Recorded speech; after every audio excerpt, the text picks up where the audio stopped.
Chapter 191, Destroy the Jungle. After the wave of aberrations receded, the dilemma of Crocker Manor had been completely resolved. Although the militia suffered heavy losses, although the manor was badly bombarded by biochemical bombardment, and it was not known how to solve the large-scale corrosion, at least the crisis of extinction had been resolved.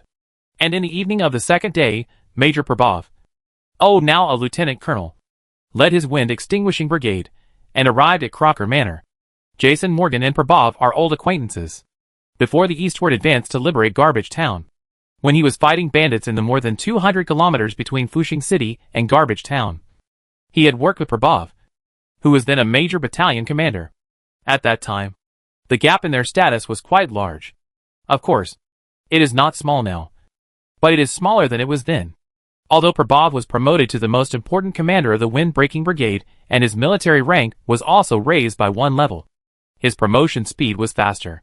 Although his rank is not high, and he is only a D4 at present, he has become the main person in charge of the alliance in the Mutual Aid Association. The Sheafing Brigade is marching forward quickly this time, and the subsequent material support will depend on him. After the two exchanged a few pleasantries, Prabhov revealed his next plan, attacking the jungle. This shocked Jason Morgan, and he wondered if Lieutenant Colonel Prabhov was confused and dreaming. The current main continent of the entire Angry Owl Star can be roughly divided into 6 major areas: the Central Region, the Eastern Provinces, the North, the Green Valley, the Western Desert, and the western part of the continent. Among these 6 areas, Chingu is the most populous area, with a population of more than 10 million. However, for this fertile and vast land, the number of humans is still too small. They are far from being the masters here. But the vast jungle is. Humans have only opened plantations one after another in the open space between the jungles, and connected them with roads. The war between humans and the jungle has been going on for a long time in Chingu. The jungle breeds the deformed monsters. When there are too many of them in the jungle, they will rush out, attack humans, try to expand their territory, and expand the jungle. This is the deformed monster wave in the Green Valley. But when humans recover, they will in turn reoccupy the places that have not yet become jungles. In general, the jungle is extremely dangerous. There is nothing in it for humans to survive, but it is full of terrible monsters. In the jungle, humans have no advantage. Countless thick trees, muddy ground, swamps, these natural environments, all formed obstacles for humans to conquer the jungle. Not to mention the huge number of monsters bred in the jungle. In the Chingu area, entering the jungle is tantamount to seeking death. This is a fact that every Chingu person has been taught since childhood. And now, Jason Morgan heard that Lieutenant Colonel Prabhov was going to take his troops and enter the jungle to die. Sensing Jason Morgan's surprise, Prabhov just laughed after the other party said the words of dissuasion. Of course. I understand that the jungle in Chingu is hell. But before I set out, I had already studied it for a long time. And no one knows the jungle better than me. After bragging, Prabhov continued, we have a secret weapon in our hands now. Jason Morgan didn't buy it. What secret weapon can allow us to easily conquer the jungle? This is arranged by the governor. Jason Morgan was speechless immediately. However, Prabhov also saw that Jason Morgan was not completely relieved. He did not explain any more, but patted the civil official on the shoulder and said, you will see it with your own eyes soon. Don't worry. It was said to be soon. But in fact Jason Morgan waited for several days before he saw what the secret weapon was. In fact, the Wind Extinguishing Brigade started to act early in the morning of the second day after arriving at Crocker Manor. The soldiers drove armored vehicles and tanks to the edge of the jungle and began to clean up the jungle. Yes, they cleaned up the entire jungle. Jason Morgan was curious and anxious. How could he do this? However, he suppressed his curiosity. He still had a lot of work to do. He continued the meeting of the Mutual Aid Association and provided supplies for the Wind Extinguishing Brigade and other troops of the Central Army Group that would follow up. This was his most important task. At the same time, he also received a request from the Alliance Civil Affairs Department to complete the reorganization of the people in the Chingu area on the spot. The historical mission of the Mutual Aid Association has come to an end. The system of the Alliance will be fully introduced to the Chingu area, according to the guidance materials directly issued by the Ministry of Civil Affairs. Jason Morgan knew what he should do. He wanted to transform the Mutual Aid Association into the Alliance Management Agency for the Chingu area. This would be the fourth province directly managed by the Alliance, Baikinga Province. The owners of each manor will become local administrative officials. Just like the reorganization of the three central provinces. They will then enter the Shifeng Zhongxi College in batches to study. At the same time, their respective manors will be confiscated in a sense. They no longer have ownership of their past properties, but only management rights. This is certainly not a thorough reform, but a deep compromise. For manor owners who have been transferred to Alliance officials, there will probably not be much change in the management of their original manors. Nor will there be enough change in the lives of the people. It is even foreseeable that when the Alliance turns the farmers in the manors into agricultural workers and provides them with job ranks ranging from E5 to E7, will they really be able to get the corresponding benefits? Will the manor owners who have the administrative power deduct what they deserve? But those are solvable problems. Anti-corruption, persistently preach to the grassroots people, give them the opportunity to move up. They will know how much they should get for E5 or other levels. If the manor owner does not give it, they can report it. That is easy to say, in fact. It is still very difficult. Many people have never left the manor in their lives. Where to report? Will the reporting route also be controlled by the interest groups? There are many problems. But these are essentially to give way to another realistic factor.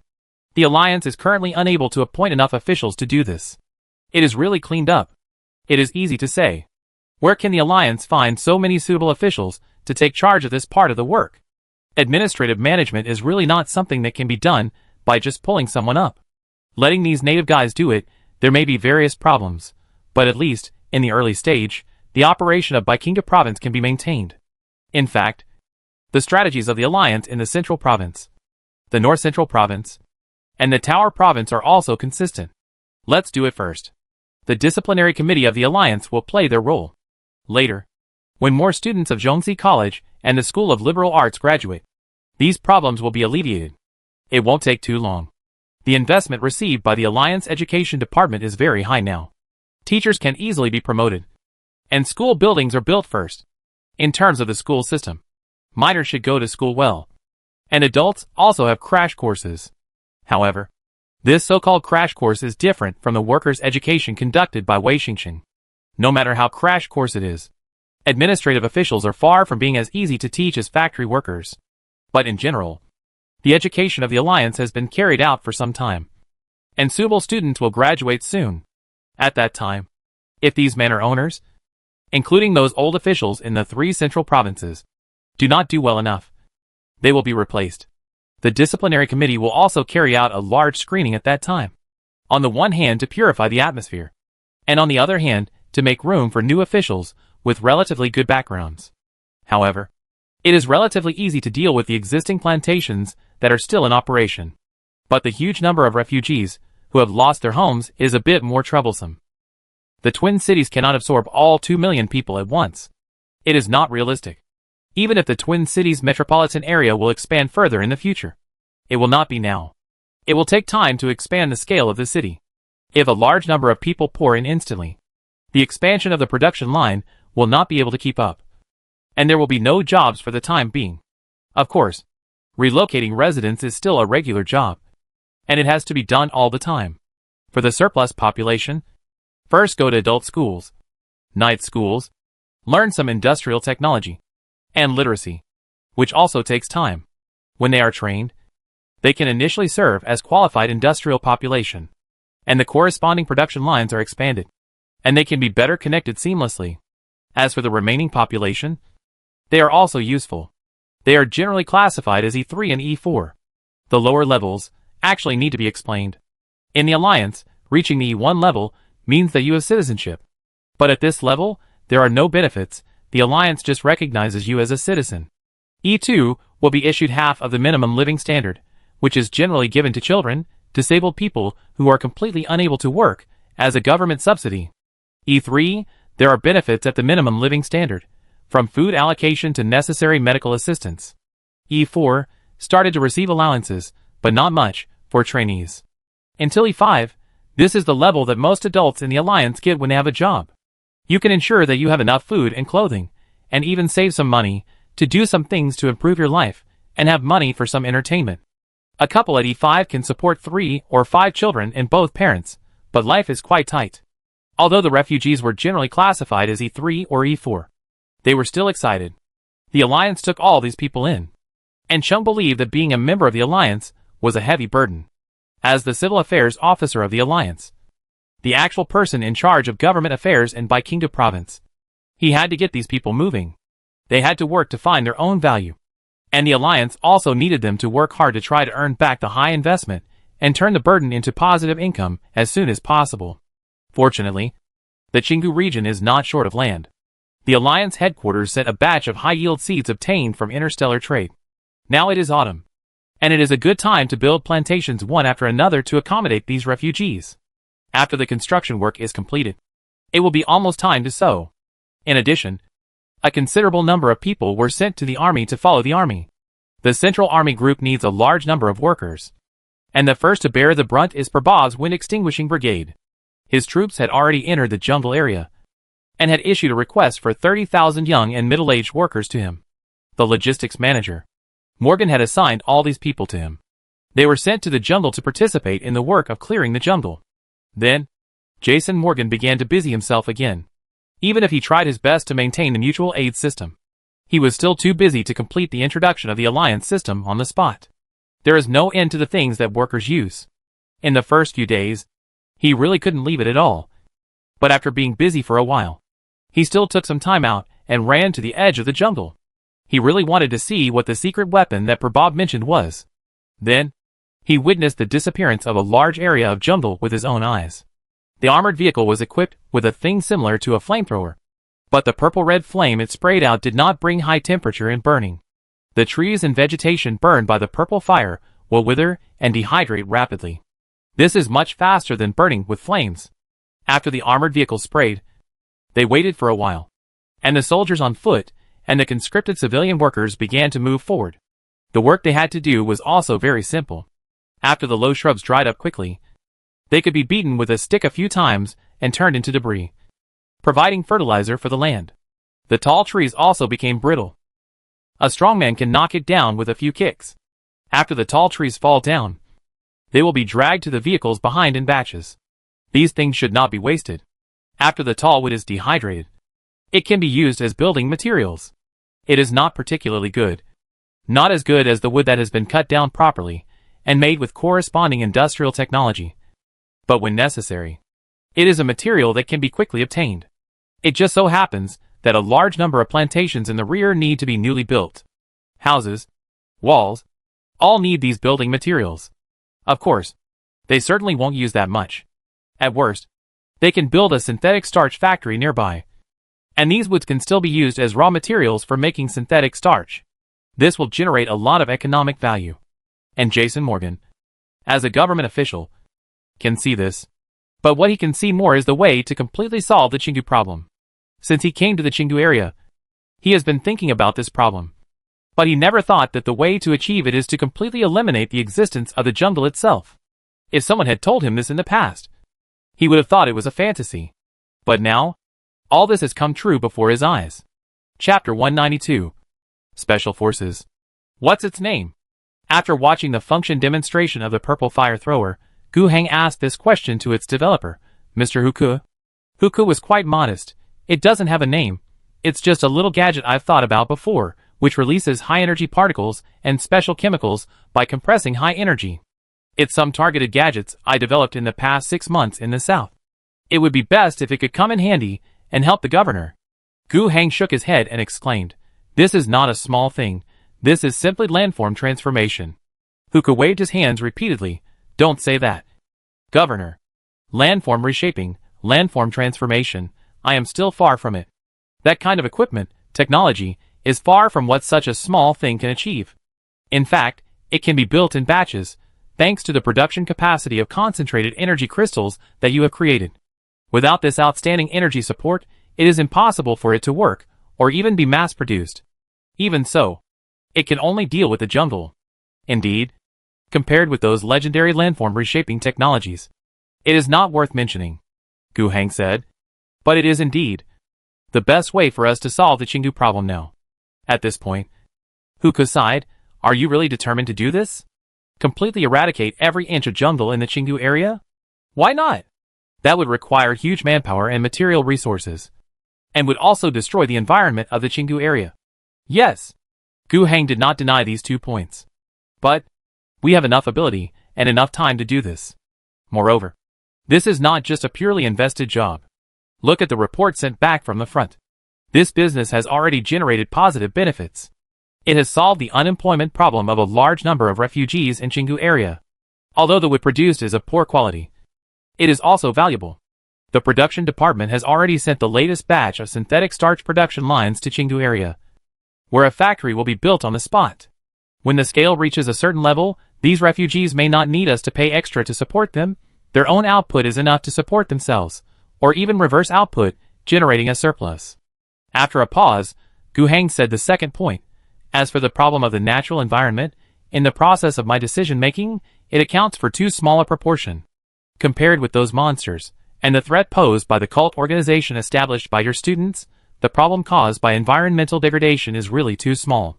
Moreover, if there are any problems, we will have the opportunity to make up for them, and solve them in the future. Huka nodded frequently. He was a researcher, an engine prophet, and although he once held a high position in the Mechanicus, he was not involved in any actual management work. He just did his own work. He was not perfect in terms of industry and some political considerations. As for the speech on the environment, it was because he had seen many planets whose environment was destroyed due to human overexploitation, and the quality of life of the people there was not good. However, Governor Gu's words also sounded reasonable to him. He realized that the per capita resource consumption enjoyed by the residents of the Angry Owl Star was not overexploited or not for the development of the planet. To be honest, they were not qualified to care about those. Not to mention, there were also cults and the threat of mutant monsters. Let's develop first and then govern. But Huka still had doubts. But even if it is so, it will take too long. I understand that you have enough time to develop that land, and you can even use years or even 10 years as the time unit. Moreover, this is indeed a radical solution. After the jungle is eradicated, the mutants will no longer have an environment to breed, and the Natural Salvation Society will no longer have a place to hide. No matter what they plan, it will be meaningless. But that is too slow. Do you want to use 10 years to eliminate the Natural Salvation Society? I can see that you are very worried. Yes. Huka has been in Xuanqing for a while. In these days, he has seen the state of the city. Other things can be disguised, but the living conditions and psychological state of the most numerous lower-class people cannot be disguised. He has been to many different worlds. The people on the Angry Owl Star certainly do not have good living conditions, and even belong to the worst category. But that is not the fault of the rulers. At least not the fault of the current rulers. The conditions on Angry Owl Star are too poor. Not to mention the civilians, even the Governor Gu Heng, and many of the senior officials of the Alliance that he had met, seemed to live a simple life. Compared to the not-so-good living environment, the mental outlook of the ordinary people in the Twin Cities is very good. Something called hope, brewing in their hearts, and overflowing on their faces. They have a vision for the future, and they truly recognize that, under the rule of the Alliance, they can make their lives better through their own hands and efforts. It sounds common, but in the entire universe, only a few places can have such vitality. Huku was not infected by this, but he was able to rely on his experience to believe that an alliance that could make the people under its rule have such a psychological state would not be a rubbish regime. Flying to the stars and finding a new home is not very reliable. On the contrary, staying in the alliance and living a stable life is a good choice. In this case, he still has to contribute to the entire alliance. In his opinion, the Natural Salvation Society is one of the major threats to the world. He said carefully, I have recently thought carefully about what Galaga wants to do. When I was in the south, after he thawed me out, he did not trust me enough at first, and I did not get to know too many secrets of the organization established by my student. However, since he rescued me, he would not give up the knowledge I have. Some marginal research projects were placed with me. Those projects, I'm trying to piece together his goal. Tell me your guess? First of all, I'm not completely sure, it's just my guess, there's insufficient evidence. That's why I didn't tell you at the beginning. It's okay, I make the judgment. Well, I think Govada and the others are trying to summon the devil again. Oh, this is a really bad guess. You don't look surprised? Did you guess it a long time ago? In a sense, yes. Gu Heng spread his hands and said, I have no evidence. And it's not like you have pieced together some fragments of the truth through some experiments you have done with him. I am just guessing. After all, those so-called cult members, those guys who have been contaminated by the devil of the abyss, are all thinking about this. And you can know their goal with just a random guess. Huka smiled bitterly. What you said is indeed correct. But just knowing the goal is not enough. I would like to know what means they have to achieve it. And how we can stop them. That's exactly what I want to say. Huka sighed. We can't destroy the Natural Salvation Society by destroying the jungle. I'm not against your strategy. But that is used to destroy the deformed monsters. And to destroy Gawaga and others. It's too slow to achieve it by destroying the jungle. Perhaps, before we succeed, those guys succeed first. After a pause, Huka continued, I guess, they may have mastered a complete, undestroyed spiritual energy field. If you know the history of Angry All-Star, you will understand that it was precisely because of the existence of the rich spiritual energy field in the past that an extremely sufficient source of energy was formed, which was used as a means to open the curtain between reality and the abyss of hell. In the past, the main spiritual energy field of Angry All-Star was on the other two continents. Those two continents should have been completely destroyed. There are also gas fields on the main continent, but they are very few, and most of them should also be in a destroyed state. The one that Galaga found should not be large in scale. But we cannot let our guard down. Once he really tears open the curtain of the real world, even if it is just a small gap, we will be in big trouble. Gu Heng pondered. Then do you have any guesses about the location of the possible spiritual energy field? No. Not at all. Huka smiled bitterly. It is not even certain whether it really exists. I said all this is my guess. But your guess is always more reliable than mine. Gu Heng said comfortingly. Thank you very much for your notice. I originally planned to send a special operations team to the southern end of Chengdu to find out the situation there, and guide bombing and other things. Now, they may have an additional mission. Iro Lacrosa felt as if he had been deceived. He said he didn't want to be an officer, but only wanted to be a soldier. His wish had obviously been affirmed by the governor. And now he was not an officer. But his subordinates were still stuffed with more than 30 soldiers. Doesn't this still make me a squad leader? Earlier, he was transferred from the Beast Slayer Brigade and entered the 10th Special Forces Brigade as a squad leader. He and his 30 new subordinates got a full set of individual equipment that they had never seen before. Each person had a set of individual exoskeleton, which was inlaid with armor plates mainly made of plastic steel and added with ceramic steel plating, protecting the torso and limbs. It was far less majestic than the Space Marine power armor, but it had a slender beauty. The full coverage helmet is equipped with night vision, anti-glare, color temperature and other different visual modes, and a shooting assistance system. This so-called shooting assistance system is provided by a servo skull that accompanies the combat.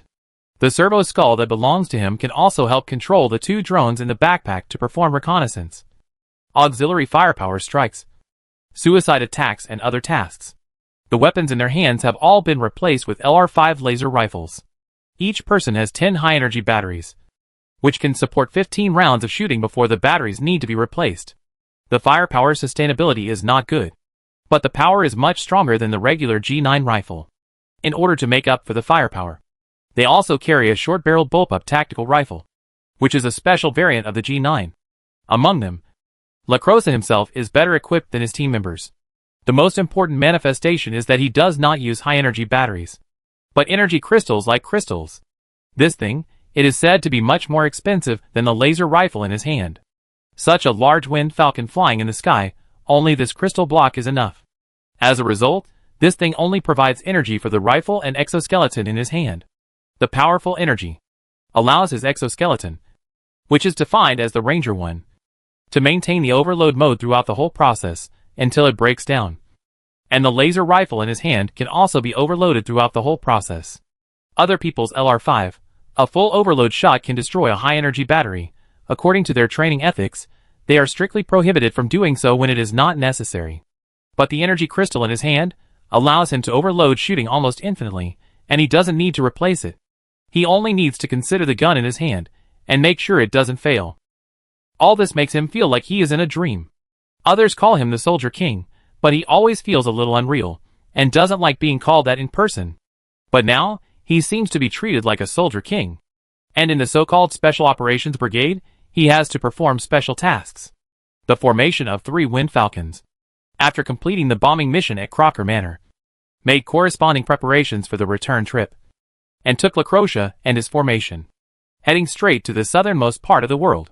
Their goal was to investigate a place called the Town of the Singers. According to intelligence, it was the headquarters of the so-called Natural Salvation Society. There was no specific location, only a vague description.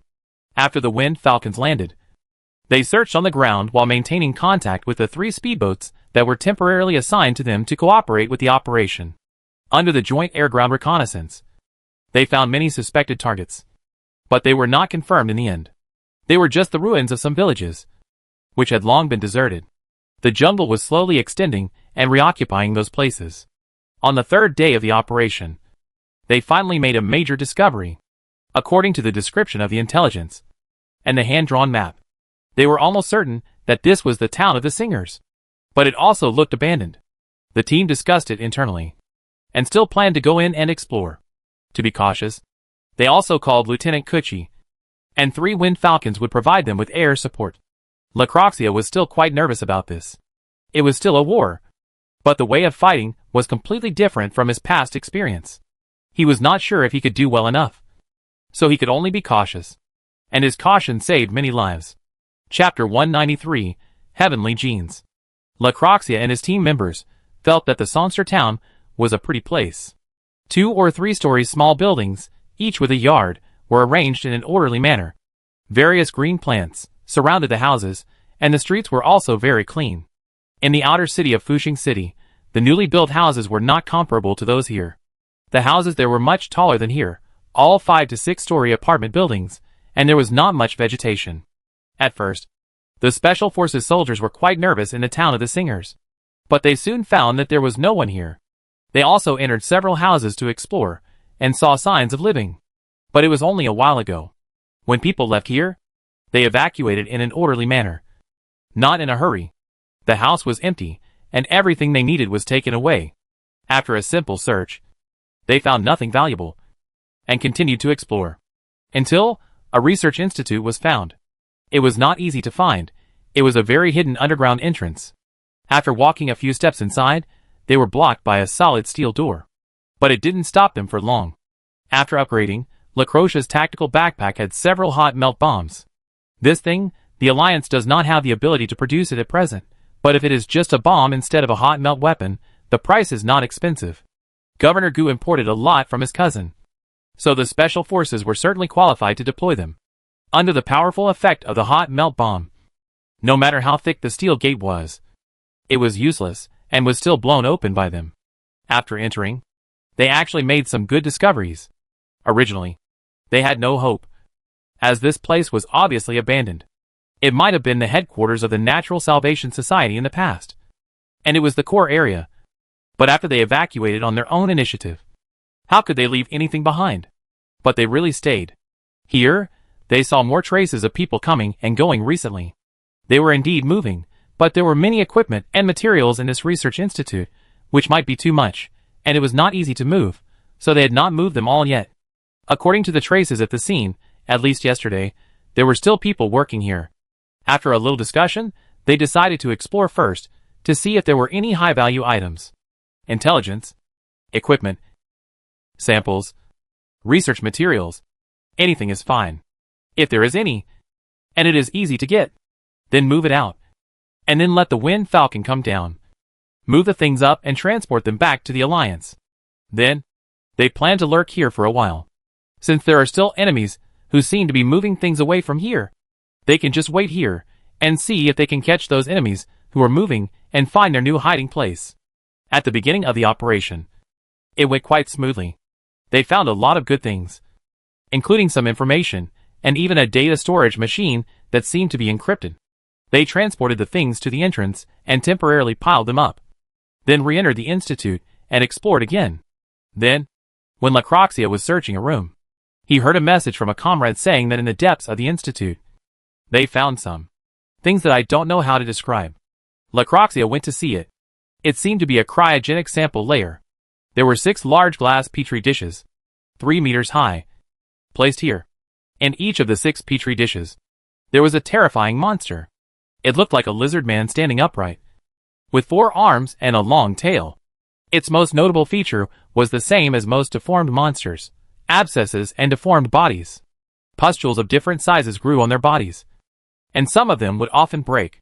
Their bodies always had unnatural bulges or depressions, indicating that a part of the body was abnormal. I've never seen this kind of thing in the previous data. Is it this so-called natural science society cultivating a new type of abnormal monster? It should be. These perverted cult members are really abominable. Without them, the wrathful owl star would be countless times better. The soldiers were communicating with each other. After seeing La Crosa coming over, someone turned around and asked him, Sergeant, what should we do about this? Should we move them away? La Crosa was also in a dilemma. He didn't know what to do. If these samples were moved back, they would be very valuable, and the researchers of the Alliance would be able to get something useful from them. However, the risk was very high. Let alone whether there would be any problems during the transportation of the 30 people, there was only one point. They could not guarantee that the culture dish could continue to operate during the transportation process. If the living monster inside, which was unknown, just died, then it might be okay. And they could only say that they had tried their best after returning. But if the result of the petri dish breaking is that the monster inside is activated, that would be a lot of fun. Put these 6 petri dishes on the Wind Falcon, and then they run out in the middle of the flight. I dare not think about the result. But if they are destroyed directly, it would be a waste of opportunity. Lacroxia scratched his helmet, and his heart was very tangled. He sighed at his heart again. And he really shouldn't let himself play such a leading role. His ability is to be a soldier. He will do whatever he is told to do when his superiors give him an order, even if it means risking his life.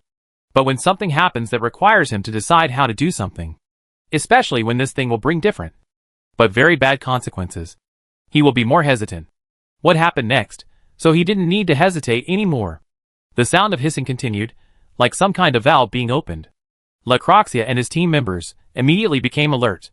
They raised their guns and pointed them at the source of the sound, which was the 6 petri dishes. A strong sense of danger surged in his mind, and Lacroxia had no room for hesitation at this moment, and he ordered, "Fire!" At the same time, he fired the first shot. The superstandard LR-5 laser rifle in his hand, which was directly produced by the black box, immediately entered the overload state. The rifle, which was directly powered by high-density energy crystals, fired a powerful shot. At the same time, his comrades also fired. More than a dozen dark red beams began to fly around in this low-temperature sample. However, except for the one shot by La Crosa, which really hurt his target, all other beams were blocked. At the target point of the laser, the 6 four-armed lizardmen opened their eyes almost at the same time. In front of them, an invisible energy layer was formed in front of them, and all the laser shots were blocked. The beam stirred up ripples. The biggest ripple was the shot fired by La Crosa after overloading LR-5. The power was weakened a lot, but it still penetrated in the end. Although it was slightly deflected, it still hit the abdomen of a monster, leaving a fist-sized through wound there. After this attack, the monster was obviously seriously injured. However, its movement slowed down immediately.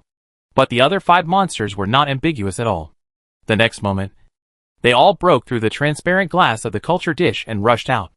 Then, hissing roars resounded throughout the narrow and confined space, and they each pounced on a soldier. Every soldier in this special brigade was trained to at least the T3 level. At this level, the cost of a single soldier is already not small. Gu Hang only trained 100 such soldiers, forming a special operations squadron. After reaching this level, they are already absolutely elite, much stronger than ordinary soldiers. Their current performance does not disgrace Gu Hang's dedication. When facing the attack of a 3-meter-tall 4-armed abscess lizard man, no one panicked. No one tried to escape. They all tried to fight back on the spot, and made relatively correct choices. Although they did not understand why the previous attack was blocked, it did not prevent them from quickly thinking that it might be some special defensive means. Since it was a defensive means, it was unbreakable. They chose to focus their fire, and after a calm round of volleys, it really worked. Lacroxia shot and killed one monster himself, while the other soldiers focused their fire and killed another. But there were still 3 monsters, which rushed to them alive, and tried to use their claws to tear their bodies apart. The soldiers who were approached fearlessly ejected the bayonets mounted under the laser guns, trying to engage in close combat with the lizardmen. The difference in physical strength between the two sides was of course huge. Even after being raised to the level of T3, their physical qualities were almost at the peak of human beings. But compared with the 3-meter-tall and strong 4-armed lizardmen, they were still a little far behind. However, the exoskeleton armor helped them make up for some of the difference. In the pure power confrontation, the 3 people who were approached were only slightly at a disadvantage. It was difficult for them to directly stab the bayonets into the bodies of the lizardmen, so they could only try to block. But they had 4 arms and sharp claws. Under the crazy tearing, the armor plates of the exoskeleton were torn apart. What was even more terrifying was that in the close-range tearing confrontation, they suddenly felt that their bodies seemed to be immersed in a quagmire, and it was very difficult to move. Taking advantage of this opportunity, the lizardmen began to try to attack the head.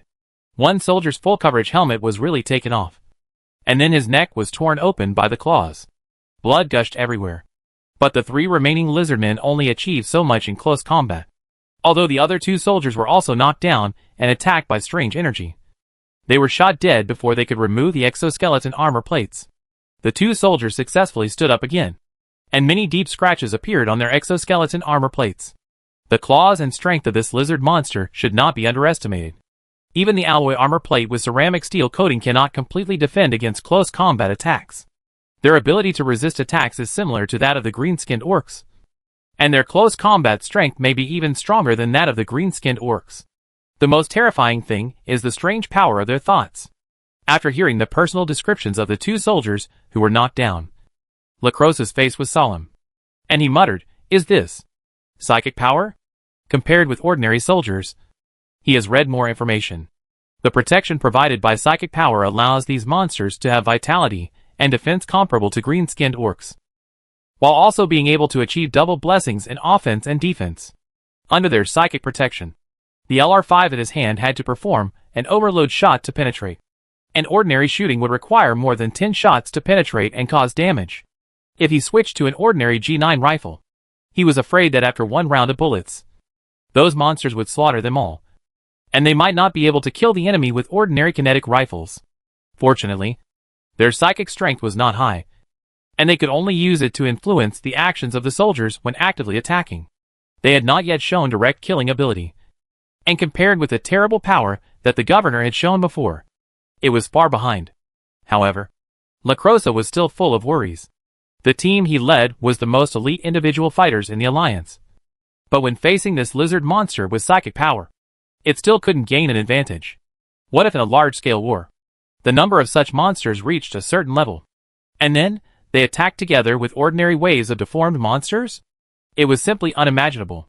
This information must be brought back. Just thinking about it, he suddenly heard a cry from the combat team's communication channel, followed by a request for help from his comrades. "This is Group F. Requesting support. Requesting support. We were attacked by the deformed monsters." Lacroxia's face changed greatly. "And this kind of lizard monsters, they are not the only ones they found here. There are some hidden in places they have not explored yet. And just now, it is obvious that some mechanism was activated, causing a large number of monsters to be awakened." His mood completely sank. He didn't know how many psychic monsters there were in this research institute. He didn't dare to think about how many of his comrades, who came here with him, will survive in the end. At this time, he was able to keep calm. "Everyone listen. Give up all previous actions. Break out. We will gather at the entrance.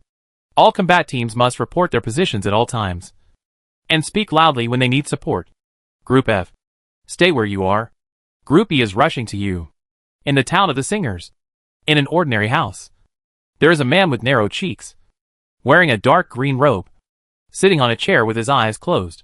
A person who looks like a researcher walked up to him and said, 'President Galaga, as you ordered, we have activated all the servants implanted with the Kingdom of Heaven gene. The lackeys of the Alliance will all be buried underground.'" Chapter 194, The Grace of a Loving Father and the Pass of the Angry Owl Star. After hearing the report, Galaga opened his eyes. His slanted eyes looked very indifferent.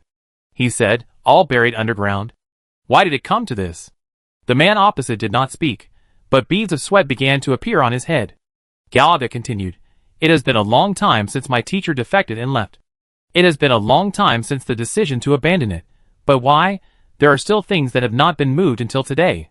I'm sorry, President. The researcher's body was already shaking. The loving father never teaches people with punishment, Galaga said. The loving father always takes the blame for everything on himself. When we don't do things well enough, the loving father will give more gifts to help his believers grow, so that they can succeed next time. Hearing this, the researcher's body trembled even more. But in the end, he still didn't dare to say anything more, but bowed deeply. I will follow your teachings. Gawagia waved his hand, signaling the other party to leave. After just a few dozen seconds, a low roar full of pain, mixed with a sense of joy, and not like a human roar, came from outside. Gawagia closed his eyes again with a roar in his ears, and entered a state of wandering. His consciousness came to a thick void. A series of majestic, kind, or cruel whispers kept ringing in his ears. Now, he no longer carefully distinguishes what these whispers from heaven are saying, as he did at the beginning. He just feels them comprehensively and absorbs all the information contained in them eagerly. He only worries about his own wisdom, his lack of spiritual perception, and his inability to fully understand every bit of information in these teachings from heaven. He can only understand a little bit of them. And just as he was experiencing the gospel of heaven, a noisy voice sounded from the depths of his heart. Don't believe it. Don't listen. Be careful. They are lying to you. They are demons. Galaga frowned, and fiercely suppressed the words that surged in his heart. The whispers from heaven in his ears also became clear and thick at this time. One of the voices made him dedicate the thing that always sang the opposite tune to his loving father. It was a very tempting choice. Whenever that voice sounded, many painful memories of the past would surge up. At this moment, this is happening. In those memories, he seemed to be a war hero. He was from the Angry All-Star, and had the good fortune to work with an Indian prophet named Huku, learning at the same time. Then, the war broke out. First, the other two continents. It was said that there was a major accident in the mining of the spiritual gas field. And then a huge waste energy storm began to sweep across the two subcontinents, even across the ocean, sweeping the tsunami and invading the main continent. It was a scene of the collapse of heaven and earth.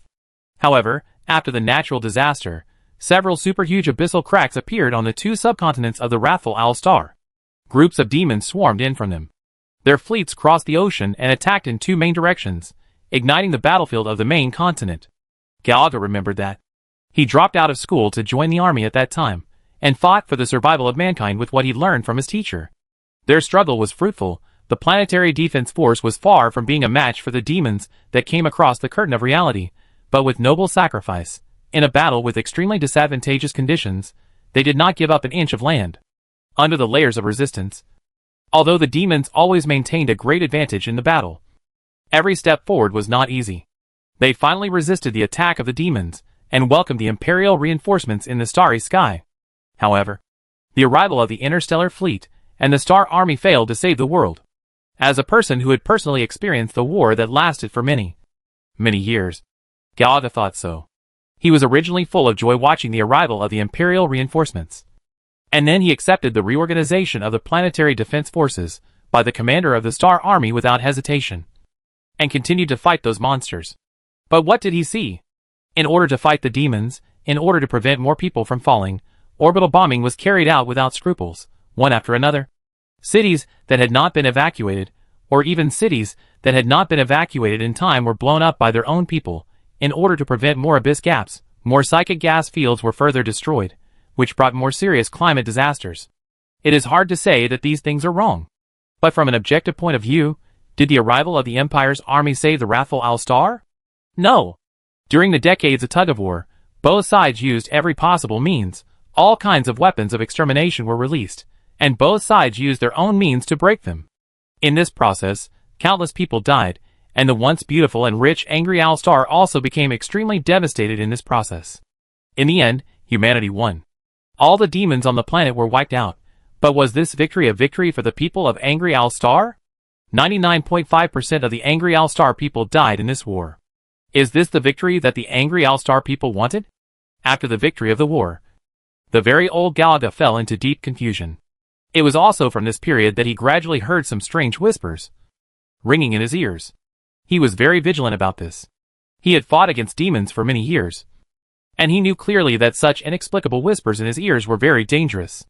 Although the voice he heard was so gentle, so kind, he still did not dare to take it lightly. But fortunately, after fighting for so long, his level had reached the level of the engine prophet, and he had enough technical ability to solve the problem. He did not report the matter, and the members of the Inquisition stationed with the army would be very nervous about it. He did not want to trouble others, and he did not want to go to the black prison of the Inquisition after the victory of the war. He had more important things to do.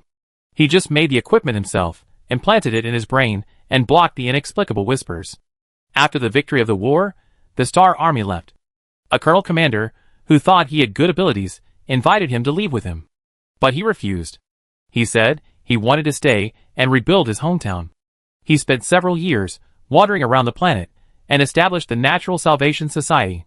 He used the technology he was good at, slowly and hard, to restore the ecology of this world, and to cure diseases and save lives.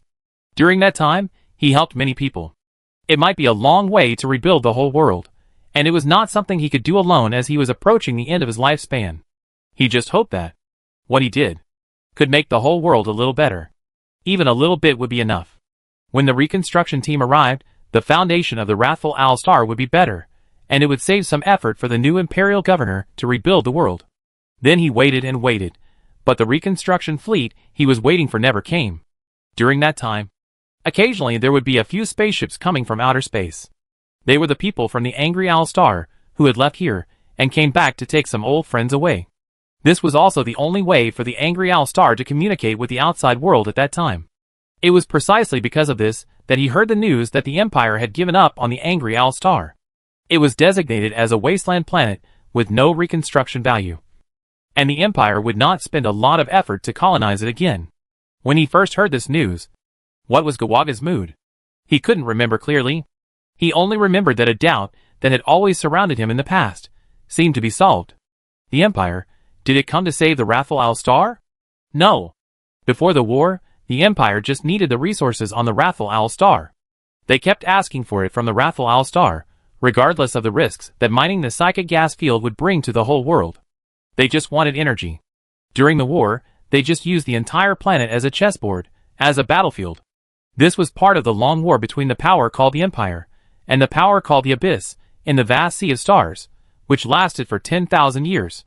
Among them, the fate of the Angry Owl Star and the fate of the Angry Owl Star people are insignificant. Even the victory or failure of this war is not that important. It is just a war. In the boundless territory of the Empire, similar wars are happening all the time. How important is a victory or a defeat for the overall situation?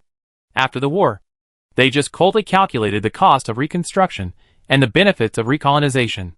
When the cost is greater than the benefit, they naturally made the choice to give up. As for the 0.5% of the population still alive on the Angry Owl Star, they will find their own way to survive in their own world. In short, there is no such thing as saving or not saving. The Empire does not care about the Angry Owl Star, nor does it care about the people on the Angry Owl Star. In indifference, he somehow removed the brain shielding device he made and implanted it in his brain. At that moment, the gospel of the kingdom of heaven, which was countless times greater than the whispers he had vaguely heard in the past, poured into his mind and his soul. He prayed to heaven, hoping to save the world. If the Empire won't save it, I will save it myself. The loving Father, as he wished, bestowed his grace. From that time on, he changed completely. The loving Father treated the world with tenderness, and I will become the loving Father's agent, spreading his tenderness to the whole world. Only in this way can the Angry Owl Star get the salvation it deserves. The roar outside stopped, leaving only heavy breathing, and Galaga also ended this meditation. He was not very happy. The voice of dissent that came out of his heart disturbed him from listening to the gospel of heaven. He whispered, "Next time, if you make a sound, I will sacrifice you." There was no response. This was as it should be. He didn't care. Heaven was about to come, and he would keep the little thought in his heart, so that he could witness with his own eyes how wonderful the Angry Owl Star would become after the coming of heaven. It would be more wonderful than before the war came. He firmly believed in the promise his loving Father made to him. He turned his attention back to the town of the singers. In fact, he didn't need anyone to report anything to him. His consciousness extended outward. The vegetation that had received the blessing of heaven had become his eyes. However, he saw a scene that made him even more unhappy. The Alliance lackeys who were said by the researcher who had just reported to him to be buried underground now rushed out. Behind them, there were many heavenly gene servants chasing them. But under their concentrated firepower, many were killed and injured. Even the defense layer built by psychic energy could not completely resist the damage of laser guns. He also saw that among those Alliance lackeys, the leader installed a hot melt bomb and detonated it when the heavenly servants attacked, causing a lot of casualties. The rest of the people tried their best to transport some of the stolen information to the function speedboat that stayed on the ground. In the sky, the figures of the other two Wind Falcons also reappeared, and each launched a missile. The missiles penetrated the gate of the Institute and exploded inside, and more servants of the Kingdom of Heaven were eliminated. Galaga could no longer tolerate this scene. He walked out of the hiding place and looked out. The town of the Singers was not far away from him. The researcher who had just received the gift was lying on the ground gasping for breath. And next to them, there were dozens of servants of the Kingdom of Heaven, who looked like the lizard men in the basement of the Institute. Galaga said, "You will receive more gifts. Now, it is time for you to be loyal to your father." The researcher stood up. He became much taller than before. Pus began to appear on his body, and maggots even crawled out of the pus. The guy just nodded slightly and led the team to the town of the Singer. Galaga followed closely behind. His narrow and indifferent eyes stared at the two circling Wind Falcons. "Our weapon system has failed. Damn it! Why is this happening? The servo skull has lost contact with the main system. No! Not good. The fire control is aiming at friendly forces." The two Falcons in the sky were in a mess at the moment. Lieutenant Kuchi heard the panicked voice of his comrade in the communicator and seemed a little disappointed. "Turn off the servo skull's control of the Falcon's fire control system and switch to manual operation." "But this is an order. Execute it immediately. If a bullet falls on a friendly force, you will have to go back and explain to the disciplinary committee." The pilot of another Falcon finally followed his order. But this caused quite serious consequences. These pilots of the Alliance had too little flying time and insufficient training time, and were thrown into the battlefield without any preparation. Usually, they relied on the assistance of the servo skull to perform some tasks that did not require too much difficult operation, and they were able to do it. But at this moment, the connection with the servo skull was cut off and all manual operation was carried out, and they were immediately beaten back to their original state. But at least, there is no danger of hitting friendly forces. Lieutenant Kuchi also turned off the assistance of the servo skull, but he performed much better than his comrades. Without the servo skull, although it still affected his control over the plane, at least he would not be like the guy next to him, who could only barely keep from falling. "Let me show you what an ace pilot can do," Kuchi roared, turned the nose of the plane, and aimed at the dozens of lizard mutants rushing out from the edge of the town of the Singer. "Die!" He pulled the trigger. Chapter 195, An Incredible Shot. Kuchi's attack was effective. Those enemies seemed to have not expected that the Wind Falcon, which had just become a headless fly in the sky, could turn its nose so quickly and attack them. Machine guns and laser cannons fired together, and in a few seconds, they plowed the street where the monsters were charging. The effect was still very good. Those monsters still had some psychic properties, and could activate their own self-defense when attacked. However, even if it is a laser gun, it can be broken by one overload shot, or a dozen intensive shots in a short period of time. So how can it stop the Wind Falcon? The 40mm caliber can be counted as a cannon, let alone the laser cannon. If any of these two weapons hits, it will cause a devastating blow to the body. The 3-meter-tall lizard monster is no exception. The self-defense psychic energy will be penetrated. The 40mm kinetic cannon can directly destroy half of the body, and the laser cannon will directly dissolve the torso. After a round of rapid fire, 1/3 of the charging monsters fell to the ground, becoming mincemeat. Kuchi was still not satisfied and wanted to fire another round. Although those who were still alive would no longer be stupid enough to continue running wildly on the empty and uncovered streets. They would hide behind the whitewashed houses on both sides and move forward step by step. However, those brick and wood houses, although beautiful in appearance, could not withstand the shooting of machine guns and laser beams. Even if the results won't be as exaggerated as before, every bit counts. More importantly, he can use this method to cover his comrades on the ground. Lacroxia and others are carrying a large amount of information and materials to and from the Falcon parked on the ground. The situation is urgent. Although a large number of things that seem to be of low value and difficult to move have been abandoned, there are still quite a lot of things left. They will probably need a few more minutes. If left alone, those monsters would rush to their faces in 1 or 2 minutes. Under the fire suppression, let alone killing, those monsters at least could not quickly reach the battle scene. He used this method to buy time for the special forces below. However, things were difficult to go smoothly. He suddenly felt that the foam falcon he was driving was out of control. The nose began to turn uncontrollably, and the flying difficulty became extremely high. Every operation he made would be magnified or reduced, and the foam falcon became very unstable. At this time, he still had time to complain to himself in his heart. Fortunately, I didn't fire automatically. Otherwise, I would have sent myself to the disciplinary committee. In this situation, if anyone in the Alliance Air Force encountered it, they would have crashed. Without the servo skull, the pilots who were about to take the field could not show any level. Not to mention that there was a problem with the control of the entire aircraft. But otherwise, what kind of ace pilot did he claim to be? Even in this situation, although he had no way to continue to provide fire support for friendly forces on the ground, helping them suppress the advancing monsters and preventing them from moving forward, he did not end up crashing. The Wind Falcon was spinning in the sky, but it was good that it did not fall. Moreover, the special forces led by Lacroxia were not vegetarians. Taking advantage of the little time that Lieutenant Kuchi bought for them, he had led a group to form a simple blocking position to buy time for his comrades behind.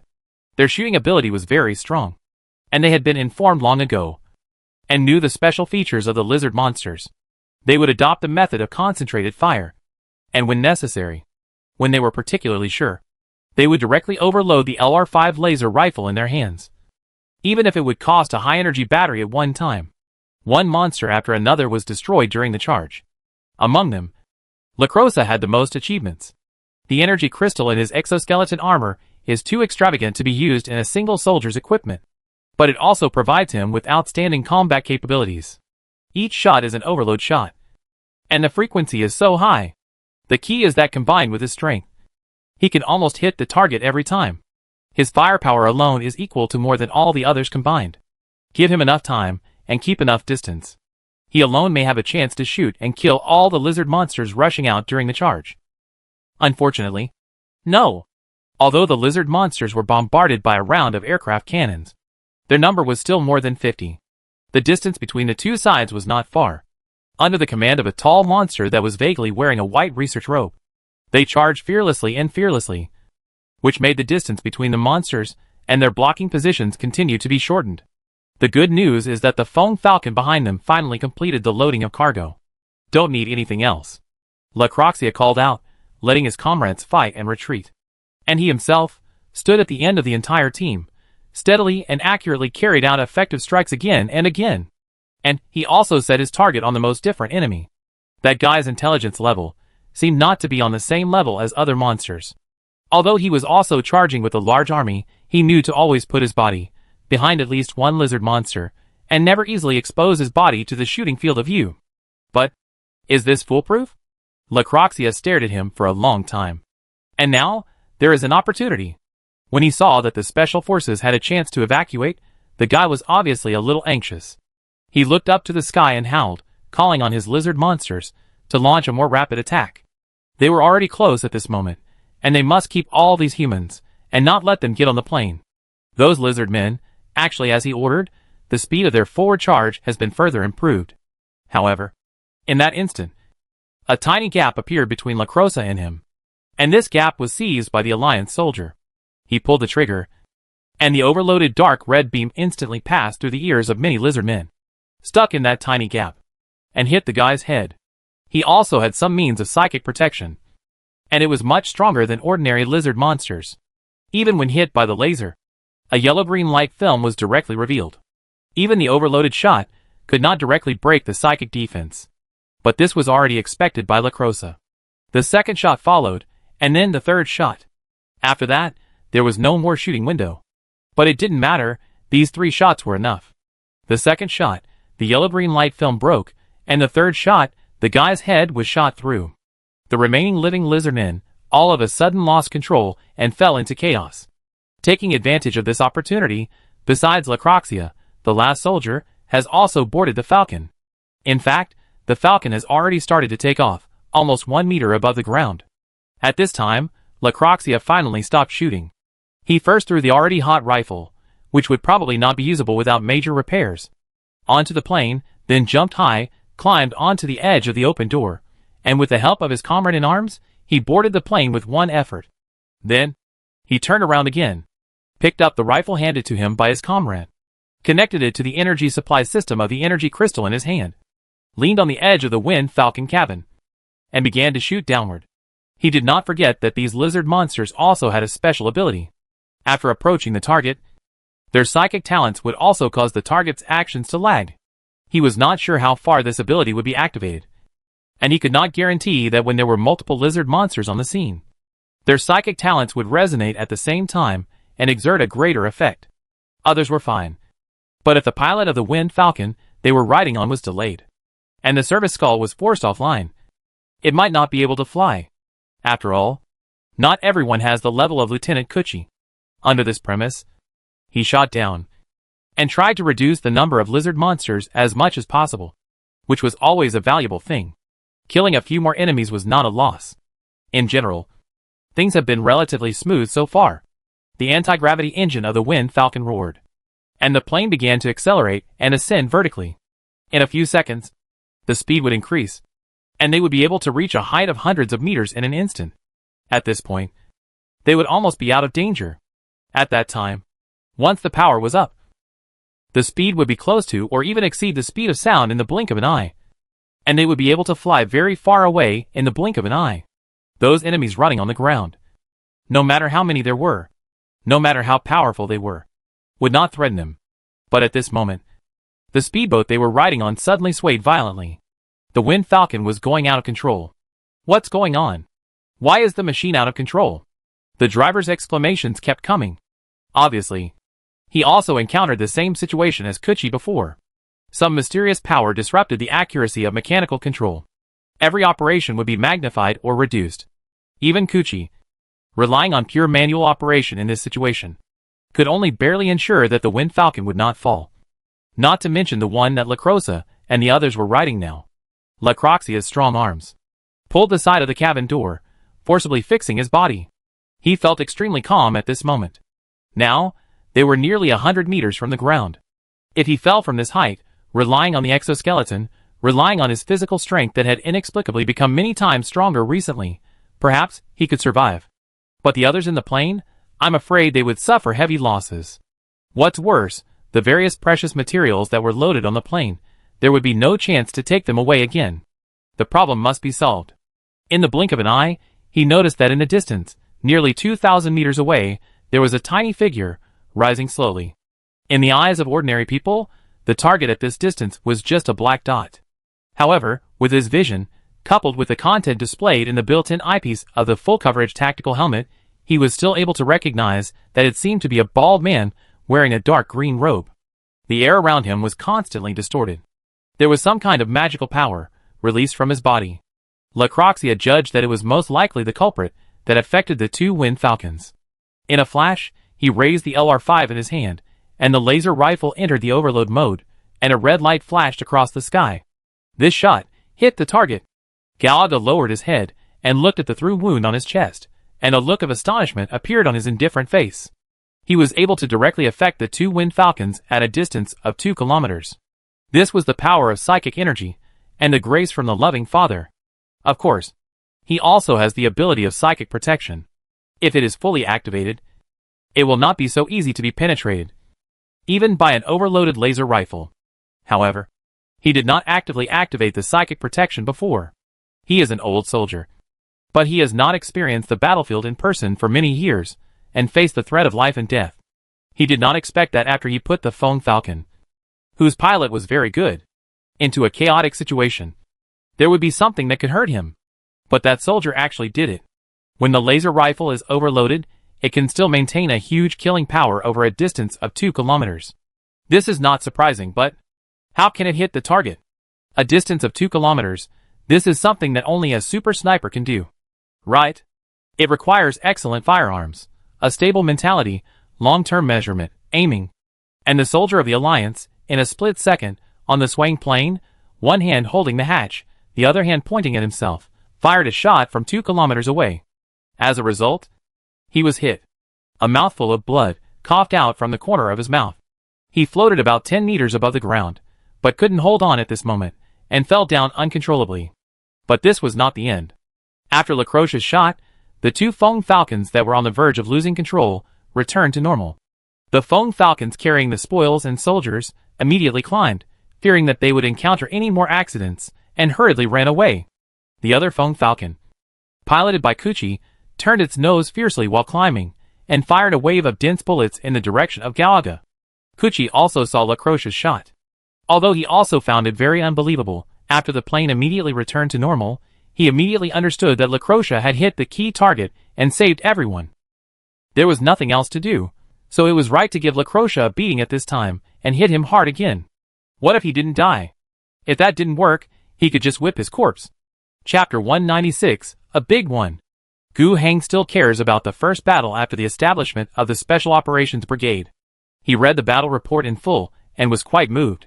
6 people died in the 30-man combat team, but they completed the mission, and are suspected to have eliminated high-value enemy targets. What else is there to blame? Especially Lacroixia and Kuchi, Gu Heng personally issued a commendation. Needless to say, the former is the hero that Gu Heng activated with his gift points, and is the only character specializing in combat in the current system interface. Now, the problem of his fighting power is his equipment. If he is given some better equipment, such as upgrading the LR5 laser rifle to a held gun, a bolt gun, a plasma or melta weapon, he may be able to fight a Space Marine. Still comparing with the Space Marines, if the mission was not dispatched by the Special Operations Brigade, but the Phoenix Warriors, it would indeed be easier to complete. However, there are only 4 Space Marines left, and they are still non-renewable resources. As for the soldiers of the Special Operations Brigade, although it sounds a bit harsh, they are indeed high-end consumables. Although there are sacrifices. Although there are soldiers like Lacroix leading the team. Although the completion is quite reluctant. But as long as they can complete similar special tasks, it is already very good. How much is a Space Warrior worth? And how much is a Special Forces soldier? Gu Heng does not like to measure the lives of soldiers as cold numbers. But as a leader, as a ruler, sometimes he has to make such cold calculations. Of course, the pensions for the 6 fallen soldiers will not be less. And those who survived and completed the mission should also receive sufficiently high combat allowances and bonuses, as well as honors. These matters will be handled by the military and political department of Thaddeus. So Gu Heng does not have to worry too much. His attention was on the report submitted by researcher Huku. This engine prophet went to check the spoils brought back by Feng Falcon and submitted a report. He said that the things he picked up this time were of high value, and he had a chance to crack some important information from them. For example, verify whether his previous conjecture that the Natural Salvation Society had found a complete, undamaged spiritual gas field was true, verify what they were doing with the spiritual gas field, try to calculate the location of the spiritual gas field. Hearing this, Gu Heng felt a great sense of anticipation. Gu Heng cared a lot about this group of brain-damaged cultists, and also cared about the spiritual gas field. Dealing with the cultists and solving the problems in the Chengdu area are very closely related. But it seems that it is difficult to do this by relying on the army alone. The people of the Natural Salvation Society hide in the jungle.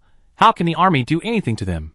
The Central Army Group said that there are 50,000 to 60,000 people, and there are more than 100,000 militias that can be deployed. But this number of people can't even make a wave in the jungle. We still have to rely on accurate intelligence, special forces to carry out precise strikes, guide the orbital firepower in the sky to cover the bombing, or at worst, send the Wind Falcon that can be deployed globally to carry out the bombing. Of course, this does not mean that the current Chengdu strategy should be abandoned. Gu Heng has made up his mind to eradicate the jungle. However, he did not intend to trap his main force there for a long time. It is not impossible to eradicate it completely, but it will take too long.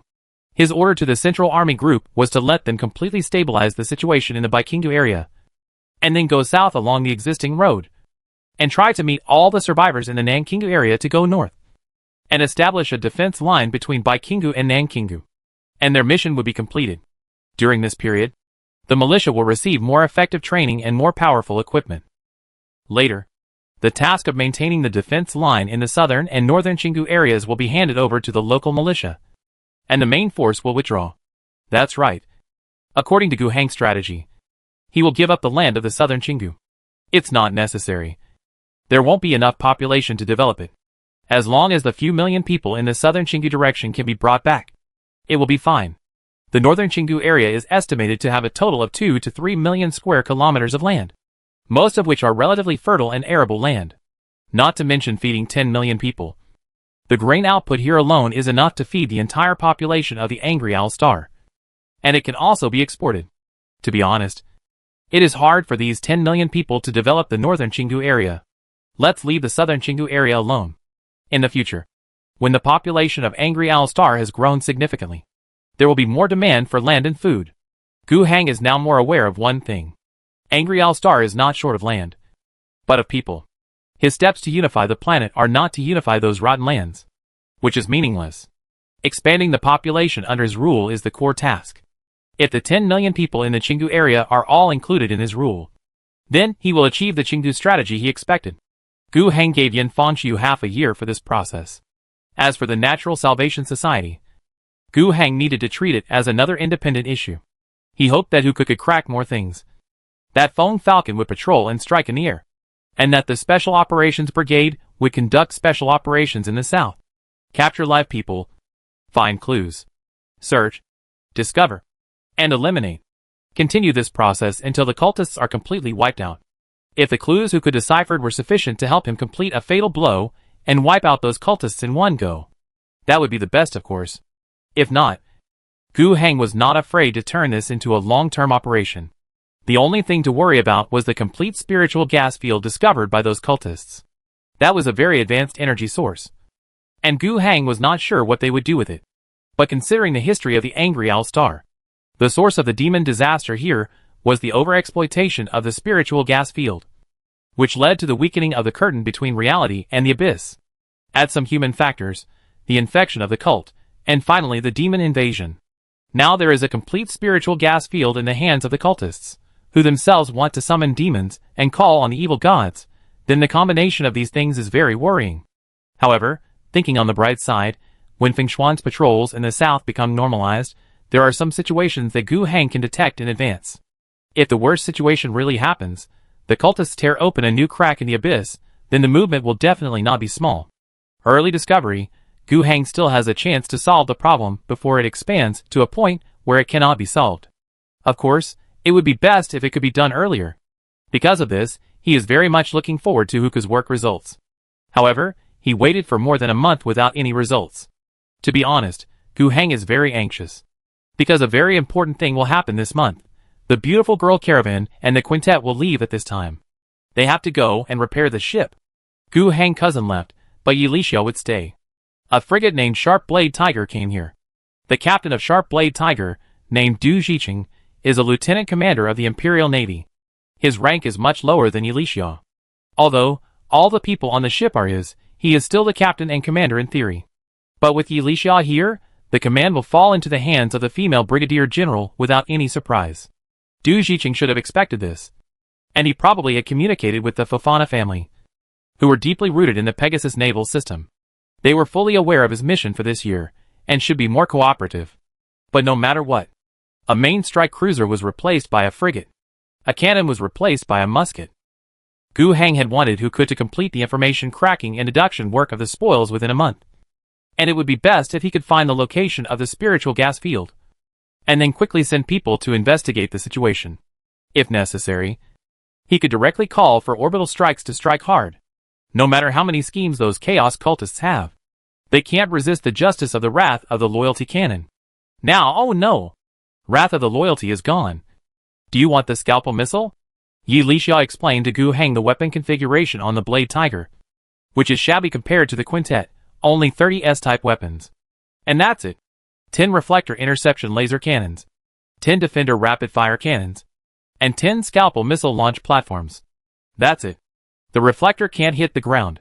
If it has to hit, after passing through the atmosphere, the reflector with insufficient power will lose a large part of its energy, and cannot perform orbital strike missions. The Defender rapid-fire cannon can barely do it, and the Scalpel missile can also do it. But obviously, compared with the Quintet's one round of attacks, 200 Scalpel missiles, 20 Heat Hammer macro cannons, 2 Chujui's Fury macro cannons, there is no comparison at all. It can only be said that it is better than nothing. If the Alliance Air Force develops a little more, there will be hundreds of planes, all equipped with missiles. The power of one round of air strikes will be about the same as 10 Scalpel missiles. Gu Heng could only sigh. But there was nothing he could do about it. Huka even came to the Governor General with a worried look on his face to apologize. But what could he do? He was probably the only person on the entire planet who could do this, so there was no point in being anxious. Gu Heng could only accept the reality. After tearfully sending the Quintet away, Gu Heng could only return to his office and figure out how to use the gift points at hand. The fixed income for the new month had arrived. The gift points for this month were as high as 1,307 points. Compared with 1022 last month, there has been a relatively large increase again. This increase mainly comes from the Beichin Valley area. After the Mutual Aid Association was actually incorporated into the rule of the Alliance, the population increased by 4 million. Although the productivity of the Beichin Valley area is now very poor, a considerable part of the population is refugees, a pure burden, but after all, the number of 4 million is here, and the grace points have increased a lot. As for some other increases, they come from the fact that the twin cities have absorbed more people, productivity has further increased, the order of the 3 central provinces has been restored, and the monthly income of each has also increased slightly. After receiving this gift point, Gu Heng now has 1708 gift points. He thought about it, and planned 700 points of gift points to be used for training soldiers. He planned to recruit 70,000 soldiers from the northern Qingdu area, with numbers from 15 to 25, to establish 11 garrison divisions, all of which would be under the command of the Central Army Group. At that time, combined with the existing militia regiments in the Qingdu area, the 13th Mechanized Brigade and the 14th Motorized Infantry Division, which had just been reorganized and sent to the south. The available forces in the hands of Commander Yin Fangxiu would exceed 200,000. With this scale, the manpower problem should be roughly solved. For these 70,000 soldiers, the source of manpower is not a big problem. They can be recruited from refugees. The training is not a big problem. The soldier card system is solved. The problem of weapons and equipment is a bit big. 70,000 sets of individual equipment, corresponding artillery, and trucks may take 2 to 3 months to produce. But Gu Heng has time to wait. There are still 1,000 points of grace.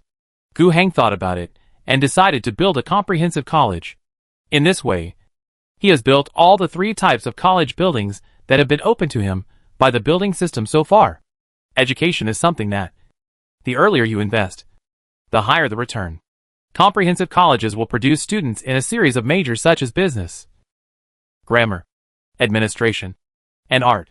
Compared with technical colleges, comprehensive colleges should be considered social science colleges.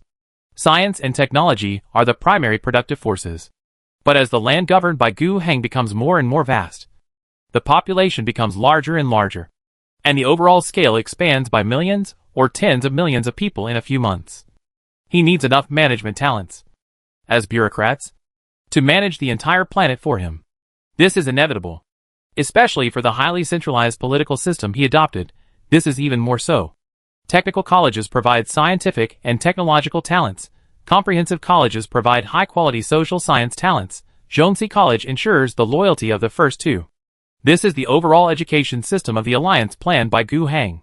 And further down, it is to establish a complete compulsory education stage, which requires a longer-term investment, but Gu Heng will not do it personally. The Ministry of Culture and Education under the Alliance government will be responsible for this work. At this point, 1,700 points of grace have been spent, and only a pitiful 8 points are left. To be honest, now you can get a fixed income of about 1,000 points of grace every month, which seems to be quite a lot, but if you want to spend it, it is really not easy to spend.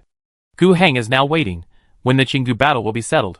According to the system's morality, this will have to wait until the situation in the entire Qingdu area comes to an end and the situation stabilizes, then it will be settled, but I don't know at what point this judgment will be made. He is in urgent need of a big wave to fill the dry grace point pool. However, before the big wave that Gu Heng was expecting came, the Phoenix War Group gave him a big wave first. Chapter 197, Have I Been Exposed? in the suburbs of Waishing City, Phoenix Monastery.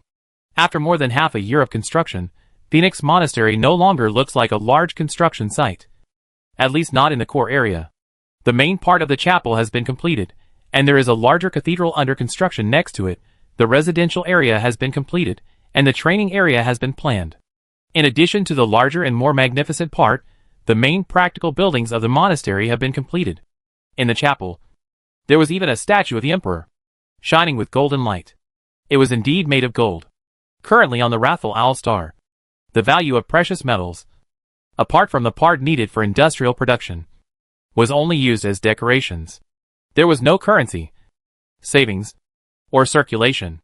It was just right to use it to decorate the chapel and the emperor statue. And right in front of the emperor statue, an old, tall and strong figure was kneeling on one knee, with his eyes closed. He had maintained this posture for a long time. Reverend Rizzo is always like this. Even as a priest, he closes his eyes and prays for too long.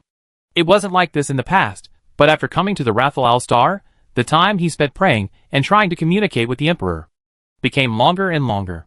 The other two members of the Phoenix have been feeling lost for a long time recently. After 3 consecutive gene seed implantation operations failed, their chapter leader locked himself in the confessional and never came out. And their chapter chaplains are in this state again. The atmosphere is depressing, and pain and confusion are also in their hearts. But today seems a little different. Although the chief chaplain is still kneeling in front of the emperor's statue to pray, the door of the confessional not far away has opened. The chapter leader finally came out. But it does not make people feel at ease. They can see that Martin's huge body is a little hunched, a little tired, and some despair is hidden. If an ordinary person is desperate and reckless, it can cause a lot of damage, not to mention a space marine. They looked at the chapter master with great concern, and walked closer to the chief priest step by step. They could feel that what was about to happen next would determine the future fate of the chapter. But they didn't know what would happen. Martin stood behind the chief priest and stared for a long time. During this process, his fists clenched several times, but then relaxed. Finally, he exhaled deeply, and like Rizzo, he knelt in front of the emperor's statue, muttered something, and then said sadly, "Chief priest, more than half a year ago, you said that you foresaw the vitality of the chapter on this planet called the Rathal Owl." Martin's voice at this moment was hoarse and unpleasant. He had hardly drunk any water in the past period of time, and his throat was very dry. Rizzo, who was questioned, opened his eyes and smiled faintly. "Yes, I did have such a foresight. Now, do you still insist on what you foresaw?" "Of course. I never doubted it. Even if..." Martins took a deep breath. "Even if the regiment has become what it is now?" When it came to this question, Rizzo did not answer directly. He asked back, "Are you blaming me?" Martins was silent, but he stared at Rizzo, his eyes full of bloodshot, which explained the answer. Rizzo sighed. "It seems that you are indeed blaming me. But do you still remember what I said at that time? You said that the hope of saving the regiment is on the Rathal Owl Star." "No, I didn't say that." Martins was stunned. The Space Marines had a good memory. He immediately recalled the scene at that time and made sure that he remembered it correctly. "What did the chief priest mean?" Rizzo continued. "What I said is that the opportunity for the chapter to be reborn is there, and it should be in the governor of that planet. Is there any difference?"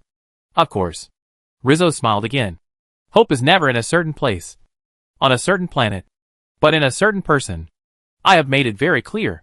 "But," Martin spoke up immediately, "the governor has done his best to help the regiment. What else can he do?" This is indeed what Martin thought, so he did not have too much resentment towards Gu Hang. The Phoenix Regiment and the governor of the Angry Owl Star have always been an equal cooperative relationship. They chose to execute the tasks entrusted by the governor according to the situation, and if the tasks were really outrageous, they could of course choose to refuse. Despite the sacrifices, it was only natural to fight against the enemies of the Empire, whether they were followers of the evil god or the green-skinned orcs. In this matter, Governor Gu Hang did not harm them. The intelligence that should be clear was clear, and the support that should be in place was in place. The sacrifice of the fighting brothers was caused by the fight with the enemy in the battle, and it could not be blamed on Governor Gu. While they were carrying out the mission for the governor, Angry Owl Star also gave rewards. Build a monastery for the warband, and let them freely select candidates from the young people on the planet. Need surgical equipment. buy the latest, replenish their arsenal, and even give them a set of precious Terminator power armor. What else can I say? Gu Heng has done everything he can. The warband needs to develop. What else does the angry L-Star give them? It's useless. Now, what they lack most is people, battle brothers, and gene seeds. In this matter, does Governor Gu have any way to help? But Pastor Rizzo said at this time, Governor Gu has indeed done his best to help the current Phoenix Regiment. But for the future, the regiment that will be saved, it is far from enough. He can do more. What do you mean? Martins asked anxiously. Do you foresee anything else? There are only 4 of us in the regiment. We must unite for the survival of the regiment. Why are you still hiding it at this time? I just don't know how to say it. Rizzo sighed. What kind of help does the regiment need most now? Is it gene seeds? Martins was confused, and even this answer was quite hesitant. Yes, then we need gene seeds now. Why don't we ask Governor Gu for help? Huh? Martins felt very puzzled. He may be able to help us in countless places, but this place. I said. I foresaw that the salvation of the war group would fall on Governor Gu. Now that we are at the brink of life and death, we need gene seeds to save our war group. So let's go find this governor. You mean, Governor Gu has our gene seeds? Martin's eyes narrowed, and countless thoughts turned in his mind. Rizzo once again did not answer directly, but asked another question. Martins, are you willing to pay any price for the survival of the war group? Of course I am willing, Martins answered decisively. But this has to do with... Rizzo waved his hand, stopping him from continuing, and looked at the other 2 parties present. What about you? Of course I am willing. The attitudes of the 2 veterans were equally decisive. Rizzo nodded. He stood up, facing the 3 brothers, and said, Then let's go together to meet the governor, to meet the savior of the regiment, and see how he saved our regiment. For Space Marines, jointly visited, fully armed, which scared Gu Heng. But after hearing the news, he still met them in his office lobby. Gu Heng today is no longer the same as before. In the past 6 months, not only has his power expanded rapidly, but his personal strength has also expanded rapidly. In the system, on his personal character interface, he is a LV5 psychic. In the battle on the Quintet 3 months ago, against the Orc Fleet Commander, he was even the main force. He had assessed himself that, at this level, he might not be afraid of Martins, the chapter master, in a one-on-one fight. Of course, being surrounded and attacked by 4 Space Marines at the same time might still cause problems. But he couldn't run away if he couldn't win? This city is full of his people. The reason why Gu Heng thought about this at the first time was mainly because these Space Marines came too aggressively, and too suddenly. He didn't know what happened. So he naturally considered everything to be the worst. Of course, when they actually met, Gu Heng's face was still filled with a bright smile. He first welcomed the arrival of the Space Marines, and then did not make any extra attempts or indirect questions, but went straight to the point and asked, I wonder if the 4 of you are here today. Is there anything specific that you need my help to solve? The Phoenix has made great efforts and sacrifices for the reconstruction and revival of the wrathful L-Star. I will never forget this. If you have any needs, you can just ask. If I can satisfy you, I will satisfy you. Facing Governor Gu question, none of the 4 Space Marines, who were full of energy, spoke. They didn't know what to say. The 2 warriors naturally didn't say much. They were here to witness. And today they only brought eyes and ears, not mouths. As for the 2 leaders, Martins looked at Rizzo, and found that the latter had no intention of speaking at all. This has always been Rizzo's attitude. You are the commander of the regiment, and all decisions should be made by you. Is this a good thing? At least Martins didn't think so. He just felt a heavy burden. Sometimes, he really wanted someone to make some decisions for him. No matter whether the decision was right or wrong, he only needed to follow, execute, do his best. That would be fine. That would be countless times easier than now.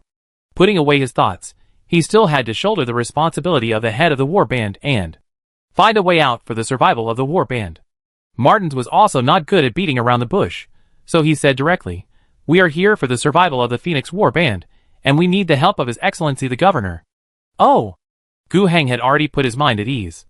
You asked for help. Why didn't you say so earlier? You were so angry, I thought the truth had come out, and you were going to kill me. Eh? No, there was no truth at all. I am a loyal minister of the great empire. However, Gu Heng was a little confused. He said, You need help, of course there is no problem, but forgive me for being frank. I have always been grateful for your efforts in the past, and I have tried my best to help you. I don't know where else I can help you. If there is anything I did not do well, you can also point it out. I am all ears." Martins took a deep breath and said, "We need gene seeds." "What? Gene seeds? Looking for me?" Fortunately, he was not drinking water at the moment. Otherwise, he was not sure if he would spit it out in one breath. He coughed twice, covering up the shock in his eyes, and pretended to be calm and asked, I understand what gene seeds are. But how can I help you?" "I don't understand." Martins was a little discouraged again. That's right, he is a governor. How can he help with the gene seed issue? He couldn't help but look at Pastor Rizzo next to him again. Rizzo still looked silent. Martins was furious and said, 8 months ago, we were wandering in the starry sky. He told what happened at that time. From their predicament, from Rizzo's prediction that the salvation of the war group fell on Gu Hang, to their arrival at the Angry Owl Star. Even including the previous conversation between him and Rizzo in the Phoenix Monastery.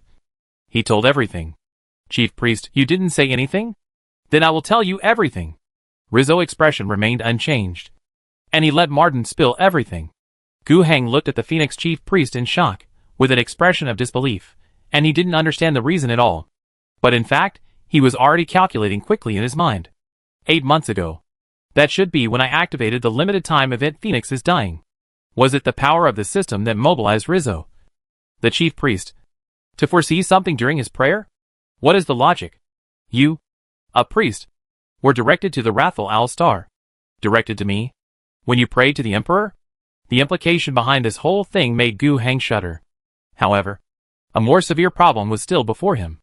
After Martins finished talking about all this, he was looking at him with expectant eyes. Not only Martins, but also the 2 Space Marines behind him had the same attitude. And what should he do in response? Gene seeds.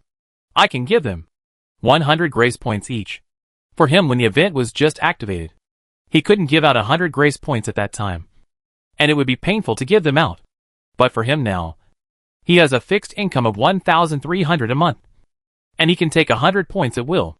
But the question is, should he give it? If he admits it, how much risk will this matter bring? And how much impact will it bring? Chapter 198. From today on, I am the Phoenix. In the untraceable era, the Emperor who was still alive created gene seeds and created Space Marines. But now, this technology has long been lost. In the current era, gene seeds can only be produced by Space Marines themselves. And, due to the long separation between each historical war group, the gene seeds have gradually produced some subtle differences. After completing the gene surgery, the Space Marines created, their characteristics will also be different. The gene seed bank accumulated by the Phoenix Legion over the long years has been destroyed. According to the history of the Legion that Martins once told, in the last battle that ended the 100 Years of Atonement expedition, they took the Legion's arsenal and the flagship of the Legion's gene bank, which was completely destroyed in a huge explosion. In this world, if you want to see the gene seeds of the Phoenix again, apart from the ones picked after the 7 living warriors died, the rest can only be found in the Imperial Gene Seed Bank. Space Marines also need to pay taxes, which are called gene seed taxes.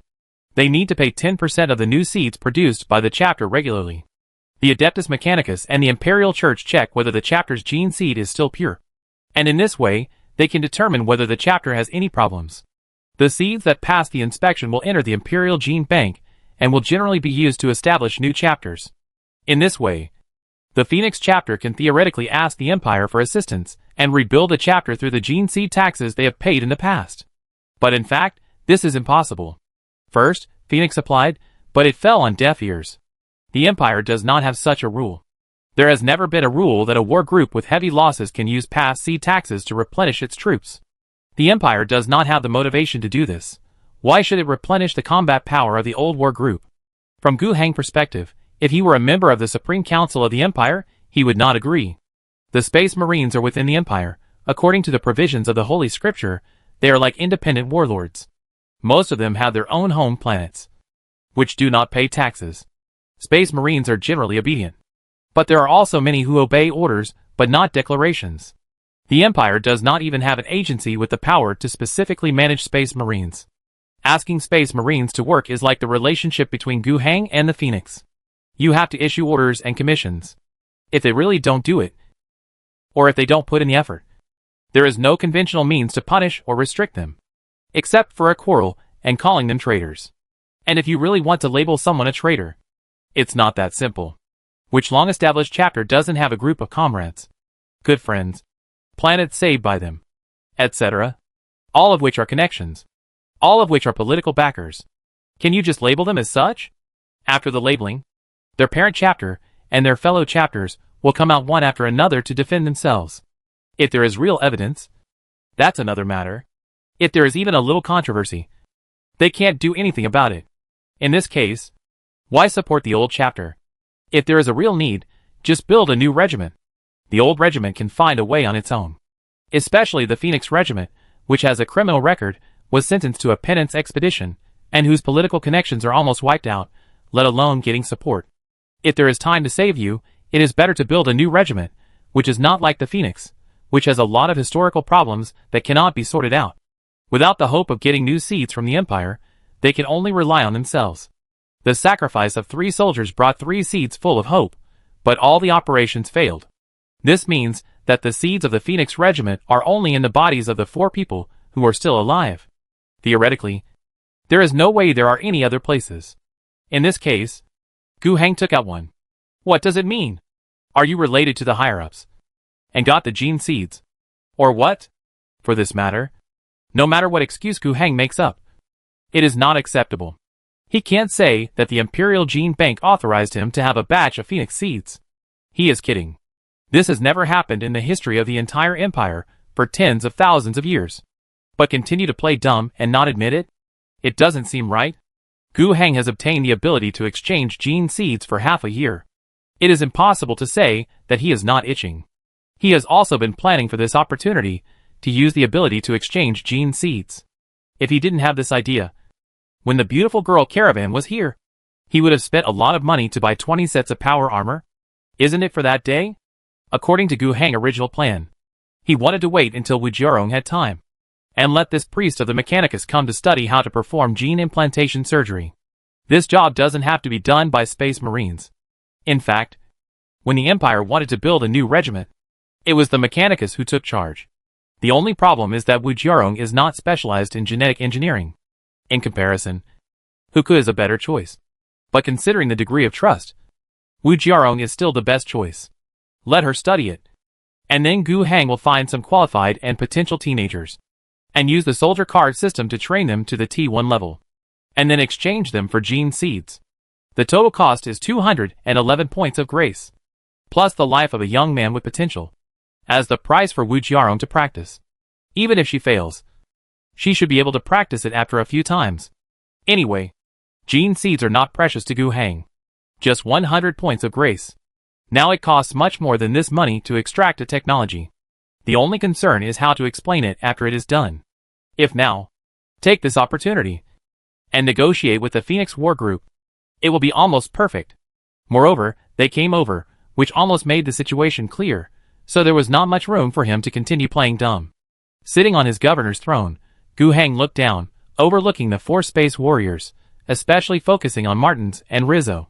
He could see the relief and tension on Martin's face. He could also see that Reverend Rizzo had opened his eyes at some point, and his expression was full of expectation, even a little fanatical. Recalling what Martins had just said, that they were guided to the wrathful owl star by Rizzo prayer to the Emperor. He gritted his teeth and decided to give it a try. He thought clearly that in a desperate situation, these phoenixes who were thinking about how to continue the warband, facing the gene seeds that came from nowhere but were definitely descendants of the phoenix, would probably really give up the pursuit of the reason and just hope that the warband could survive. Space Marines are called the Emperor Angels of Death. That's right. They all value loyalty. But are there no Space Marines who rebel? That's not true. Rebellious chapters, Chaos Space Marine warbands, these are real things. Aren't they just separated from the loyal Space Marines? With the Phoenixes in their current state, I'm afraid they are hoping for the survival of the chapter. If they are asked to rebel directly, there is a high chance that they will agree.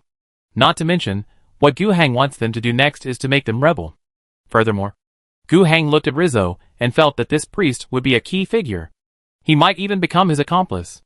Thinking of this, Gu Heng took a deep breath and said to the 4 space warriors below seriously, If you say so, I have indeed thought of a way to help you. After starting, Gu Heng did not elaborate, leaving room for maneuver. He spoke slowly, and did not forget to observe the expressions of Martins and Rizzo. The eager look on Martin's face suddenly became full of hope. The war captain looked at him with eager eyes, expecting him to say the next words. And the fanatic look on Rizzo's face became more obvious. The reactions of the two made Gu Heng feel relieved. Their first concern was not why this governor could help us get gene seeds, but that he could agree to any conditions, which in itself explained a lot of problems. He continued, but this matter is too important and special, it involves some secrets, and I will pay a great price for it, which exceeds my support for you. So, if you need this kind of special help, I need you to agree to a few conditions. Martins couldn't wait to say, you tell me. I will definitely agree. I will agree to any condition. He was indeed ready to pay any price in his heart. Gu Heng raised a finger. First, the Phoenix Regiment needs to pledge allegiance to me. Just this first point. Martins was stunned. A regiment? Pledge allegiance to a planetary governor? Has such a thing ever happened in the entire history of mankind? Aren't planetary governors mortals appointed by the regiment to help them manage the planet? At best, they are stewards, and they can be replaced if they don't do a good job? Now, the regiment has to pledge allegiance to the planetary governor? He was a little bit hard to accept. Gu Heng's expression calmed down. I think I want to make it clearer. This has exceeded my ability to help my allies. You should also understand it. Only for my own people, real people, can I pay the price. After a pause, Gu Heng leaned forward and stared at Martins. I am ready to pay the price for the revival of the regiment, but the premise is that this is my regiment. So, Martins, you said you are willing to pay any price, then does what you just said still count? Martins looked at Rizzo again, but he only saw Rizzo's encouraging eyes. I promise. Martins lowered his noble head. Then take the oath, Gu Heng said. Since he has already agreed, what else is there to say? Martins knelt on one knee to Gu Heng, who was sitting on the governor's throne in front of the golden statue of the emperor, and also lowered his proud head. Following his action, Rizzo and the other two space warriors also knelt down. Next, it should be the oath-taking part. But Martins pursed his lips tightly. He didn't know how to start. At this time, Reverend Rizzo spoke. It is my job to lead the regiment to take the oath and sing the prayer. Let me do it. Martins breathed a sigh of relief. The chief priest was still useful at the critical moment. At least, he took over the most embarrassing part on his behalf. But soon, he couldn't laugh anymore. From today on, I will be the Phoenix. The first sentence that Rizzo said moved the DNA of Martins and the other two.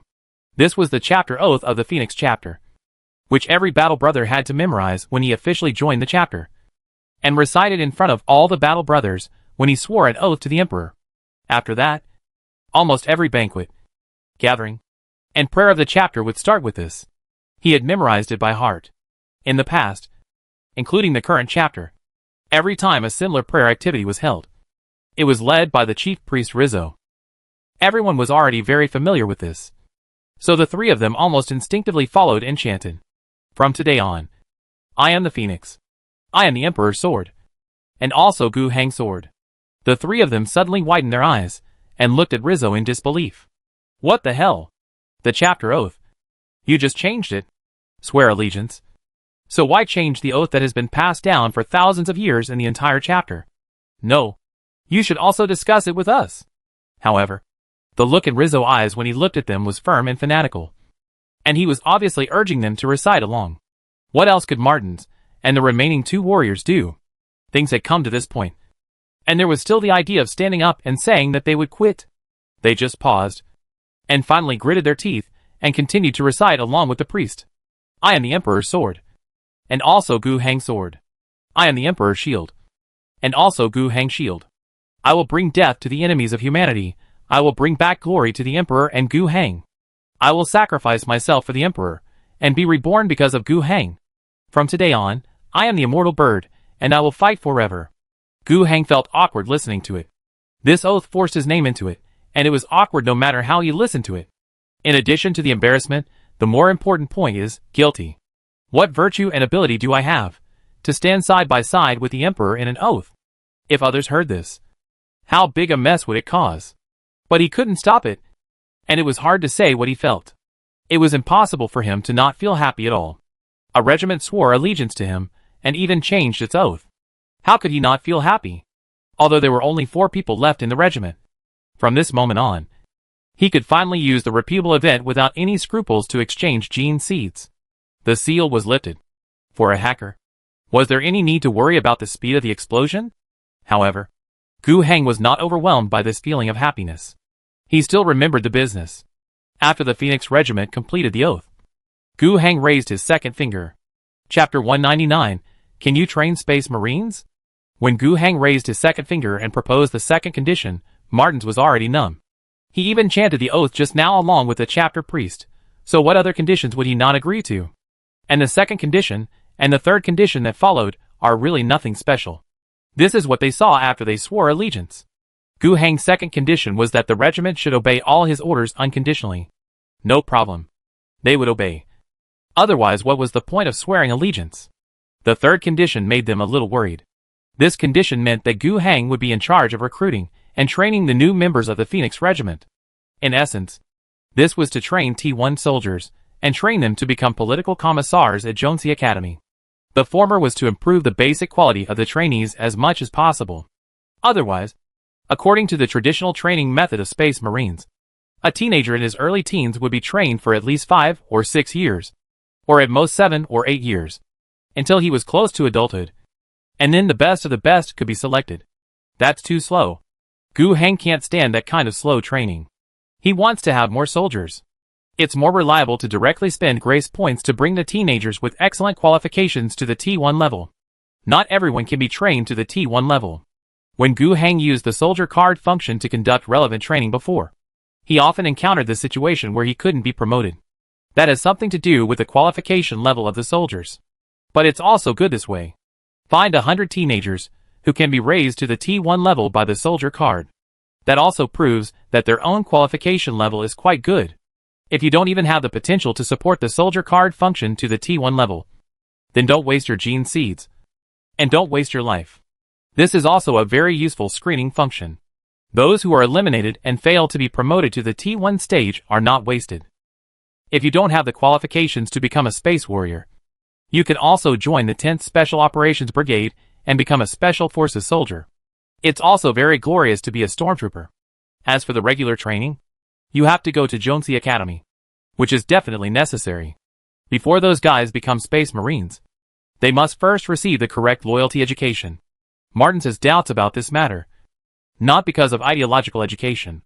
The entire regiment has sworn allegiance to the governor. So what else is there to worry about?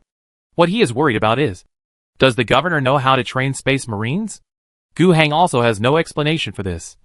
Just like he would not explain how he would get the gene seeds. As for how to deal with Martin's doubts, it was actually very simple. Gu Heng said something to him. His words were very euphemistic, but his meaning was very direct. He was going to perform a gene seed implantation operation next month. Did Martins have the ability to train a suitable candidate in 1 month using the conventional training method of Space Marines? Even if he chose from the more than 200 teenagers who had been trained in the Phoenix Monastery before, he would not be able to pick out a suitable one. It's not that the training method of Space Marines is not good, but the problem is that there is too little training time. The 3 consecutive operations failed before. Of course, the gene seeds were not properly preserved before, which led to the decrease in activity. The quality of the recipients was not high enough, which was another big problem. If you can't do it, then I might as well do it. Martins had no choice but to accept it. After sending off the 4 members of the Phoenix Regiment, Gu Heng, who was alone, rarely asked someone to bring him a glass of wine, and sat in his seat to drink alone. He didn't show excitement or happiness on his face, but he was really happy. The complete surrender of the Phoenix Regiment was of great significance. The core point was certainly not the 4 veterans. If we just needed to borrow their power, it was not necessary for them to surrender.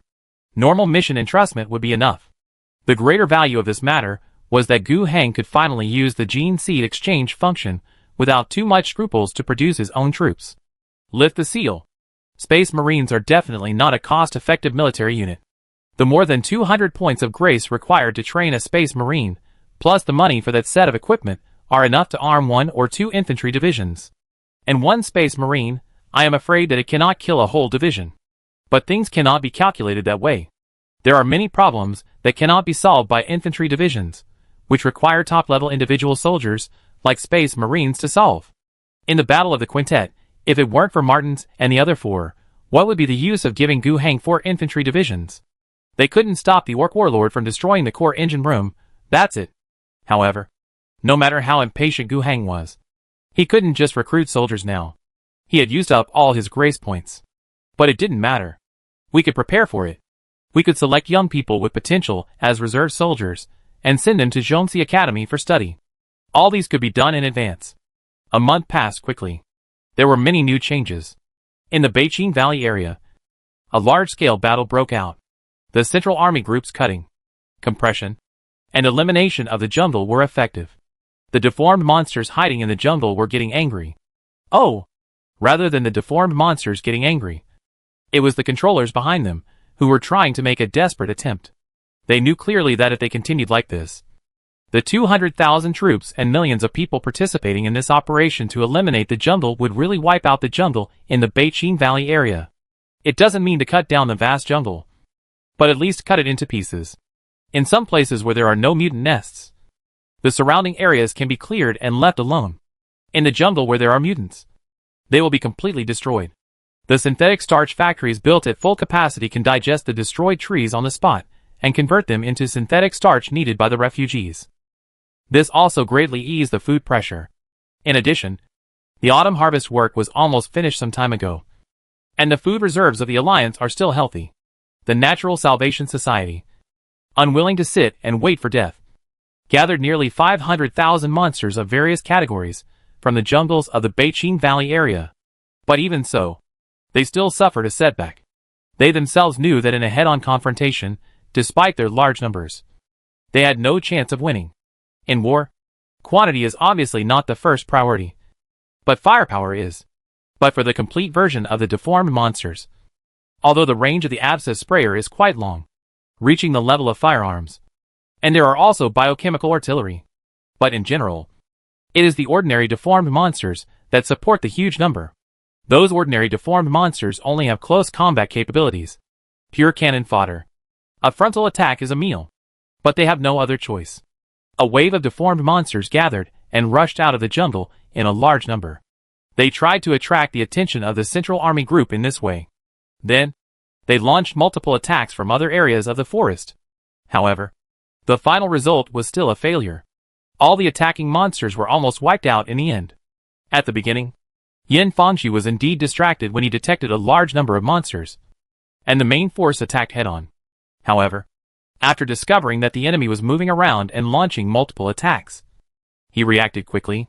First, the frontal troops launched a more fierce attack and eliminated the enemy in front of them. Secondly, the reserve troops were quickly mobilized on a large scale across the entire front line to support multiple enemy attack points.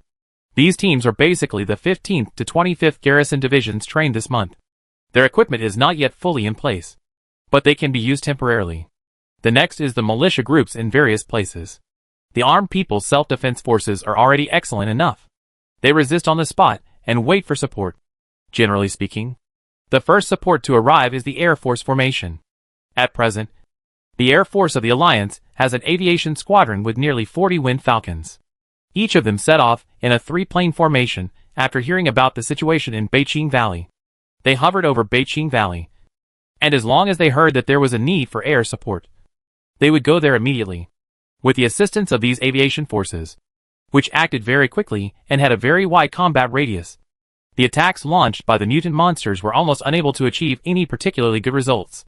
Of course, the Air Force is only the Air Force after all, and it cannot play a decisive role. But as long as the monster's attack rhythm is successfully delayed, that's enough. The Central Army Group on the ground. After taking some time, the rapid reaction forces in various places can provide support along the way. The Qingdu area is a huge peninsula, with the longest east-west distance of thousands of kilometers. With just a few people on hand, it is definitely impossible to cover everything. But it is not necessary. With only a few million people, it is enough to put a few larger settlements. There is no need to stretch it so far, such a long defense line, and increase the difficulty of defense out of thin air. After several targeted counterattacks and annihilation battles, These deformed monsters were almost wiped out. Then, the Alliance army followed the plan and followed the multiple passages in the Chingu area, and sent a part of the fast troops to start moving south. They will set up evacuation points along the way to help the people who are still stranded in the southern Chingu area to migrate northward. This migration is semi-mandatory. It doesn't matter for ordinary people. But the many plantation owners in the southern Chingu area are the biggest obstacle. From the beginning of the disaster to the present, the plantations in the Nanqing Valley area that have been able to hold on to the present are either relatively isolated from the outside world and have not encountered any difficulties so far, or they have survived together and have managed to hold on, or they are large in scale and are not so easy to be breached. But no matter which one it is difficult to easily persuade those plantation owners to give up their assets and follow a large number of hired farmers to go north together. In response, the Alliance expressed respect and then asked all the people to leave. The population migrated away, leaving only the plantation owners and their families. You can do whatever you want. If you want to die, the Alliance will not be able to save you. However, if you dare to incite the hired farmers to resist the Alliance army, prevent the hired farmers from leaving, and spread false propaganda that going north will cause disasters. If there are all kinds of such confrontational behaviors, they will be regarded as enemies, and the Alliance army will give them a strong blow. In short, the process of migrating the population in the south was not smooth, and bloodshed often occurred. However, the army carried out the will of the governor with steel and artillery fire. Even if things got a little turbulent, those plantation owners would never be able to stop this process. On the Angry Owl Star, the will of Governor Gu Hang was the general trend, the wheel of the times. No one could resist it. And during this month, the researcher who Gu Hang had paid attention to before, had also achieved results in the work of cracking the spoils that the special forces of the 10th Brigade had retrieved. Who personally found Gu Hang to report the good news that he had found the target location. As expected, just as they had expected, the Natural Salvation Society did have a complete and undamaged spiritual gas field left over from the pre-war era. Moreover, the most important research work they are currently doing is trying to figure out what disasters occurred in those spiritual gas fields on the Angry Owl Star in the pre-war era, and how the abyss cracks were opened. They are trying to reproduce this process, and they have already achieved some results, which involves a large number of lives and a large-scale sacrificial ceremony. The massive reproduction of the deformed monsters, out of control, is related to their research. This spiritual gas field discovered by the Natural Salvation Society is not large, but as long as it is a spiritual gas field, the energy density in it is very exaggerated. Its location is in the southernmost part of the Chingu Peninsula or the Chingu subcontinent, and about 80 kilometers southwest of the seabed. The Natural Salvation Society should have built a mining site and laboratory there. Huka said, if he wanted to know what his student wanted to do, he would have to spend more time researching. Gu Hang didn't care much about it. If Huka wanted to research, let him do it. As for solving the problem, Huka didn't have to worry about it. At that time, he would send special forces to strike in orbit, and under the cover of the Air Force, destroy the place. Destroying the spiritual gas field is a joke. It is unrealistic. But he can destroy all the equipment and personnel arranged by the Natural Salvation Society there, and cut off their way to continue using it. Of course, that is not now. The Alliance Air Force is too busy now, and there is still a war in the Beijing Valley area, and the Special Operations Brigade is not strong enough. Let those cultists live for a while, and when there is time, Gu Hang will give them a hard blow. After this month, the monthly fixed income was also issued. This time, there are 1432 points, which is an increase from last month. After getting more than 1,000 points, Gu Hang did not hesitate and invested almost all of them in the construction of the Phoenix. Chapter 200, New Blood in the Regiment. After receiving 1432 points of grace this month, Gu Hang current total grace points are 1440. These grace points, even if all are invested in the Phoenix, the limit state can produce about 7 Phoenixes. Of course, actually it is unlikely. We have to consider the losses in the middle. No matter how optimistic Gu Hang is, it is impossible to get all 7. What's more, before that, we have to select the right people for training. The selection method is actually quite simple. First, in the past month, Gu Hang has selected 150 teenagers between the ages of 16 and 18 from all over the league. There are some conditions, such as background, past experience, physical fitness, and psychological state and willpower. In short, there are a lot of various requirements. These requirements are not Gu Heng brainstorming, but he took the suggestions of Martins and Rizzo and established a scoring table from all aspects. Each item has a different weight, and he used this to evaluate the 150 people selected. Under this premise, these 150 people have actually gone through a round of screening. And now, Gu Heng has enough gift points in his hand. The second round and the following rounds of screening will start soon. First, everyone was trained to the T4 level. This cost Gu Heng 17 points of gift. Then, when they were about to train them all to T3, they were unable to train. This is normal, which means that some of them have the potential to reach this level. Then divide them into 15 groups and upgrade them one by one. There are 6 groups that cannot be upgraded, and divide them again. Although this is not the most efficient way, it doesn't matter. Gu Heng doesn't have to focus on extreme efficiency. In the end, 9 people were eliminated, and the rest were all promoted to T3 level. This cost 141 points of grace. To be honest, this ratio is quite high, and it may be that the selection was indeed good during the selection stage. However, when it was promoted to T2 stage, the elimination ratio began to become very large, and only 47 people were successfully promoted in the end. For their promotion, Gu Heng spent 470 points of grace. In the end, Gu Heng saw that there were only 3 people left who were qualified to be promoted to the T1 level. This ratio really made Gu Heng sigh that it was really difficult to find someone who was qualified to become a space warrior. Among the 150 young men who were selected from the best, only 3 could be trained to the T1 level. No wonder. All 3 operations performed by Phoenix failed. They only found 400 or 500 teenagers for training. Not to mention that the Phoenix did not have enough time to train those teenagers. Even if they were really given enough time to train, the gene seeds remained intact and active. Gu Heng was not optimistic that they would succeed. The Phoenix did not have any plugins. It was impossible for it to easily select the best candidates like Gu Heng did. They could only observe the level of those teenagers through about half a year of training time, and guess the best 3. Among the 500 people, there are probably only 10 or so who actually have this qualification. And many of them are just potential, and may not be able to fully realize it in training. No wonder. Those mature warbands need an entire planet to provide soldiers. And a large number of warbands will also carry out cruel elimination in the stage of selecting new recruits, and even resort to means such as battle royale and fighting. They just need a large number of young people to participate in this recruitment operation and carry out the most severe elimination. Compared with the preciousness of gene seeds, the lives of some mortal boys are not worth mentioning. Low tolerance rate? Then select 10 from 100,000 people. In the fierce fighting and harsh elimination, if you want to win all the way, you will be forced to show your potential. Those who don't show their potential will die or be eliminated. And the Space Marines will not feel sorry. No matter whether the Space Marines' method of selecting new recruits is advanced or backward and cruel, it is definitely not as good as the cheaters. Gu Heng had never thought that his soldier card system would be useful in this way. Although the success rate of T2 level boys in surgery was actually quite good, Gu Heng did not intend to waste it on them. Instead of that, he would rather give the precious gene seeds, which were 100 points each, to the 3 best ones. Gu Heng raised all 3 boys to the T1 level.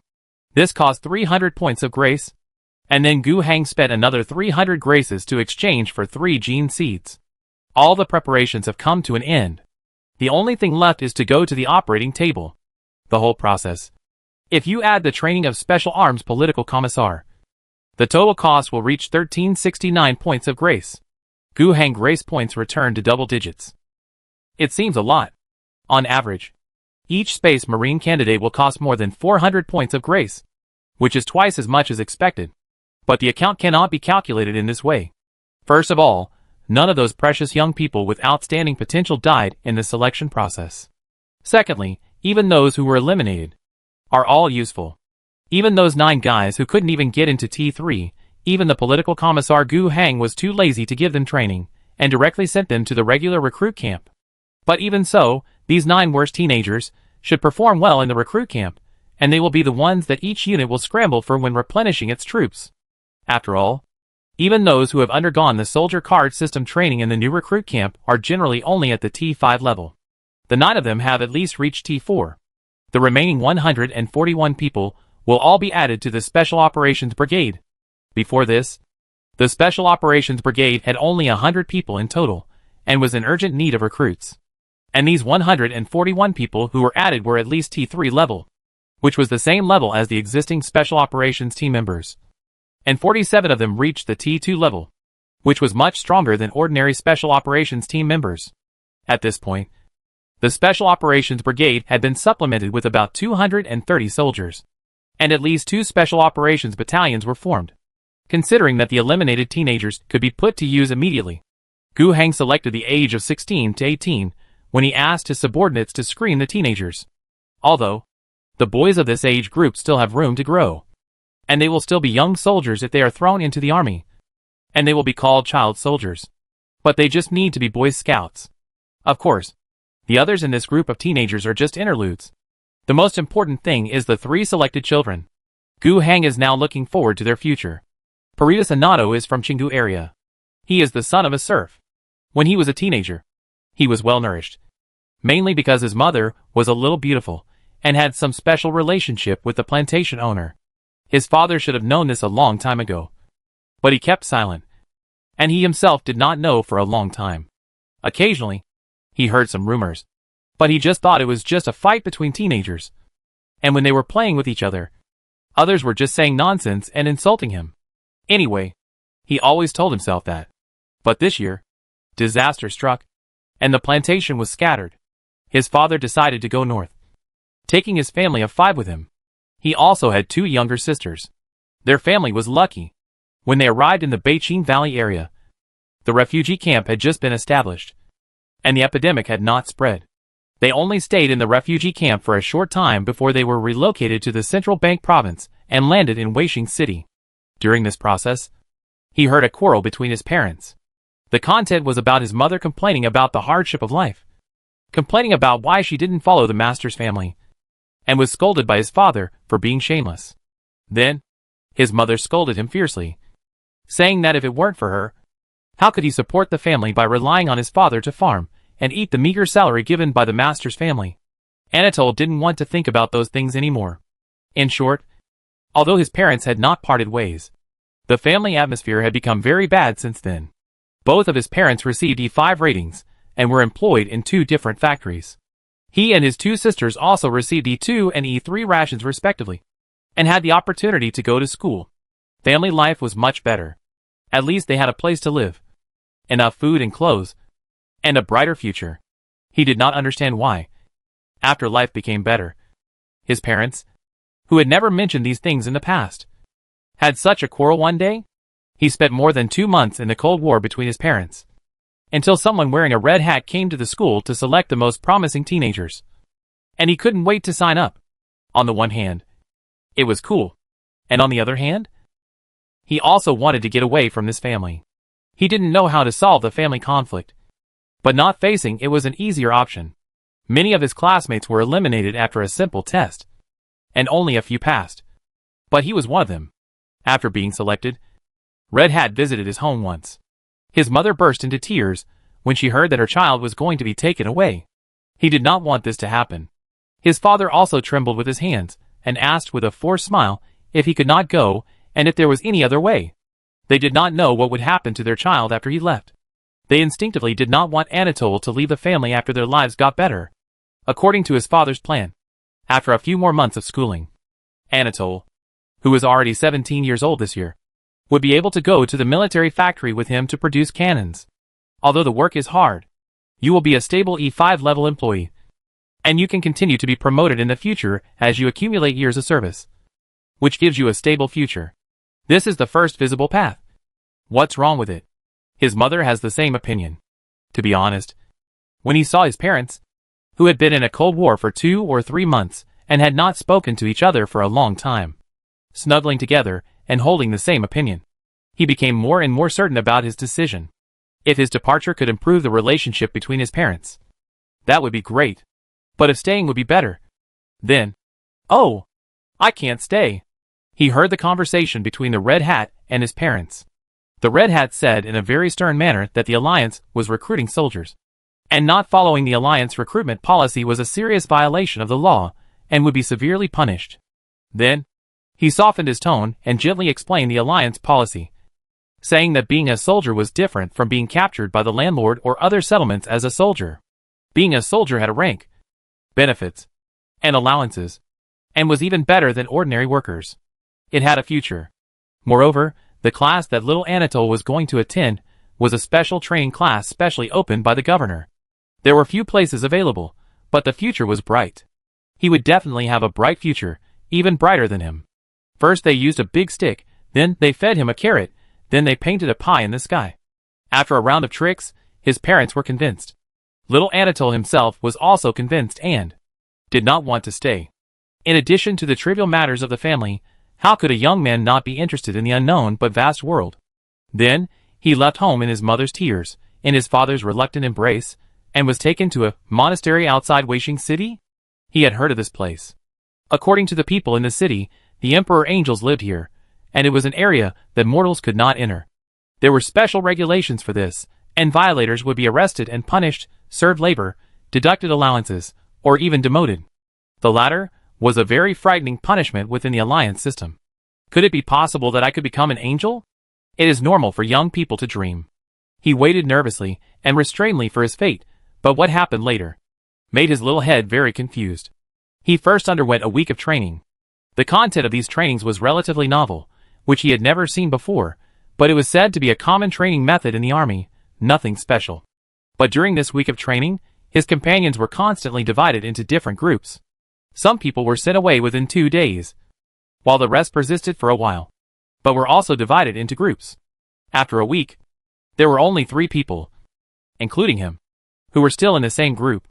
Moreover, during this period, he clearly felt that he had undergone a huge change. His physical fitness had improved greatly. He was originally only considered to be in the upper middle level among his peers in terms of physical fitness, strength, agility, and other abilities. In 1 week, he reached a level far more exaggerated than that of a normal adult. He mastered many military skills, most of which he had been trained in. But at most, he had only practiced them once or twice. However, he felt that every skill had become his instinct, and he could use it at will. In his mind, there was also a lot of military knowledge. He only read those knowledge once in the books distributed at night according to the requirements of training. But now, he remembered them deeply in his mind. He didn't just remember them, but also understood them, as if he had actually applied these knowledge many times, and they were deeply integrated with practice. These things surprised him. Then, he and his companions were taken to Fuxing City, a place called Zhongxi Academy, for a week of training. During this period of training, his knowledge increased a lot. He even saw the legendary governor in person during the first class.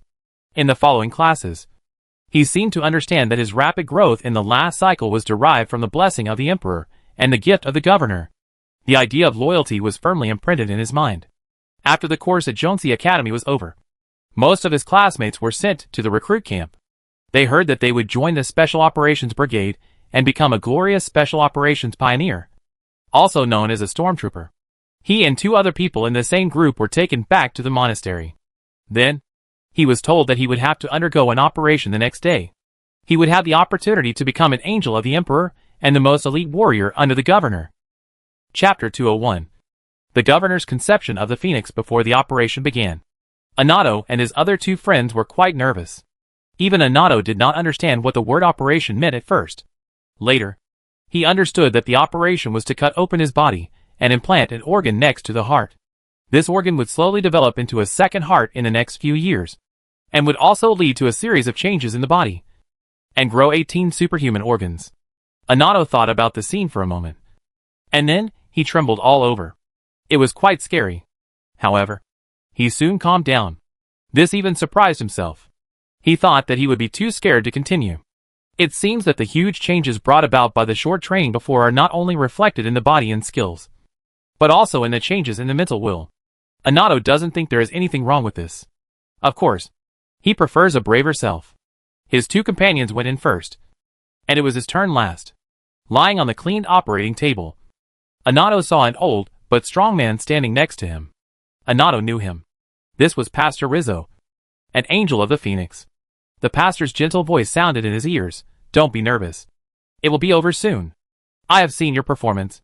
You are already good enough. You will get through it smoothly. Yeah. Anato nodded.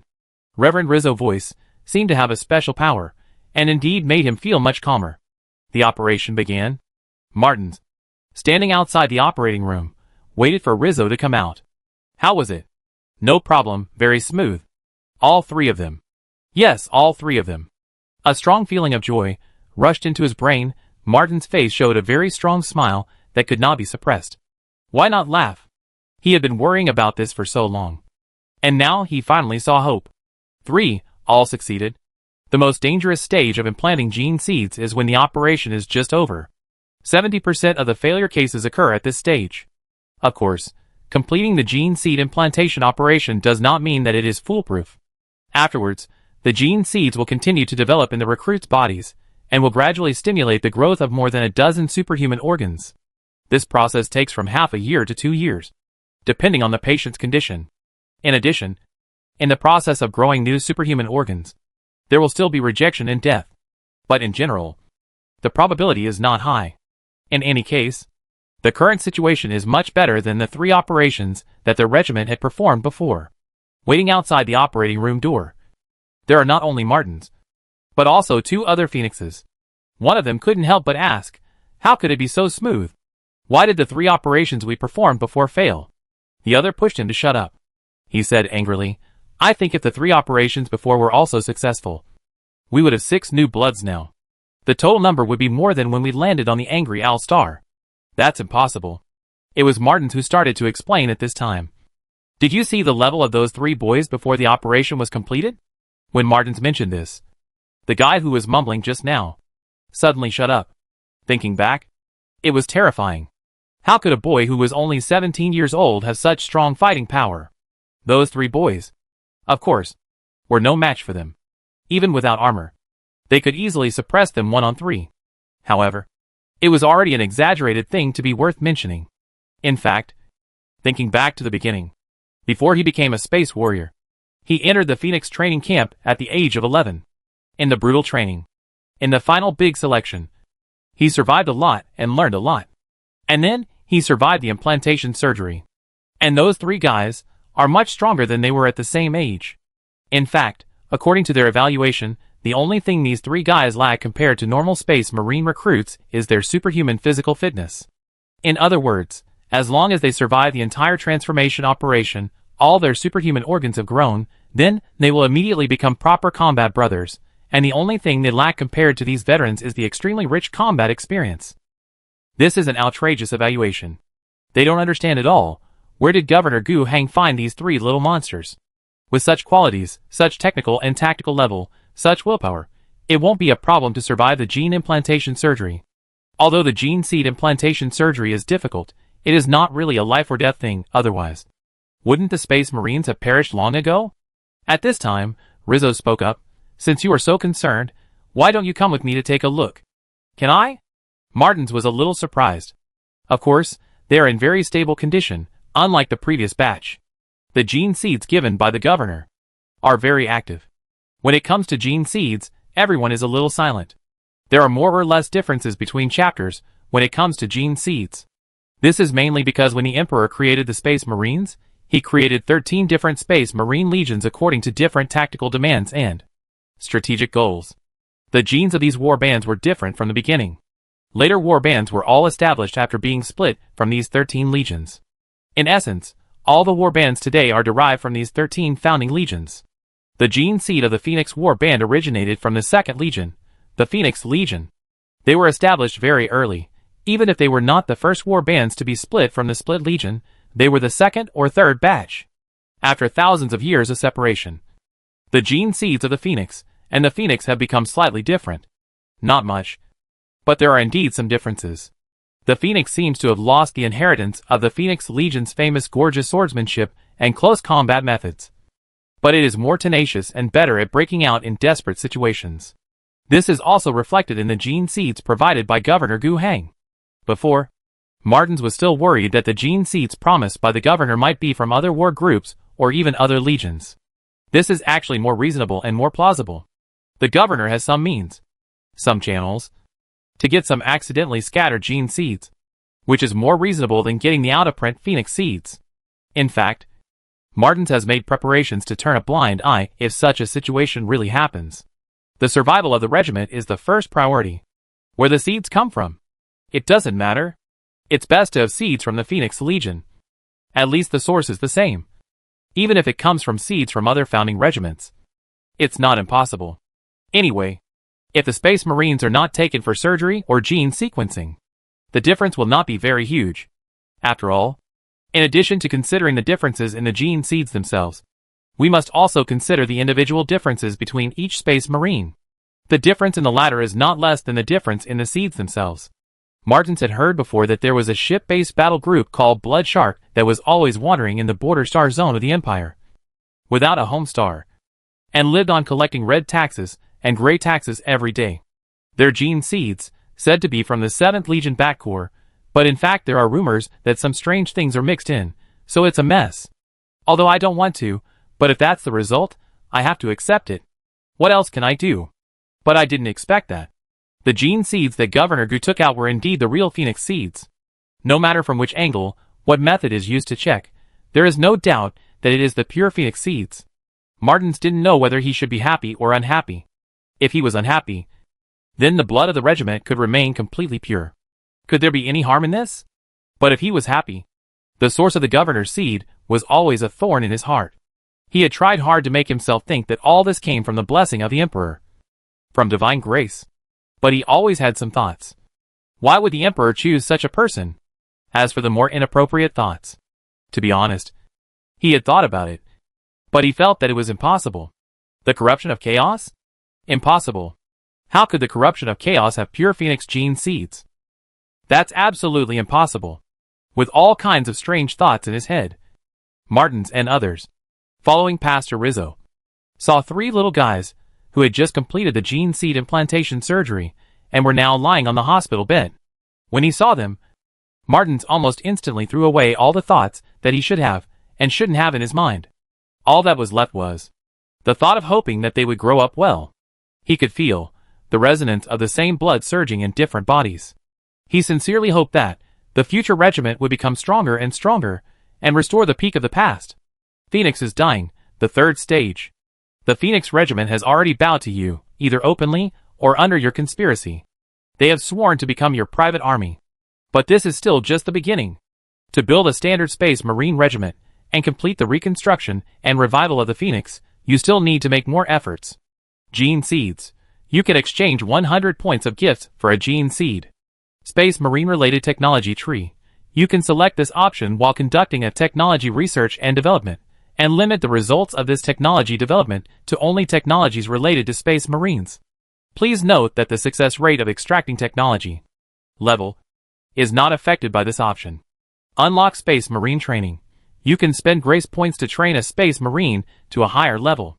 The veteran level requires 200 grace points, the sergeant needs 300 grace points, and the company champion needs 400 grace points. Growth acceleration.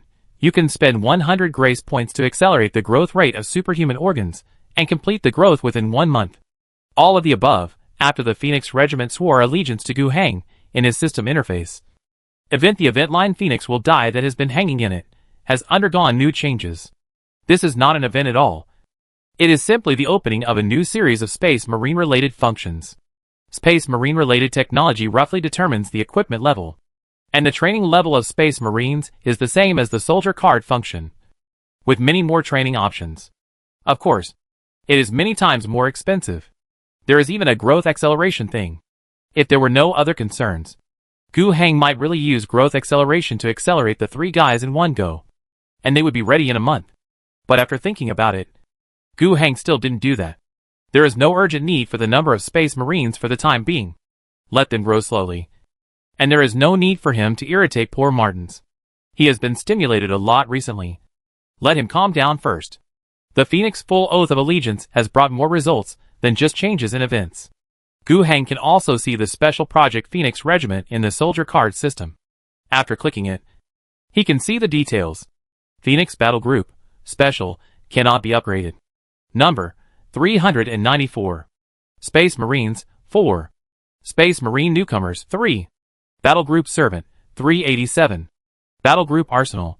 Omitted the two numbers 4 plus 3 are easy to calculate, and the number of 387 Battle Group servants should be the group of people they found when Gu Heng authorized Phoenix to search and select teenagers on the Wrathful Owl Star earlier. These nearly 400 people, it is almost impossible for them to become Space Marines. But despite this, they are still considered as the property of the Phoenix Regiment and become the servants of the regiment. They will then take on a series of tasks such as maintaining the logistics of the regiment, maintaining the armor, maintaining the weapons, cooking, cleaning, etc. Even when necessary, they need to take up weapons and fight with the Space Marines. But this situation is something Gu Heng does not want to see for a long time. In the future, his ideal appearance of Space Marines is that the Phoenixes only need to take care of their own personnel and their own equipment. As for the rest, what mortal servant army, what battle group fleet? Forget it. It's not that they don't have them, but even if they do, Gu Heng will definitely not put those things into the sequence of the Phoenix battle group. The chapter master just needs to take care of the Space Marines. If necessary, the Planet Navy and Planet Army will provide them with support unconditionally, but that must be authorized by Gu Heng. Including the actions of the Space Marines themselves, they also need to be carried out under Gu Heng authorization. Like the traditional warbands, it is impossible to expect to become an independent warlord in the Starry Sea. Gu Heng raises space warriors, which is to say, raising high-level fighters and top-level combat forces in the hope that they can play a decisive role on the battlefield. Not raising a group of uncles or a group of independent elements with separatist tendencies. Gu Heng almost intends to cancel the configuration of all mortal troops in the warband. Need an aircraft? Need air support? The Alliance Air Force is at your service. Need orbital bombardment? The future planetary fleet is at your service. Need heavy vehicles to coordinate attacks? The Alliance Army Armored Regiment is at your service. Need logistical support? The Alliance Military and Political Department, the Logistics Equipment Department is at your service. Anyway, in Gu Heng plan, Phoenix is a concentration of super warriors, not an independent warlord. Gu Heng will give everything else that the regiment should have, but in another way. Martins can command the Alliance troops authorized to him, but these authorizations are only one time, limited to this mission, and do not change the ownership. Unless something like the Land Speeder or the Rhino Transporter is developed, which can be regarded as exclusive equipment for Space Marines, Gu Heng plans to distribute it directly to the Space Marines. Chapter 202, Relics on the Sea. Another month has passed, and all the grace points Gu Heng received this month have been invested in the construction of Space Marines. This time, out of the 200 selected, 5 new bloods of the battle group were created. When the Phoenix Space Marines saw this, they never said a bad word about the governor again. There are 8 new bloods waiting to grow. When they grow up, the number of battle groups will be more than when they first landed. The battle brother who was mumbling before, why didn't it go so smoothly before? Now, what he was mumbling has become, why didn't we swear allegiance to the governor when we landed? This way, we wouldn't have to waste the 3 gene seeds left by Schneider and his men.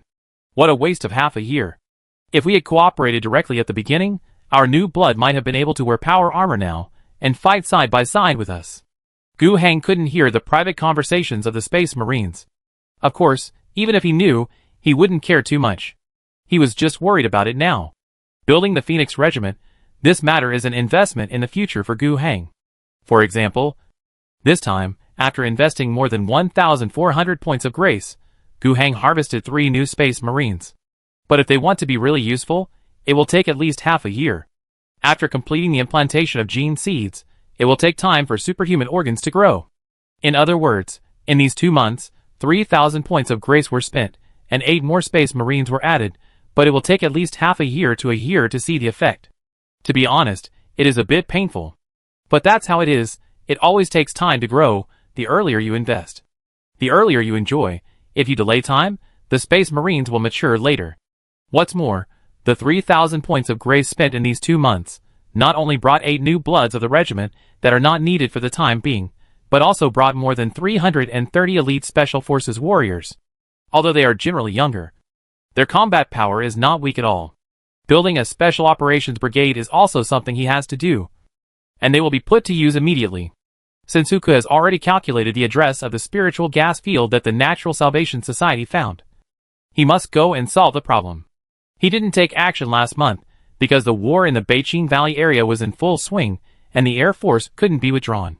Moreover, the main force of the Central Army Group has always been located in a relatively northern location. If we really dispatch special forces to the southernmost part of the Qingdu subcontinent, it will be difficult to get support no matter what happens. But now, the situation has become much clearer. The Central Army Group almost wiped out the last batch of 500,000 deformed monsters in the northern Qingdu area. And then, they rushed south along the original main road in the Qingdu area, liberated many settlements, and carried out population migration. In the Nanqing Valley area, the Alliance Army did not go into the jungle, but only liberated many plantations and settlements along the way. In a month, they almost completed the migration of about 3 million people. This is a great feat.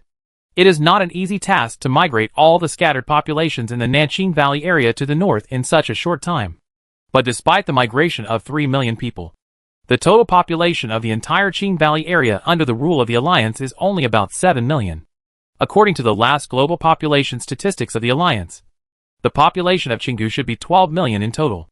Although this statistic is quite old, it can be traced back to the period of the second governor.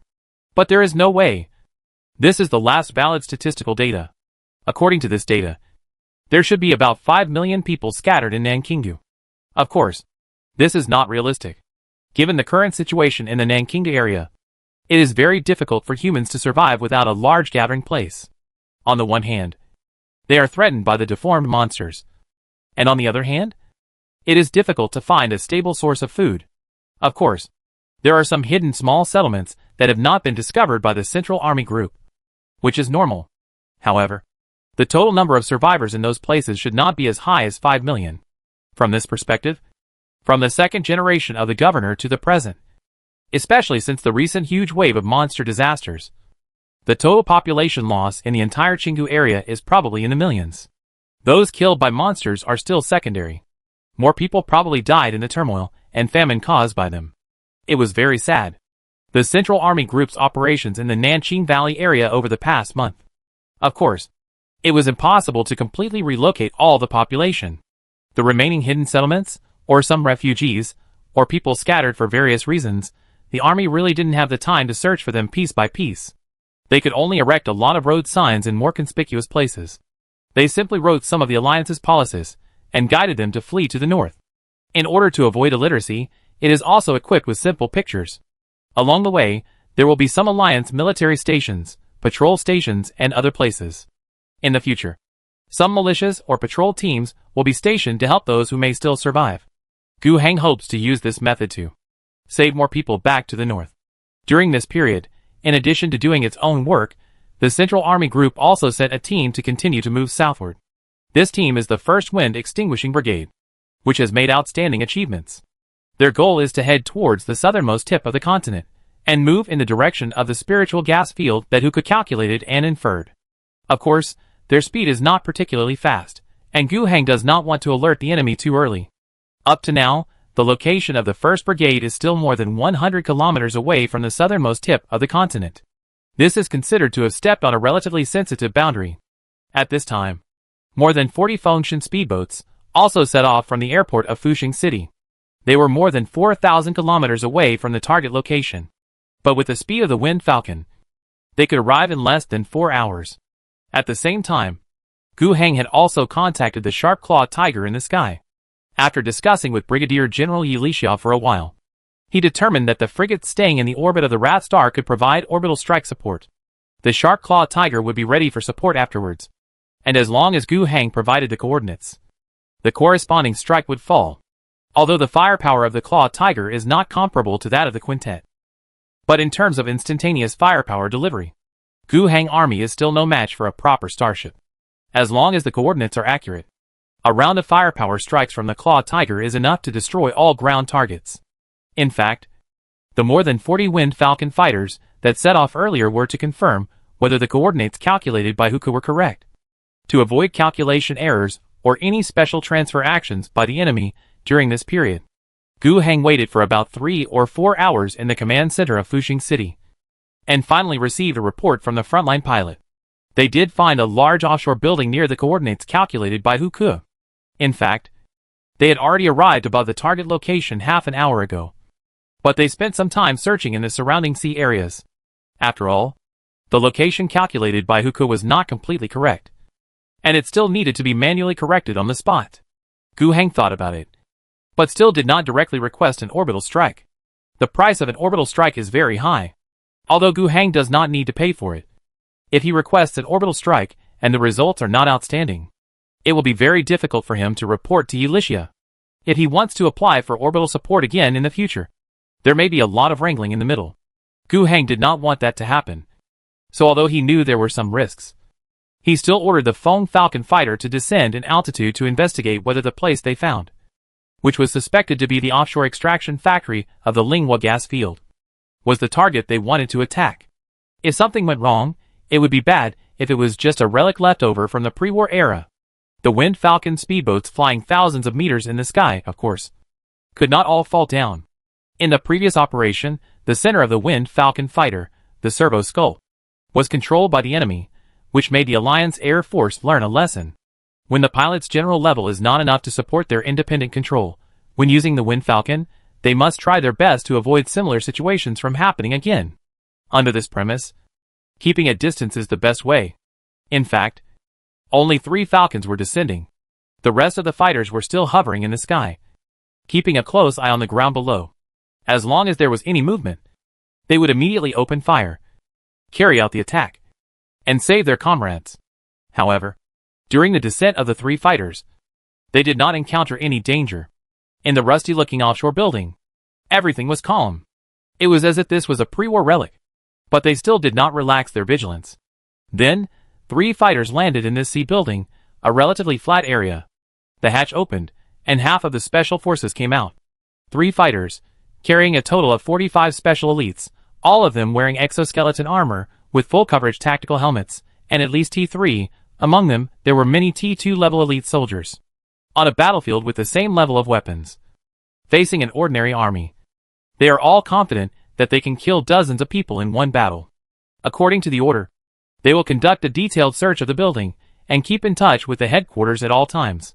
The individual communication equipment on them is of course not enough to directly contact the headquarters 4,000 kilometers away, but they can contact the Falcon fighter in the sky. The highest commander of this operation is now on a fighter in the sky. That's Martins. Martins is on another mission, and his 4 combat brothers have also arrived. However, this time, they don't have to fight directly on the front line, or they don't have to fight at the first time, and it's up to him to decide whether to fight or not. More than 40 Wind Falcons from the 1st Air Squadron of the Alliance Air Force, and more than 200 soldiers from the 10th Special Brigade, who came to participate in the battle, are all under his command. At present, it looks like an ordinary pre-war marine building ruins. Maybe it was an offshore drilling platform in the past? Whatever effect it had in the past, it should no longer be effective now. At least so far. They have not found any abnormal situation. However, just when they thought of this, something strange happened below. Fierce firepower suddenly came from all directions, and various biochemical monsters rushed out and launched a fierce attack on the 3 ships that had not yet unloaded the soldiers, had no time to ascend, and were leaving the cabin. Martin's face was calm. The enemy obviously has some kind of biological hiding technology. The scan they just passed by at low altitude did not find any traces of the enemy. Obviously, the enemy had originally decided to hide and create the illusion that there was no one here. But when the ground troops went down, they knew they could no longer hide. So they simply showed their fangs.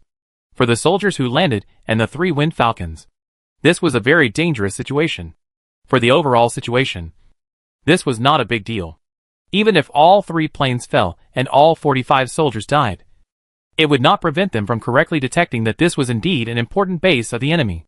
If he were to think purely in a cold-blooded way, based on his past combat experience, he might abandon these soldiers and planes, pass the information directly back, and call for an orbital strike. However, now she might need to change her mindset. He couldn't treat these mortal troops below as if they were just friendly forces, just cannon fodder for the Astra Militarum, as they did in previous battles. Now, they were in the same group, and belonged to the same alliance regime on the Rathal Al-Star. Moreover, those soldiers were all elites, and many of them almost entered the Phoenix, and became new blood.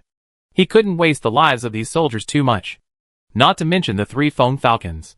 He knew that their governor, although his strength was rapidly expanding, was not rich enough in general. If 3 planes were lost, it would still be painful for the governor.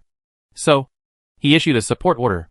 The Foam Falcon speedboat, which was still in the sky, fired a round of missiles according to the order, lowered its altitude appropriately, and fired at the besieged friendly forces with machine guns. However, their support did not have any effect. When the firepower fell, a huge light curtain covered the entire offshore construction platform. Void Shield? Chapter 203, Airborne Assault. When a layer of light curtain appeared outside the offshore building, which blocked all the ground attacks of the fighter planes, Martins was shocked. However, he then realized that this was not a void shield. Although it was a bit like it, it was far from the level of a void shield. It should be just a simple energy shield. The gap between the two was quite large. The void shield was not essentially to directly block the attack, but to create a space error, to form a thin film, to cover the protected target. When the attack arrives, most types of shells, missiles, and energy rays, when they come into contact with this film, will be transferred to another space by the dislocated space. The protected target will also be unscathed. The defensive effectiveness of the void shield is much stronger than that of conventional energy shields. Successful defense will not affect the protected target in any way. But there are also disadvantages. The size of the void shield generator is very large and cannot be miniaturized. The void shield consumes a lot of energy and is very expensive. It cannot identify and transfer slow targets.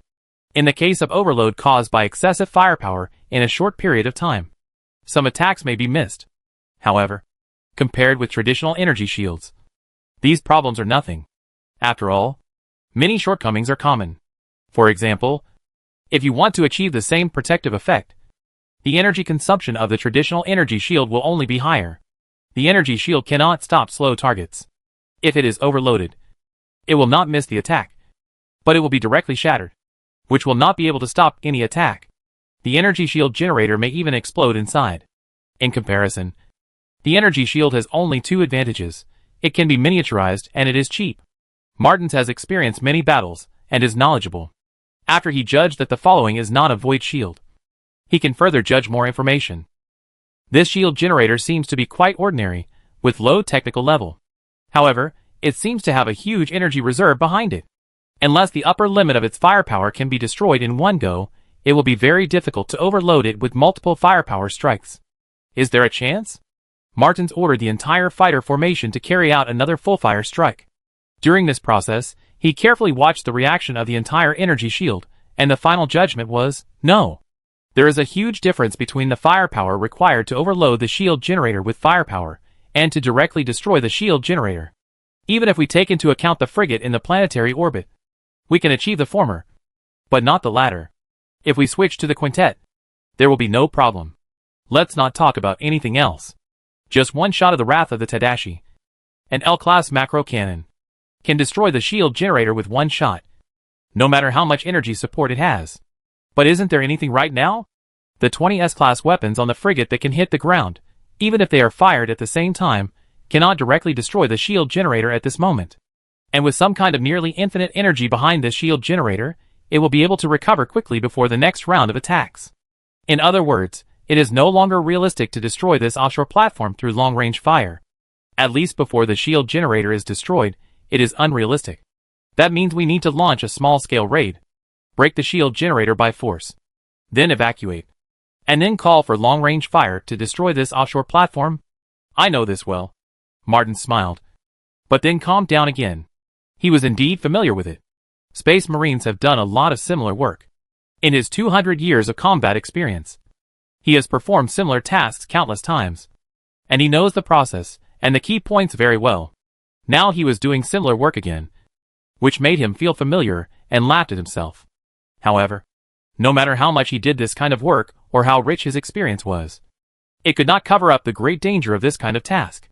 The greatest danger came from the unknown intelligence. What was in the building below? What was the enemy's strength? Where was the target they wanted to destroy? All these things were unknown. In this case, he should not have gone in. Even a team of all space warriors may fail. After all, no one knows what monsters they will encounter next. If they think more rationally, they can choose to retreat this time, and then make a decision later when they have more abundant intelligence. Martins has been given a lot of authorization, and he can make the final decision on this matter. But he still did not choose to do so. It mainly stems from three considerations. First, he did not want to make a failed operation when he joined the alliance and officially assumed the overall command of the operation for the first time. Of course, he didn't think much about this factor, and only had a slight thought. He was still a soldier at heart, and didn't have so many political considerations. Secondly, he doubted that even if he retreated this time, how would he get more intelligence later? This offshore platform, whether you want to sneak in or send someone in to act as an insider, it is very difficult to get intelligence. Unfortunately, they don't have much time left, and they don't have the time to spend several months to get intelligence. Who knows when these cultists will achieve their plan? In addition to these off-field factors, there is another core reason that prompted him to invest more troops. That is, the enemy does not seem to be strong enough. Or, these soldiers of the Governor's Special Operations Brigade are too strong. With all the air and space firepower support blocked by the energy shield, they were fighting alone. But they still stood down. At the beginning, they did lose more than a dozen soldiers when they were suddenly attacked. But then their counterattack was also very sharp. Not only did they use laser guns to kill many lizard monsters that emerged from the surroundings, but they also took the opportunity to quickly get out of the cabin, using the huge body of the Wind Falcon as a cover, and built a defense line on the spot in a triangular shape. The situation was slightly stable, and the enemy was a little anxious. Some biochemical shells were fired, and the corrosive effect caused the Wind Falcon, which was unable to take off, to have traces of damage on its surface. But at this time, the Special Forces soldiers also responded quickly. They took out several rocket launchers and fired them in the direction of the biochemical shells. Several rockets with tail flames created a good effect. At least no new biochemical shells were thrown in for the time being. Then, they even temporarily organized a 5-man combat team. And under the cover of their comrades, they launched an attack on the interior of a building, preparing to clear the enemies there. And by the way, they could also establish a second defense point to expand the living space, since these special forces below have played a good situation. As the commander, why should Martins give up on them? In his channel, the voices of the soldiers of the 10th Brigade asking for a fight were also heard. Among them, the Mortal Kombat hero named Lacrosa was also very proud and brave, hoping to be the second batch, to go to the ground, to support the battle, to rescue and cover his teammates so that they could withdraw. Martin smiled. I allow you to go down, but your goal is not only to cover your teammates. I hope you can clear the 6 indoor buildings around the landing point, to create opportunities for our follow-up troops to land. Hearing this request, Lacrosa was stunned at first, and then responded decisively, guaranteed to complete the mission. Then, a 3-plane formation began to descend rapidly. The leader was Lieutenant Kuchi, the ace pilot of the Alliance Air Force. He and his wingmen, carrying more than 40 special warfare elites including Lacroxia, approached the energy shield after descending to a certain height. This is the most dangerous stage. If the speed is too fast, it will not work. The energy shield is only about 80 meters above the ground. If the speed is too fast, it will be blocked. Moreover, if the speed is too fast, the 80-meter distance will not be enough for them to slow down and land. If they fall headfirst to the ground, they will be dead. However, the enemy anti-aircraft firepower was used at this time. The enemy seemed to have set up anti-aircraft guns, and some biochemical shells were fired into the sky. If the speed is not fast enough, the enemy hit rate will naturally increase significantly. Fortunately, the Fengxian is not a fragile aircraft, but a speed attack boat with strong armor on the outside, and its protection is slightly better than that of an armored vehicle. They withstood the enemy anti-aircraft firepower and successfully passed the energy shield. After entering the energy shield, they were not polite to the enemies. Outside the energy shield, they could not hit them, but once they were inside, they could release their firepower without any worries. The 3 Feng Falcons descended, releasing the 6 mounted airborne missiles, setting off a sea of fire. Then, the machine guns began to work, firing everywhere, attacking the enemy anti-aircraft firepower, silencing it, and providing some firepower cover and help to the special warfare elites who were still fighting on the ground.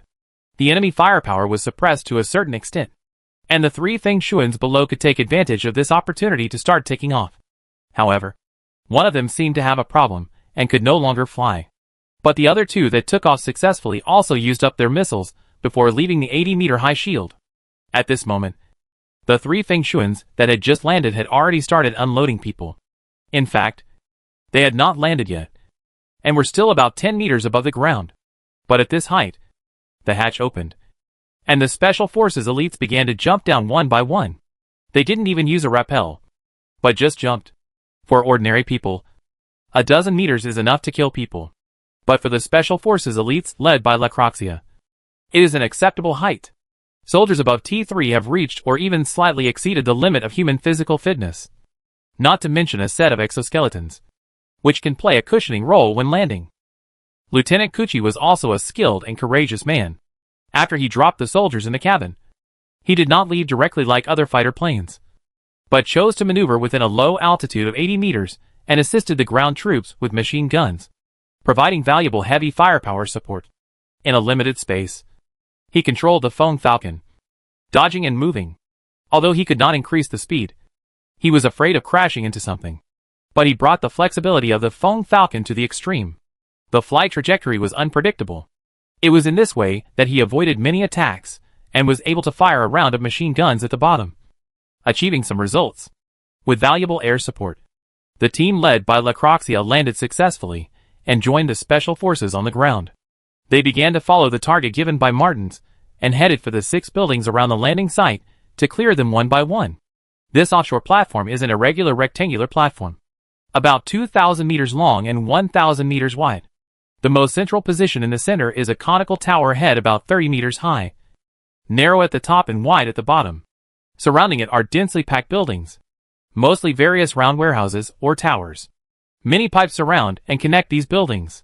The entire platform is still quite partly below sea level. It can be vaguely seen that the largest conical tower in the center is still quite partly below sea level. One after another, huge pillars and pipes supported the bottom of the platform, supporting the entire platform from the bottom of the sea. The landing site chosen by the Alliance Special Forces was close to the southern edge. Only here seemed to be a relatively large and relatively flat area, suitable for the Falcon to land.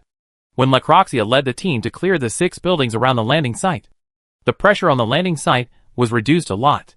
Soon, the third wave, also 3 Falcons carrying more than 40 elite Special Forces, came down again. This time, they also opened up the south, which was considered to have completely eliminated the enemy on one side. Then, Lacroxia personally led the team to the center of the offshore building complex, which was almost the size of a small town, and began to advance and establish defense points along the way. 2 or 3 soldiers would be left to guard the key positions.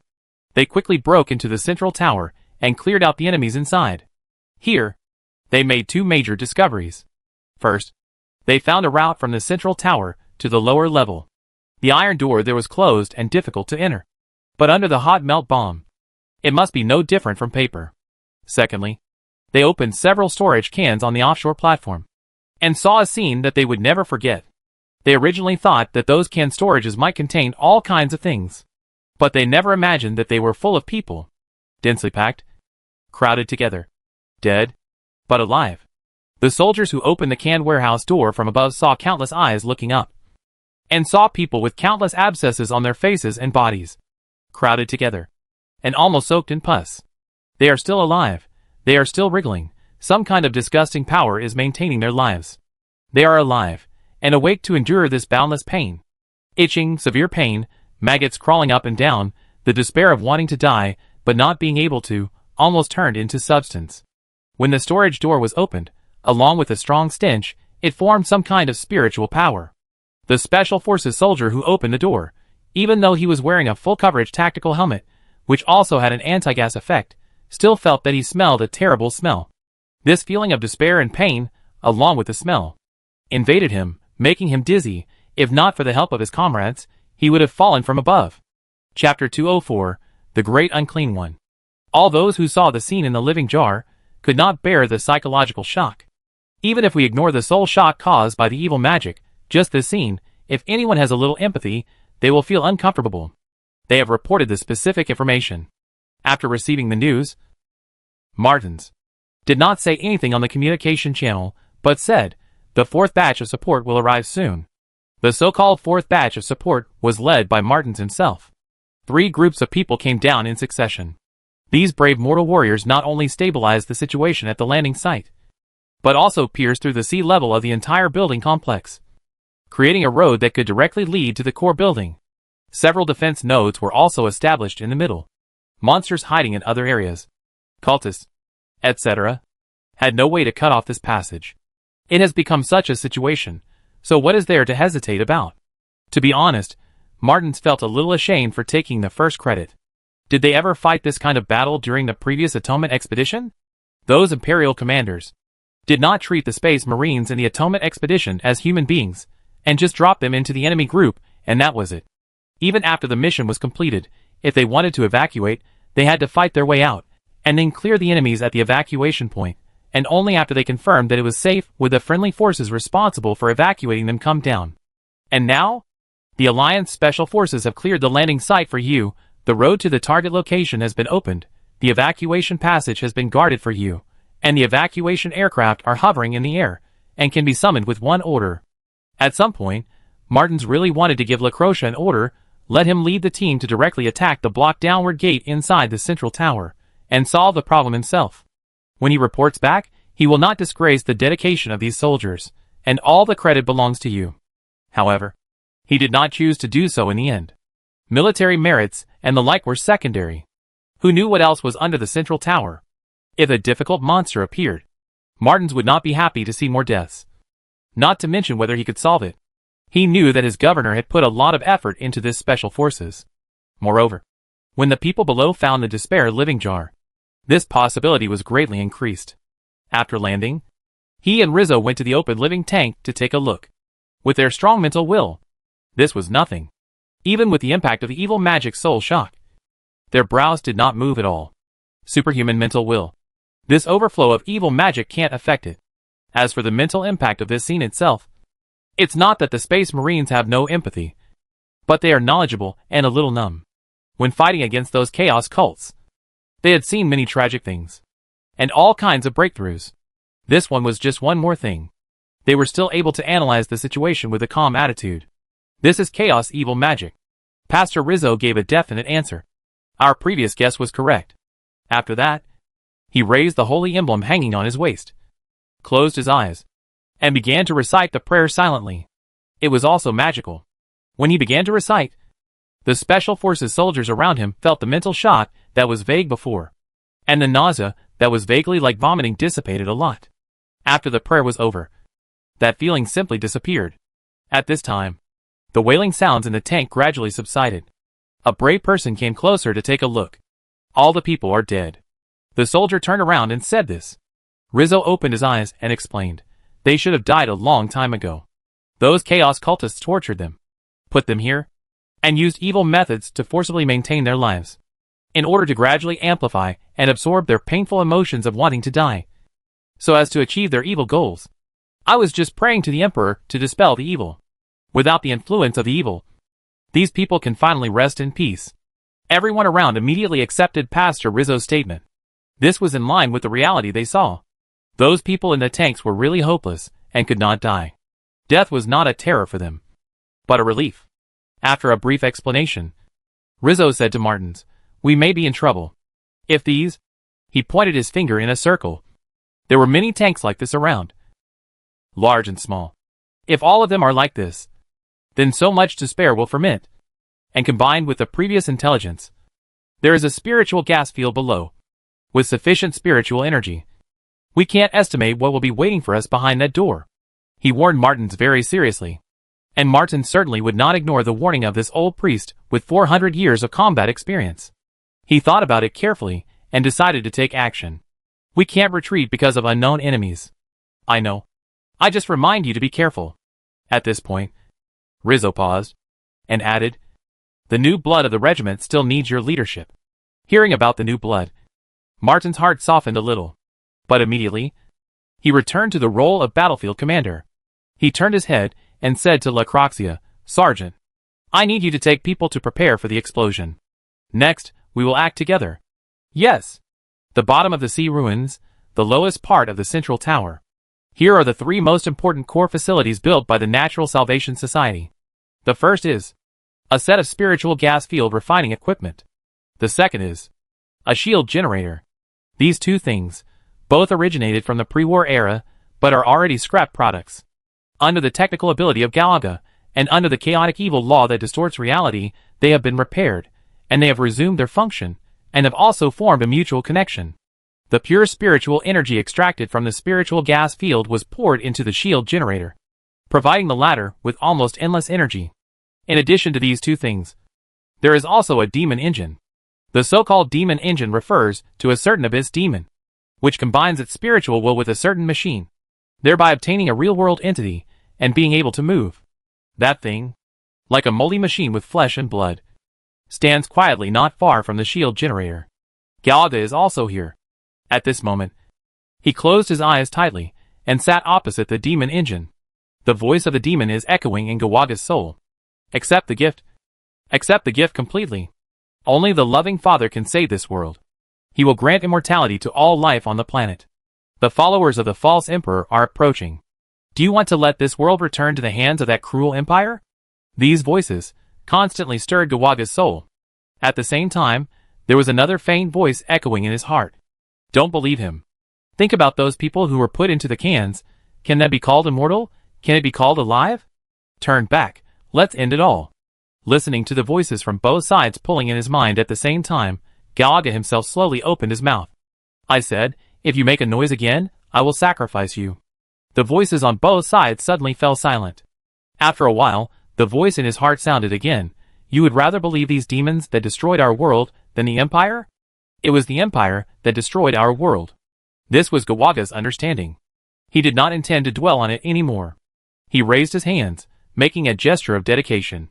And at this moment, the voice of the demon that had been silent before sounded again. That strange laughter echoed in his heart and penetrated into his heart. The laughter was very cheerful, like a hunter who finally got the prey he had been longing for a long time, and couldn't wait to open his fangs and devour it. At this moment, the voice in Gawaga's heart had become extremely weak and small. He left his last words, believe in humans. Galaga also gave his final response. I believe in the loving Father. Ha ha! The devil's strange, heavy laughter kept echoing in his heart, and it had completely occupied the deepest part of his heart. Yes, that's right. Believe in the loving Father. Only the loving Father is the final destination of all things in this universe. As the devil laughed, what Galaga could hear in his ears was the gospel from heaven, which became louder and louder. His body began to undergo drastic changes, and many tumors grew. These tumors continued to expand, then burst and ooze pus, and then there were bigger ones, growing out from inside. During this process, his body continued to grow larger and more twisted. Finally, he became a man nearly 6 meters tall, with 3 horns and 3 eyes growing on his head, almost touching the ceiling. His body expanded horizontally, and he became a yellow-green, fat man covered with abscesses. Then, his swollen belly burst open with a bang, and a large amount of blood plasma flowed out, revealing his intestines. But he was unaware, and his huge face only had a ferocious smile. I am Galaga. I am the Great Unclean One. 2 different voices from his mouth resonated throughout the space. Martins, Rizzo, Lacroxia saw this scene when they entered this space. A huge, stinking monster standing in front of them. This 6-meter-high space is already a large part of the spacious space. After they blew up the door, they encountered some obstacles in their downward movement. Many demons appeared among the enemies. Real demons.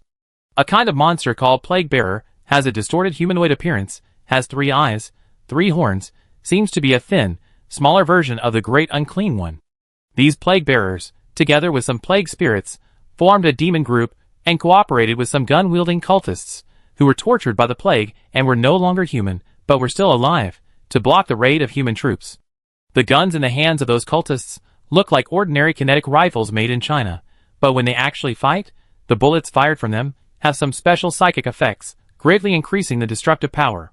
The plague bearers were even more terrifying. They spat bullet-like saliva at them, which was highly toxic and corrosive. For ordinary special warfare elites, the ceramic steel-plated armor plate installed on the outside of the exoskeleton had a very limited effect. A hole would be corroded in 1 or 2 seconds, and the soldiers inside would die quickly. Even Space Marines were unwilling to use their power armor to withstand such disgusting attacks. Even though it wouldn't be corroded and penetrated so easily, they didn't want their precious armor to be pitted. According to common sense, they shouldn't be too hasty after their forward charge was blocked.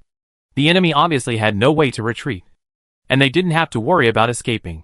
They only needed to use the terrain, the cover, to advance step by step, and then use some heavy firepower to clear the way forward step by step. However, in the process, they felt a very disturbing breath coming from the depths of the building.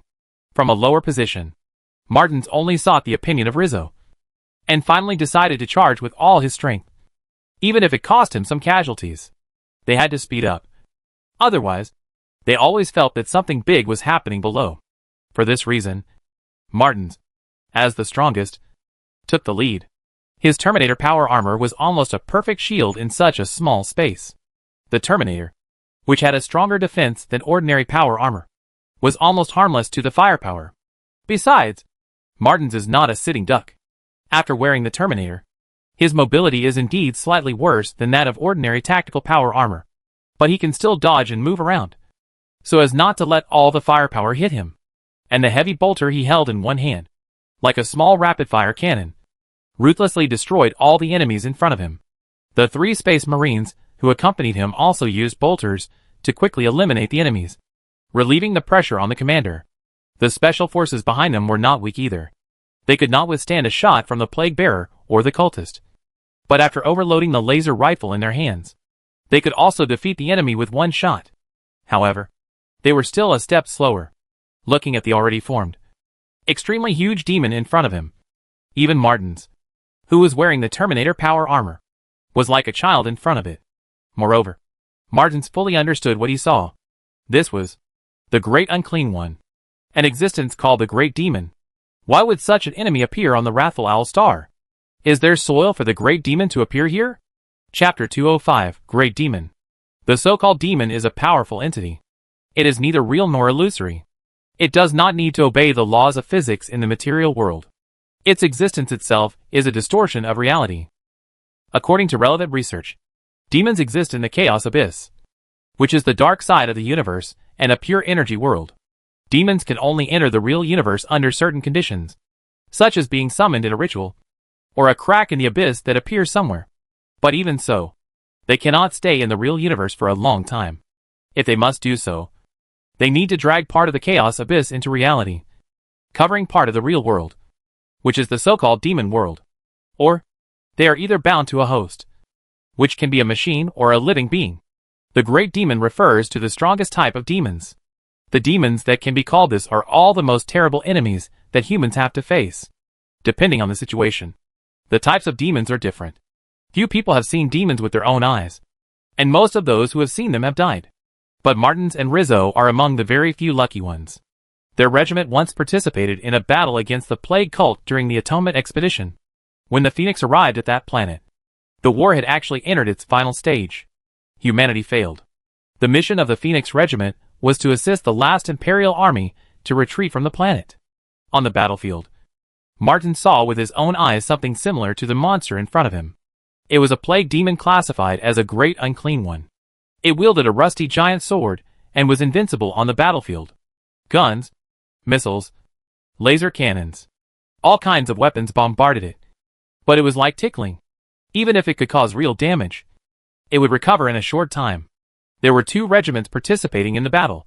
In addition to their Phoenix, there was another regiment wearing a blue background with red cross stripes, called the Iris Knights.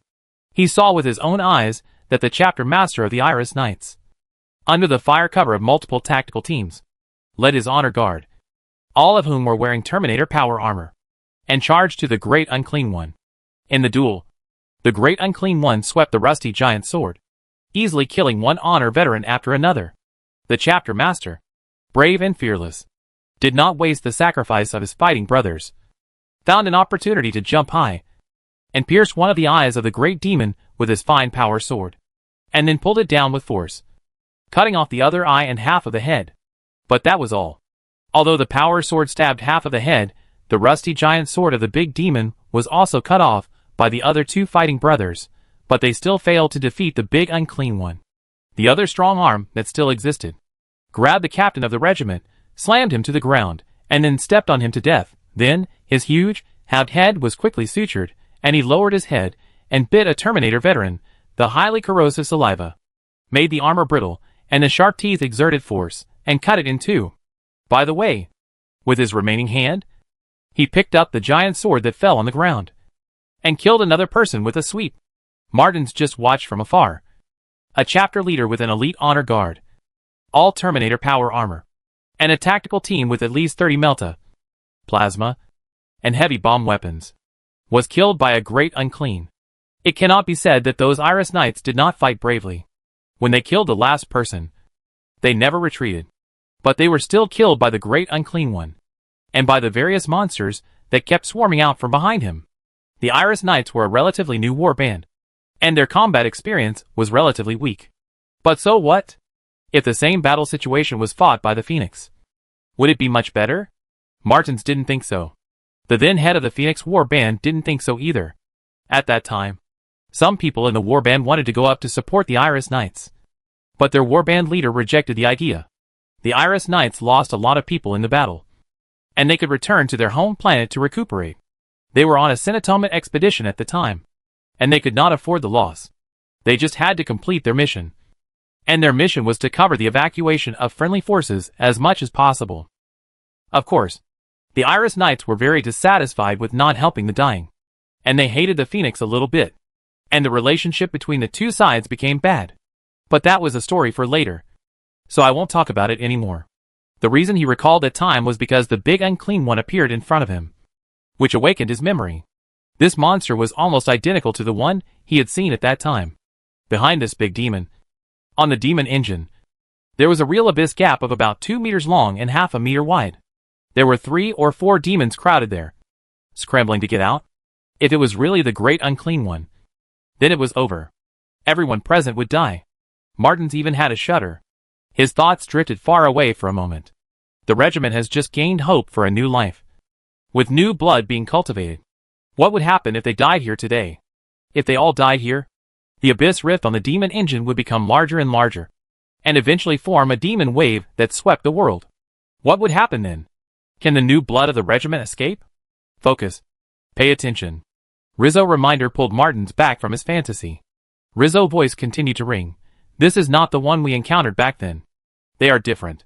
This sentence further helped Martins regain his sanity. He observed carefully, but did not find anything unusual. He felt that in all aspects, whether it was the mental pressure, the appearance, the suffocating stench, there was no difference. As if sensing Martins' doubt, Rizzo further explained, the surrounding environment. Martins suddenly realized. Indeed, as Rizzo said, the existence of demons needs the support of the surrounding environment. The crack that led to the Chaos Abyss did indeed release some of the Chaos Abyss's aura into the real world. But the crack was too small, and it did not take long to open.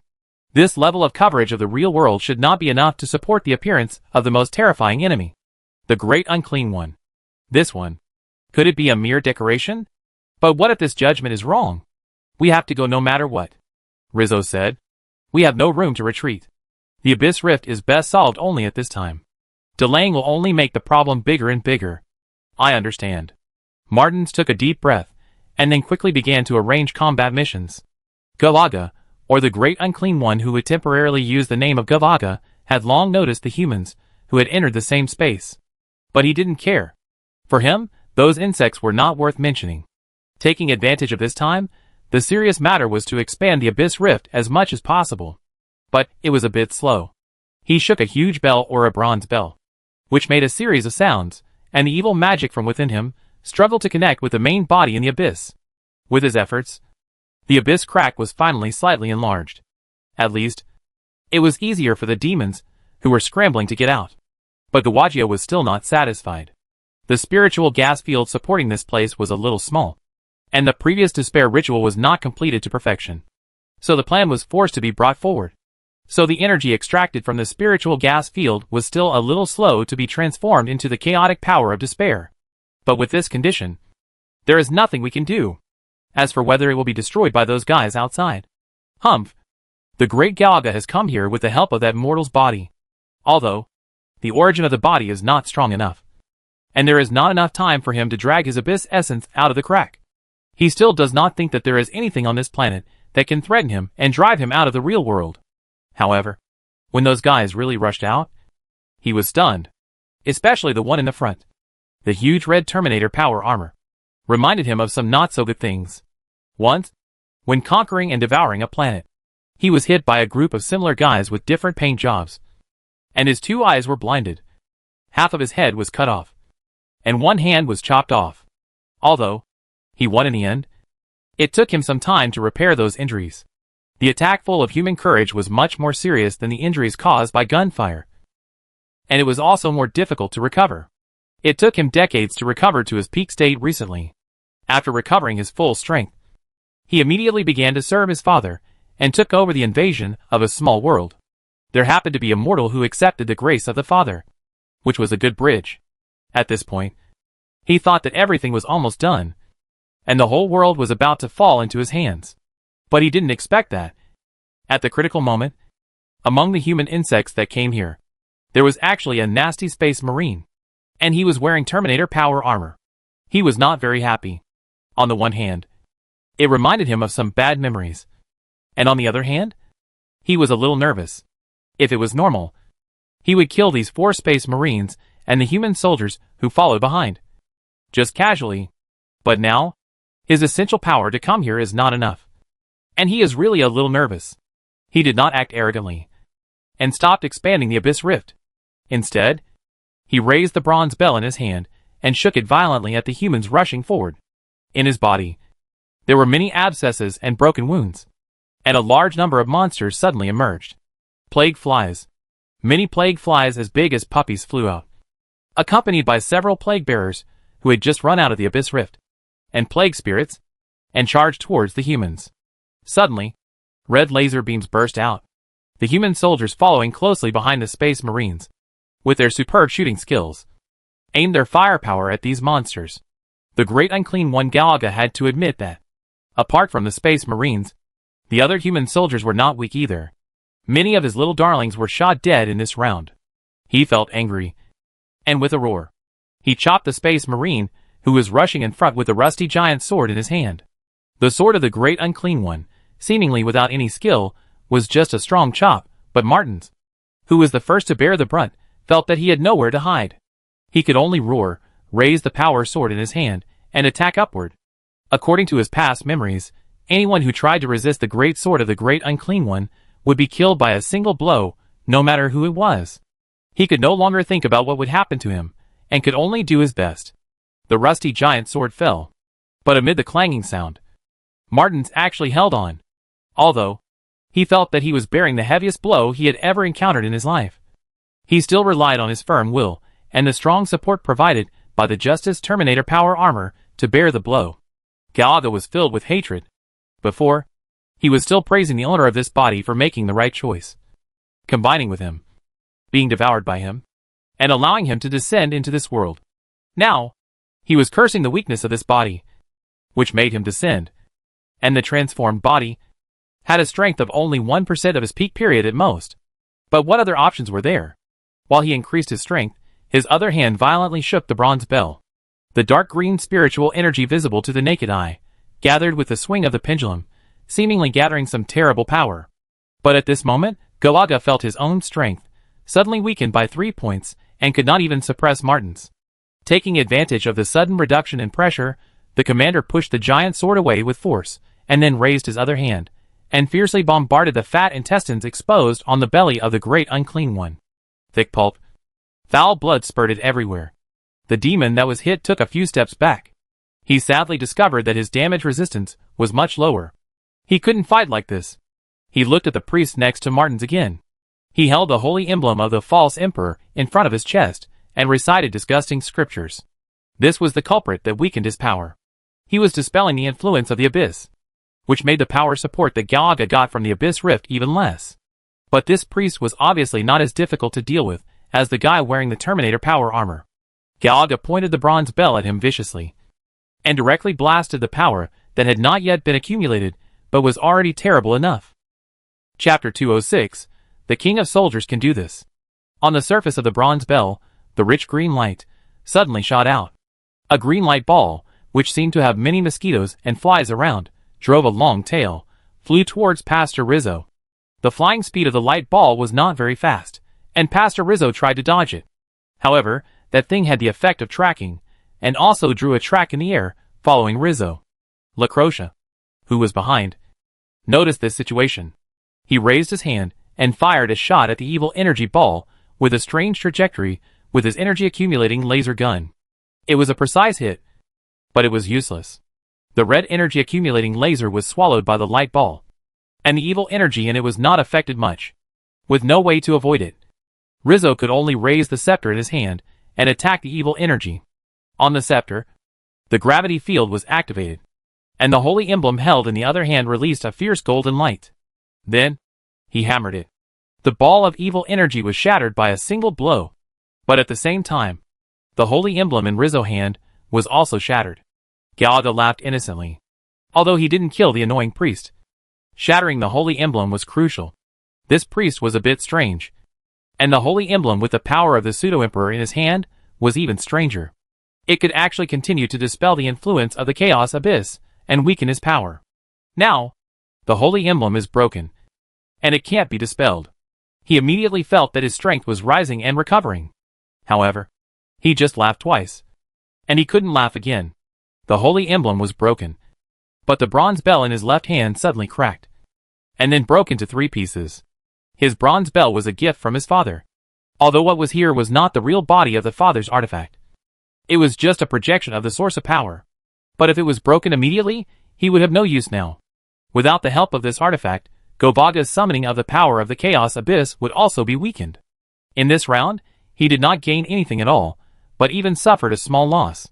Taking this opportunity, Martins once again blocked his heavy sword attack, and came in front of him, and the power sword viciously cut a big hole in his arm.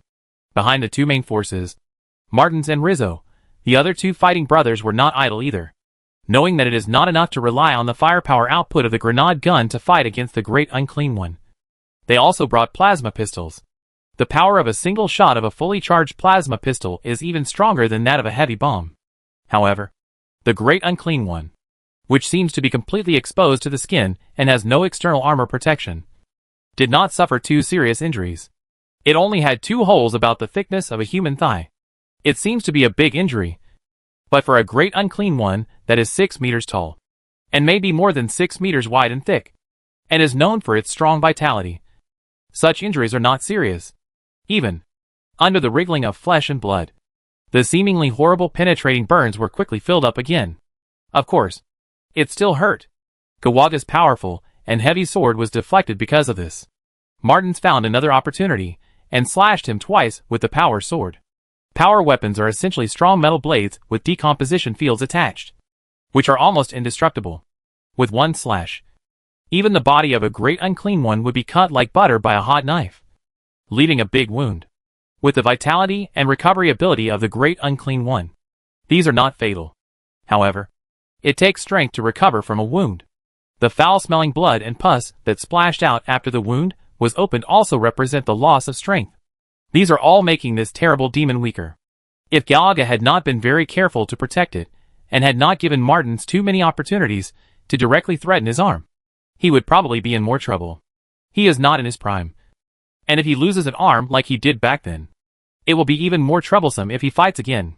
After he regained his rhythm, he fought back and forth with the 4 phoenixes with a heavy sword, a strong ability to resist attacks, and the plague flies that emerged from his body. For a while, no one could do anything to the other. The battle was stagnant for a while, but LaCroix, who was a little behind, was a little anxious. In his opinion, the balance of this battle was extremely fragile. The reason was simple. The Space Marines always lacked a deadly means to deal with the plague demon. It looked like a lively fight, with gravity scepters, power swords, plasma weapons, explosive bombs, rumbling down at the huge monster. But after a long time of hitting, the wounds caused by them were not life-threatening at all. Those injuries, which would be extremely terrible and fatal to ordinary people, were slowly healing. On the contrary, the big demon seemed to have not yet been able to complete even one effective attack. But as long as it succeeded once, Martins or any other space marine was a little careless and failed to guard against it. Or the big demon took some unexpected means. Then it would be over. That rusty giant sword. At least 3 meters long, if it hits right. No power armor will work, you will definitely die. Even Martin's Justice Terminator, I'm afraid it won't be able to withstand it. Once that happens, the balance of the battle will be broken. But what can he do? Along with him, the elite Special Forces soldiers who followed the Space Marines into the underground space, there are a total of 9 groups, more than 40 people, and the others are guarding the retreat route above, ready to respond at any time. What they can do now is to use their own firepower to help kill the flies secreted from the demon. They did try to use stronger firepower to attack the demon and assist the Space Marines, but the effect was minimal. There were 9 rocket launchers brought down, each of which fired 3 rounds in a row. But the power was only slightly better than a single heavy bomb. Martin's volley of heavy bombs didn't do anything. Not to mention the rocket launcher that could only fire 1 round at a time. Instead of wasting heavy firepower like this, it is better to use it to deal with those ordinary demons. As for the laser rifle in hand, it is even weaker. Otherwise, the enemies of the Empire sometimes jokingly call it a flashlight. Although it is Xiao Haizi who speaks, when facing a big demon, no matter whether it is charged or not, overloaded or not, a laser beam goes down. It is indeed not much different from a flashlight, just lighting up. In addition, they have to allocate a considerable amount of firepower to the Abyss Rift that is still slowly expanding. There were various plague demons constantly emerging there. But fortunately, when they arrived, the number of enemies had not yet reached a certain scale. So now it was just a 2 or 3 meter long crack. They fired at it, and every demon that emerged died. However, even so, Lacrosa also felt that there were hidden dangers. As the abyss crack gradually expanded, he found that the damage to those demons from their firepower seemed to be decreasing. This is actually due to the gradual erosion of the real world by the power of the Chaos Abyss. Demons are conceptual monsters. When the chaos corrosion in a certain place is too high, not only can the demons draw more powerful power from it, but also the laws of the Chaos Abyss will replace the physical laws of the real world. Guns, lasers, and artillery based on the laws of physics will have their power reduced. On the contrary, all close combat methods that symbolize human courage will comply with this law and will not be affected too much. But asking humans to fight the plague demon with their flesh and blood. Of course, Lacroxia didn't understand the reasoning. He just realized that it would take 4 or 5 shots to kill a demon that used to take 3 or 4 shots. And when the difficulty of killing further increased, their firepower might not be able to ensure that all the demons coming out of the crack could be killed in time. If a few plague bearers or father beasts came out and entangled the Space Marines for a while, creating a good attack opportunity for the terrible demon, the current balance would collapse. Lacrosa made up his mind that he had to do something. He started to act. He first set his sights on the Great Unclean One, and he had a hot melt bomb in his hand. But this time, his action failed. The plague demon's combat awareness was still very sharp. He noticed Lacrosa's actions, recognized that he was holding a high-threat weapon, and pointed his head at him, and spat a thick phlegm. If Lacrosa had not been raised by Gu Hang, and had not possessed superhuman physical fitness and reaction speed, he would have suffered a lot. He dodged sharply, and watched a large pit corroded on the ground. With a plague spirit crawling out of it, he raised the grenade launcher in his hand. His physical fitness was enough to support the use of the grenade launcher, making up for the problem of insufficient instantaneous firepower of the laser weapon. After blowing it up, under Martin's call, he gave up his original plan. Martin's meant that it was very dangerous for him to do so. And even if he really used a melt-a-bomb, he would not be able to kill this big demon. The Great Unclean One is not an orc commander. Once the melt-a-bomb is launched, it will only melt a small part of its body at most, which is also not fatal. But even though Lacrosa listened to the advice, he still did not intend to stop the action. Bombing the Great Unclean One may not be very powerful, but it seems that it can be used to blow up other things. He set his target on the demon engine behind the Great Unclean One. The demon engine is connected to the supernatural power extracted from the spiritual gas field below and the abyss rift above, serving as the source of power for the expansion of the Chaos Abyss. If it can be destroyed, it should be able to change the situation of the battle. He led a combat team, bypassing the battlefield from the flank, and other soldiers provided fire cover to assist them in doing so. Martins and other 4 space warriors also noticed his actions. This was a smart move. So they also launched corresponding coordinated actions. Martins and Rizzo began to launch more fierce, and even relatively risky attacks, mainly to attract the attention of Galaga, and not let this terrible monster divert its attention to the action team that was bypassing the big demon. The Great Unclean One would not be distracted so easily. But he had no other choice. It needs to be emphasized again that he was not at his peak strength, and even had only 1% of his strength at his peak. Otherwise, he would have killed everyone at the scene long ago. After being dragged, he even found it difficult to turn his huge body in this narrow terrain. If he really did that, Martins would stab him dozens of times with his power sword in a short period of time, and he would have killed him. All he could do was to release more plague flies to harass the action team while dealing with the Space Marines. Moreover, he would turn his head from time to time and spit at the team. His actions were effective.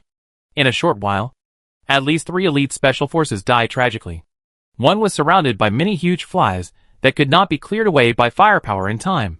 The sharp mouthparts pierced the exoskeleton armor and injected venom into it. He soon fell ill and died. The other 2 were spit by the saliva of the Great Unclean One, and their bodies were dissolved into a pool of rotten water. After paying a heavy price, the combat team led by Lacrosa finally succeeded in approaching their mission target. Next, they just needed to place the hot melt bombs. There was a loud bang, and something heavy was approaching. The Great Unclean One, at the last moment, actually ignored the fierce attack of the Space Marines, half-turned sideways, and used the rusty giant sword to give them a terrifying sweep. At the critical moment, Lacrosa tried his best to dodge, and he escaped. But the other 2 were not so lucky, and they did not have his level of skills, and were cut in 2. Of course, the Great Unclean One only had this one chance to strike, and he was about to turn back to deal with the fierce attack from Martins and others. But this strike was also a clear warning. When threatened, he would not hesitate to launch a decisive attack. Then, many flies flew out and came towards Lacrosa, and they must force it away from the demon engine, since Lacrosa was about to go around behind the Great Unclean One to touch the demon engine. When more than a dozen plague flies attacked, the shooting lines of other teammates were still blocked by the huge body of Galaga, and for a while, he could only rely on himself to solve it, although he was not killed by his excellent skills and the rapid-fire bolter in his hand. He was inevitably forced to retreat in another direction. But at this moment, he threw out the hot melt bomb in his hand. It would definitely not reach the demon engine. It was too far away and could be easily intercepted. But in this space, there is another important target that is optional, the shield generator. When the Great Unclean One swung the heavy sword, he deliberately moved away from the demon engine when he dodged, but ran close to the shield generator. The same was true when he was chased by the plague fly swarm later. Before he knew it, he was less than 100 meters away from the shield generator. He threw the activated melt-a-bomb as if he were throwing a grenade. It was not easy. The melt-a-bomb was not designed to be a throwing weapon, and it was larger than a grenade, so it was not easy to throw. It was also difficult to accurately land on the shield generator from such a long distance. But the King of Soldiers could do it. Chapter 207. Fire 5 rounds of full-force fire on the ground. The accident was a little bit unexpected. Lacroxia not only had to treat the hot melt bomb as a grenade and throw it over a distance of 100 meters, but also had to be accurate enough and complete this task under the pursuit of a dozen plague flies. While doing this series of things, he was really busy. He has done his best in relaying, and it is definitely not a rush, but every step has accurate calculations and impeccable execution. But he couldn't solve all the problems perfectly. He threw the melt-a-bomb accurately, but the opening time of the melt-a-bomb was a little early, so that the bomb was detonated before it even touched the shield generator. But it was not a big problem. The melt-a-bomb exploded 1 meter above the shield generator, which was about 2.5 meters high. There was still a lot of red high-temperature material, splashing and flowing, which contaminated the shield generator. This triggered a further reaction. The outer shell of the shield generator was dissolved, and the energy inside was out of control. After a burst of blue arcs, the shield generator exploded with a bang. From the perspective of the Alliance Wind Falcon speedboats outside, the blue shield covering the entire offshore building flashed a few times and disappeared. Then, the Wind Falcons fired a few rounds of machine guns tentatively, and they actually penetrated smoothly. The ground troops' mission was successful. They immediately passed the relevant information to the commander below.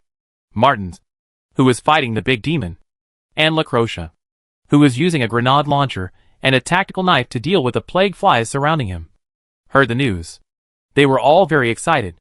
They did not forget that their original mission was to destroy the shield generator. Now, they have completed the mission.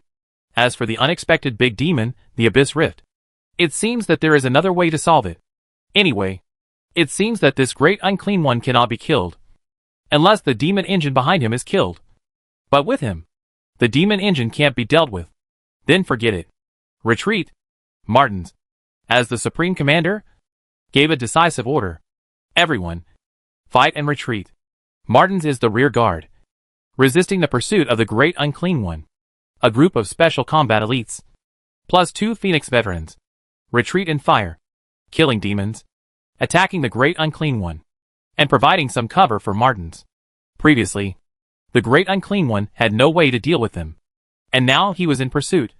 He had even less way to deal with them.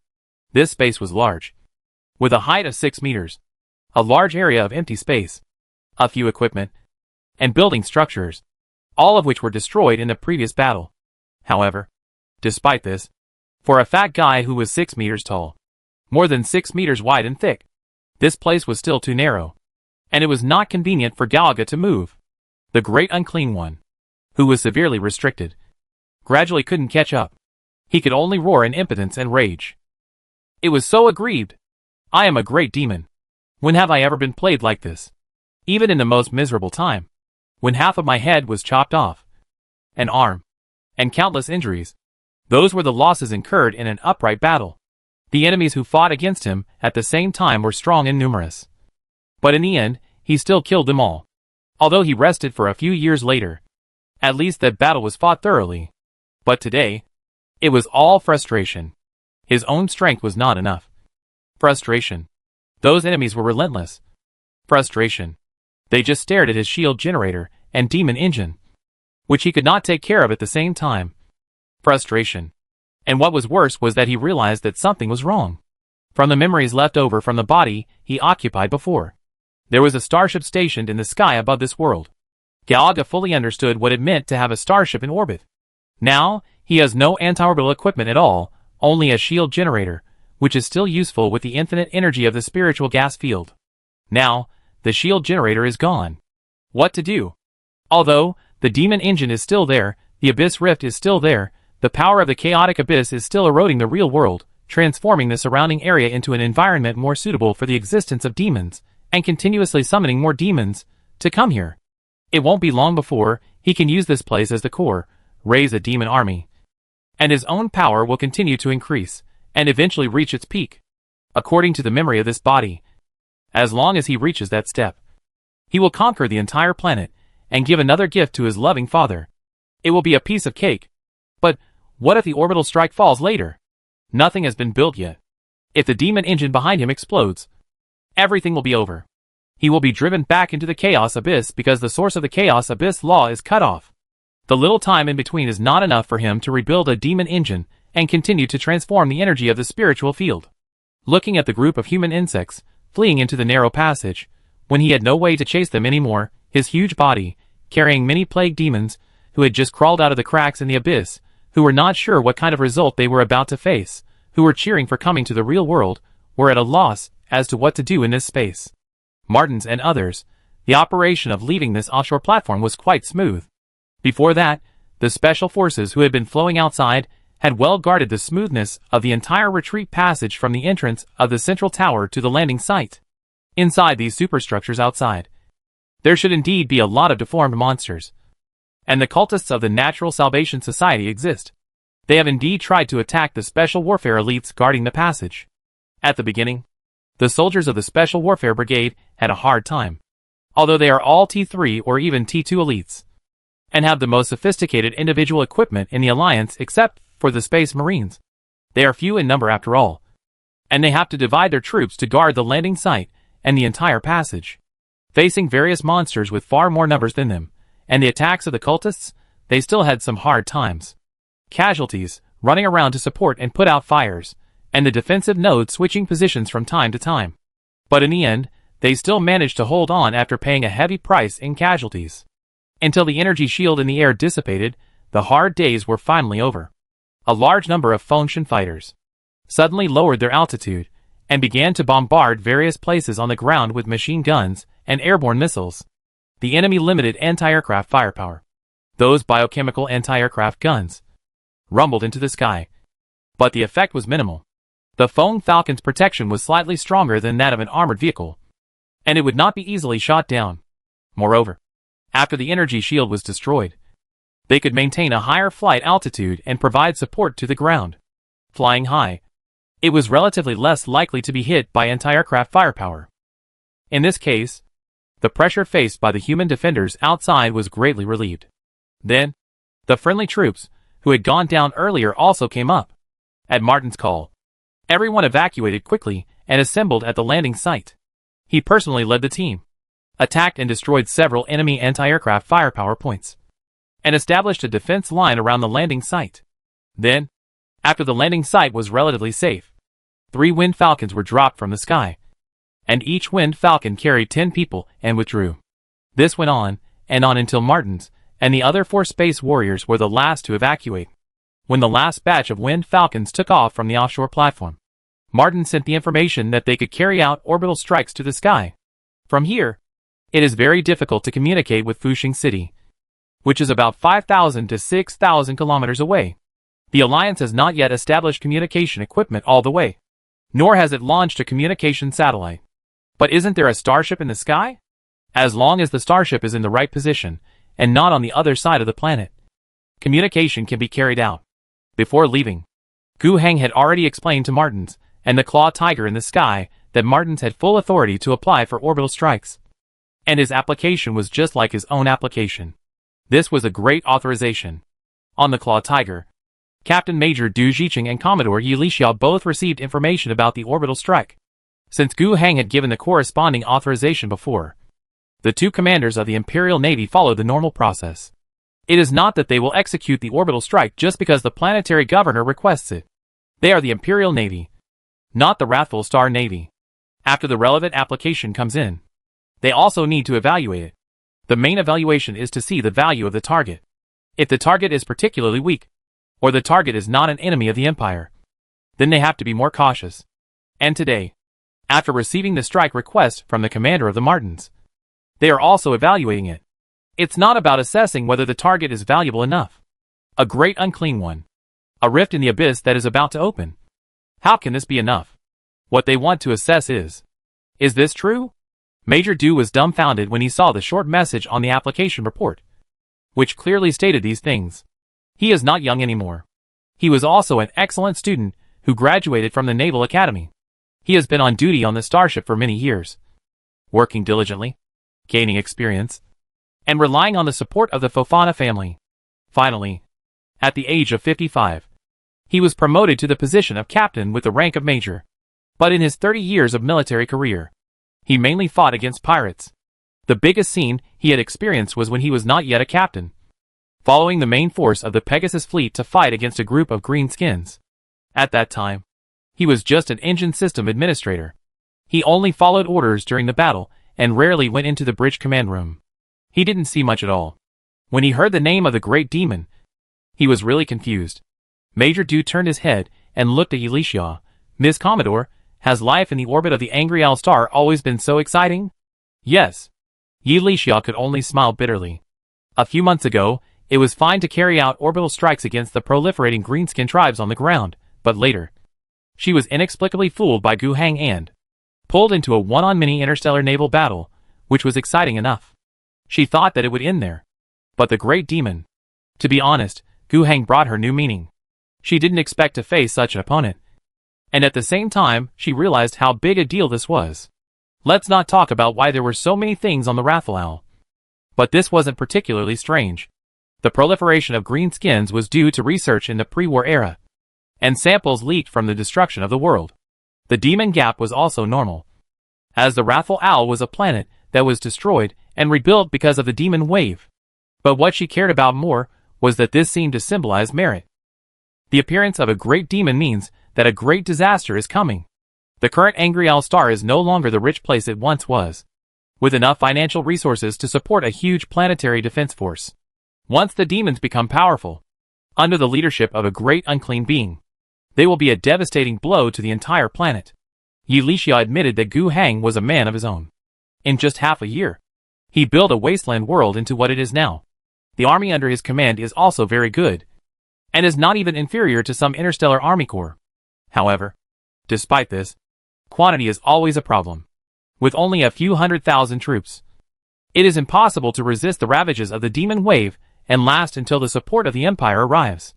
If the demons really succeed in occupying the entire planet and transforming it into a demon world, completely dragging it into the abyss of chaos, then things will be serious.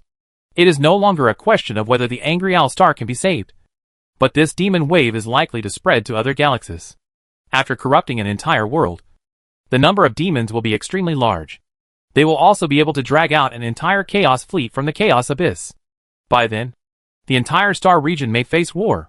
Gu Hang is doomed, and Yi Lixia will also be tainted. The family is still using the dividends of the last war to build her reputation and create a new star in the military. She can't make any mistakes now. But on the other hand, killing a big demon here and preventing the formation of an abyss rift are also great achievements. Although, taking a starship to carry out orbital strikes on the ground is not entirely the credit of the Navy, and it is not as solid as the merits brought by a hardy naval battle. But in general, it is definitely better than staying idle in the orbit of the planet. With this in mind, Yi Lixia decisively ordered, "Fight. Fight hard. In the next 20 minutes. At least 5 rounds of full-scale fire must be carried out on the ground. We must stop the demon's power from raising its head again on the angry owl star." Yes. Major Du had no objection at all. Chapter 208. 7,777 points of grace. The terrifying sky fire fell in the sea. Brigadier General Yi Lixia's order was resolutely executed by all officers and soldiers on the Claw Tiger. 20 minutes. 5 rounds of firepower. What does this mean? It is probably equivalent to a full-scale bombardment of the quintet after removing the 2 high-standard firepowers Wrath of the Tadashi and Hot Hammer. 100 rounds of Scalpel shipborne missiles, equivalent to half of the last round of launches of the quintet. 100 rounds of Defender kinetic cannon bombardment. The effect is actually worse than that of the Scalpel missiles, but it can be regarded as the same, although the overall firepower is much worse. The key point is that the place where the quintet had to fight was much larger than it is now. At that time, there was an entire urban cluster with a large number of buildings left over from the pre-war era, which objectively served as cover for the greenskins, and the cost-effectiveness of firepower was quite low. But here, the space is small. It is 2 kilometers long and 1 kilometer wide, which is at most the size of a village. After the firepower fell, the force borne by the unit space was quite large. Martin sat on the Falcon, watching silently. Actually, he could not see anything. When the first round of attacks came, the smoke and fire had already densely covered the offshore platform, especially the central tower. With the experience and vision of the war captain, he could fully judge that the current attack force was actually far beyond the need. Logically speaking, he could be a real man and never look back at the explosion. But it's not possible. To deal with this group of buildings, the current firepower attack is enough. But no one can guarantee whether the demon engine and the great unclean one hidden deep in the bottom of the building can cause fatal damage. This is what Martins is most uncertain about. He has seen the strength of the great demon. Although, the one he encountered today is much weaker than the world destroyed by the plague demon, otherwise he would have been killed by a sword. But even so, he was still worried. The main reason was that the memories of the past were too terrifying. A demon that could withstand the bombardment of ship cannons with its flesh. It would be very difficult to kill it, even with the cooperation of multiple regiment champions. The only one who could defeat it in a one-on-one fight was probably the legendary Emperor Chosen. But the Emperor Chosen. There was only one top warrior with such a name and strength in the entire Phoenix thousands of years of history. A war band with a shorter history may not have had such a warrior since its establishment. So, he was reluctant to leave. He tried hard to eat a lot of nutritional paste, synthetic starch, replenishing the necessary energy needed by the body. The evolved superhuman organ of the space marine, the iron stomach, quickly digests food and converts it into energy. Although I can't guarantee it, who knows, whether there will be a desperate battle to fight later. He had to try to keep himself in good condition. Martins had decided that, after the orbital fire strike, he would go to the field to investigate the effect of the fire strike. He hoped that the effect would be good. 20 minutes passed quickly. After the rumbling explosions, the smoke dissipated, and Foam Falcon brought them back to the sky above this sea area.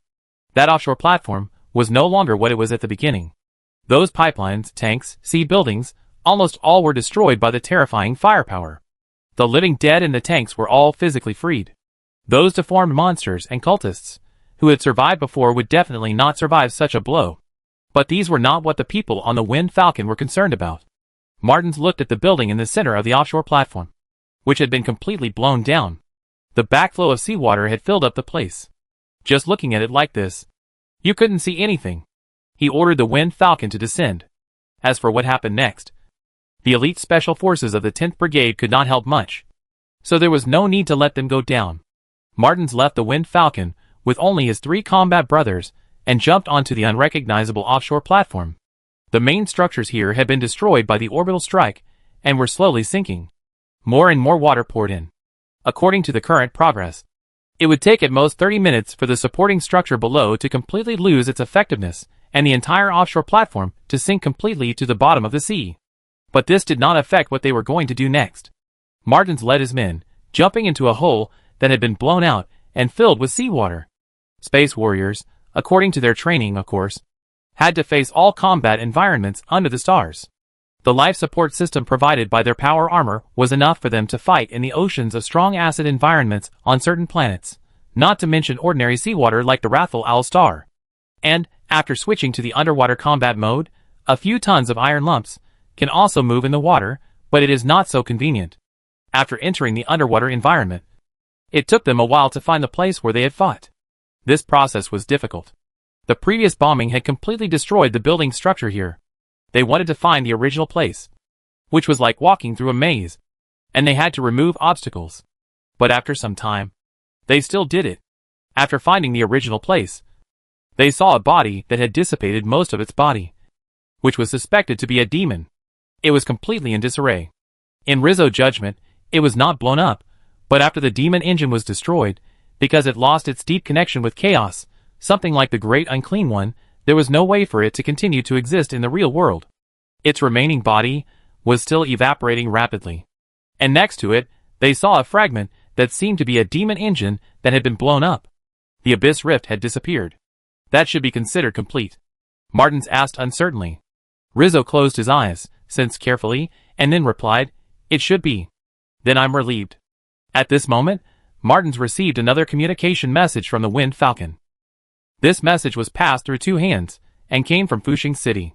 Governor Gu Heng sent the message to the starship sent it to the Wind Falcon, and the Wind Falcon passed it to him. "Bring back the things left after the great demon's body disappeared." Martins and Rizzo looked at each other. Both of them were a little confused. They finally got through the submerged building wreckage, found this place, confirmed the results of the battle, and Governor Gu, who was thousands of miles away, knew that the big demon must be dead? Gu Heng saw it from the event panel. He didn't know any news about the big demon at first.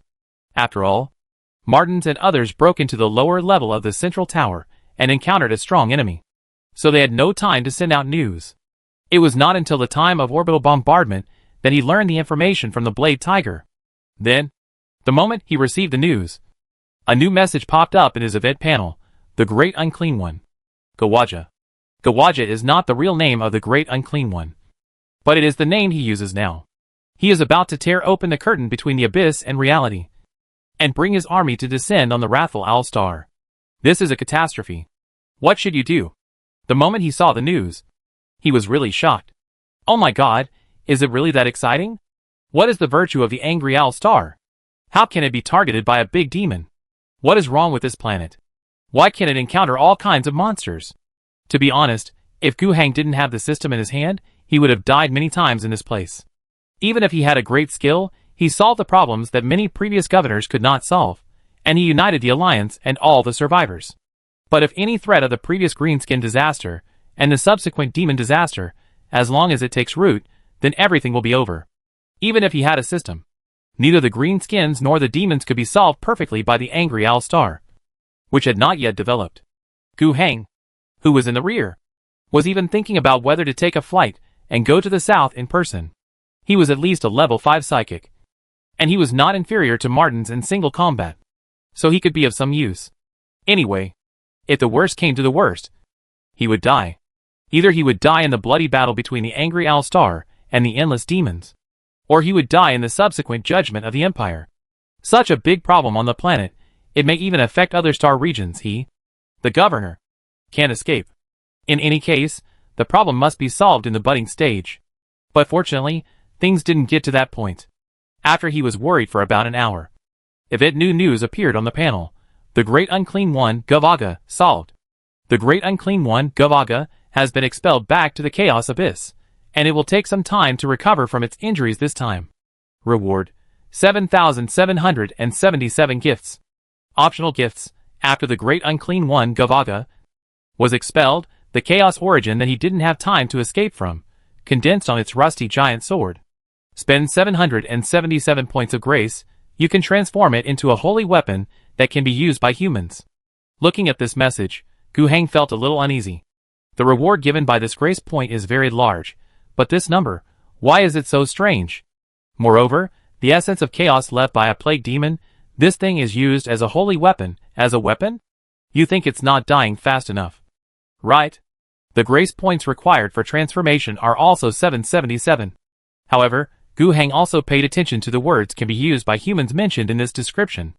If that's the case, it seems, maybe, probably, it's really possible? The key is, I've only heard of this holy weapon in legends before.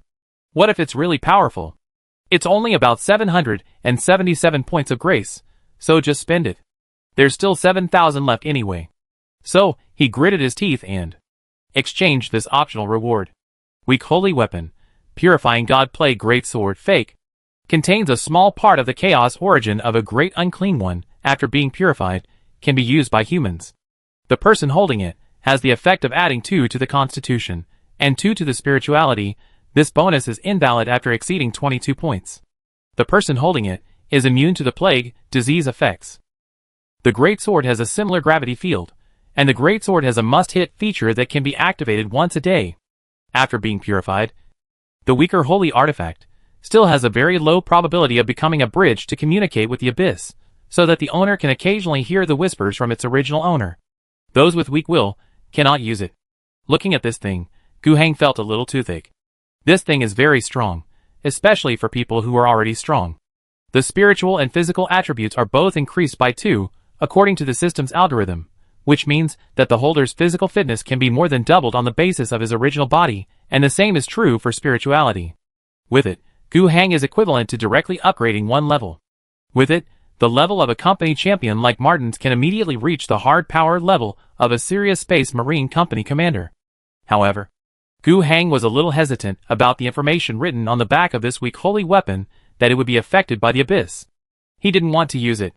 On the one hand, he was not a warrior, and he couldn't use the physical enhancement and the 2 characteristics behind it. In addition, he would need to fight in person in the future, and he probably wouldn't have many opportunities to go to the battlefield. The effect of the equipment he could bring out was mainly the 2 spiritualities.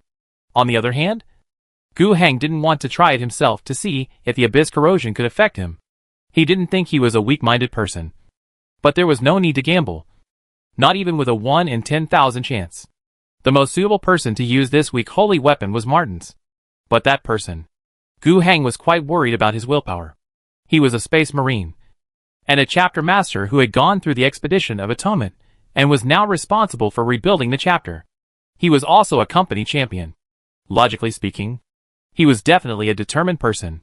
But after he came to the angry All-Star, he was manipulated by Gu Heng psychologically, which made people not dare to be completely at ease. Even if the probability of the whisper of the abyss occurring is very low, the probability that Martins will be corrupted is also very low. However, no matter how low it is, as long as it is not 0, Gu Heng is not willing to gamble. Having 1 more piece of good equipment is a good thing. But if something serious happens because of it, that is not good. Martins should just use his fine power sword. Is it a waste of more than 700 points of grace? It's a waste, so that this sword will not sink into the sea. A sword with the essence of a great demon. What if it does something weird again? It was purified by the system, and then collected and strictly guarded. It is better than leaving it outside. Gu Heng could only comfort himself in this way. In general, the harvest this time was very large. A huge gift reward, which was the largest and beyond expectation that Gu Heng had ever received. He felt like he had made a fortune. Although it seemed useless, it at least reduced the hidden dangers of the weak holy weapon. And the biggest harvest was that a crisis that could have destroyed the world was eliminated. Chapter 209. Am I the head of a province now? Fei Star Gu Mansion. A middle-aged woman, wearing a bathrobe, sat on the sofa, looking at a stack of letters and newspapers. She frowned at the first half of the content. But when she saw the second half, she relaxed her brows again. Seeing the hostess's expression change greatly, the housekeeper standing next to her couldn't help but ask, "Is it the news about Master Hang?" "Yes." The middle-aged woman, Gu Heng's biological mother Wang Qi, handed the letter and newspaper to her confidant. "Take a look at it too." The housekeeper took the letter, read it carefully, and couldn't help showing shock on her face. The appearance of the great demon on the angry owl star. The opening of the demon rift. These news, of course, made her worried. But it was successfully resolved. "That's good." She gently stroked her chest, calmed down her fear, and returned the letter to the mistress, saying, "What Master Hang did was too thrilling. Let's find a way to get Master back, so that we don't have to worry all day long. It's not that easy. It's not easy to remove the planetary governor. But it's good. That brat has really become smart and promising after going to the remote countryside. Going out to gain experience will change him. It's better than staying on Fei Star as a useless waste for all those years." At this point, she couldn't help but feel melancholy. Why not earlier?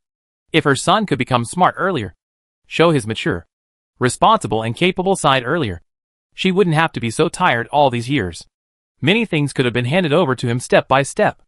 The housekeeper had been with Wang Qi for many years, and she could probably guess what the mistress was worried about.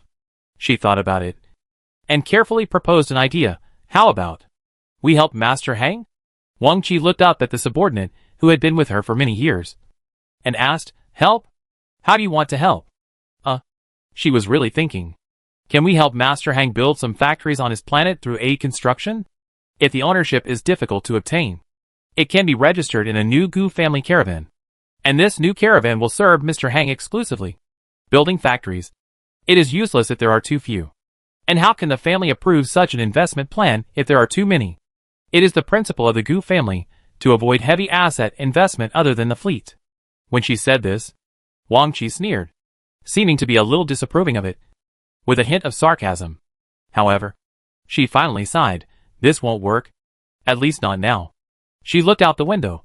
"Wait until I solve this problem now. As long as everything goes well, ours in the future will be ours, and we don't have to listen to those old guys' instructions anymore." Hearing this, the housekeeper became a little worried. She hesitated for a moment, but still said, "Should we talk to Master Hang about this matter? He is also a governor now. Maybe he can provide some help." "No," Wang Qi said decisively. "Don't say it. Are you worried that he will still be influenced by his uncles and cousins? But I think Mr. Hang seems to have grown up a lot now. And he shouldn't. Be safe. Be safe. When I finish my work, he may hate me. But no matter what, the entire Gu family will be his." The housekeeper wanted to persuade him again.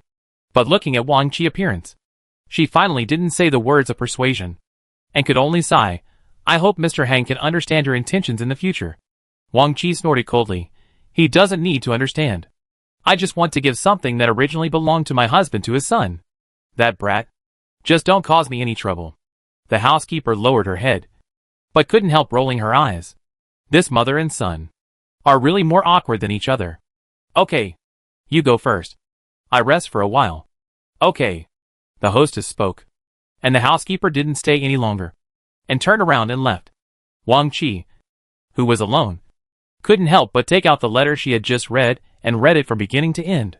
Then, she stood up, took out a wooden box from the bookcase next to her, opened it, and put the letter inside. There was already a thick stack of books in the wooden box. Gu Heng, who was far away on the angry owl star, had no idea what his mother was thinking, and even less did he know that she was going to give him a big job. At this moment, he was having multiple rounds of discussions with his bureaucratic team about the affairs of the Qinggu region. I thought that after he had overturned the headquarters of the Natural Salvation Society and expelled all the unclean ones who had come forward back to the Chaos Abyss, The situation in the south should be settled. Right? But in fact, there is no such thing. In that land, there is another fundamental problem: the distorted monsters. After Huka's narration, Gu Heng roughly understood that, in fact, the distorted monsters on the Angry Owl Star were not created by the Natural Salvation Society, nor by the devil. These things, in essence, are the climate disasters that occurred after the ecological collapse of the Angry Owl Star. The Angry Owl Star was once a developed energy mining world, and the spiritual gas field was the main output. The barrier between the Angry Owl Star and the dark side of the universe, and the spiritual world, seems to be particularly weak. At the weakest point, the energy of the spiritual world penetrates the barrier between the two worlds, condenses somewhere, and over the years, forms a spiritual gas field. However, after the last disaster, most of the spiritual gas fields on the Angry Owl Star collapsed. The unrestrained spiritual energy roared out, forming all kinds of strange disasters.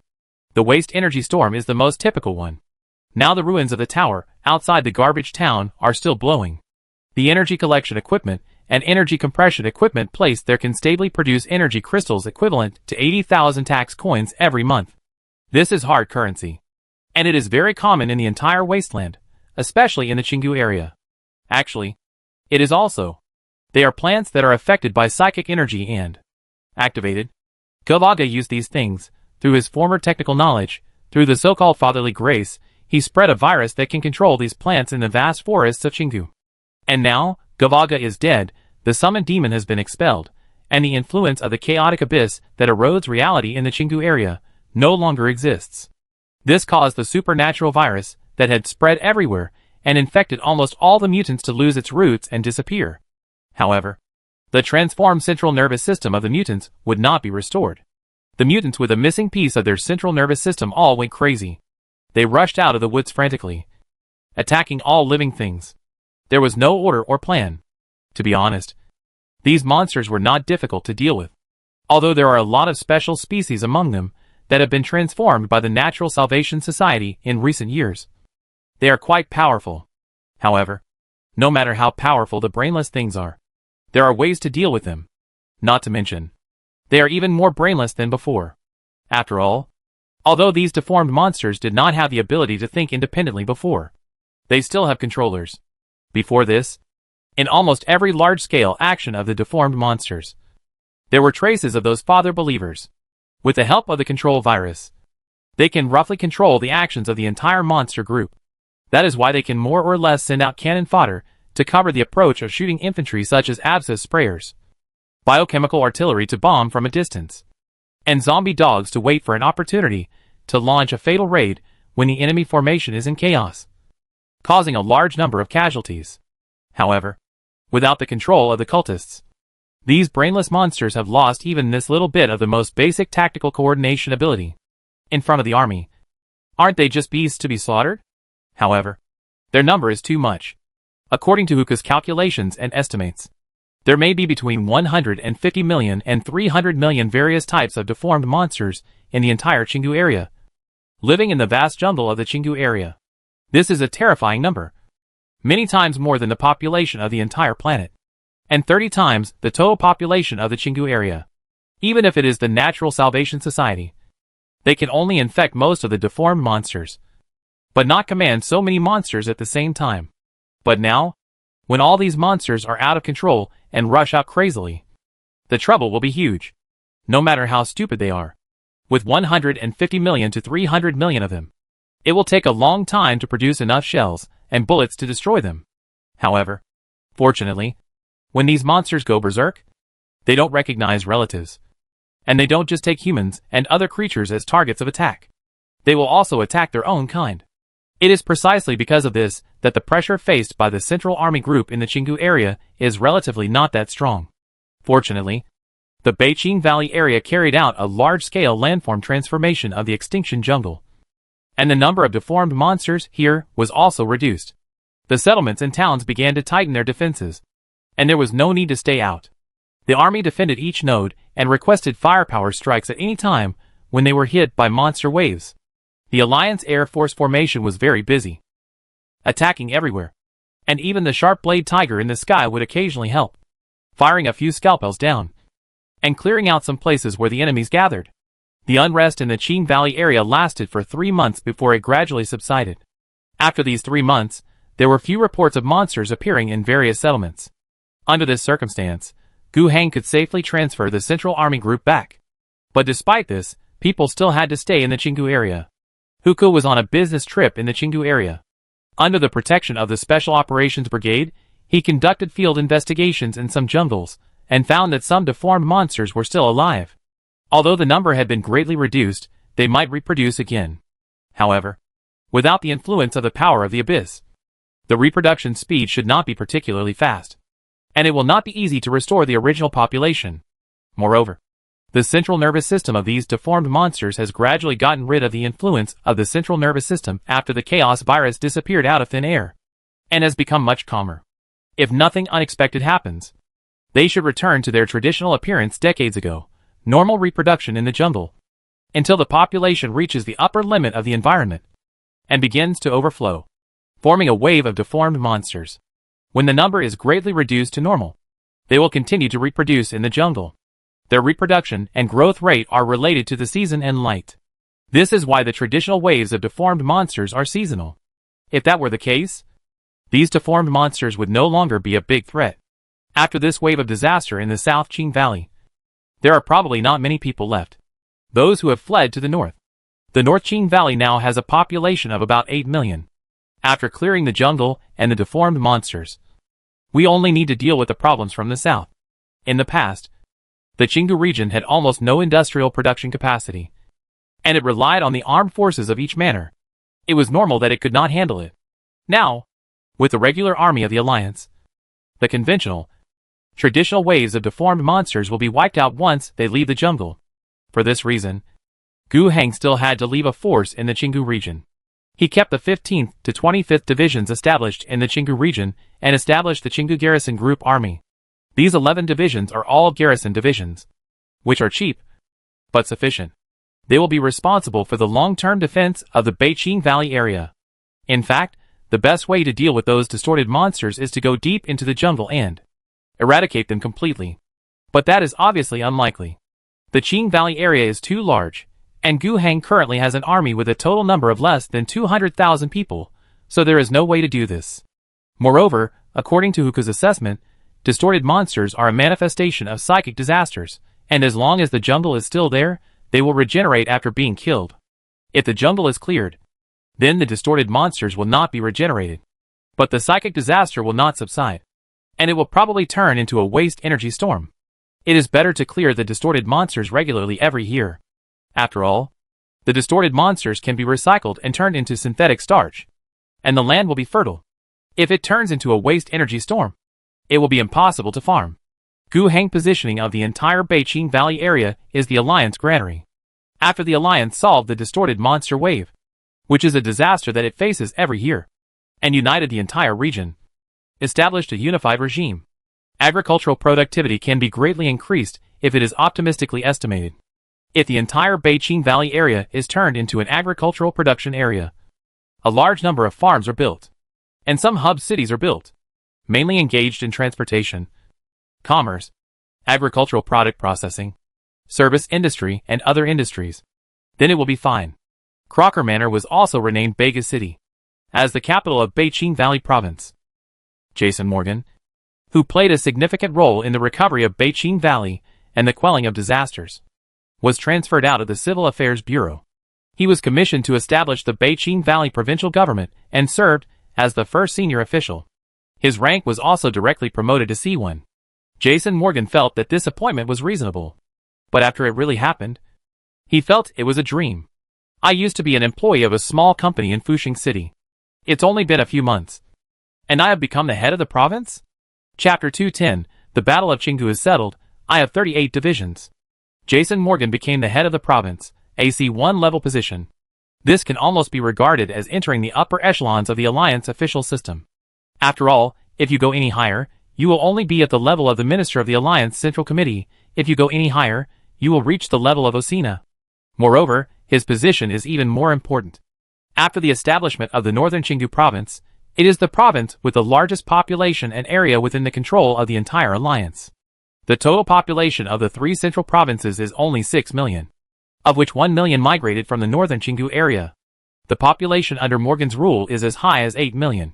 As long as he can hold the position of the head of the province, he will be a lord in the alliance in the future, and his status will be very high. C1 rank? This is just the beginning. Jason Morgan is of course very happy about this. Who doesn't want to be powerful? All this was too dreamy. The person he wanted to thank the most now, besides the governor, was his wife, the Dean of Academic Affairs of Shifeng Zhongxi College, C. Morgan. The series of decisions he made after the establishment of the alliance were basically made by his wife. He was the first to respond to the call of the alliance, and did not wait and see like others, making him one of the first employees of the alliance government, actively participating in dangerous overseas assignments, making many contributions, striving to participate in the training of Shifeng Zhongxi College, and being assigned to the Qinggu area. These were all done by his wife. There were many things. Even he was a little reluctant at first, but was finally forced by his wife. He had to admire that he was lucky to have a wife with a good vision. Overall, his promotion speed was like riding a rocket. But in fact, every step he took along the way was very solid. Many times, he faced life and death crisis. It is undeniable that there is an element of luck in this. And he rode the wave of the times. But how many people can really ride on this wave? He is one of them. He made many right choices, and also had his own shining points in many critical moments. It can only be said that he fought for it. But he also realized a more important point. Everything in the past helped him to win his current position. But this is just the beginning. Whether he can have better development in the future depends on whether he can make any good results during his tenure as the first senior official of Beiqing Valley. If it is good, he will continue to move forward. If it is not good, he will not even be able to keep this position. The alliance government probably cannot accept that the head of the most populous province cannot achieve results. The alliance emphasis on the development of Baiqingdu is visible to the naked eye. In the early days of the provincial government, Osina flew to Bega's city every few days. Speaking of Osina, she also had a new job change in these 3 months. She was officially appointed as the Prime Minister of the Alliance, becoming the highest administrative official. And her most important job after being officially appointed is to personally go to Baiqingda province, guide the establishment of the provincial government, and supervise the planning and construction of farms at all levels and hub cities. She was very motivated. She was originally from Qinggu, and it was her duty to rebuild her hometown.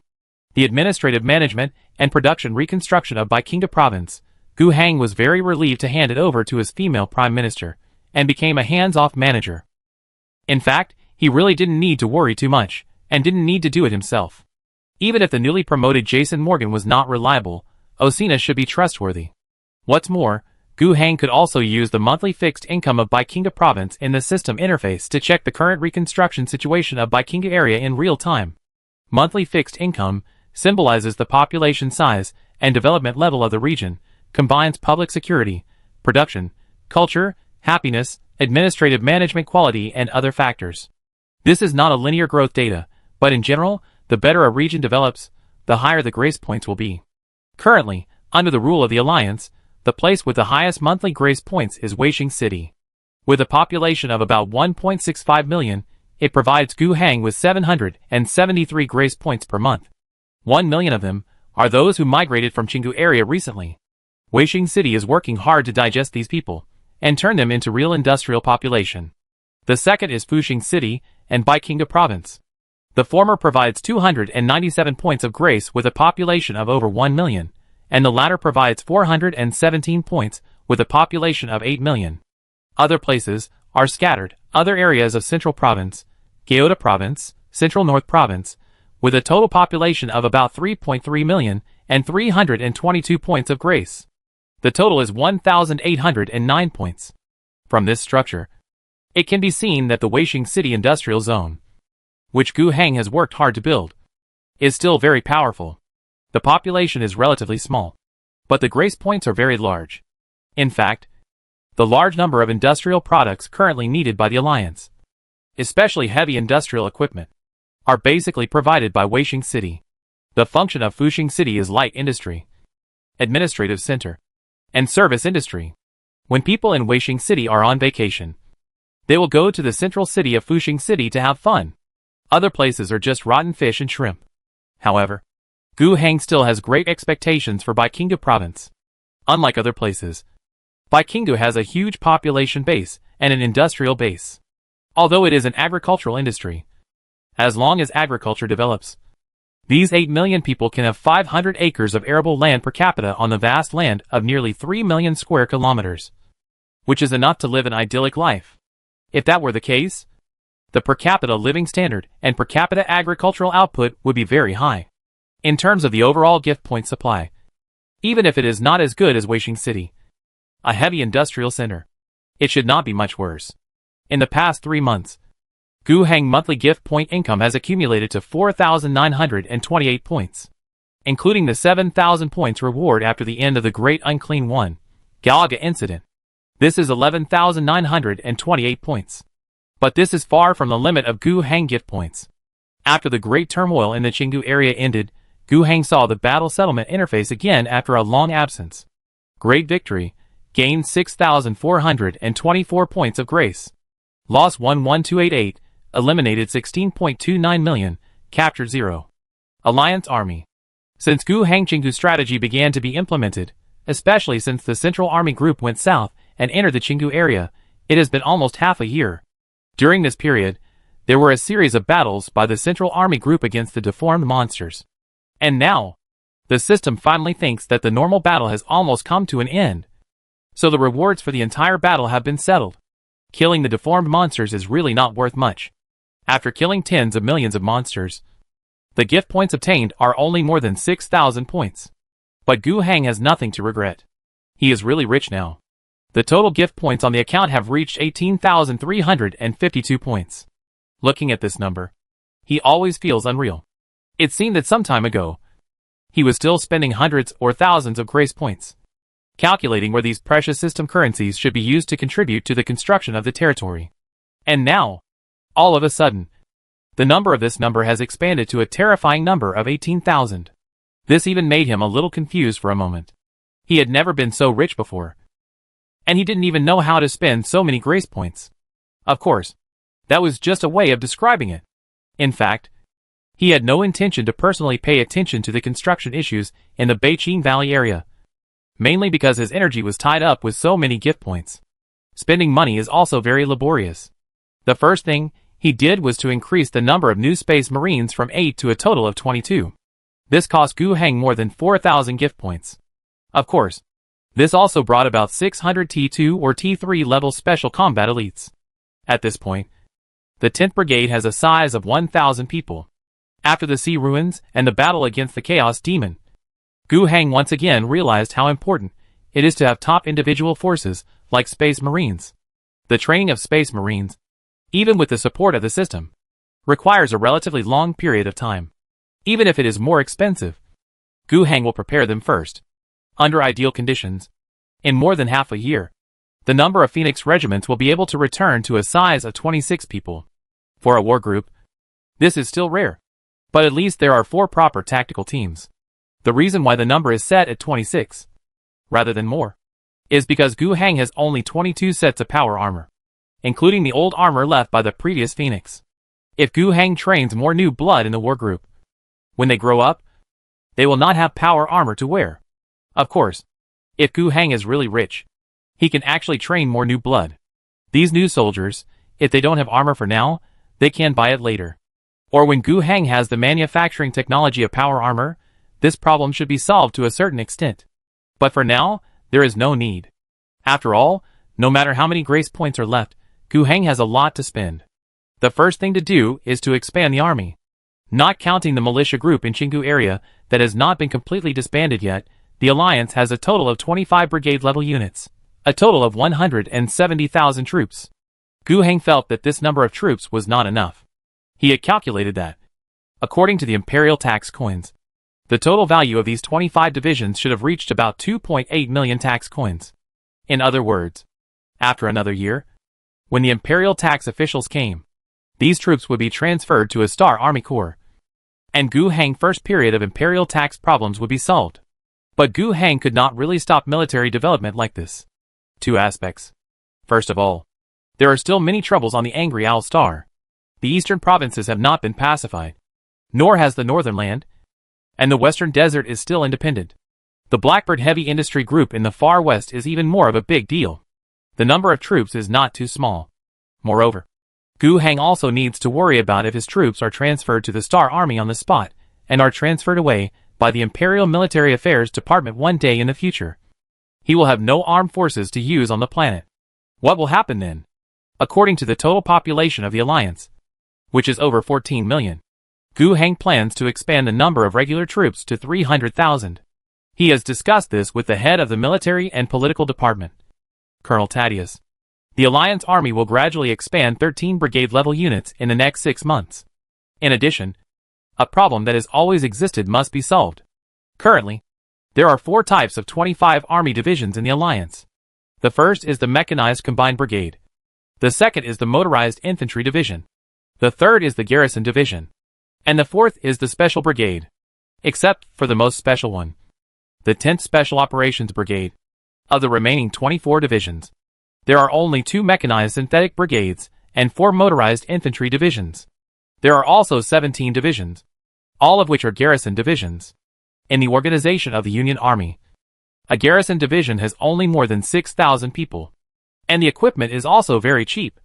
G9 individual suit plus squad, company battalion level support firepower, plus some artillery. That's it. This is the most basic filling in the line division. The name of the garrison represents Gu Heng positioning of them. In some places, they just need to defend. The main force, in fact, does not count on them. And the 13 divisions numbered 26 to 38 that Gu Heng wants to expand next are different. First, he expanded the organization of all motorized infantry divisions from 3 regiments to 4 regiments, and the full number of people reached 11,700. Then, he newly organized 9 motorized infantry divisions and 4 mechanized brigades, including the previous troops. The total number of the Alliance Army will reach 310,000. Moreover, the main field troops, namely the motorized infantry divisions and mechanized brigades, will account for the majority, reaching a scale of 200,000. In order to train these 13 divisions, and to fill the previous divisions, the Alliance needs to recruit about 140,000 new soldiers to join the army. In order to train these new recruits to the T5 level, Gu Heng will spend 1,400 points of grace for this. Moreover, it is estimated that it will take half a year to produce all kinds of equipment they need. Of course, if the productivity of Wasteland City is greatly improved during this period, it will be another matter.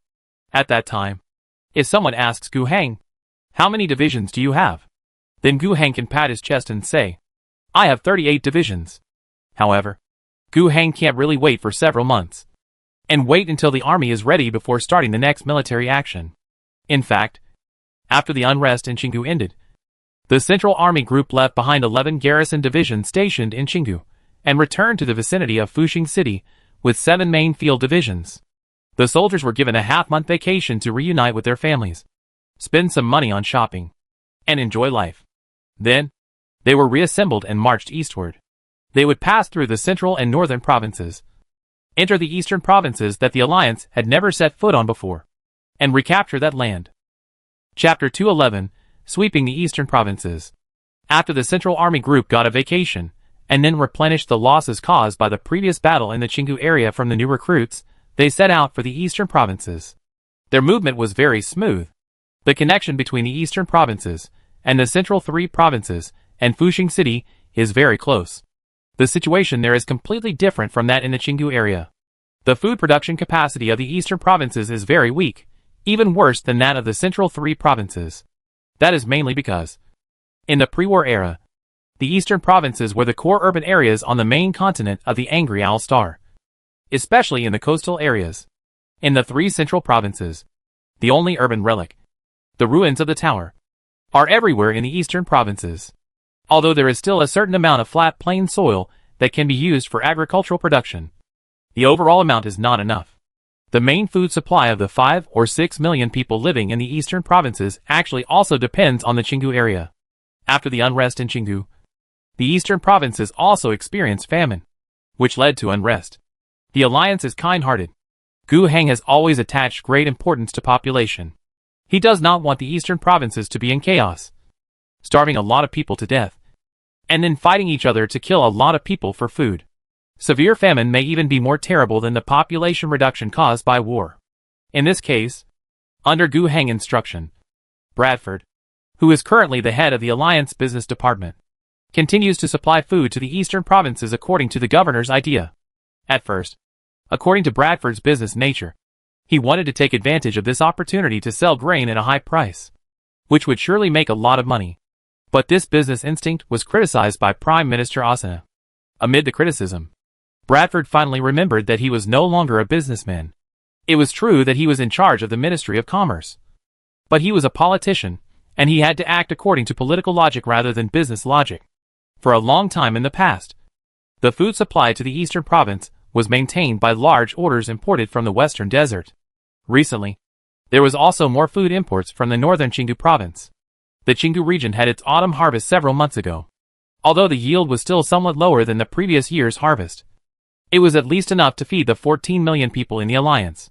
A large number of cleared jungles, trees, and deformed monsters that were killed in the previous war were all put into the synthetic starch factory. The alliance mastered the self-developed technology of synthetic starch almost half a year ago. For the relevant industrial lines, every set produced was sent to Qinggu. At present, many synthetic starch factories of various sizes have been put into operation in the northern Qinggu area. The output of these synthetic starches is increasing, taking into account the foods that do not taste good, but are not enough to kill people. The food that can be exported from the Qinggu area may be even more than in the previous bumper years. That is enough. The various foods exported from the alliance to the eastern provinces are mainly exchanged for various industrial raw materials in commerce. Industrial raw materials are the most important basic output of the eastern provinces, and are traditional outputs. To put it bluntly, the production mechanism is similar to that of the ruins of the tower, relying on picking up garbage. Exporting food at a fair price in exchange for industrial raw materials is a basic business, which does not make money, or just makes normal money. But since it has been said that this matter has political considerations, it is essentially a political business. The political goal of this matter, in addition to maintaining the uncontrollable large-scale famine and war of millions of people in the eastern provinces, is to make back the excess profits that are not earned from the business from other aspects. Through increased trade activities, the alliance has established a very deep influence in many settlements in the eastern provinces. The only one that can provide sufficient food supply is the alliance. This forces many settlements to sell raw materials to the alliance at normal prices. Of course, this is not strictly speaking forced. After all, the food is not sold at a high price, and the raw materials are not sold at a low price. It is a reasonable transaction. However, some conditions are attached, such as promoting the alliance system and reaffirming that their own settlements are members of the alliance. This is necessary. Don't underestimate these things. People's minds will change. In their own settlements, they don't have enough food or warm clothes. They have to pick up garbage every day. They have to face the mutant beasts in the wasteland. And they have to worry about looters. In the alliance, as long as you go there, you will become a citizen of the alliance, and you will be assigned a rank. At least you will have no worries about food and clothing. As for work, how can it be harder than picking up garbage? Not to mention, in the alliance propaganda, all ranks have basic medical insurance. Vacations. Compare them, and you will know which is better and which is worse. In conjunction with the second propaganda, our settlement is also a member of the alliance. Wouldn't the lower class and even middle class residents think, why are they all members of the alliance? And our lives are not so good? If one day, the alliance comes and says that it wants to bring the entire settlement under the direct management of the alliance, how much resistance can the entire settlement have? Forget resistance. There will probably be many guides everywhere, in addition to the minimum requirement of letting the merchants of the alliance promote the alliance. There are some other deeper cooperation. For example, they gradually began to accept the guidance of some expatriate officials from various ministries of the alliance. In name, they were to help these settlements, to build their homes, and to bring the advanced experience of the alliance. The expatriate officials did not directly lead and manage the settlements, but were consultants, providing reasonable advice to the leaders of the settlements. That's what they said. But in fact, it was true. But in this process, the influence of the alliance was naturally further strengthened. What strategies will those who constantly listen to the advice of the alliance expatriate officials and yearn for the alliance system adopt when the alliance army arrives. In other words, the alliance food trade strategy and value output have brought about a strong expansion of political influence. In the past 6 months, it has established a good situation in the eastern provinces. In fact, if it weren't for the urgent urging of Governor Gu Heng, the alliance might not need military action, as long as it fanned the flames at a certain time in the future. A revolutionary wave sweeping across the eastern provinces would be able to safely take over this area of millions of square kilometers and 6 million people. Military action is a double-edged sword. Of course, it can speed up the process of bringing all the eastern provinces under the rule of the alliance, without waiting for the so-called time is ripe. But correspondingly, some of the targets that might have been fought for may now stand on the opposite side of the alliance. It's harmless. At present, the newly organized troops planned by the alliance army have not been reorganized, and the corresponding weapons and equipment are still in production. The Central Army Group that is now on the move has only 7 divisions and more than 70,000 people. But they still had frequent reports of victory. The land of the eastern provinces was too large. And because many city ruins stood on the wasteland, the terrain was very different, and it was difficult for each settlement to form a joint force. In addition, many places did not have a strong will to resist. Therefore, when facing the actions of the Central Army Group, many places simply surrendered directly. The alliance also had corresponding policies for this. Those who did not resist were not considered enemies, and from the people to the original ruling class, they would receive relatively good treatment. As for resistance, that's like trying to stop a chariot with a mantis arm. To put it bluntly, the population of the entire eastern provinces is 6 million. Even if they all gather together, the maximum number of troops they can put together is a few 100,000.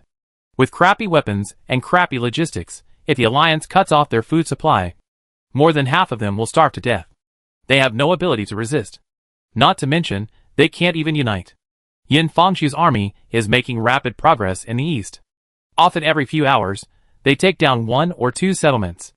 Later, Yin Fangxiu, who reported the victory, felt embarrassed.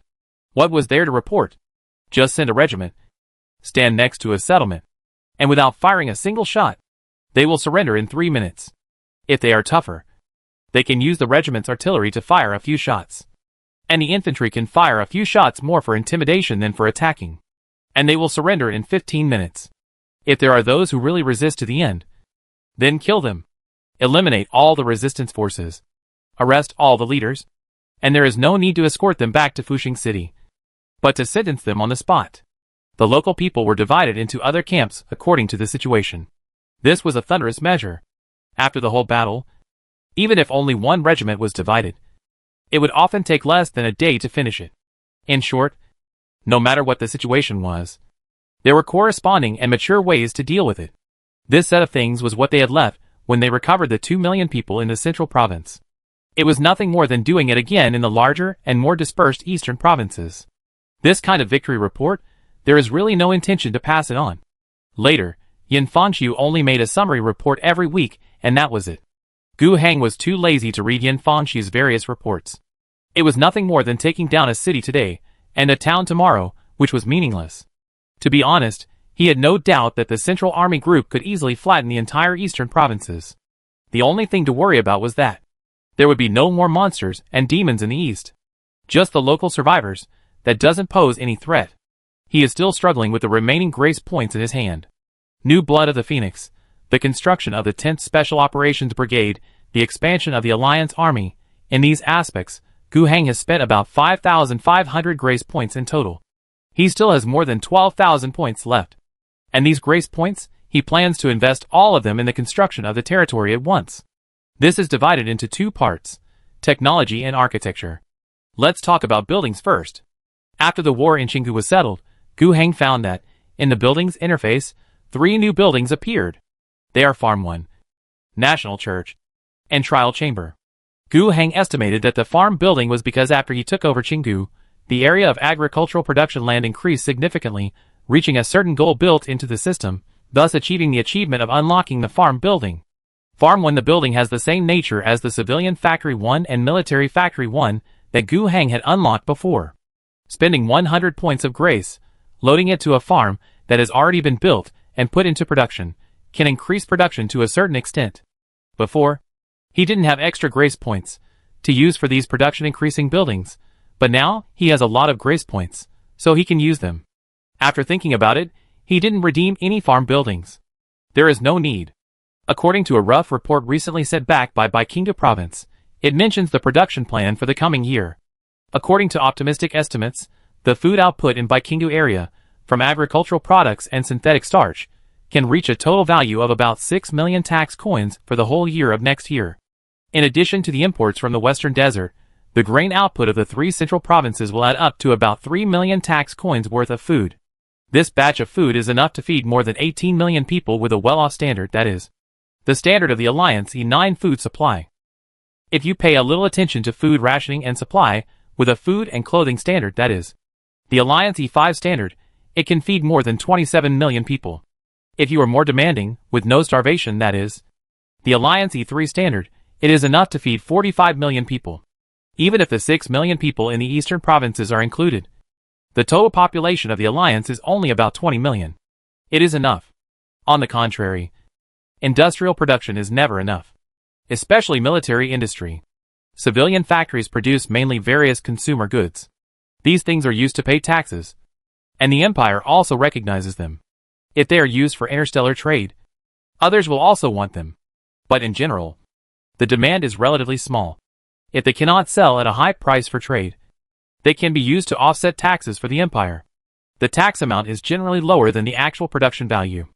But on the contrary, arms are hard currency in the interstellar space, are a hot commodity in trade, and the Empire will give enough tax coins to pay taxes. In this case, Guhang exchanged 16 military factories and, for civilian factories in one go. The former, all added to the various military industries in Weishing City.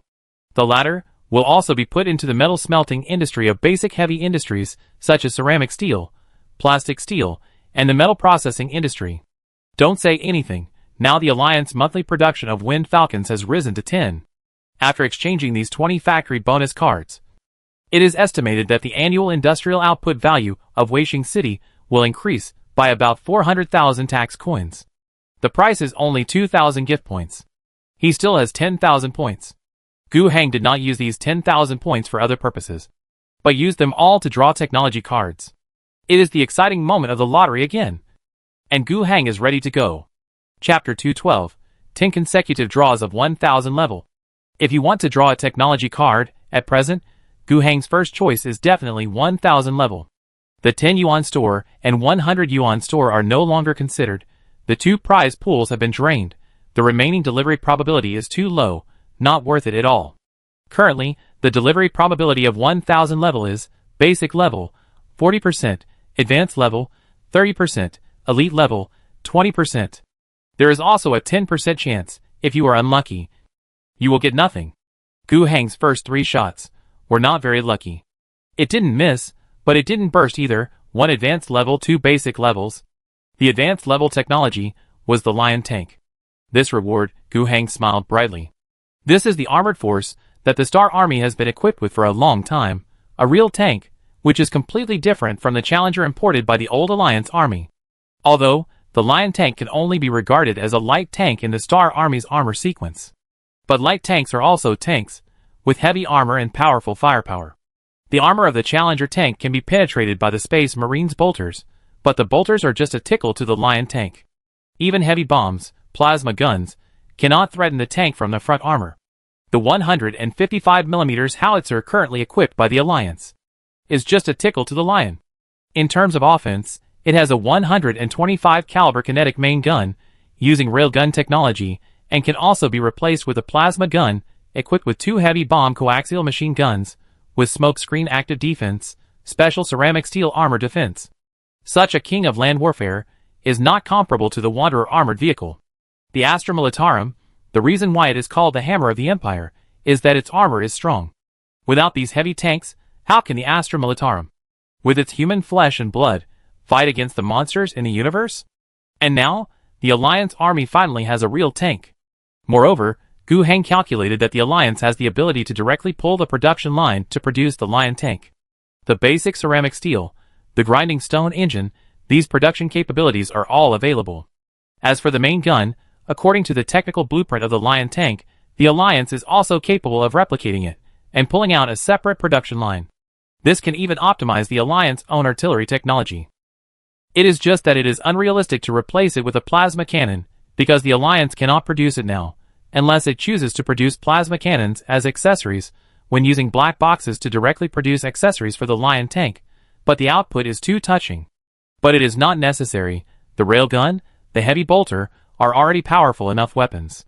The two basic technologies are two production technologies, namely superconducting power grid and basic engineering machine.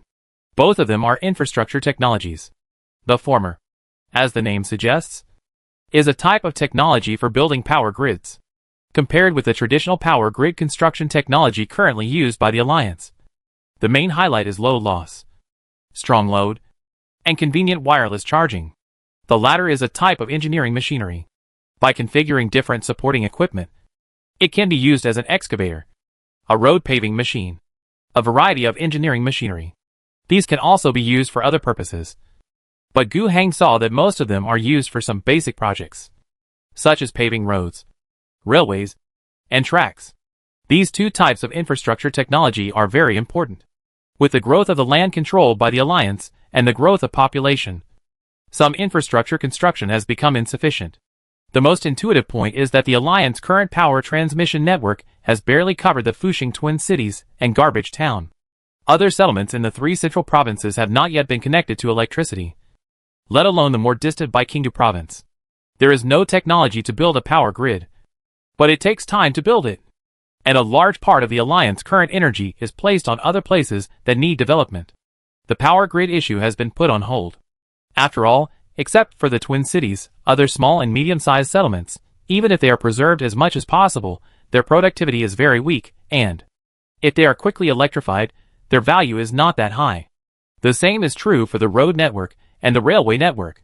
But this is obviously not a long-term thing. Gu Heng is not really planning to build a super metropolis in the whole world according to the model of some nest worlds.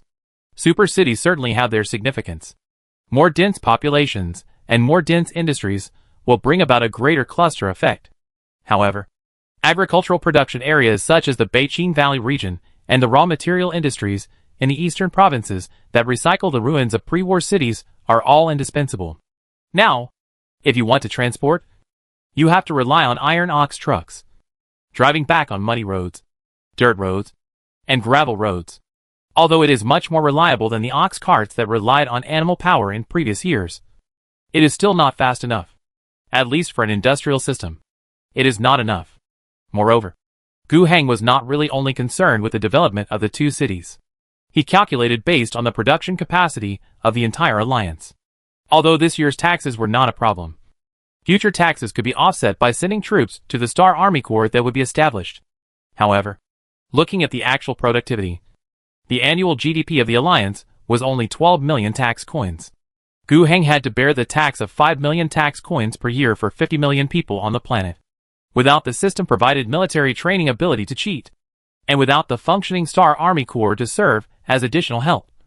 His life would be extremely miserable, with an annual output value of 12 million tax coins. If he paid 5 million in taxes, the people under his rule would be no better than the people living in poverty.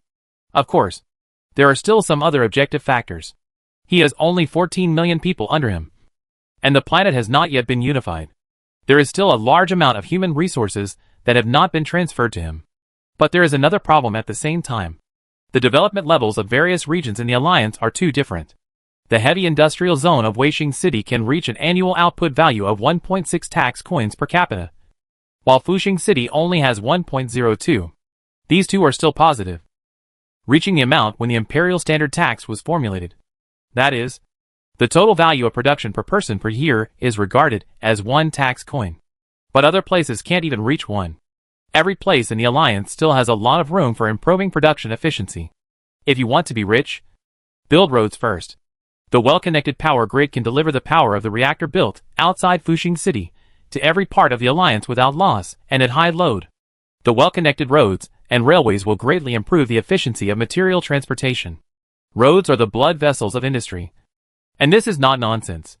We must connect all places, so that the developed industrial system of Wasteland City can better drive the development of all other towns. At the same time, More developed roads, railways, and energy transmission lines will also feed back to Waishing City, the industrial center, and develop to a better level. This is what the Alliance Development Department originally planned to do next. And the two newly drawn technologies will undoubtedly accelerate this process very quickly. Gu Heng expects the output value of Waishing City's industrial core to be further improved, and also expects that the development of other regions of the Alliance will benefit from the sufficient logistics and energy, and thus have a substantial increase. After the average gains in the first 3 hands, Gu Heng luck got better. In the next 7 moves, he won 2 elite levels, 2 advanced levels, and 3 basic levels.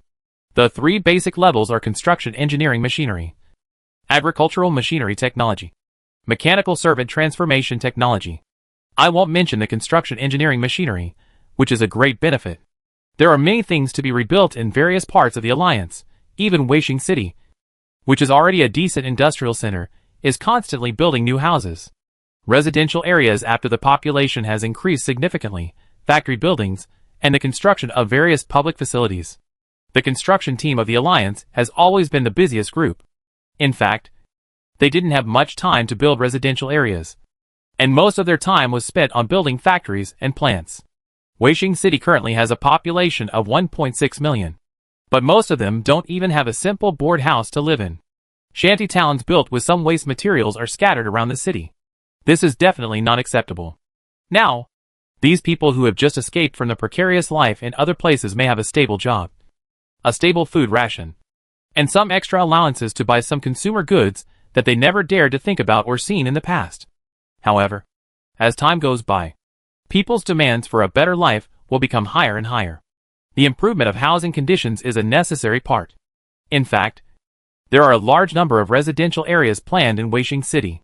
At present, the entire city is planned according to the specifications of 5 million industrial population to plan various functional blocks. However, there have never been enough construction teams to build. Now, with a series of construction engineering machines, the efficiency of each construction team will be greatly improved, and this problem should be solved. Agricultural machinery technology, it is the same. Tractors and supporting arable land, sowing, weeding, fertilization and many other equipment, harvesters, balers. This series of agricultural production machinery comes at the right time. The Baikinga province will be in great need of these agricultural machinery. Their appearance will directly transform the manual farming and animal-powered farming methods of the Baikinga province for many years into mechanized agricultural production. The theoretical maximum per capita land area of the Baikinga province reaches 500 mu, and it is estimated that about 1/5 of it is arable land.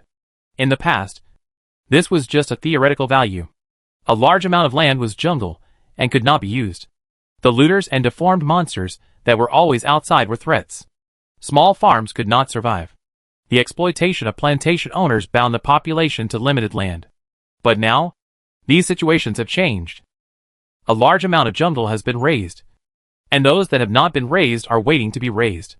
The threat of looters and deformed monsters has been basically eliminated. The plantation owner class has been eliminated and replaced by local officials of the Alliance, eating the Alliance finances, rather than the surplus value of the land.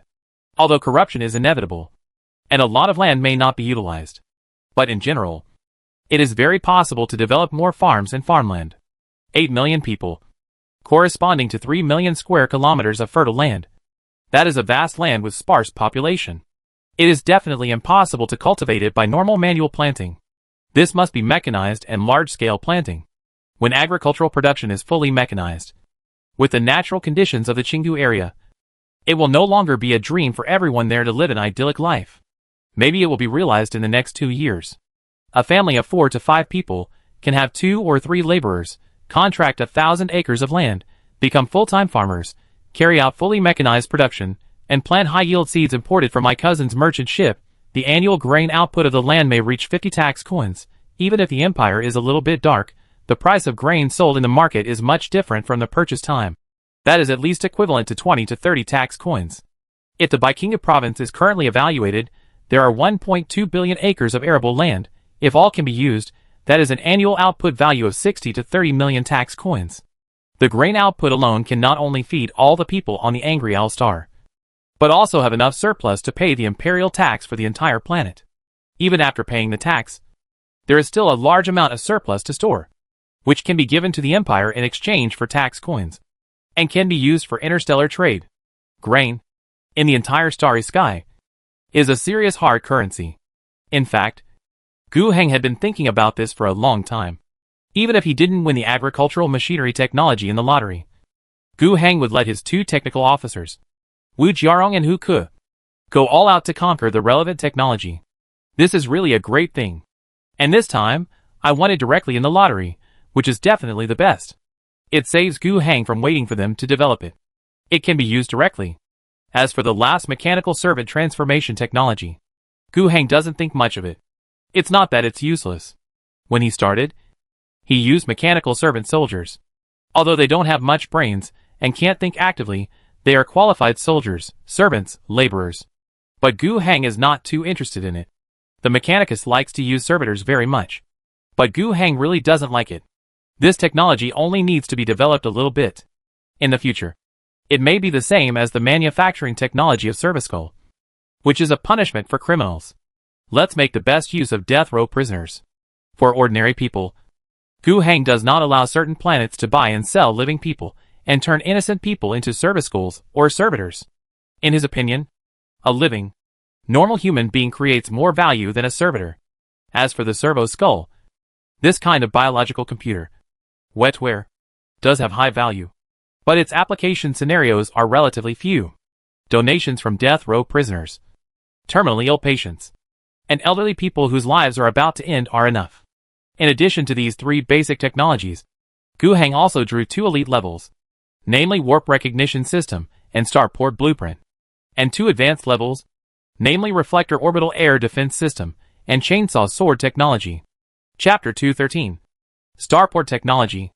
Among these 4 medium and high-level technologies, Gu Heng was immediately attracted by the Starport Blueprint item. Starport. Gu Heng originally thought that this thing would be in a higher-level technology pool, but he didn't expect to get it in the elite level. Its importance is too high. Currently, the connection between the Angry Owl Star and space is very weak, and can only be carried out through various landing transport ships. Small transportation volume. High transportation cost. Generally speaking, those who really have a large demand for interstellar trade cannot do without a starport. As the name suggests, this is a kind of interstellar port, built on the synchronous orbit of the planet, which can facilitate the docking of foreign starships, repair ships, and transport goods more conveniently and quickly. The difference between having a starport and not having a starport, using the analogy of the planet, is that if there is a starport, cargo ships can dock at the port, and cargo can be transported down by truck. But if there is no starport, it can only be transported by small boats and speedboats, which is much less efficient. The flow of materials between the starport and the ground is mainly based on 2 methods: orbital traction spacecraft and space elevator. These 2 supporting facilities are included in the technical blueprint drawn by the lottery. The orbital traction spacecraft needs to have a launch site on the ground and be connected to the space starport on the planet orbit to form a corresponding force field tunnel. The traction spacecraft itself has a certain power and can fly up and down in the force field tunnel at a very fast speed and with a large load capacity. The space elevator is another solution. Build 1 or more physical channels from the ground to the space starport. The elevator has kinetic energy and moves up and down in the physical orbit. The main difference between the 2 solutions lies in whether the up and down channel is a physical channel or a pure energy force field tunnel. However, the solutions to the connection problem between the starport and the ground of the planet do not conflict. It is possible to build a space elevator at the corresponding point between the synchronous orbit starport and the ground. The one-time construction cost will be higher, but the transportation cost is low. As for the force field tunnel, the traction spacecraft does not need to be built at the corresponding location of the synchronous orbit. It can be left and used when it is not needed. The loss is relatively low when a large amount of transportation is required. The traction spacecraft can be used when the carrying capacity of the space elevator is insufficient. After all, it is more expensive to use this thing than the space elevator.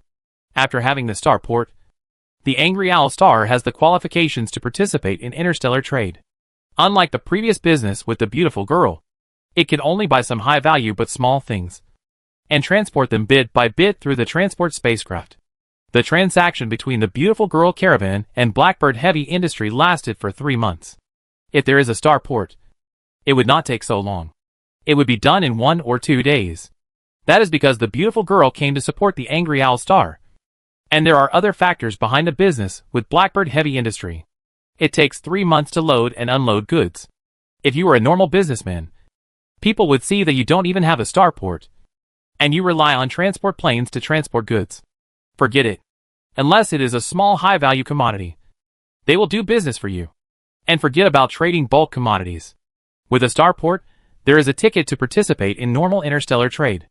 And, not only that, the starport is also the foundation of a series of space technologies. It is not easy to build a starship on the surface of a planet. It is not impossible, but it is very difficult. After the completion of the starship, it is like a town. To launch such a huge thing from the surface environment into the universe, not to mention the energy consumed, the process alone is a huge destruction to the surface environment. Generally speaking, the main construction of a starship will be carried out in an interstellar dock. At best, some key components will be built on the surface and then sent to the interstellar dock. The interstellar dock must also be built in a starport. In addition, the starport is also a very important part of the planet's orbital defense, thanks to the fact that the starport does not require mobility.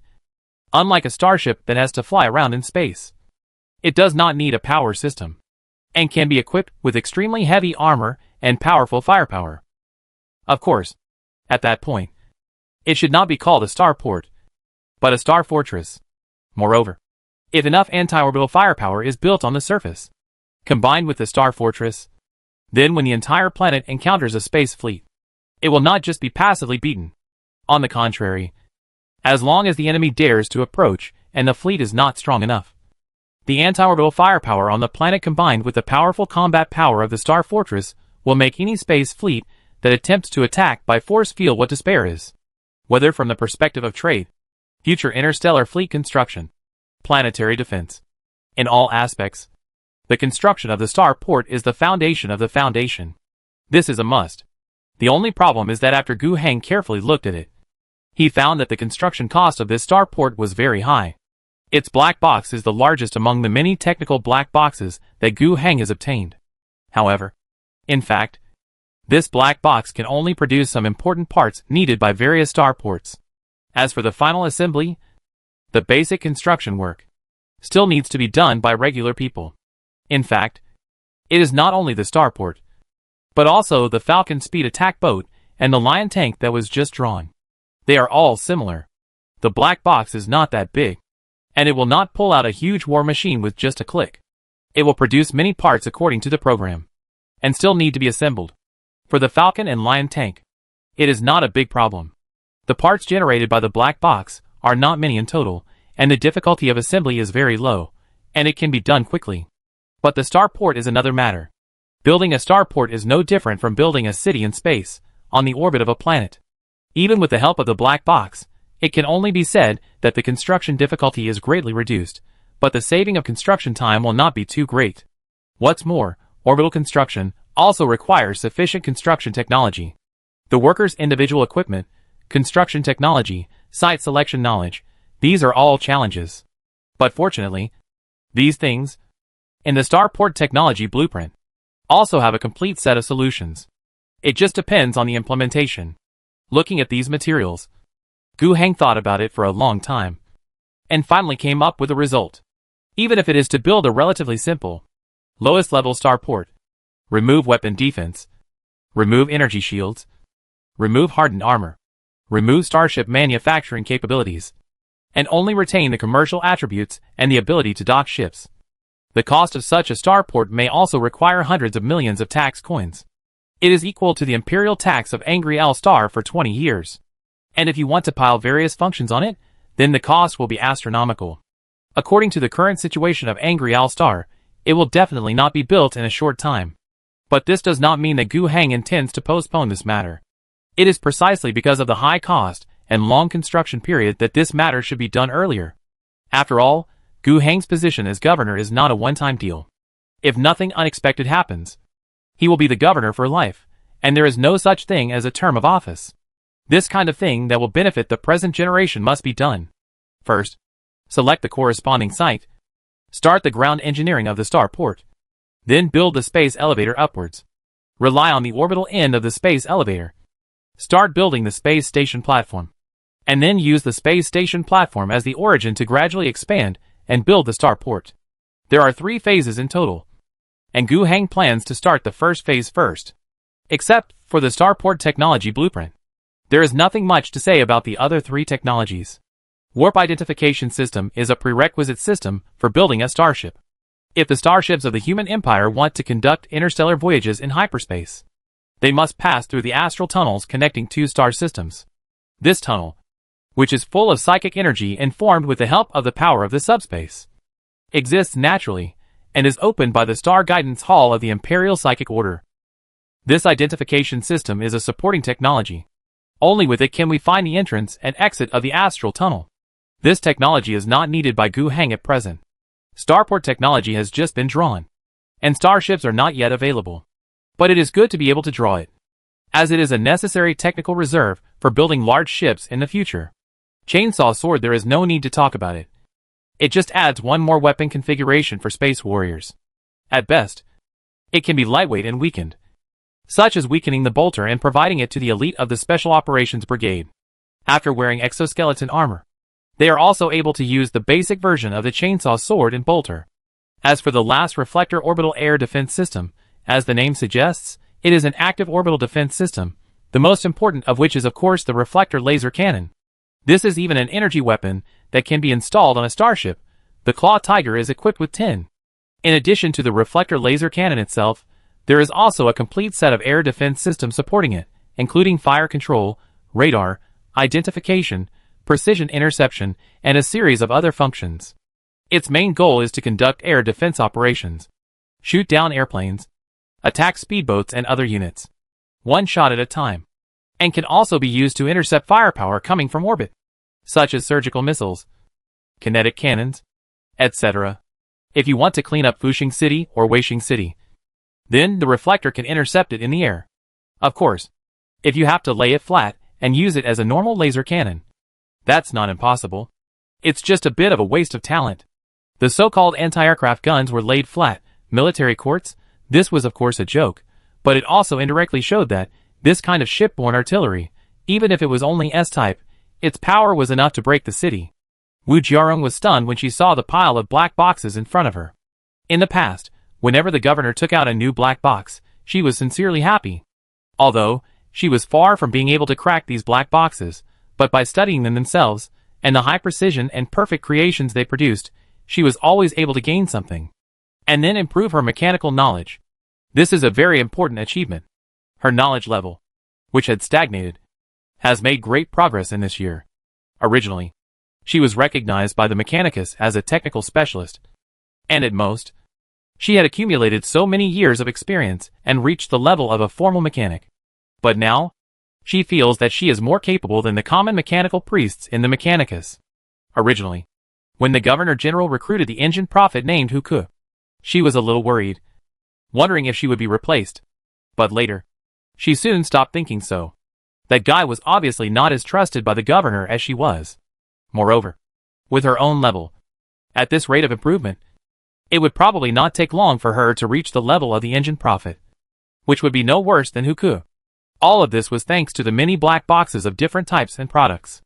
Logically speaking, the more black boxes the governor brought over, the better. But there were too many. She simply can't study them all. In the mechanic order, only some big guys have the opportunity to collect a black box, and have the opportunity to experience the black box and perfect creation. Even in the headquarters of the mechanic order, there are quite a few black boxes, but there are even more people waiting in line to study them. And I, Wu Jiarong, have to spend a long time every morning, making a difficult decision on which black box I want to study among the countless black boxes. This is really annoying. However, she did not delay the main business. After listening to Gu Heng introduction, and then checking and testing it, she gave her own evaluation. The power grid, 2 types of engineering machinery, and agricultural machinery can all be put into large-scale production soon.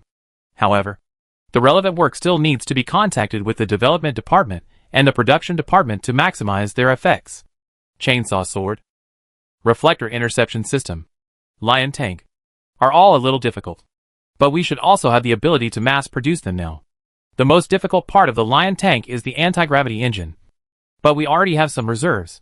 As for the starport technology blueprint, I need more time to understand it thoroughly. Gu Heng touched his chin and nodded. The warp identification system can also be built with a black box first. What is the output of this thing using a black box? 1 every 2 months. So little? Gu Heng was still a little dissatisfied. Ah? Wu Jiarong was confused. No. What's there to be dissatisfied about if you can build one in a month? This thing is used in starships. We don't even have the technology to build starships yet. With the black box, one is almost free every 2 months. 6 in a year. We can make a lot of money just by exporting. Gu Heng seemed to know that he might have gone too far. Okay, that's it. Then put it into production. As for the starport technology blueprint, I will assign tasks to the development department. First, start the first phase of ground engineering. I don't want to delay it for too long. I understand. Chapter 214, Heretical Demon Hunter. Another 3 months have passed, and it is already the end of spring and the beginning of summer. In the past, Gu Heng had thought about this problem. The seasonal cycle of the Angry Owl star is almost the same as the Earth in his impression. But this is the strange thing. Isn't it an alien planet?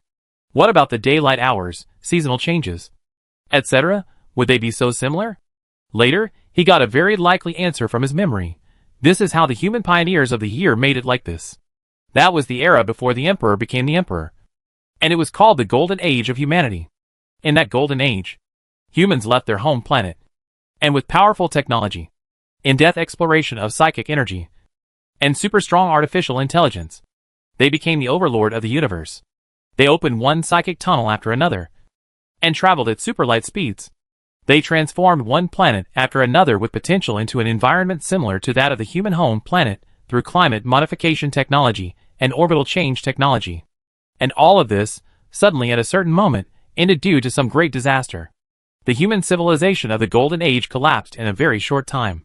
The huge, unified, efficient human federation disintegrated, the superluminal navigation technology failed, and those human-colonized planets instantly became isolated islands in this dark and cold universe.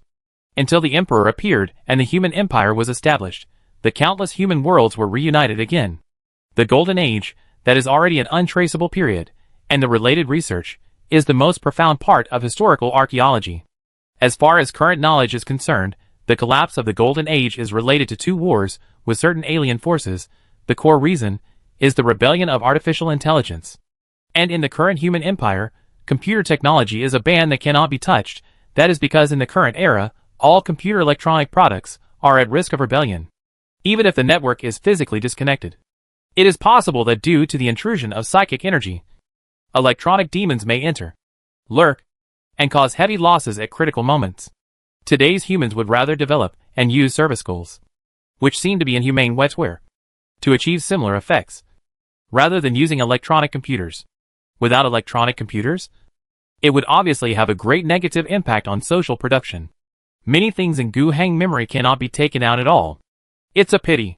He didn't intend to challenge the Empire's ban on this aspect, nor did he intend to see with his own eyes what the electronic demon thing was. At present, the development of all aspects of the Angry Owl star was very smooth, and Gu Heng didn't want to find any extra stimulation. He hoped that those monsters and demons would not come to him, but he was not interested in actively looking for trouble. Just focus on farming, and develop steadily, and everything will be fine. During this period, the entire alliance was indeed quite peaceful. This is not to say that nothing has happened within the alliance. On the contrary, the alliance has been changing a lot. And it is not an exaggeration to say that it is changing with each passing day. There is a war in the east, and it is almost over. Before leaving, Yin Fangxu made a bold statement that it would only take 3 months to pacify the eastern provinces. Now it seems that his promise has almost been fulfilled. There were no monsters in the east, just regular wasteland survivors who were swept away. Nowadays, in the east, the framework of 3 provinces has been established. Xinjiang province borders Gaota province. Nanwan province borders by Qingdu in the south, and Wancha province in the northeast.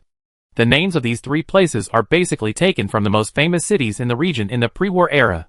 Now, officials of the alliance have moved in and are establishing the alliance ruling system in the 3 eastern provinces. The Central Army Group will continue to be stationed there for a while. On the one hand, there are still some injustices that need to be sorted out. And on the other hand, they have to wait for the local defense of the eastern provinces to be built. Anyway, they are not in a hurry to come back. Here in the alliance capital, there are still regular garrison divisions, and several newly created main divisions have been formed, so there is no need to worry about the defense of the core area. So far, it can be said that the eastern provinces have been pacified, and the 6 million people have been included in the alliance rule. At present, the process of unifying the entire planet has exceeded half. There are still 3 places missing: the Western Desert, the Northland, and the Western Continent. In terms of population, the entire planet is estimated to have a population of about 40 million, and 20 million are already under the rule of the Alliance. In the core area of the Alliance, there are also many changes. Wasteland City is continuously absorbing population, and has established many new industries, especially the military production of line tanks. In all mechanized synthetic brigades, the 5 main combat battalions have tank companies. Now, this tank company can finally live up to its name. Each tank company consists of 3 lions, which are really top-notch players in attacking cities and strongholds. When necessary, the 18 lions of the entire brigade can be assembled and used, which is an even more terrifying armored group. Don't think of the lion as an ordinary small tank. A lion has a crew of 9 people, and each person needs to perform his or her duties to drive the tank well. It is called a light tank, but in fact it is twice as big as the Challenger tank, and it drives like a moving steel fortress. It is said that its upgraded version, the real main battle tank of the Star Army Lion tank, requires a crew of 21 people, and is much larger than the Lion, and its firepower is even more exaggerated. Although the Lion tank is powerful, it is also difficult to produce. The black box can only produce 4 tanks a month, and the tank factory that has been built can only produce 4 tanks a month. It takes 2 months to replenish the tanks needed for a combined brigade. The 3 central provinces are all engaged in infrastructure construction, with the help of superconducting power grids, basic engineering machines, and construction engineering machines. The overall construction speed has skyrocketed. The spring plowing in Baikinga province has almost ended. According to Jason Morgan's report, it seems to be very successful at present. The newly produced agricultural machinery has helped a lot.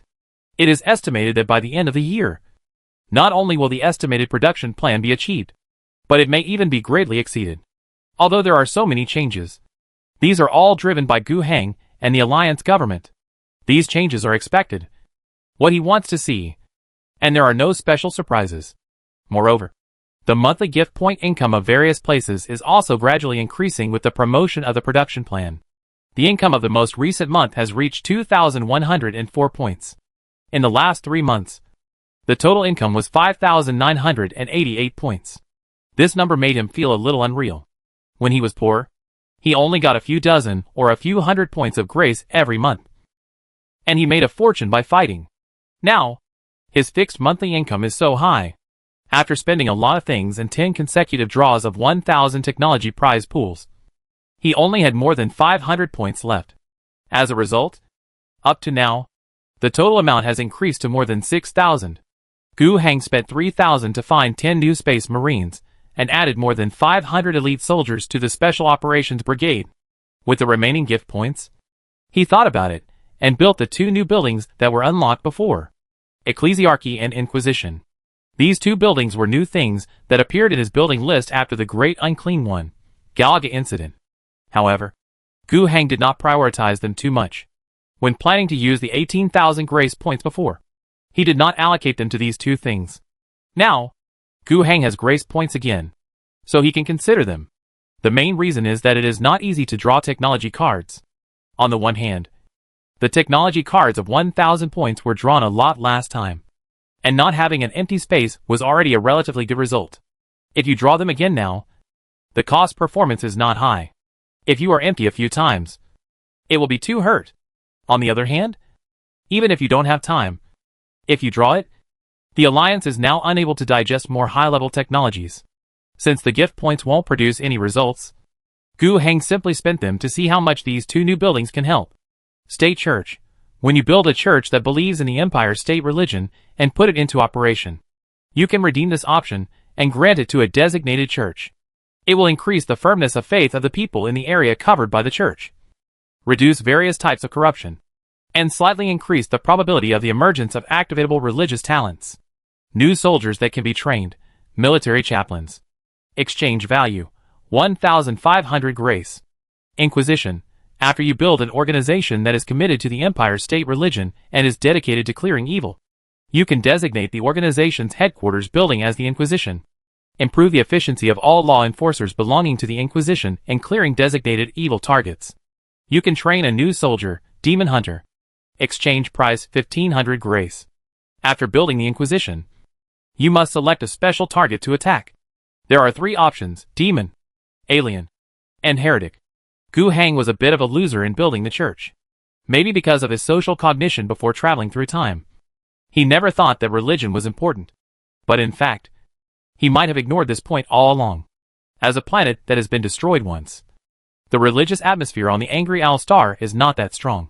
But in general, almost everyone has heard of the state religion, remember some doctrines, and even some customs are developed from the religious traditions left over from the past. When the people of Angry Owl encounter something, they also like to use the phrase God is above to express surprise, anger, or joy. Just like the people in Gu Hang's previous life said, "Oh my God." However, Gu Hang still has doubts about whether to strengthen religious construction. As for the new type of soldier, the military chaplain, he took a look and didn't take it too seriously. The price, rating, and even the functions overlapped in many places with the company political commissar. One emphasizes loyalty, the other emphasizes faith. Both are for boosting morale and enforcing military discipline. But the forms and methods are different. That is not necessary. Among the many specific effects of the church, he still values the reduction of corrosion. In addition, the construction of the subsequent court requires a church as a pre-construction building. So he built one reluctantly. The location chosen is Wasteland City. In fact, if there is a need, it must be by Qinggu province. Although the problem in Qinggu area has been solved, if you are not at ease, it is better to build a corrosion-resistant building. However, the church has a limited coverage area, and the northern Qinggu area is sparsely populated. After many farms were built, the population was particularly scattered, and the value of building a cathedral was greatly reduced. On the contrary, in the future, Wasteland City will definitely be the core and most populous city in the entire alliance. In fact, Wasteland City has recently absorbed a population of 2 million people. With more people, the difficulty of management will inevitably increase. Gu Hang does not want the future Wasteland City to become like the bottom of some nest worlds in his memory. With heresy and evil cults everywhere, it is still meaningful to build a church to suppress corruption. The latter tribunal is more interesting. Among the current institutions of the Alliance, there is indeed no relevant spy agency. The establishment of the tribunal is a good opportunity. Among the 3 optional categories, there is no need to mention the devil, and the alien mainly refers to the interstellar race that strikes non-humans. But Gu Hang doesn't really need this. Only the option of heretic is the most interesting. Heretic refers to traitors among humans. Essentially, it refers to those who do not believe in the Lord of humanity, but it is usually exaggerated. Those who believe in the Emperor, but believe in the wrong way, can also be labeled as heretics. Since it is about dealing with human enemies, it is more interesting. If, one day in the future, Gu Hang wants to go to war with Blackbird Heavy Industries, which is entrenched in the westernmost part of the continent, on the other side of the planet, what does he need? In addition to military, economic and other aspects of hard power, politics cannot be ignored. Blackbird is not a local force. It has the support of the Fokkers family. If Gu Hang wants to take action, he must consider the impact of this aspect. If there are relevant judges who have collected some evidence that can determine that Blackbird Heavy Industry is a heresy, then is it justified? This is called making a claim. On the other hand, Gu Hang does not know much about the situation in the westernmost part of the continent. He really needed a team to go there and see what the situation was like. So, he first instructed the Alliance Chief Justice, Lambert Hodgson, to establish an Inquisition organization and recruit 2 teams. Then, the building function was added, and it was selected as the Inquisition. Then, the 2 teams recruited were all trained to become heretic hunters. One team was sent to the west, with the mission of investigating the heresy in the western desert and the western part of the continent. And they were actually collecting intelligence. The other team secretly patrolled the various territories of the Alliance, with the mission of investigating the heresy situation within the Alliance. And they were actually doing anti-corruption work. Under the Alliance system, corruption is heresy. No problem. Chapter 215 Mom's Plan. After talking with Lambert Hodgson, the heretic demon hunters began to recruit, and were preparing for training. Gu Heng received a special gift. It was brought by a spaceship. The Claw Tiger first intercepted the spaceship slightly, and then informed Gu Heng of the news. Knowing that the spaceship came from the Gu family, Gu Heng thought for a moment, and let the people in.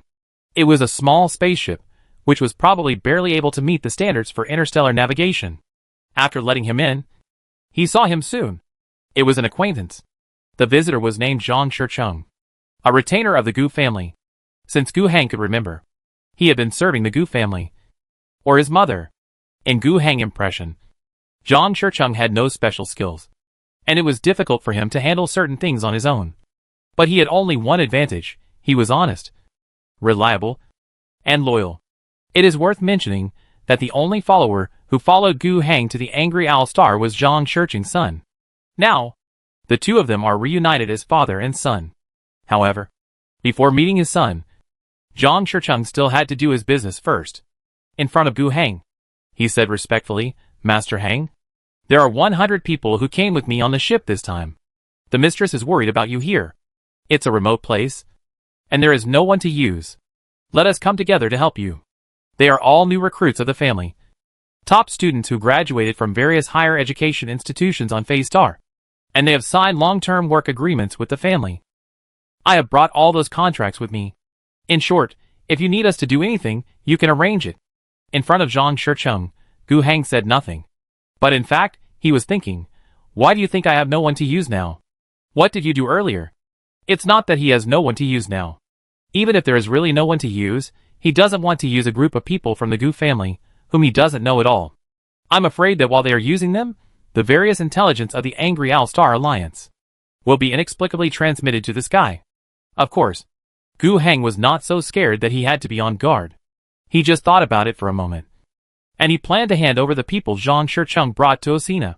Osina has been very busy recently, and she really needs more knowledgeable people to help.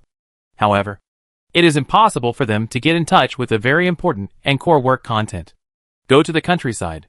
Zhang Shicheng also kept a cautious attitude and did not say a word to these people. Since they were brought here, Master Heng could use them however he wanted, and even send them all to the mines as coolies. After handing over this group of personnel, Zhang Shicheng mentioned the second important matter.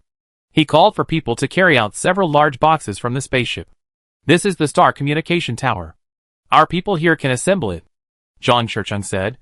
With the help of the Star Talker, you can adjust the frequency in a directional manner and communicate with other star communication towers. The mistress said, "Master Heng, your place is like an isolated island, with no contact with the outside world at all. This thing is used to help you. Compared with the 100 boys and girls before, this star language tower brought pure surprise to Gu Heng. If you want to communicate within the interstellar range, conventional means will not work. The physical distance between the Angry Owl Star and the Flying Wing Star, the capital of the Tianma Star region, is unknown how many light years apart, and normal communication is simply impossible. Only by sending star language messages, and also transmitting through the star tunnel, can cross-star communication become feasible. But this thing is also an absolute high-tech product. At least Gu Heng has never been able to extract it. With it, Gu Heng no longer needs to pass any information through the Imperial Navy in the sky. That way, there will be no secrets. As for the astropathic communication, it requires an astropath to operate, which is not a big problem. The term astropath refers to a psychic who has mastered special skills. It is a profession, not a special ability. Theoretically, if Gu Heng really didn't have a suitable astropath, he could learn the relevant skills and do it himself. For a LV5 psychic like him, it shouldn't be difficult. However, even for this, he didn't need to do it himself, because his mother had thought of it for him. There was an astropath on the ship. What else could Gu Heng say? He also understood the meaning. Helping to build interstellar communication capabilities. That was certainly one way to say it. But Mom gave her son a mobile phone and a phone card. What is that for? Gu Heng knows. He was a little confused at first, but then he figured it out. Don't worry about being recognized or anything. First, the cousin didn't recognize him. Second, they didn't have a good relationship. Gu Heng had been thinking about running away from home.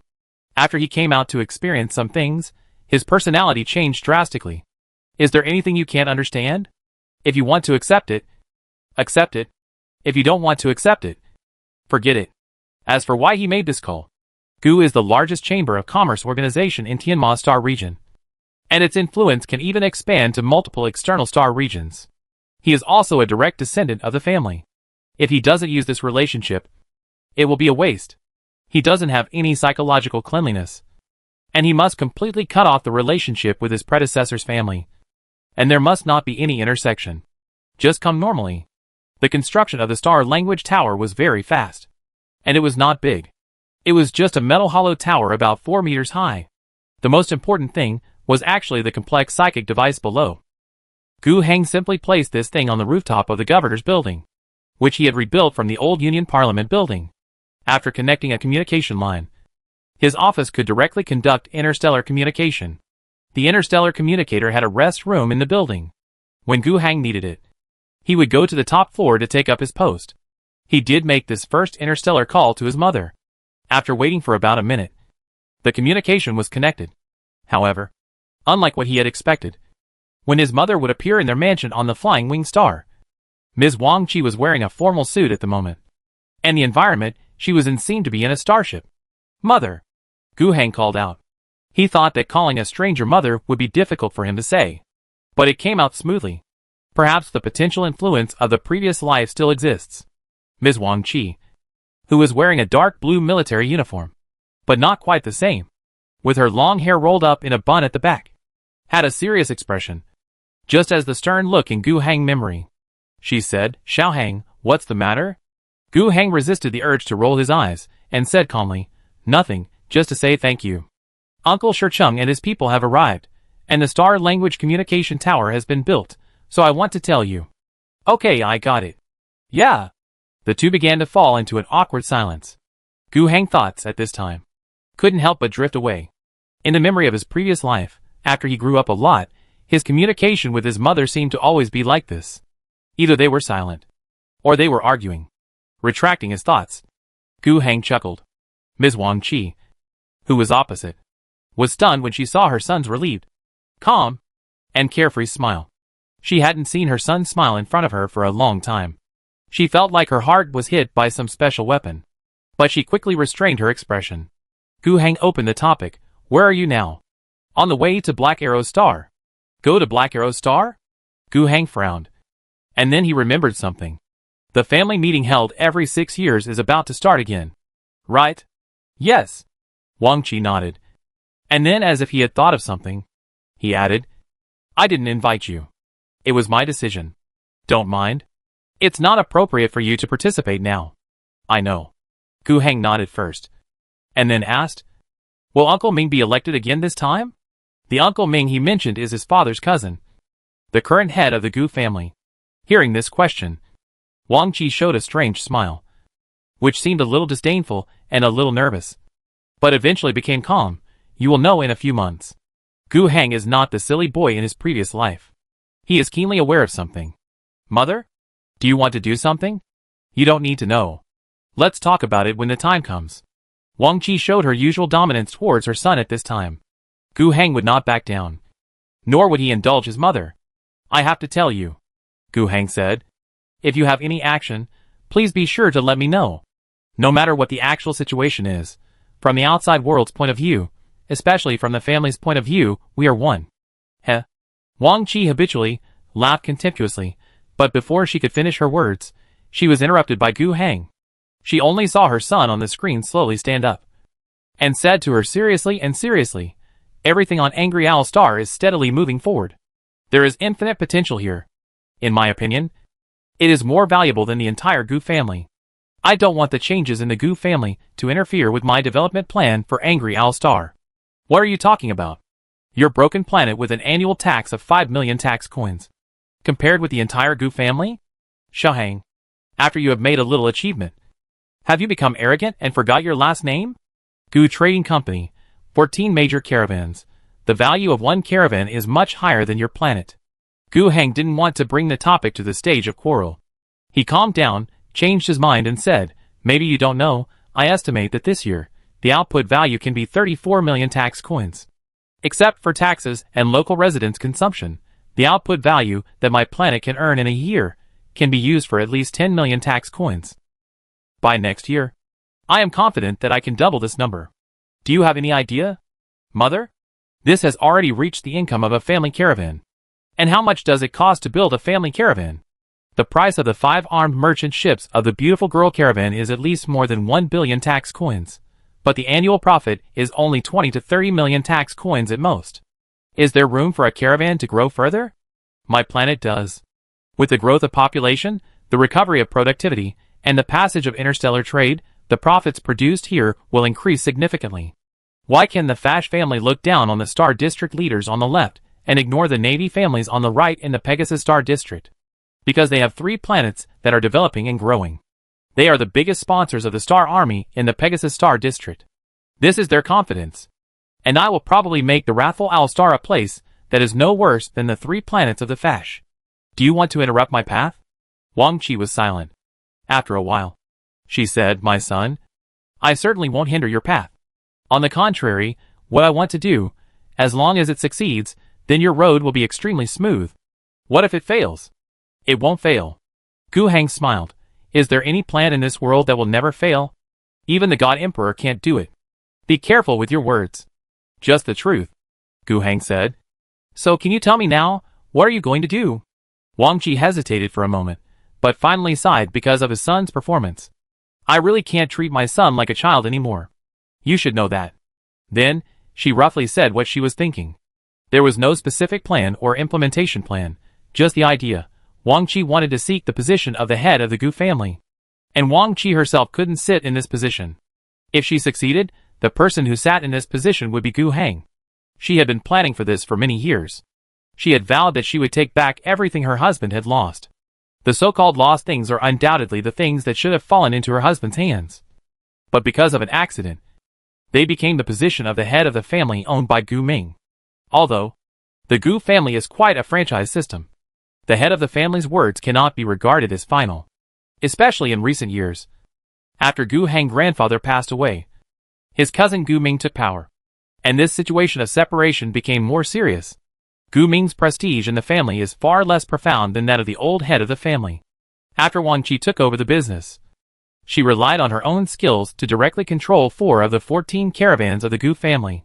There were 4 more, which were her allies, which was more than half. She could also exert a certain influence on the remaining 6 caravans. The family meeting held every 6 years would elect a new head of the family. Now that she had such a situation, she could certainly strive for the position of head of the family. Her original plan was for Gu Heng to be the head of the family. But in her heart, Gu Heng was a useless person. She wanted to check and rule the country behind the scenes for a few years. When Gu Heng grows up, she will hand over all the business to him. Of course, it is also possible that Gu Heng will not grow up. But that doesn't matter. She will ask Gu Heng to have more children. Then train a new account. Train his grandson. And then find a real successor. But Gu Heng became the governor of the planet before getting married and having children, which caused a big problem in her plan. Those allies began to question whether the plan could be implemented. In this sense, Gu Heng's predecessor didn't have to worry too much about his own safety. His mother would never let him die. But Wang Qi had planned in the past, she would pay the money, fill the whole of the first installment of the imperial tax, and then find a way to get Gu Heng out of the position of planetary governor, and then get her plan back on track. However, unexpectedly, Gu Heng has been sitting firmly in the position of planetary governor in the past year, and it seems that there is no problem paying the imperial tax. Moreover, Angry Owl Star seems to be thriving. This is an unexpected surprise. Chapter 216, This mother still needs to be there. Gu Heng coming to Angry Owl Star really made her mother very passive. Originally, he wanted to seek the position of the head of the family, but in the end, the head of the family was gone. But his performance in Angry Owl Star turned things around. Gu Heng's outstanding performance in Angry Owl Star not only saved Wang Qi millions of dollars needed to fill the gap in the imperial tax, but more importantly, Gu Heng had his own industry through this. Does the Gu family not want to own their own planet? That is definitely not the case. But it is too difficult to get a planet of their own, especially a world with positive assets. But they don't want a wasteland world like the Angry Owl Star. The initial construction cost is too high, and the recovery period is quite long, and there may be many risks in the middle. For example, the Greenskin disaster and the demon cult invasion that Gu Heng has encountered in the past year and a half. If any of these two risk points is encountered by those who normally redevelop the Angry Owl Star, it will be a disaster, making the high investment go down the drain. Moreover, the biggest problem in seeking an unreliable planetary governor is that you cannot easily admit the loss and leave. If other investments fail, you lose. But if you fail to invest in a planet, the Imperial Tax Department will not care so much. You must pay the Imperial tax you should pay, not a penny less. And you must continue to pay it in the future. It is precisely because of this that Gu Heng performance over the past year has been surprising. Although because the Angry Owl Star is too closed and the information is not circulated smoothly, resulting in not many people knowing about it. The upper class of the Flying Wing Star still regards Gu Heng appointment as a planetary governor as a joke. However, in the eyes of some people with ulterior motives, they can see it clearly. The people of the Gu family, of course, belong to such people with ulterior motives. Because of Gu Heng nonsense, Wang Qi allies began to strongly question her plan. The most serious ones. Some of them were out of Wang Qi control. Even if Wang Qi had some remedial measures, they would still worry whether they could achieve the growth of everyone's interests by supporting such a head of the family.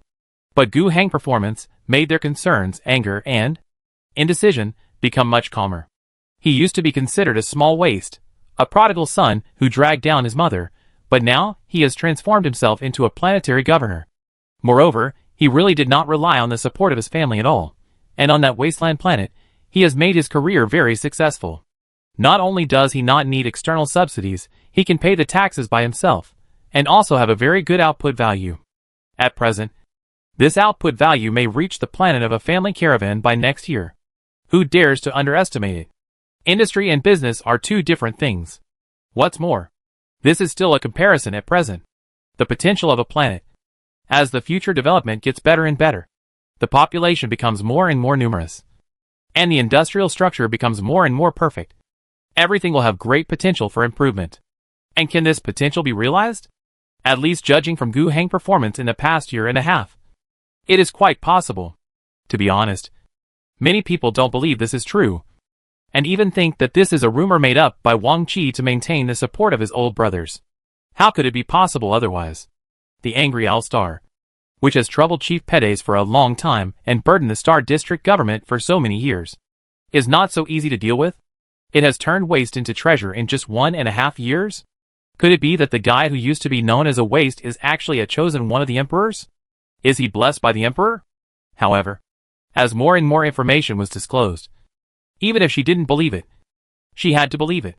That's why Wang Qi's situation started to improve before she could launch some of her extra arrangements. She shouldn't need to take any special risks anymore. She just needed to follow the previous plan and move forward slowly. She wasn't afraid that the current head of the family would know her thoughts. This thing couldn't be hidden, and it was open and above board. Everyone could just set up their chariots, horses, and cannons to play chess. The winner would be revealed at the next family meeting. It would depend on the votes of the 14 family caravans. However, an accident happened. The current head of the family, Gu Ming, convened the Gu family meeting in advance. The meeting place was on Black Arrow Star, among the 9 planets in the Tianma Star region. Except for the wasteland world of Angry Owl Star. The worst one was Black Arrow Star. It was a feudal world.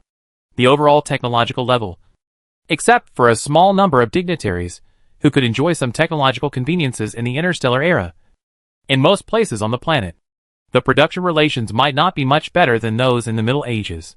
It's not that there is no technology, but the entire social production relationship is wrong. Serfs driving advanced agricultural machines pay tribute to the Knight Masters. The Knight Masters are granted titles by local lords, and drive knight mechas to fight for the lords. The lords are granted titles by the kings to help the kings collect taxes. The highest ruling body of the planet is the King's Alliance. The governor of the planet has always been rotated by the largest kings in the world. They will be responsible for ensuring that each kingdom can pay taxes in full. Once there are signs of non-payment, The king's alliance will launch a punitive war against the country with insufficient taxes, and make up the taxes through plunder. Gu Heng is quite speechless about this backward mechanism. But this is the overall policy of the empire. As long as you pay taxes, I don't care about anything else. Normal tax payment. If there is no other major incident, the empire really doesn't care how the planet develops. Gu Heng even suspected that, after the empire regained some worlds, it seemed to be intentionally letting these worlds maintain their original appearance. We don't know what the High Lords of the empire think. The current situation is like this. The Black Arrow star has a population of 400 million. The feudal production relations really can't support too many people. What's more, not only are their production relations backward, but their industrial capacity is also almost non-existent. However, this planet has a very good relationship with the Gu family. Those kings, who want to appoint more lords and more knights, need a hard indicator, Knight Mecha. Obviously, given the appearance of the Black Arrow star, they can't even make agricultural machinery, let alone mecha. The mechas they use to appoint knights are obviously all dependent on foreign trade. It is normal for them to have a good relationship with the Gu family. The past 6 family meetings of the Gu family were all held on the Black Arrow star. This time, it was no exception. Wang Qi believed that Gu Ming did this to take advantage of the fact that Gu Heng's career was not big enough. When Angry Owl Star paid taxes for the first time 7 months later and proved his ability, it would be too difficult to recover. He wanted to start the family meeting before that, and take advantage of the fact that the trouble caused by Gu Heng had not been completely settled. When Wang Qi's allies were shaken, and when Wang Qi had not been able to win more votes to settle the next 6 years. This is certainly a smart move. But Wang Qi also said that she is not worried. She now has at least 8 votes. And Gu Ming cannot turn the tables. If nothing unexpected happens, in 4 months, you will be the head of the Gu family, Wang Qi told Gu Heng. Gu Heng smiled. He always felt that the current business structure of the Gu family was very unstable. Pure caravans, and all the family assets were on those fleets, which was too empty.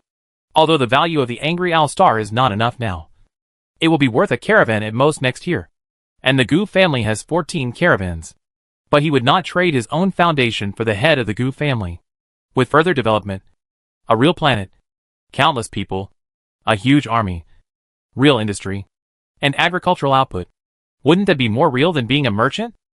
Of course, if he becomes the head of the family, it won't prevent him from continuing to be the governor of the Angry Owl Star. If that were possible, it wouldn't be bad. The Gu family has nothing else. But they really have a lot of money. They even want to win over the heads of the star regions, which shows their ability. If he could really mobilize the power of the entire family, then the future development of Angry Owl Star would soar. Even if, at that time, the person who actually made the decision in the Gu family would not be him, but his mother, it would not be a big problem. Karen, when planning things, you can't just look at the positive direction. Are you so sure? He asked. Yes. Wang Qi showed confidence. What if Uncle Ming flipped the table? Huh? Wang Qi was stunned. Flip the table? What do you mean? Gu Heng said more bluntly.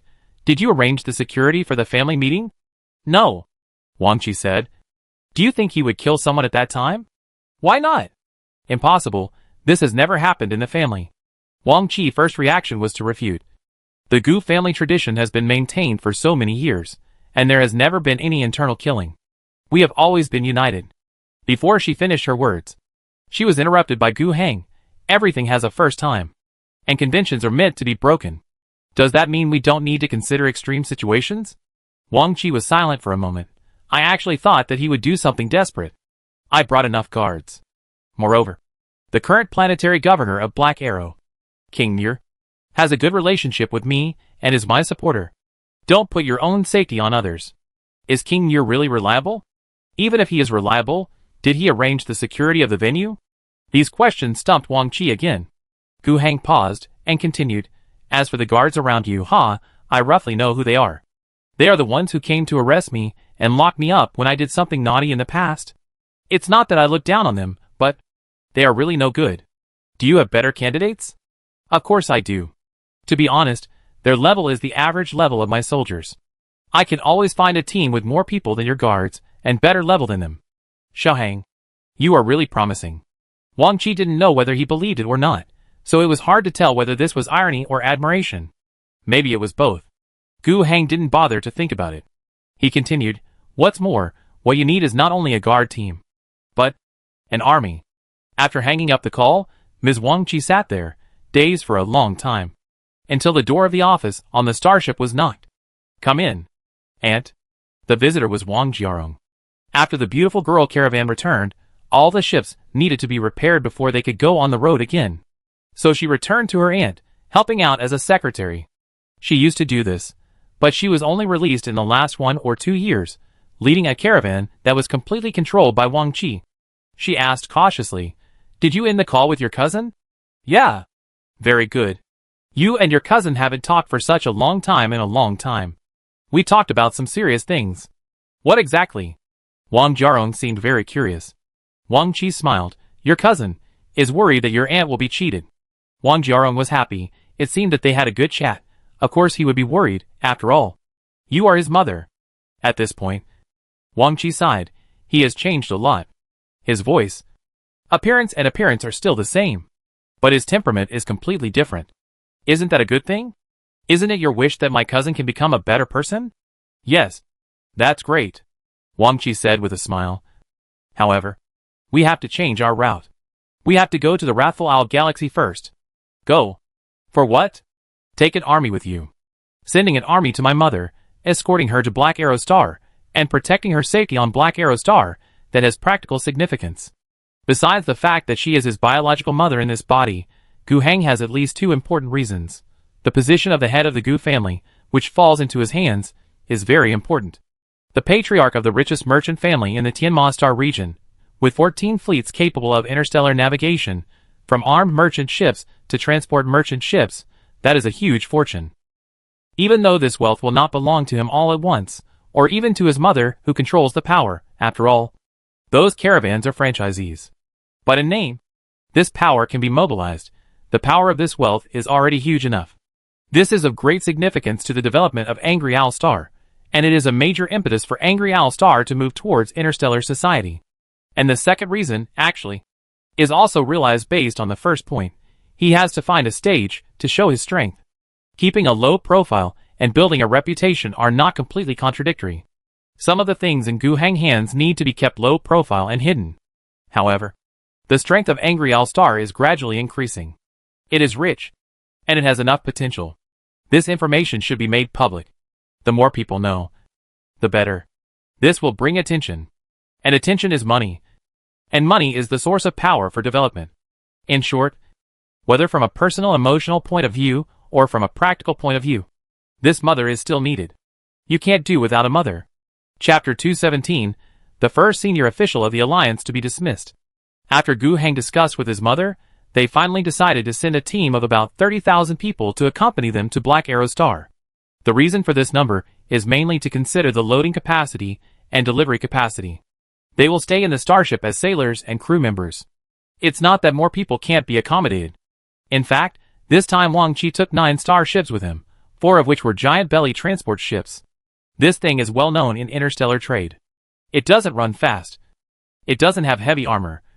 And it doesn't even have ports for weapons. It has no potential to be converted into an armed merchant ship. But it has 2 advantages, which make it the dominant player in interstellar trade. 1, it is big, and it can carry a lot. 2, it is cheap. The maximum number of people that can be carried by the giant belly is 20 million. Although there is no quality of life, it treats people as cargo. But it can indeed carry so many people. However, in addition to loading capacity, delivery capacity must also be considered. If Gu Heng really gave Wang Qi an army of 100,000, with the delivery capacity of the caravan she led, it would take a long time to deliver people to the ground. 30,000 people is the limit. The troops selected by Gu Heng are the 34th Motorized Infantry Division and the 37th and 38th Mechanized Brigades. 3 division-level units. A total of more than 28,000 people. Gu Heng also sent a few hundred special warfare elites from the 10th Brigade, plus some civilian officers. A total of 30,000 people. Gu Heng hoped that they would not be of any use, and that they would just go for an armed parade. And it would be best if they could hold a small military parade on Black Arrow Star to show the appearance of Angry Owl Star. If they were really used, things might become very troublesome. And the worst-case scenario, that Gu Hang guessed would probably happen. He didn't want to see that scene, but he was indeed preparing for it. The fleet led by Wang Qi had just set off from Flying Wing Star. Generally speaking, the fastest route from Phase Star to Black Arrow Star is to go through the Star Realm Tunnel twice. First from Phase Star to Kurogia No. 3 Galaxy, and then to Black Arrow Galaxy. However, since Wang Qi has decided to visit Angry Owl Star, she can first go from Kurogia No. 3 to Angry Owl Star, and then go to Black Arrow Star through the Star Realm Tunnel from Angry Owl Star. There are 3 Star Realm Tunnel in the Angry Owl Galaxy, 2 of which lead to Kurogia No. 3 and Black Arrow Star respectively, and the other one goes out of the Tianma Star District and goes to the Orange Chrysanthemum Star in the neighboring Amber Star District. According to the time calculation, it would take about half a month for Wang Qi fleet to reach the Angry Owl Star. There was no need to make any special preparations. Just get the troops ready. During this half month, a few things happened. Things about our own people. Just after Gu Hang decided which unit to send to the Black Arrow Star to act as his mother's guard, a senior official of the Alliance came to ask for an interview. He sat in his office seat, listening to Dennis and Henry endless complaints expressionlessly. Speaking of this person, he also joined Gu Hang forces very early. At first, he was just a merchant in Garbage Town, and he didn't even get the identity of Garbage Town's agent. In Gu Hang early days, he invested in Gu Hang and helped him. He got a huge return on this investment. Now, he has become the provincial head of the Alliance Tower Province, which can be regarded as a return on his original investment. At that time, his goal was to hope that the governor would support him to become the head of Garbage Town. Now, not only is Garbage Town under his control, but also Garbage Town, the ruins of the tower, and a large area around it are assigned to the Tower Province, all under his jurisdiction. In the past, the Tower Province was the smallest of the 3 central provinces, both in terms of population and area. Recently, when Yin Fangxiu led the Central Army Group to pacify the eastern provinces, a large amount of land and settlements in the border areas were planned into the Tower Province. This has increased the area of the High Tower Province by more than 3 times. And the population has also increased from the original 300,000 to 1.4 million, which is 4 or 5 times the original. Not only that, the use of waste energy storms in the ruins of the High Tower is also at the forefront of the entire alliance. The compressed energy crystals produced by that industry alone are enough to make ends meet. With this contribution, as a veteran of the establishment of the alliance, they can build relationships and develop some industries. Especially recently, Waishing City has been clearing out some consumer industrial products, simple military industries, and the production lines of various engineering machines recently established by the alliance are not placed in Waishing City, but thrown into other surrounding areas. On the one hand, this is to support production in other regions, establish an industrial chain for the entire alliance, and to bring the alliance closer together. On the other hand, Waishing City needs to focus more on the production of key products. In this case, Dennis and Henry can completely rely on old relationships, and the proximity to energy production areas, and the proximity of Gyoda Province to Waishing City, making it easier to take over those relocated industrial lines. In theory, Dennis and Henry should be satisfied. He only needs to guard his own province. But he doesn't. He is still seeking one thing. He hopes that the ground part of the starport that Angry Owl Star is about to build can be located within his jurisdiction. Speaking of this, the relevant technical blueprint has been handed over to Wu Jiarong to arrange. Through field investigation, she has found several places suitable for building starports. There are several alternative sites, which are generally concentrated to the east of Fuxing City, at the junction of Gyoda Province and Xingyao Province. The two sides naturally began to fight openly and secretly. Obviously, if the ground part of the starport could be built within their jurisdiction, it would bring huge economic benefits after the construction of the starport was completed in the future, and it would have an obvious and huge boosting effect on the development of their own province. Originally, Henry was full of confidence that he could get the construction rights. However, the final result made him very disappointed. The final site was chosen in a place called Scarlo Heights in the province of Xingyao. Henry was furious about this. He made trouble in the Union government more than once, had several fierce face-to-face exchanges with Asuna, accusing the Union Development Department of forming cliques and excluding him. Because the new governor of Xingyao province was an official from the Development Department, they were taking care of their own people and ignoring the multiple investigation reports issued by the Union Research Institute.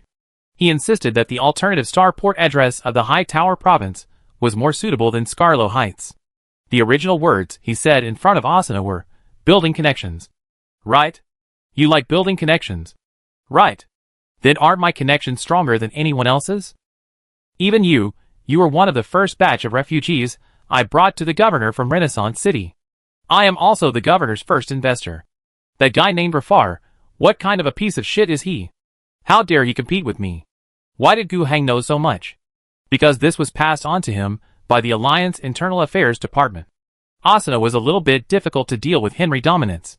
In actual work, she did reject Henry requests many times, even in person.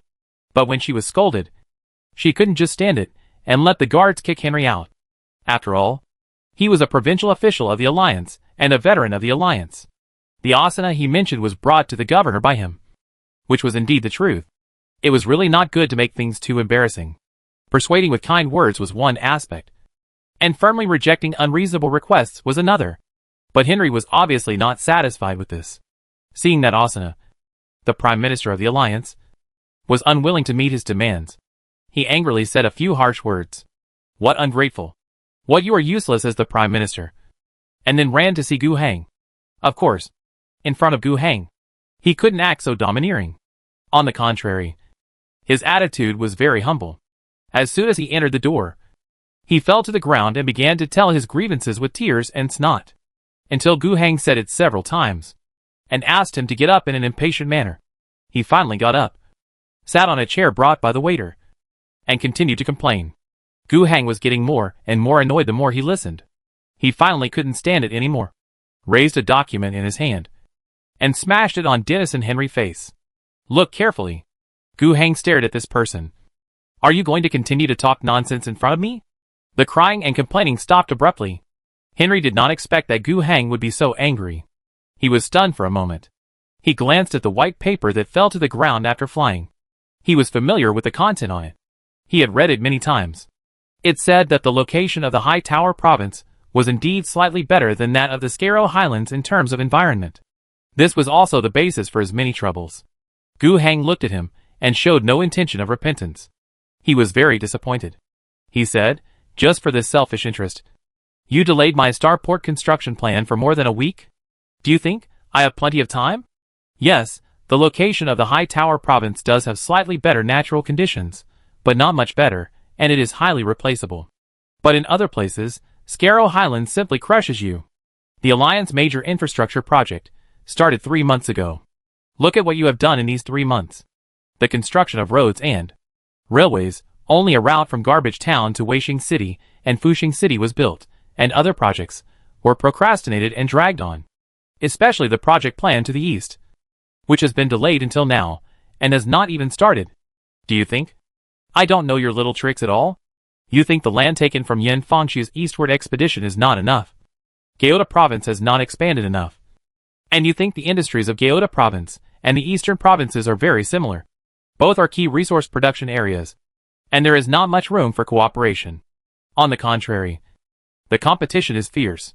If Gyeoda province's railways and highway networks are connected with Xungyao province, it will make them earn money for nothing? I definitely don't think so. Henry knelt on the ground again. Gu Hang was even more disgusted. When did the Alliance have such etiquette of kneeling on the ground? Henry stood up again awkwardly. I don't care whether you think so or not. And I don't want to argue with you about this issue. Gu Hang continued. I only look at the facts in front of me. The Development Department has formulated a multi-phase infrastructure construction plan. You don't understand the meaning behind these plans. That's because you are blind.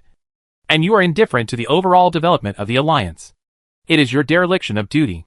What you did wrong was that you didn't understand and were unwilling to execute. The first phase of the project was given 4 months. And now 3 months have passed.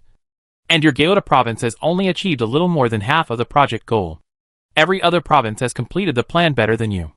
Even Wancha province, which was established the shortest time, has pushed the project more than halfway. Xungyao province has already completed the first phase of construction, and has also built multiple road networks in the Scarrow Highlands to facilitate logistics after the establishment of the future starport.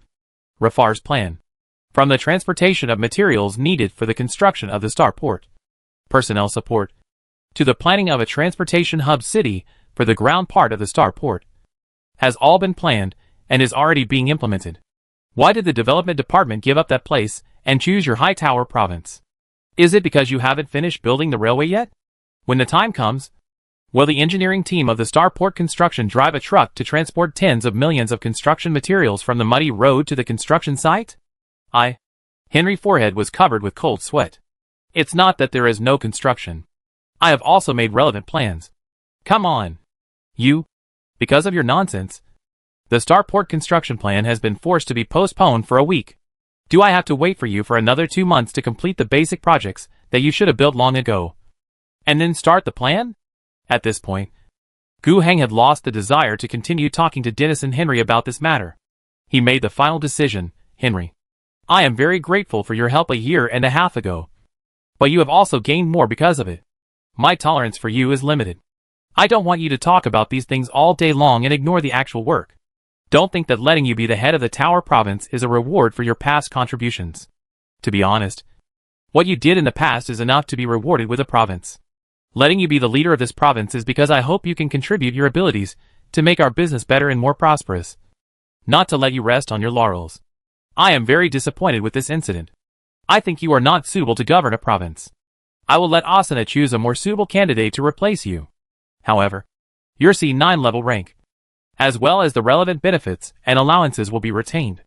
This is my way of thanking you for your help. Hearing this, Dennis and Henry's face turned pale. I was dismissed? Since the establishment of the alliance, I was the first provincial level official to be dismissed. A ministerial level official. It turned out to be me? Henry regretted it so much. Chapter 218, Veterans, eager to go home. Huh? The governor of the High Tower Province was dismissed. Not dismissed? The newspaper said that Governor Henry was in poor health. Did he go to rest? He is a veteran who founded the alliance. We should give him some face. Dismissal is not good. It is more decent to resign and rest. Oh, I see. How could such a veteran be dismissed? Maybe because he was not doing his job well. Before, the newspapers also mentioned the progress of the first phase of the alliance infrastructure construction. The progress of Gyeoda Province was only slightly better than that of Woncha Province, which was established less than 2 months ago.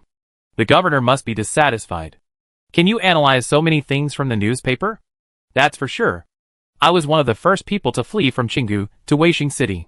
I had already obtained formal citizenship. I returned to Qinggu this time because I saw the achievements of the alliance infrastructure and made up my mind to form a transport team. My application plan was supported by the Agricultural Bureau of Baikinga Province, and I got the investment. You see, I am not only a transport driver now, but my fleet already has 16 vehicles. I have connected more than 200 farms along this route. The voices of people talking were transmitted on a vehicle. This was a modified iron bull truck. The cargo box was lengthened, covered with tarpaulin, and several windows were open for ventilation, similar to a troop carrier. Nearly 20 people, sitting in the car, listening to the driver bragging. The vehicle was driving on the plains of the Beichin Valley area, speeding on the hardened road that had been opened. On both sides were the rich green fields of summer. The wind blew. The early summer sun was not too hot. The warmth and fragrance flew in from the window of the canopy, making Koan Pulia feel drunk. His pain of losing his right arm, right eye, right ear, and being forced to retire seemed to be relieved a lot. He was from Qinggu. More than half a year ago, when the alliance was fighting to pacify the Qinggu region, he enlisted in the army. However, he joined the army a little late and basically missed the Qinggu battle. After staying in the recruit camp for a few weeks, when he was transferred to the regular army, his destination was different from that of most of the garrison divisions that entered the Qinggu Army Group. Instead, he was sent to the 2nd Infantry Division of the Central Army Group. Afterwards, he followed the troops back to the Central Province, and then went east to fight in the Eastern Provinces. The battles in the Eastern Provinces were easy, but that ease mainly refers to the overall situation. Specifically, when it comes to each company and each soldier, it does not mean that there is no danger at all. At that time, the company where Koan Pulia was located was ordered to destroy a bunker that was resisting. The heavy artillery bombardment was not very effective, and soldiers were still needed to go down and fight. Koan Pulia was in the assault team. His squad, the attack was generally smooth, under the suppression of machine guns. They approached the entrance of the bunker and blew it up. After entering again, they eliminated many blocking enemies and only suffered 4 casualties. But at this time, they encountered a homemade bomb made by the enemy. The explosion exploded beside him, and he fainted at the time. His comrades did not abandon him, but rescued him back to the field hospital in the rear. After an amputation operation, his life was saved, but he lost all parts of his right hand from the elbow down. His right eye was permanently blind, and his right ear was blown off. With such a serious injury, he certainly had no way to return to the army. The army promoted him 1 level and retired him with the rank of corporal. Strictly speaking, Cohen Pulia's military career of only 3 months ended just like that. With a disability, he was very depressed and desperate. He was born in a serf family, and after joining the army, he experienced a life that was once unimaginable. Although he had to face battles and dangers, he liked his comrades from different places, liked the rude but caring shouts of the squad leader, liked the brotherhood of comrades fighting side by side, and liked the truths and stories told by the company instructor. He didn't want to retire, but there was no way. His current physical condition really made it impossible for him to continue to stay in the army. However, the generous treatment of retired soldiers and disabled soldiers by the Alliance gave him hope and light. First of all, he was promoted to a higher rank, corporal. This rank promotion was very important. The severance pay of a corporal was 1 level higher. Moreover, when he was transferred to a civilian job, he could directly obtain the rank of E9.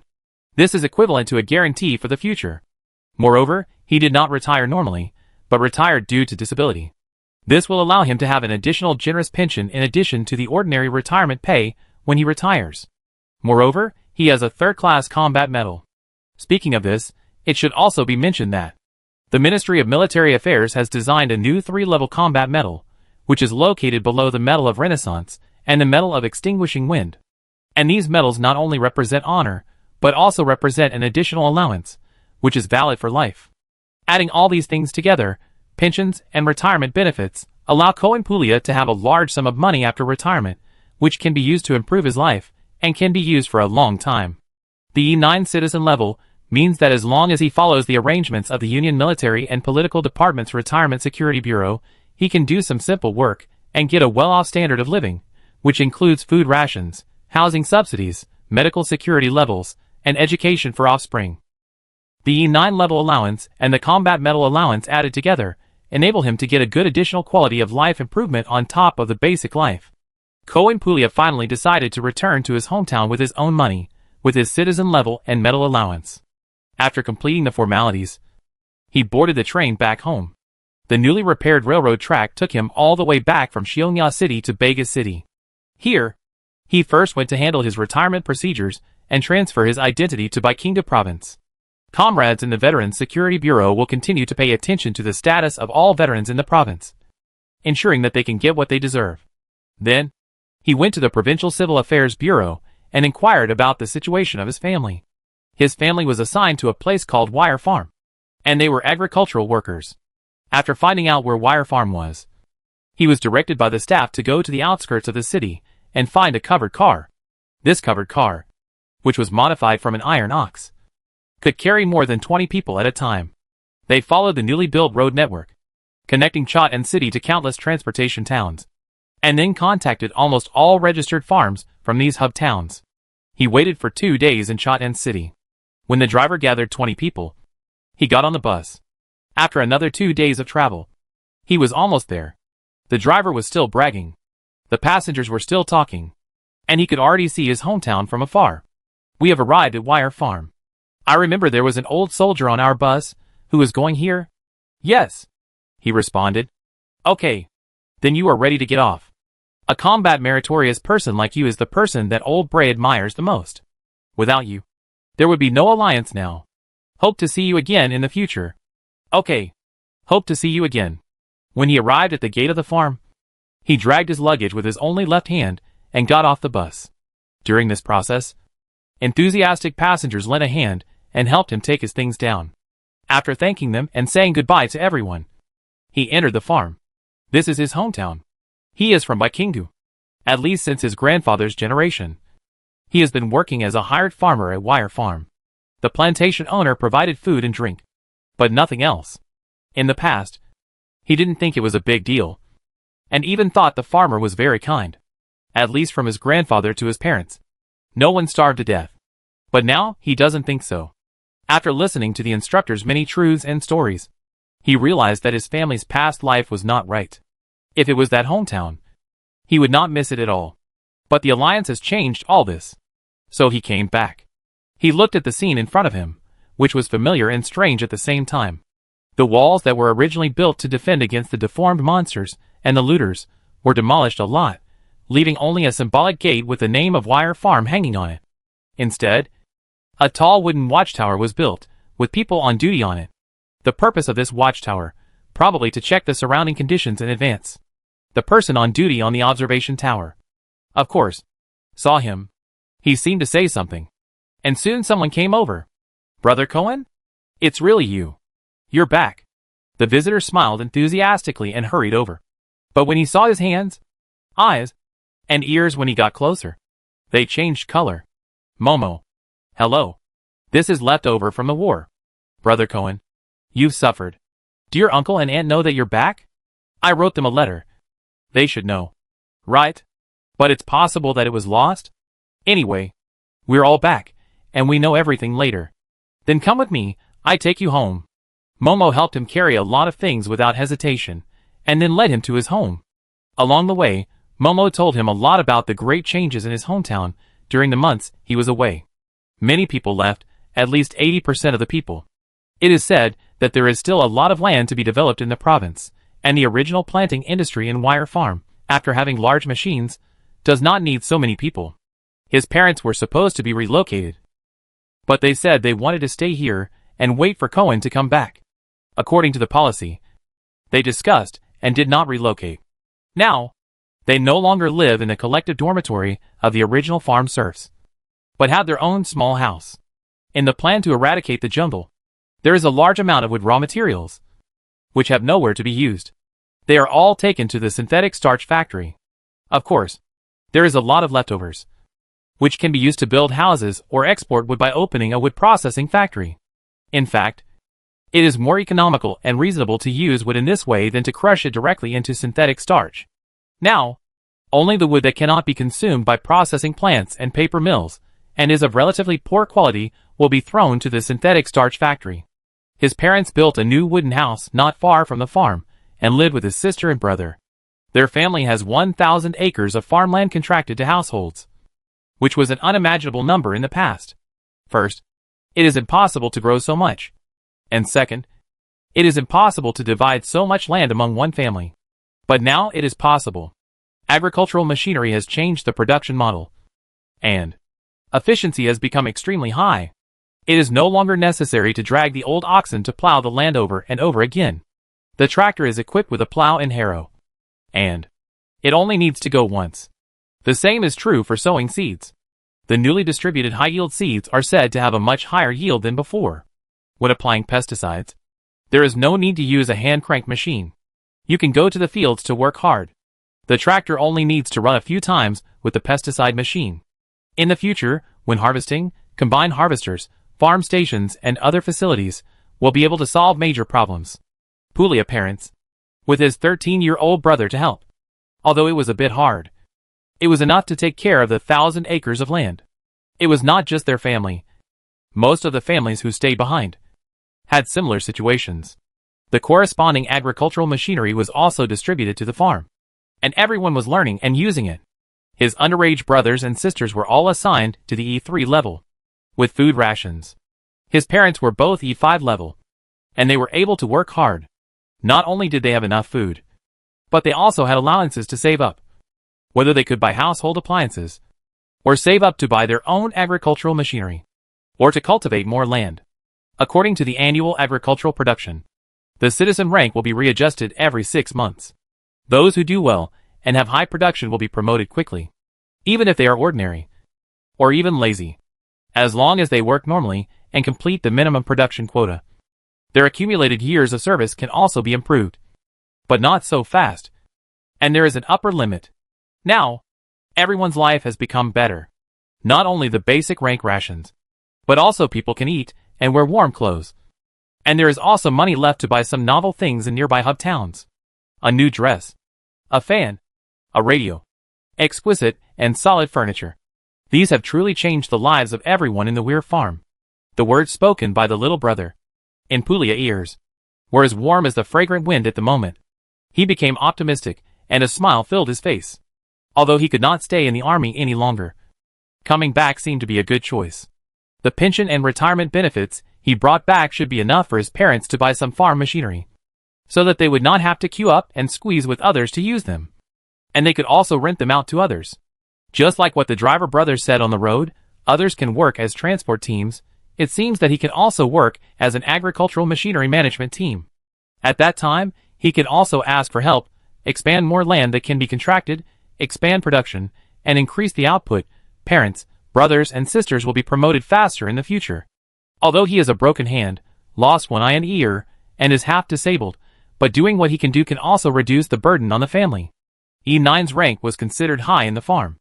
Although he was half disabled, Xiaoyueme might still be willing to marry him. As he walked, he chatted with Momo and imagined the future. He could already see a small wooden house. That was his home. His parents were waiting for him. He couldn't help but pull Momo and quicken his pace. Oh, Brother Cohen, don't be so anxious. Go slowly. There are still a lot of things. Your body is also. But his friend's persuasion could not stop his eagerness to go home. However, when he arrived at the door, he walked slowly. He heard his mother's crying, coming from the house, mixed with his father's stammering and humble voice, and some scolding. Chapter 219. Do you know the seriousness of the matter? Since embarking on the journey back home, everything Cohen Pulia saw and heard was beautiful. He imagined his future life all the way. But he didn't expect that the first discord he heard came from his own home. Is my house on fire? He suppressed his anger, stayed outside, and listened to the conversation inside continue to float out. The loan fee for agricultural machinery, the land tax, the head tax, your family has reduced what they have to pay as much as possible. Don't be ungrateful. Thank you. Sir, thank you. Sir. But, his father's rather cowardly voice came from inside. The notice board posted in the farm before, and the officials from the provincial capital, didn't they say that these were free? They said that we would all be agricultural workers in the future, and receive benefits, allowances, all of which are our own. They say that the means of production are public, and everyone can use them, and the grain produced is not ours. It is all public, and we get our own benefits and allowances. Why do we have to use our allowances to pay these expenses? Oh, old man Pulia, you are eloquent now. Right, master from the provincial capital. 1 or 2 years ago, they were all mudlegs. How could they be called masters? What announcement? Go and have a look now. Is there any announcement posted there? Another round of scolding came. Cohen Pulia's face became extremely cold, but his eyes were hot as if they were about to spit fire. He turned his head halfway, looked at Momo, as if asking what was going on. Momo looked a little embarrassed, his eyes wandering. He hesitated for a moment, and said in a low voice, I don't know, why did the master's people come to your house today? Well, Brother Cohen, I have something else to do. I put the things here for you, let's talk later. Obviously, this Momo didn't want to get involved in this matter, and ran away, before Priya could stop him and ask more questions. His old father's voice sounded again in the room, but, my son is coming back soon. Cohen went to fight for the governor and broke one of his hands. We have to keep the remaining allowance in our family. Otherwise, what will we do in the future? Ah! Before he finished speaking, there was a crisp sound of snap, and his father screamed, You're shameless, aren't you? Hearing this, Cohen was already filled with rage, and he had no patience to wait outside any longer. He pushed the door open and entered the house. A quick glance showed his younger brother and sister, who were hiding in the side room, watching through the crack of the door, his mother, who was sitting next to him and crying, his father, who had just been slapped, covering his face, and 3 arrogant men. He knew these 3 men. They are all so-called masters, male servants of the former owner of the manor of Weir Farm. They do not farm, do not work, and concentrate on serving the owner of the manor, Master Kicklin, who used to be the leader of the manor militia.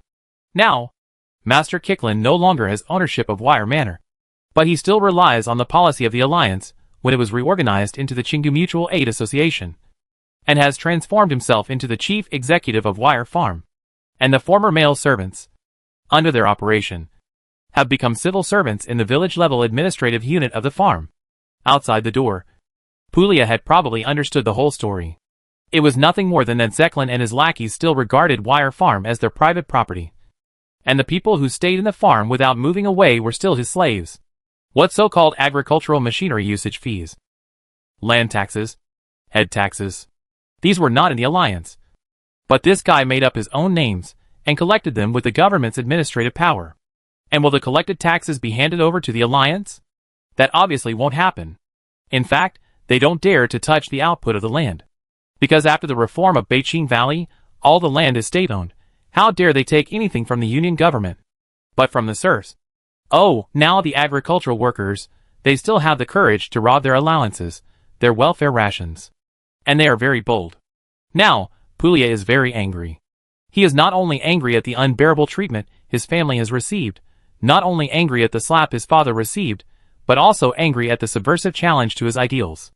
Although he was in the army for only a few months, he deeply recognized that he had paid the price of a half-crippled body, fighting for the happiness of all the people of Angry Owl Star, breaking the cannibalistic environment formed in the Wasteland, and rebuilding a beautiful home.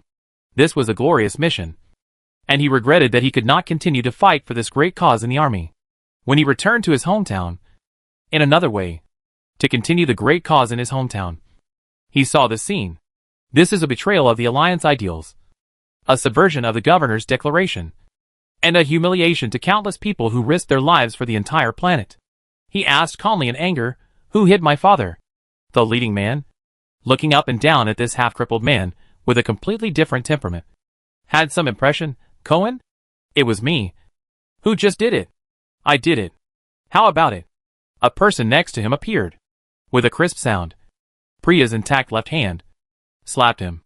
It was true that he lost a hand, but he had been trained in the magical recruit camp, fought on the battlefield for 3 months, and was a veteran who had at least 7 or 8 lives in his hands.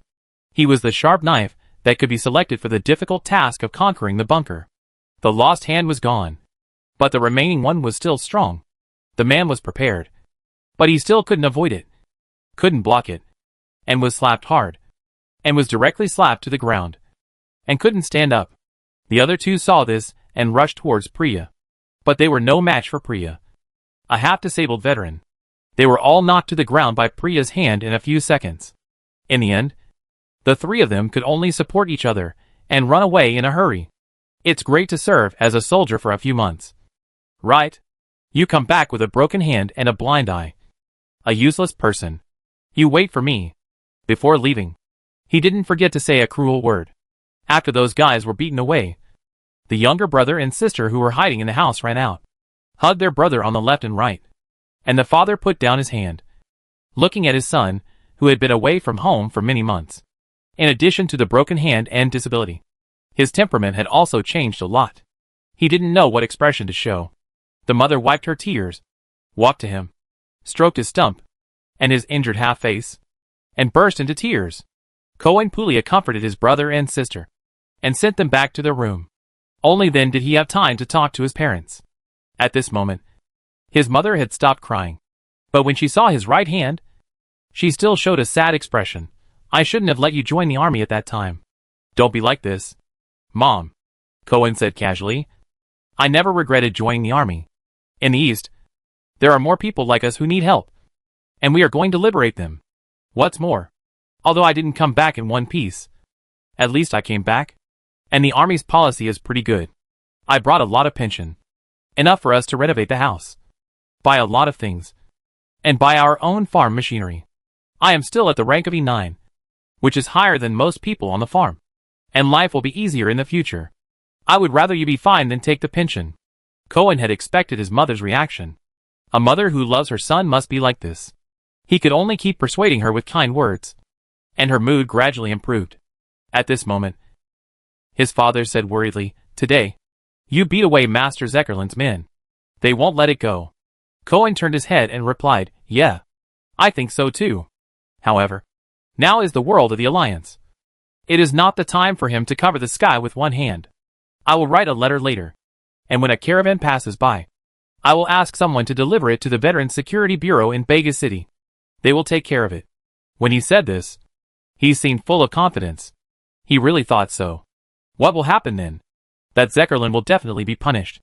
And our entire farm will no longer be oppressed and humiliated by him. Hearing this, his father did not become happy, but sighed and said, if you ask me, why don't we give them the money? And at most apologize to those people who were injured by you today.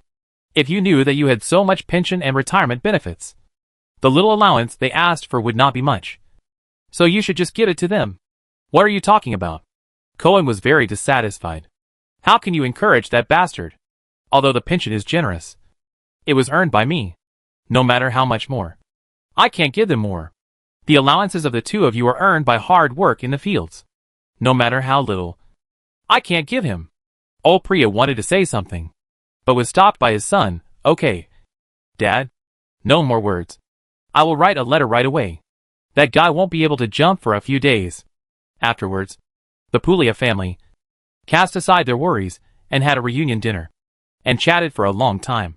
He wanted to help his mother clean up, but was stopped. Why are you helping when you are like this? Go and rest. Cohen did not force himself and returned to his room. The newly built wooden house at home was not small. In order to facilitate work in the fields, the wooden house was located on the edge of the manor, with a lot of open space around it.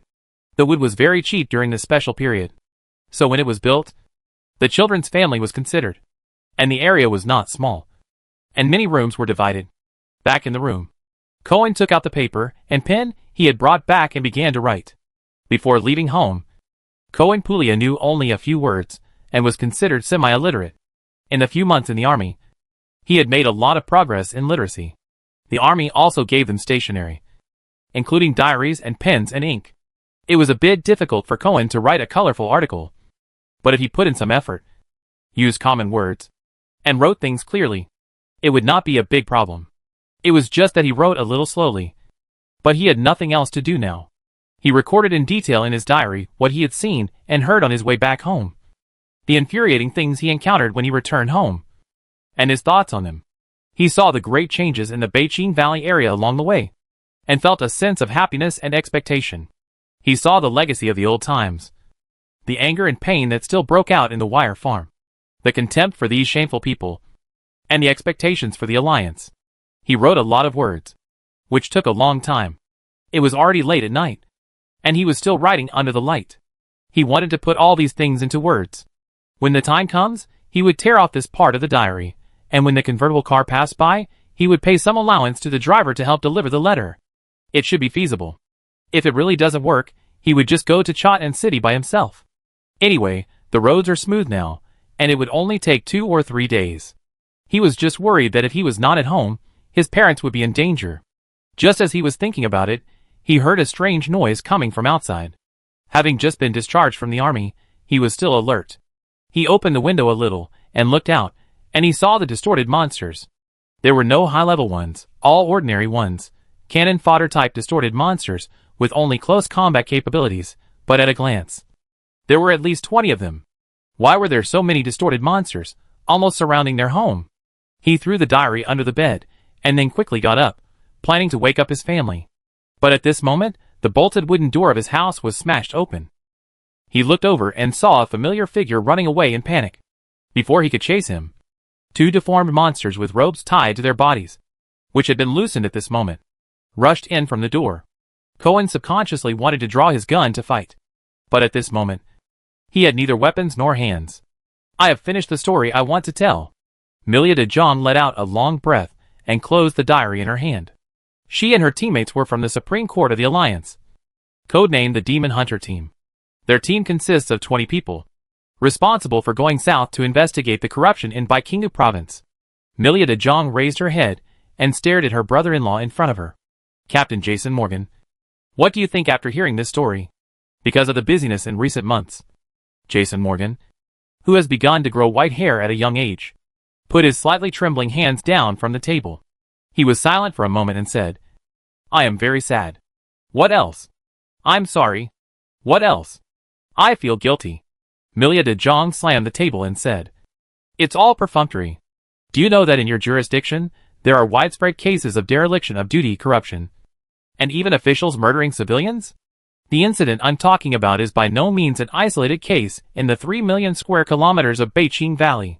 Do you know the seriousness of the matter? Chapter 220, Anti-Counter-Revolutionary Action. Milia de Zhang, her fate changed dramatically after her sister persuaded her to enter Shifeng Zhongxi College, and then she was selected to attend the advanced training class. She used to be indifferent to this so-called ideological training, but she couldn't resist her sister, so she participated in it. However, in Zhongxi College, she thought about a lot of things. After graduating from the advanced training class, she was selected by the Supreme Court of the Alliance. At present, the political system of the Alliance can be roughly divided into 3 parts: the Alliance Army, which includes the military and political department, the Alliance General Staff, various army groups, division and brigade units, and the governor himself directly manages all military departments. The second is the Alliance Government, with the Prime Minister as the general person in charge and responsible to the governor. It directly manages the provinces and has direct civil affairs, production, development, commerce, culture and education departments. The third is the Alliance Supreme Court, with Lambert Hodgson as the Chief Justice, who is responsible to the governor. It has the Legislative Council, the Executive Council, and the Disciplinary Council. The Demon Hunter Team is a newly established organization, which is affiliated with the Alliance Tribunal. The tribunal is independent of the armed forces of the 3 councils of the Supreme Court and is responsible for the execution of major events. The tribunal can be understood as the Alliance spy organization. Demon hunters can conduct secret arrests, secret interrogations, secret executions, etc. without going through the 3 councils. This is the power granted by the new Alliance secret execution law. At the beginning, after graduating from Zhongxi College, Ms. de Zhang was taken to the Independent Commission Against Corruption under the Disciplinary Council. Then some time ago, when the tribunal was established and the demon hunters were recruiting personnel, she signed up and was selected. After the demon hunter training, Milia de Zhang now carries a pistol and a short knife, which are her daily equipment. Their team also carries bolt guns, chain swords and exoskeleton suits, so that they can take down some places that require special attacks when necessary. Moreover, every demon hunter has mastered a little bit of special abilities after completing the training. For example, Milia de Zhang can make her eyes glow, and the creature she stares at will be flustered and dizzy. After testing, some weak animals will even die of heart rupture. His companions have lie detectors. Some can make people feel fear. All kinds of things, even if they are not particularly powerful, but they are more or less practical. This ability, it seems, can be called psychic power. But the governor also said during the meeting with them that, compared with a proper psychic, their psychic power is incomplete, has only a single function, cannot be used flexibly, and is not very strong. But it's okay. In the past 20 years of Milia de Zhang life, only when she was a child, she fantasized that she would have extraordinary abilities. In addition to combat skills and psychic-like special abilities, there is also a considerable amount of knowledge, which is investigation, tracking, analysis, heresy characteristics and other knowledge. After the Demon Hunter team was established, they were divided into 2 teams. One team went west, to the distant western desert, or even the west of the continent, to collect intelligence. De Zhang's 7-member team patrolled the Alliance to investigate corruption within the Alliance. They found many cases in the Beijing Valley area, although they had the power to secretly arrest, judge and execute. When they set out, Chief Justice Hodgson also told them not to use this power unless it was necessary or urgent. The normal system of the Alliance can solve the problem. They normally just need to hand over the things they have investigated to the corresponding government. They normally only need to supplement the investigation work of the normal system of the Alliance, where it is not done well. Unless the Alliance system has been corrupted to a certain extent, and the supplementary investigation can no longer achieve their goals, then they need to use special powers. And this time, their inspection in Baikinga province is to follow the normal process. In the Beijing Valley area, similar incidents to what happened to the family of veteran Pulia were not isolated, but occurred on a large scale. Of course, not every incident was so bad, but there were many cases of those parasites and corrupt elements who abused their power and exploited farmers in various farms. After investigating along the way, they could not arrest so many people, but only wrote down some evidence and the list. They originally planned to spend 1 or 2 months. And after basically going through a circle, they would directly divide the relevant intelligence, list, and evidence into 2 copies. One to be sent to the headquarters, to be handed over to the disciplinary committee, and the other to the Beijing Valley provincial government, under the supervision of the disciplinary committee. The outrageous grassroots management situation in Baikinga province was thoroughly cleaned up. As a result, when they found the wire farm, they found out that the retired veteran Pulia had been exterminated, and obtained the key evidence of this diary. At this point, the Demon Hunter team could not bear it anymore. Before, it was only corruption, oppression, personal injury, violent beatings and the like. There were also murders, but they were relatively rare. Not to mention that the current one was the extermination of the whole family, and the target was the retired veterans, who had always demanded preferential treatment from the Alliance. That was a big deal. The Demon Hunters knew very well that if the governor heard about this, he would be very angry. They simply arrested the man and rushed to Vegas City without stopping. The diary was slapped on Jason Morgan's face. The Demon Hunters were waiting for the provincial governor to give an explanation. This matter was handed over to Morgan's sister-in-law, Miria de Jong. If Jason Morgan's answer did not satisfy the Demon Hunters, then they might really use the power granted to them by the Alliance secret execution law to bring the senior official of the Alliance back to the capital directly to accept the review of the disciplinary committee and the trial of the governor. At this moment, Jason Morgan, who was questioned, let out a long sigh and gave his own answer. I know something about the situation at the grassroots level, but I didn't expect it to be so serious. This is my responsibility. I will write a report, and then personally report the specific situation in the province to the governor. Even if the governor wants to punish me for inaction and incompetence, I will become the second senior official of the Alliance to be dismissed. I will bow my head and plead guilty. But what? But before that, I have to personally catch all the rats in the province, and leave a clean environment for the next head of Baikinga province. Hee hee. What were you doing earlier? Ah, Jason Morgan sighed. I will explain this to the governor. But, tell me first, where's the Kicklin you caught now? He has been sent to the Supreme Court of Renaissance City. This is a case with extremely bad consequences. Chief Justice Hodgson is furious. He wants to use this person to calm himself, the governor, and the anger of the entire Alliance. What do you want to do? What a pity. Morgan sighed. It seems that I don't have the chance to peel off his skin myself. No need, this guy will definitely be sentenced to death, and then his skull will be made into a servo skull, and then thrown somewhere for service. Oh, now I heard that there is also robot transformation technology. The Alliance now has special ways to use death row prisoners. They won't just kill them, which is a waste of resources. Oh, I see. Their sinful lives can continue to serve the governor. That really gives them an advantage. Yes. But it doesn't matter. There are still many people in Baikinga province who need to atone their sins in this way and continue to serve the Alliance. I will catch them. I hope you, the Demon Hunter team, can assist me in this work. Milia de Jong hesitated for a moment, then responded, We generally do not accept tasks assigned by local officials of the Alliance, nor do we need to cooperate with others. However, this matter was initiated by us, so why not let the disciplinary committee, police station, and government forces of Baikinga province cooperate with us? Yes, anything is fine, as long as those people can be caught. Gu Hang certainly knew about the anti-corruption campaign in Baikinga, including the tragedy of the retired veteran. That incident really made Gu Hang very angry personally. And as the only dictator of the Alliance, aside from personal emotions, values and moral concepts, from the perspective of rationality and interests, this is also intolerable. The destructive power of this matter is very obvious.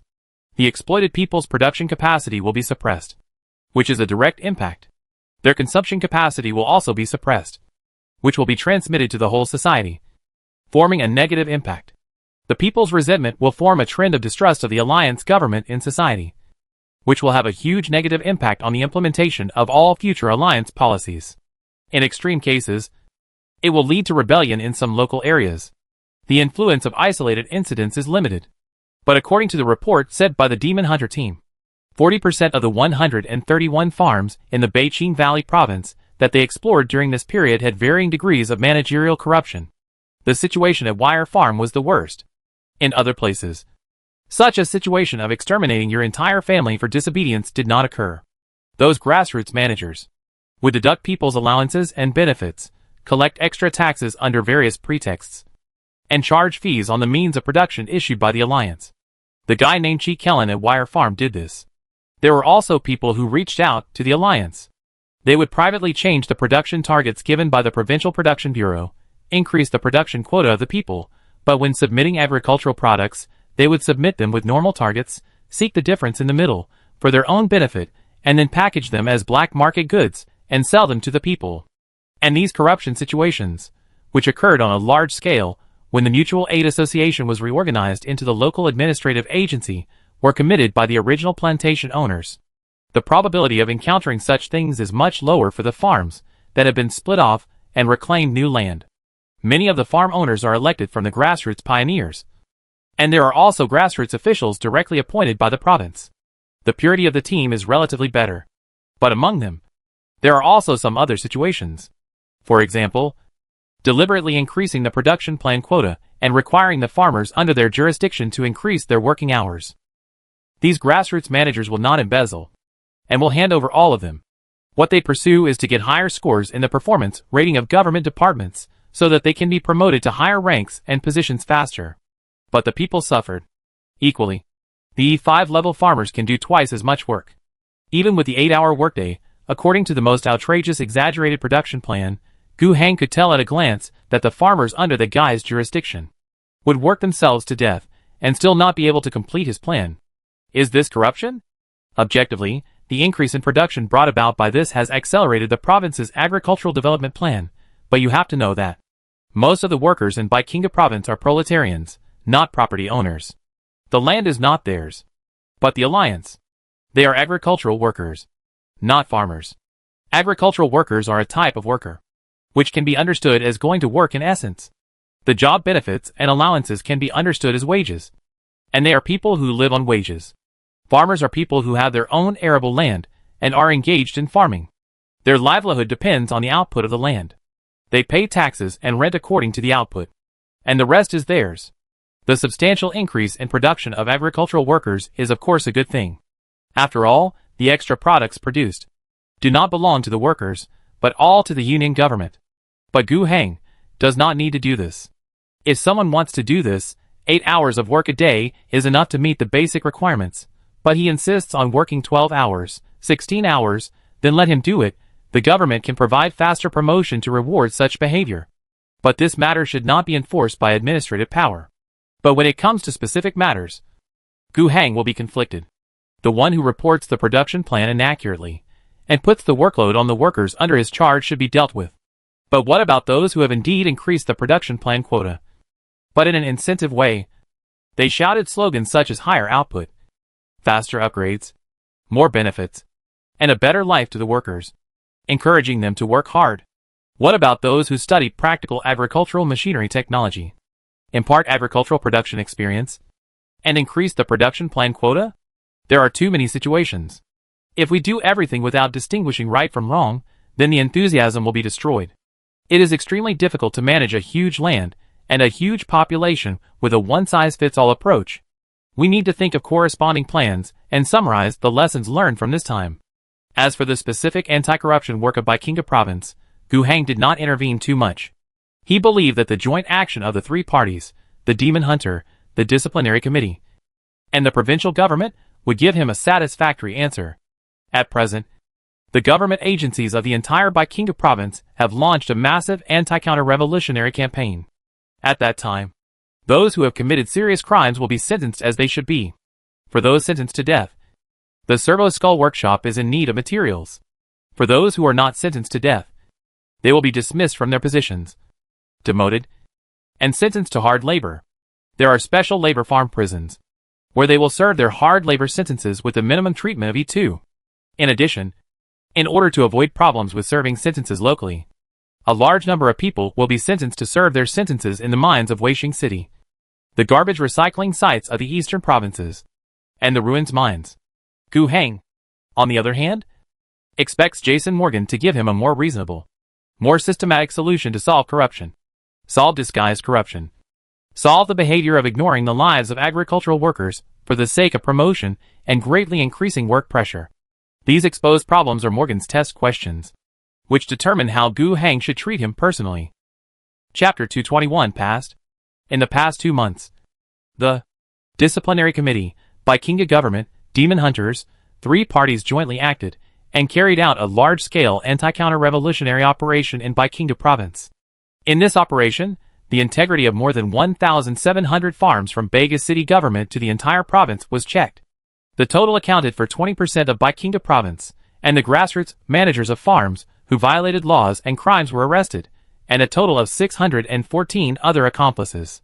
Among them, 99 people were particularly serious and were sentenced to death. 515 people were sentenced to varying terms of labor, and all citizen rank rights were deprived. In addition, 852 people were sentenced to different levels of job demotion, job deprivation. In this phase of the operation, the main investigation target is the grassroots farms that the local plantation owners of the original Baikinga province turned into when the Mutual Aid Association was reorganized into a provincial government a few months ago. According to your policy, the corresponding death row prisoners will be placed in the death row cell and wait for the servo skull workshop and the servant workshop to extract the corresponding death row personnel and execute them.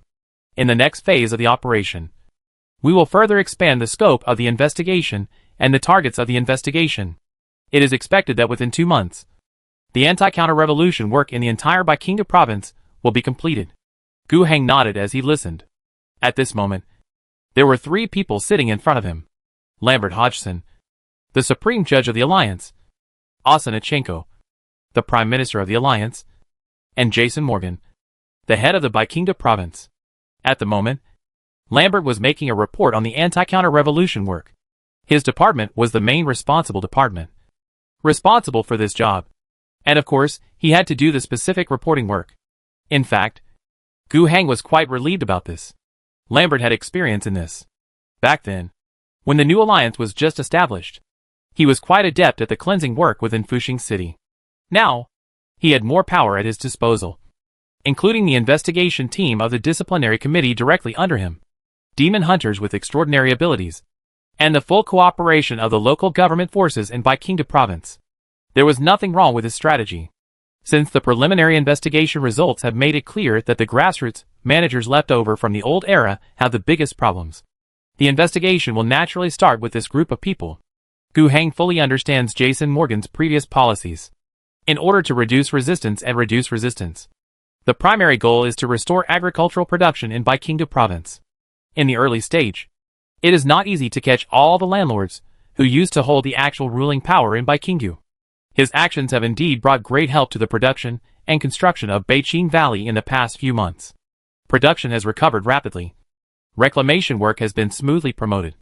And the resistance to the transformation of local governments into grassroots governments is within an acceptable range. What's more, it must be said that the wealthy manor owners in the past were indeed very good in terms of their average ability level. Just look at Asana. She is a girl from the manor owner class. She has been raised in wealth since she was a child. And she has received a complete education. It's not just about literacy, calculation, accounting, grammar, management. From all aspects, these people are the elite class in Chingu. In terms of ability, they are indeed stronger than the serf class, with a relatively low level of education. In order to effectively rule in the short term, facing a population of 6 million and an environment of 3 million square kilometers, Jason Morgan actually has no choice. The same is true for Gu Heng.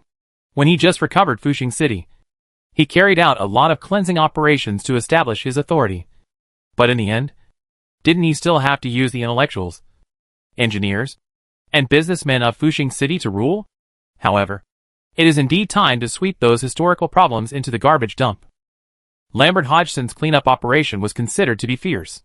A total of more than 1,700 farms were checked.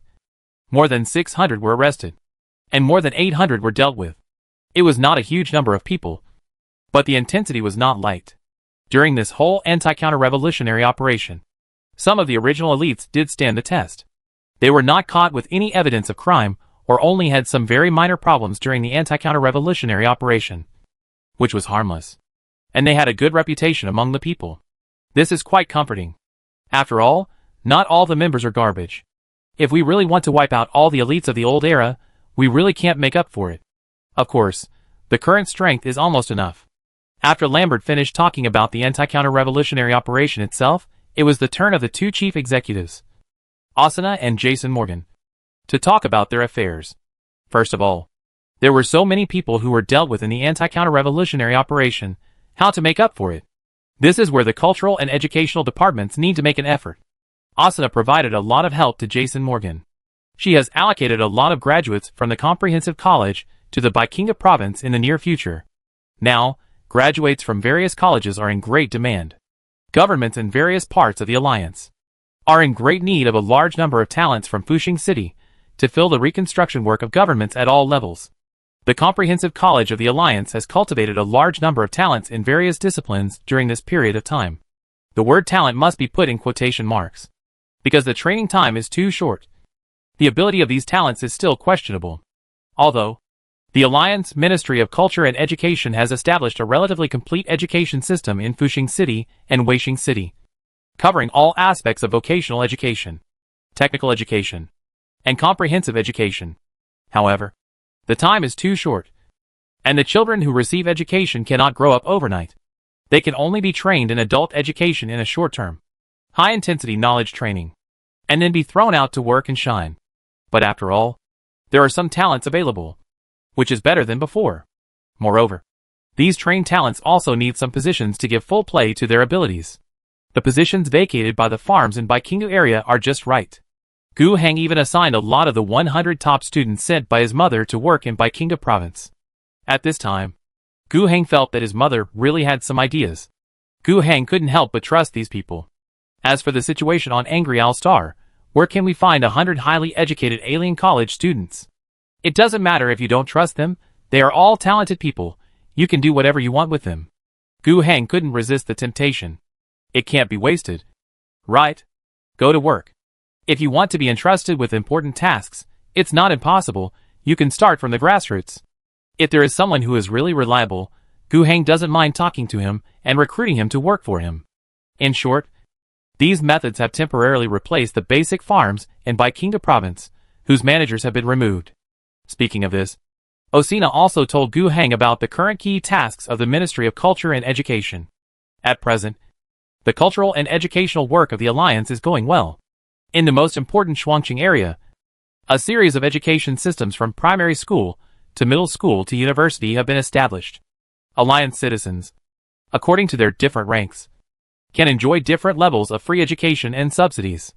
The first 6 years are compulsory education, and children of citizens above E5 are free, in order to encourage children to go to school. After admission, the child's own rank will be E2 or E3, which means an additional benefit, reducing the pressure of raising children. Higher level ranks can get free secondary education. Above secondary school, students with good performance in school can directly get a rank promotion. Normally, ordinary people can only get a normal rank of E5 after they become adults and are assigned a job. However, if they have good grades and outstanding performance, they may have a relatively high rank during their school years, which will obviously provide great help for them after they leave school and enter society. The so-called university level is the Comprehensive College, Technical College, and Zhongzi College. Here we will not discuss the rank. Education is charged. But basically, the rank of students who can enter the university will not be lower than E6, and their own allowances are almost enough to pay. Moreover, the outstanding graduates of each middle school, the best ones, can also get higher subsidies. The threshold for primary school to middle school, and middle school to university, is all exams. The 3 colleges also pursue a policy of easy admission and strict graduation. It is not easy to graduate, even though the 3 colleges are now responsible for a lot of adult education work. Graduation certificates are also given in different levels. Adult education is a certificate of adult education. Of course, if you can pass the normal exam, you can also get a normal certificate. In short, everything is based on the 3 aspects of exam: school performance, and practical results. Consider giving A, B, C, and D 4-level certificates. Now, all schools, even those who have only graduated from middle school but failed to get into college, or those who are receiving adult education in middle school, are being snapped up by all walks of life. Enterprises, factories, and government agencies are snapping up. Even the military wants to grab them. The military and political department of Thaddeus also needs a lot of civilian officers. The 3 major colleges are expanding in scale. In addition, the primary and secondary school system is also spreading outward. At present, the Ministry of Culture and Education has already implemented the education system from primary school to secondary school in some large settlements outside the Twin Cities. For example, Daegu City, for example. In addition to the Twin Cities, there is also the Central Bank Province, with a population of 2 million. There are many settlements with a population of about 200,000. And the long-term goal in the future is to hope that primary schools can be covered in every settlement of the residents of the Alliance, and secondary schools can be covered in every town-level area. Gu Heng nodded frequently. Perhaps because of the concept he had before crossing, education is very important in his heart. He hopes that more and more talents will emerge in the Alliance, even if they are not so ambitious, as long as they can shine in their own positions. There is no doubt that the improvement of population quality will bring about the improvement of productivity. After Asana, Jason Morgan spoke. The provincial governor is about to give his answer. We will reform the assessment method of grassroots farms. Production indicators will still be the most important part. We will optimize this. Determine the objective conditions such as the farm population, arable area, number of agricultural machinery, etc. And formulate 3 indicator lines: qualified, excellent, and challenging. The corresponding planned production indicators, the corresponding basic farms can float on these 3 lines, but there should be no arbitrary exaggeration of production plans that are divorced from objective facts. We will significantly increase the penalties for non-compliance. The rewards for achieving excellent goals will be more obvious, but the rewards for achieving goals from excellent to challenging will be reduced. And the rewards will be more implemented on individuals who complete production rather than managers. I hope that in this way, the farms must complete basic production indicators, encourage more production, but will not let everyone completely enter the involution environment. In addition to production indicators, we will include public satisfaction in the assessment scope. Grassroots managers are required to improve public satisfaction while meeting production plans. Otherwise, their assessment will be adversely affected. We are also preparing to conduct pilot reforms in the appointment of grassroots managers. It will no longer be entirely appointed by the higher-level government, but will provide multiple candidates who will tell the farm residents about their policies, plans, and how to act in the future, and the local residents will make the choice. Overall, we hope to give the public the power of reverse election and take into account the public satisfaction. These 2 methods can increase the part that grassroots officials need to be responsible for, and reduce the oppression and corruption of grassroots officials on the public. We also consider that the public may have unreasonable demands, and there may be policies that threaten to kidnap grassroots officials with dissatisfied votes, making it impossible for farms to complete production plans. It may also lead to officials who are good at practical work being inferior to those who are good at speaking and canvassing for votes. There are still many problems with the plan, but in general, it should be better than in the past. In terms of actual assessment, the Civil Affairs Bureau, Development Bureau, and Production Bureau of the province will formulate more complete plans to supervise the behavior of grassroots officials and set more reasonable goals. They will also pay attention to the hidden dangers and problems I mentioned earlier. Jason Morgan spread out a document in front of him, and he calmly narrated what he would do if he continued to serve as the head of Baikinga province. Gu Heng listened very carefully. When Morgan was talking, he asked questions about some details from time to time. There were many places where Morgan was prepared. He talked freely and explained. However, there were some places where he did not think clearly. He was not upset or nervous, but asked Gu Heng and the other 2 senior officials of the alliance present if there was a better solution. At the end of the conversation, Gu Heng made the decision. There may be many problems, but in general, it sounds better than before. Let's do it this way. Let's run and see if there are any problems. We can solve them in a targeted manner. Hearing the governor say this, Jason Morgan felt relieved. It seems that he has passed the test. Chapter 222, If it is Yi Li Xia, the quality of the offspring. Gu Heng never wanted to oppress the people to the extreme. Let everyone on the entire planet, like tools wound up, produce madly. Some empire worlds do this, but it is inconsistent with Gu Heng philosophy. There are mainly 2 aspects. First, he probably discovered that, in his system, the monthly fixed income of each territory not only depends on the improvement of productivity, the development of the territory, the happiness of the population, the degree of support for him, it is also an important coefficient link. It is not advisable to be completely productivity-oriented and ignore the improvement of people's living standards. His monthly gift points will hit the ceiling and cannot rise, and may even fall. As for the second aspect, Gu Heng past experience, memory, and philosophy all make him believe that driving a person to create greater value mainly comes from motivation and labor enthusiasm. Gu Heng is more inclined to believe that the alliance political system should use this kind of method to stimulate enthusiasm and create greater value. Violent oppression will lead to people being unwilling to work. No matter how hard they work, life will still be hopeless. So what's the point of working hard if you only eat welfare rations for a month and get the minimum allowance? Why do you fight for your life?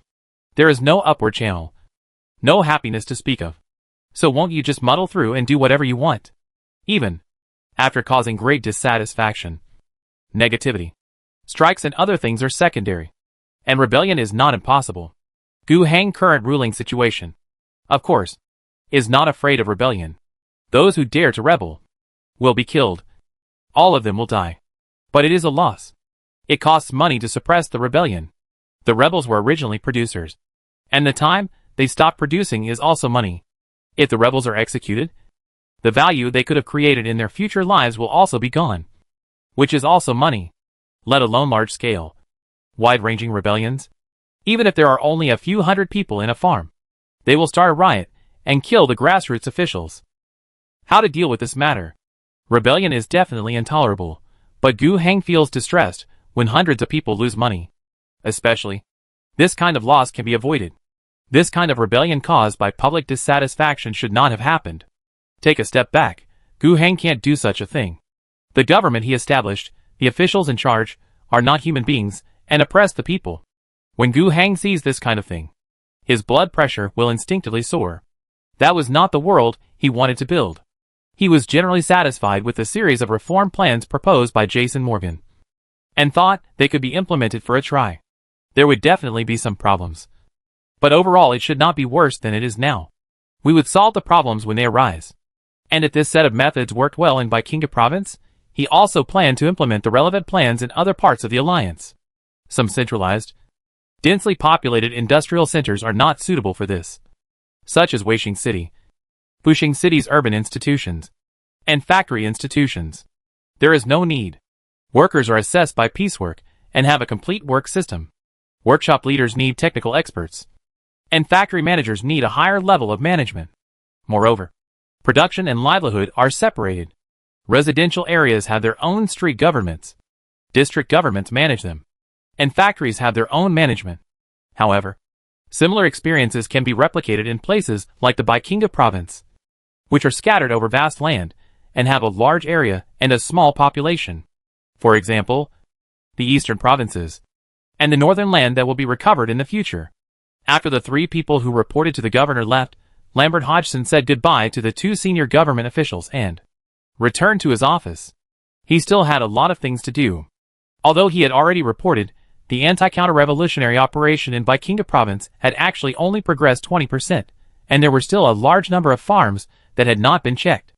Moreover, since this anti-counter-revolutionary operation had already begun, Lambert did not intend to limit the scope to Baikinga province, but planned to do it throughout the entire alliance. In the eastern provinces, the settlements that were reorganized on the spot in the 3 central provinces, many of the original ruling classes, who did not resist at the beginning, or whose resistance was relatively weak, were also retained. When they were retained as the middle and lower level government managers of the alliance, they were warned by the disciplinary committee not to mess around, otherwise there would be disaster. In fact, these farm owners in Beijing Valley were also warned. Now, it's time to see if the warning is effective. However, the conditions in those places should be much better than Baikinga. Beijingu conditions are still special. It is mainly agricultural production, and the administrative power is particularly dispersed. The land is vast, and the population is sparse. In other provinces, small settlements are basically abandoned, and the population has moved away. Large, concentrated, and industrial settlements are retained, and more officials from the alliance have settled in. Moreover, industry, mining, and centralized agricultural production make it difficult to deal with things like the farms that are far away from the emperor.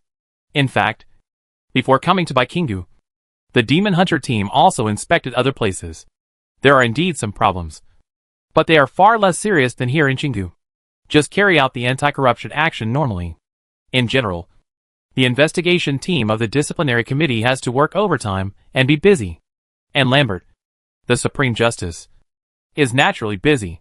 The disciplinary committee is busy arresting people and conducting audits. The Alliance Police Station, the Security Bureau, and the Prison Bureau of the Executive Committee all have to move. Cooperate in arresting people. Cooperate in investigations. Cooperate in imprisonment.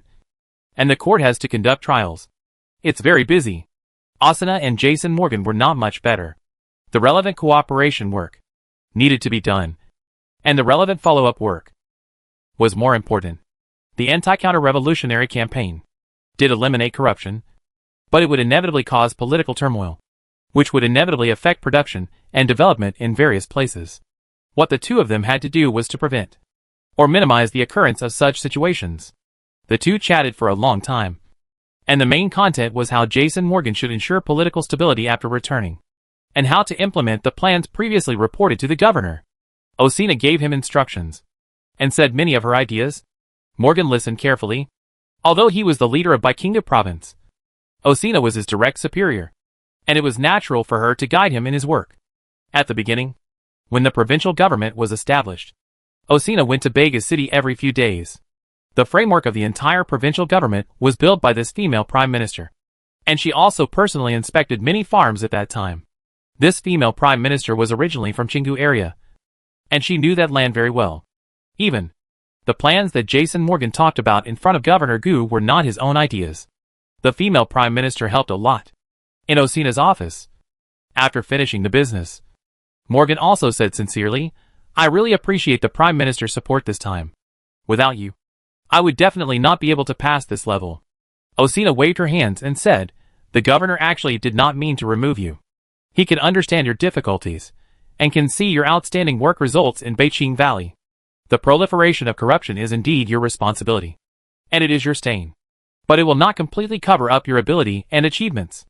At this point, she paused, and continued, "However, since it is a stain, it cannot be completely ignored.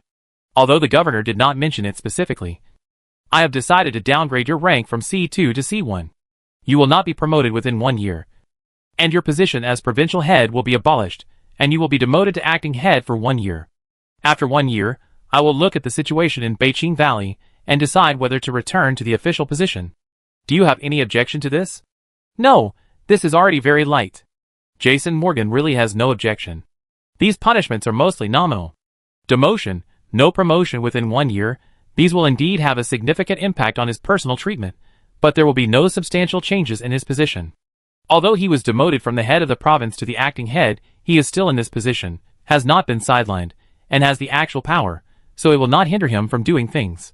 If he makes achievements in the future, he will be promoted and will skip a grade. If he fails to make achievements, or even encounters more nonsense, then he can't blame anyone, and can only say that he didn't seize the opportunity. Seeing that Morgan fully understood what she meant, Asuna nodded with satisfaction. She said, "Then keep going. Both me and the Governor General are still looking forward to your continued advancement of our cause in Beijing Valley. Don't let us down. I will definitely fulfill my mission. I will return to Bega City later. The relevant production and development work will not be neglected. I promise you." "Okay. But if you go back, you don't have to be so anxious. Stay, accompany a guest with me, and visit the workshop in Weishing City. After the guest finishes the visit, he should go to Chengdu area to take a look. I will not go there at that time. You can continue to accompany him." Guest inspection? Jason Morgan felt a little strange. The Prime Minister was so cautious to call him a guest, so the identity of the visitor must be extraordinary. On the entire Angry Owl Star, there might not be many people who were qualified to be called that. He said cautiously, "Can I ask in advance, who is the so-called guest? Of course, it's not a particularly confidential matter. The governor's mother is coming to the Angry Owl Star." "The governor's mother?" Jason Morgan seemed very confused. As if he was thinking, does the governor have a mother? Of course. As long as you are a human, you have a mother. His doubts were mainly because he had never heard of relevant information in the past.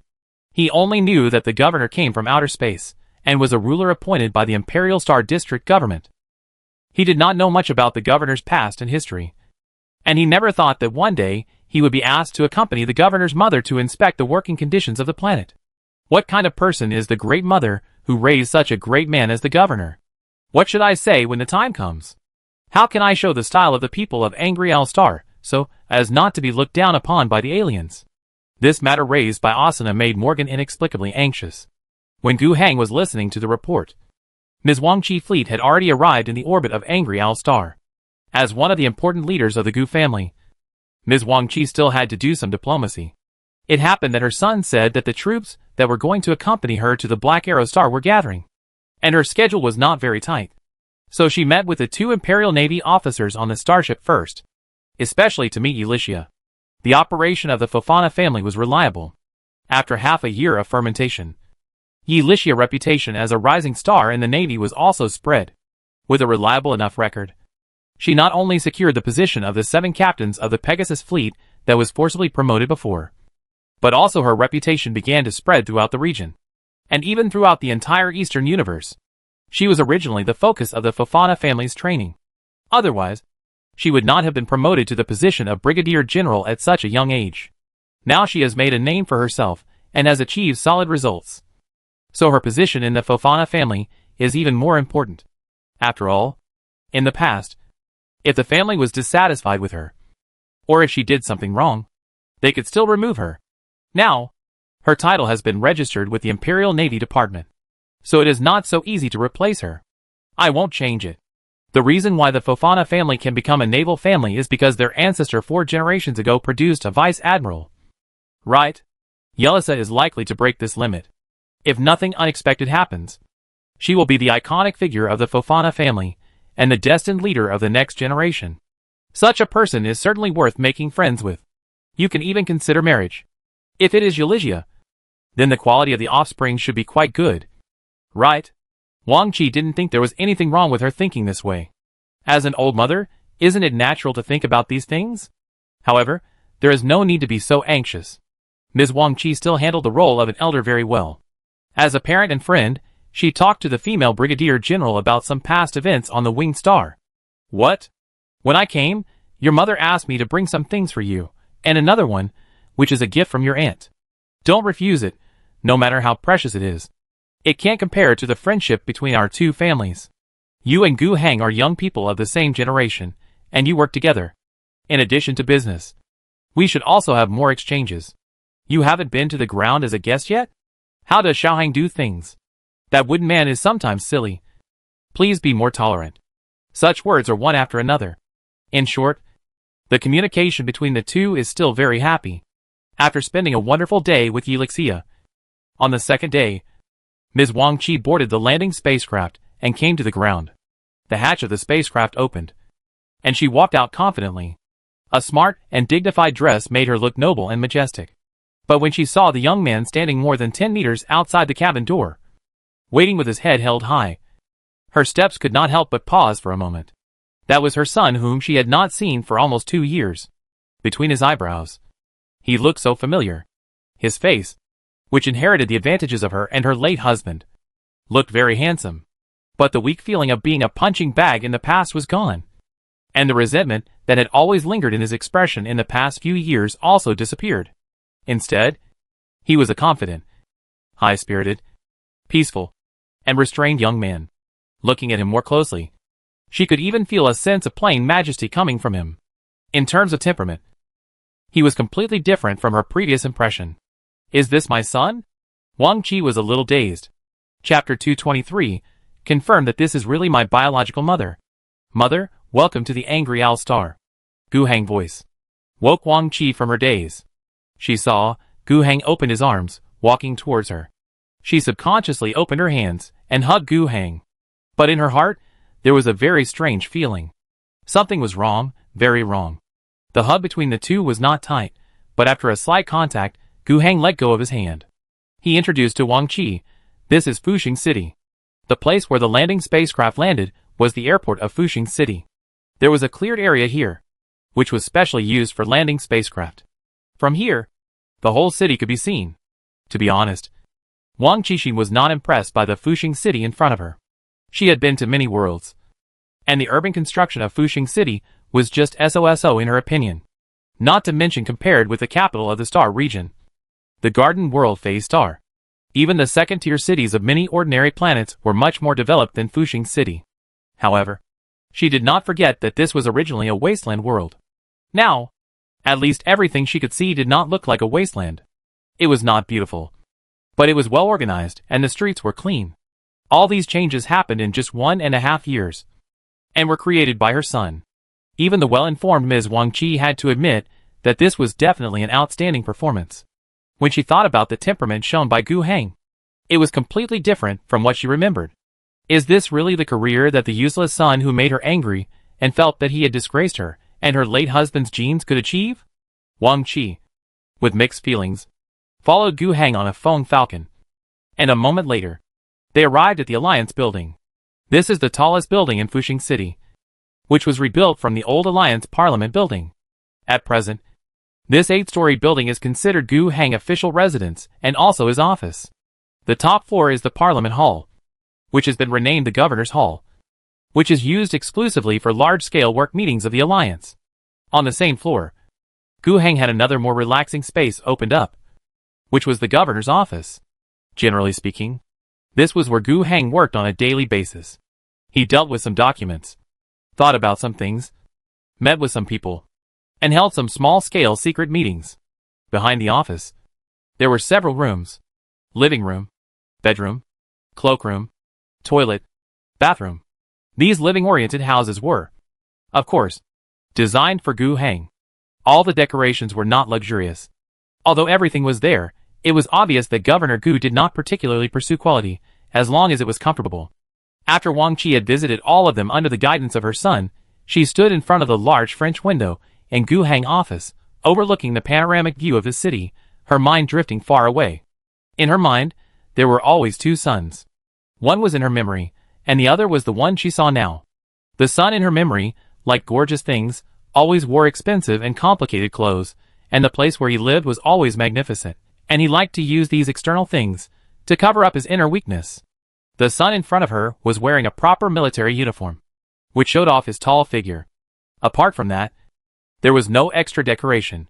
His residence was also very simple, casual and simple, and even the colors were quite monotonous. The son in her memory was timid, always full of resentment, always looking high and low, and had no ability, but was self-important. But what she saw at this moment was that he had achieved a lot. But he was calm and steady, had his own dignity, and was full of demeanor. These two figures appeared in Wang Qi's mind at the same time, but they could not overlap. "What are you thinking about?" Gu Heng's gentle voice sounded beside him.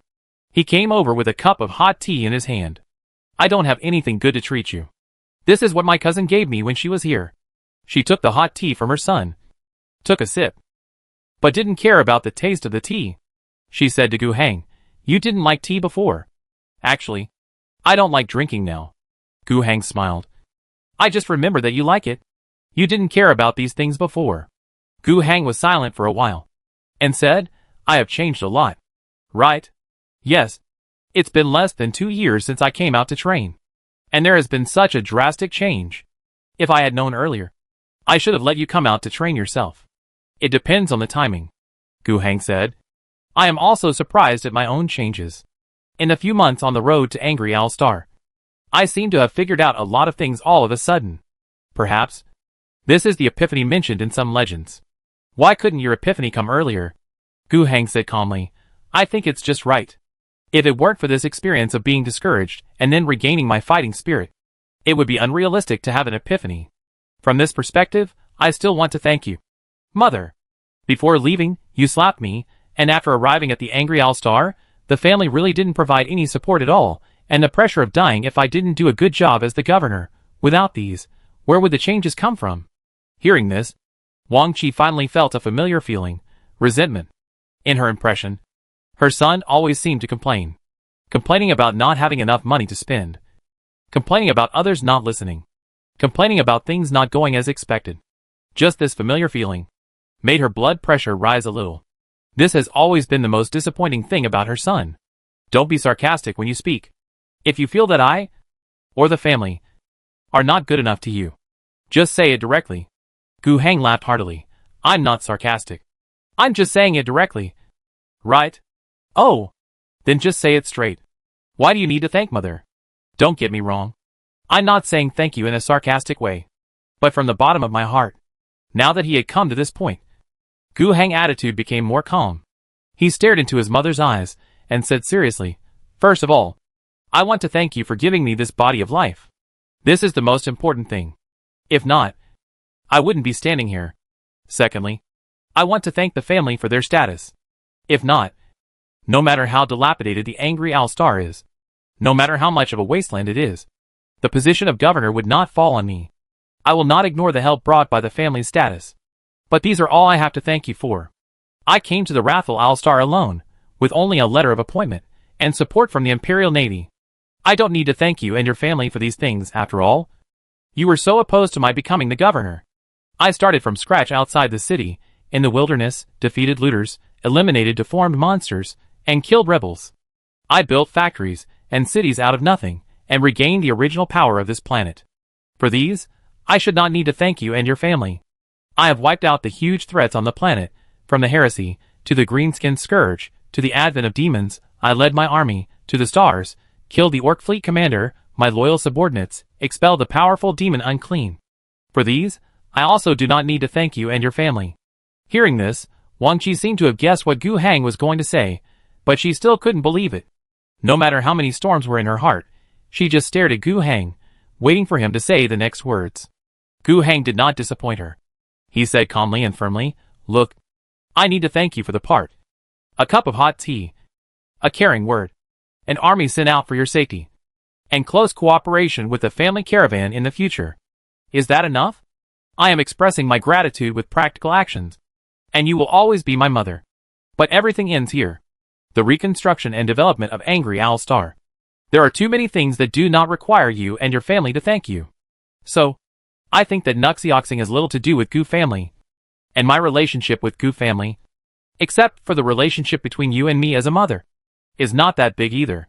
Wang Qi took a deep breath and stared at Gu Heng like a falcon. Are you going to break off your relationship with Gu family? Don't you want the position of the head of Gu family? Gu Heng was still calm. Look, you didn't seem to listen to what I said before. The mother-son relationship between you and me will not change. I respect you and love you. But there is no other relationship. Right? Does the development of Angry Owl Star have anything to do with the Gu family? As for the identity of the Gu family leader you mentioned later, that's another matter. You never intended to hand over the entire family to me immediately. On the contrary, if you want to achieve your plan, I am the only choice to be the leader. In other words, Mother, you begged me to be the leader, not me. Wang Qi gritted his teeth. This was your dream before. But it's not the dream now. Gu Heng opened his arms. I don't want to talk to you about dreams. Because that's too big. It's like talking nonsense. Looking at her son, who seemed to want to embrace the entire starry sky, Ms. Wang Qi was sure that her son had changed. Completely changed. And was no longer the person she knew in the past. This was something she had dreamed of. But when it really happened, she felt a sense of loss. But she quickly suppressed her inexplicable emotions. This must be a great thing. After all, she has been in the business world for decades. And she is the one who can keep the things left by her late husband and prevent them from being snatched away by relatives. She regained her composure. No matter what your dream is, becoming the head of the Gu family is 100 benefits and no harm. Of course, I completely agree, so I did not object to your plan. And in order to ensure that the plan does not go wrong and to ensure your safety, I also sent troops. Then you should just be the governor of the Angry Owl Star. You can keep your identity as the head of the Gu family.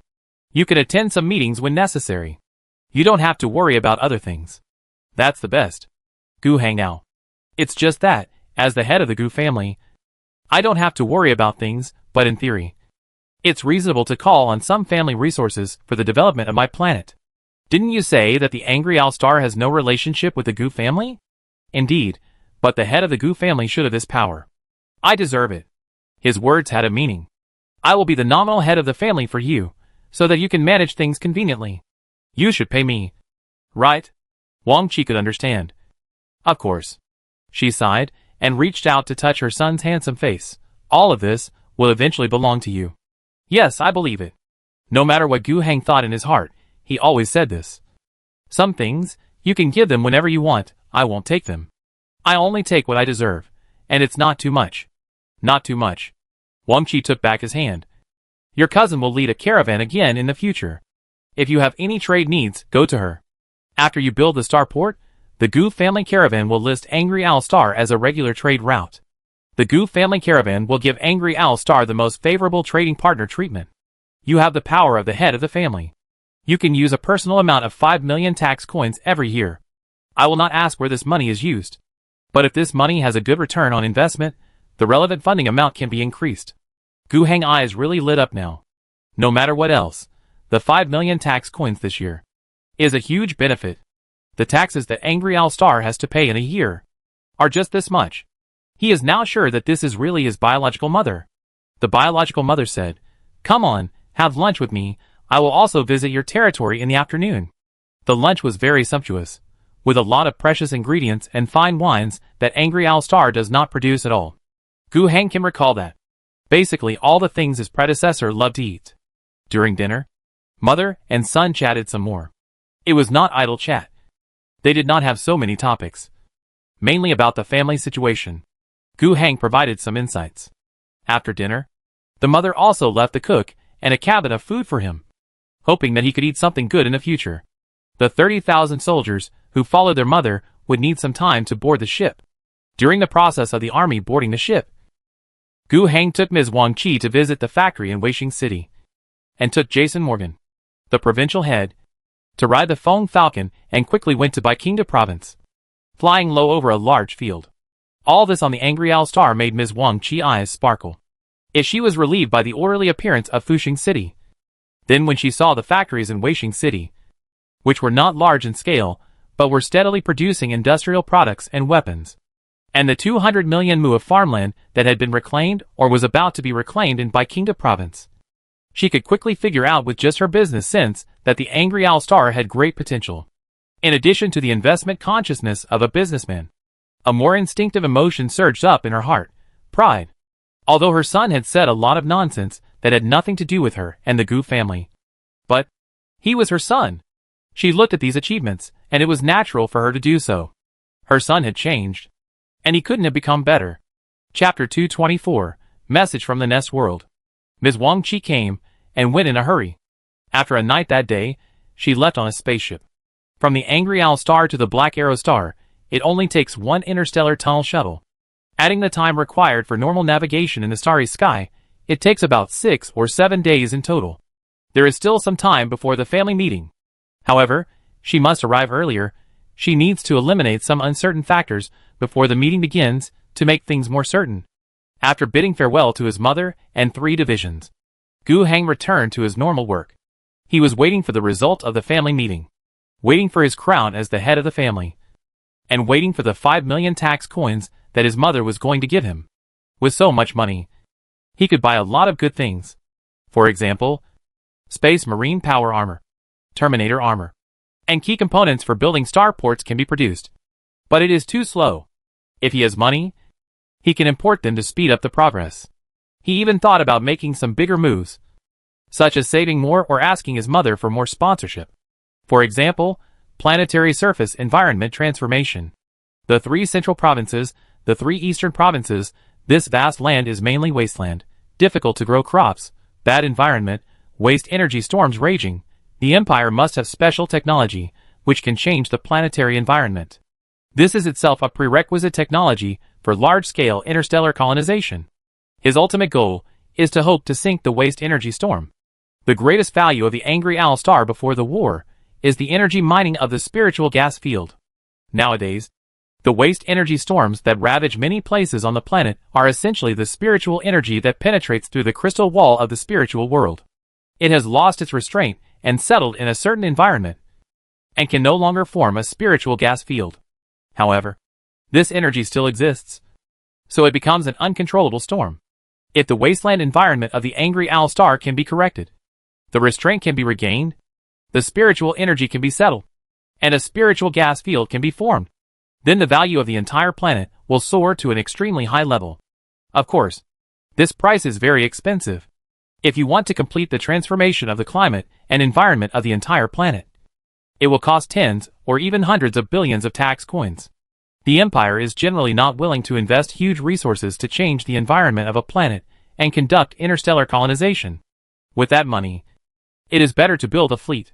And perhaps in a certain war, you can take back more than one planet from the hands of the Empire's enemies.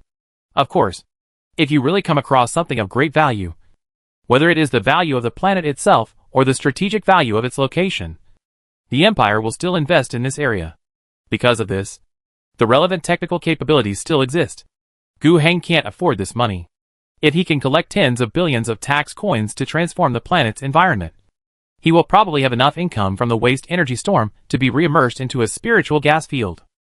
After all, no matter how mouth-watering the output of the spiritual gas field is, the huge initial investment is here.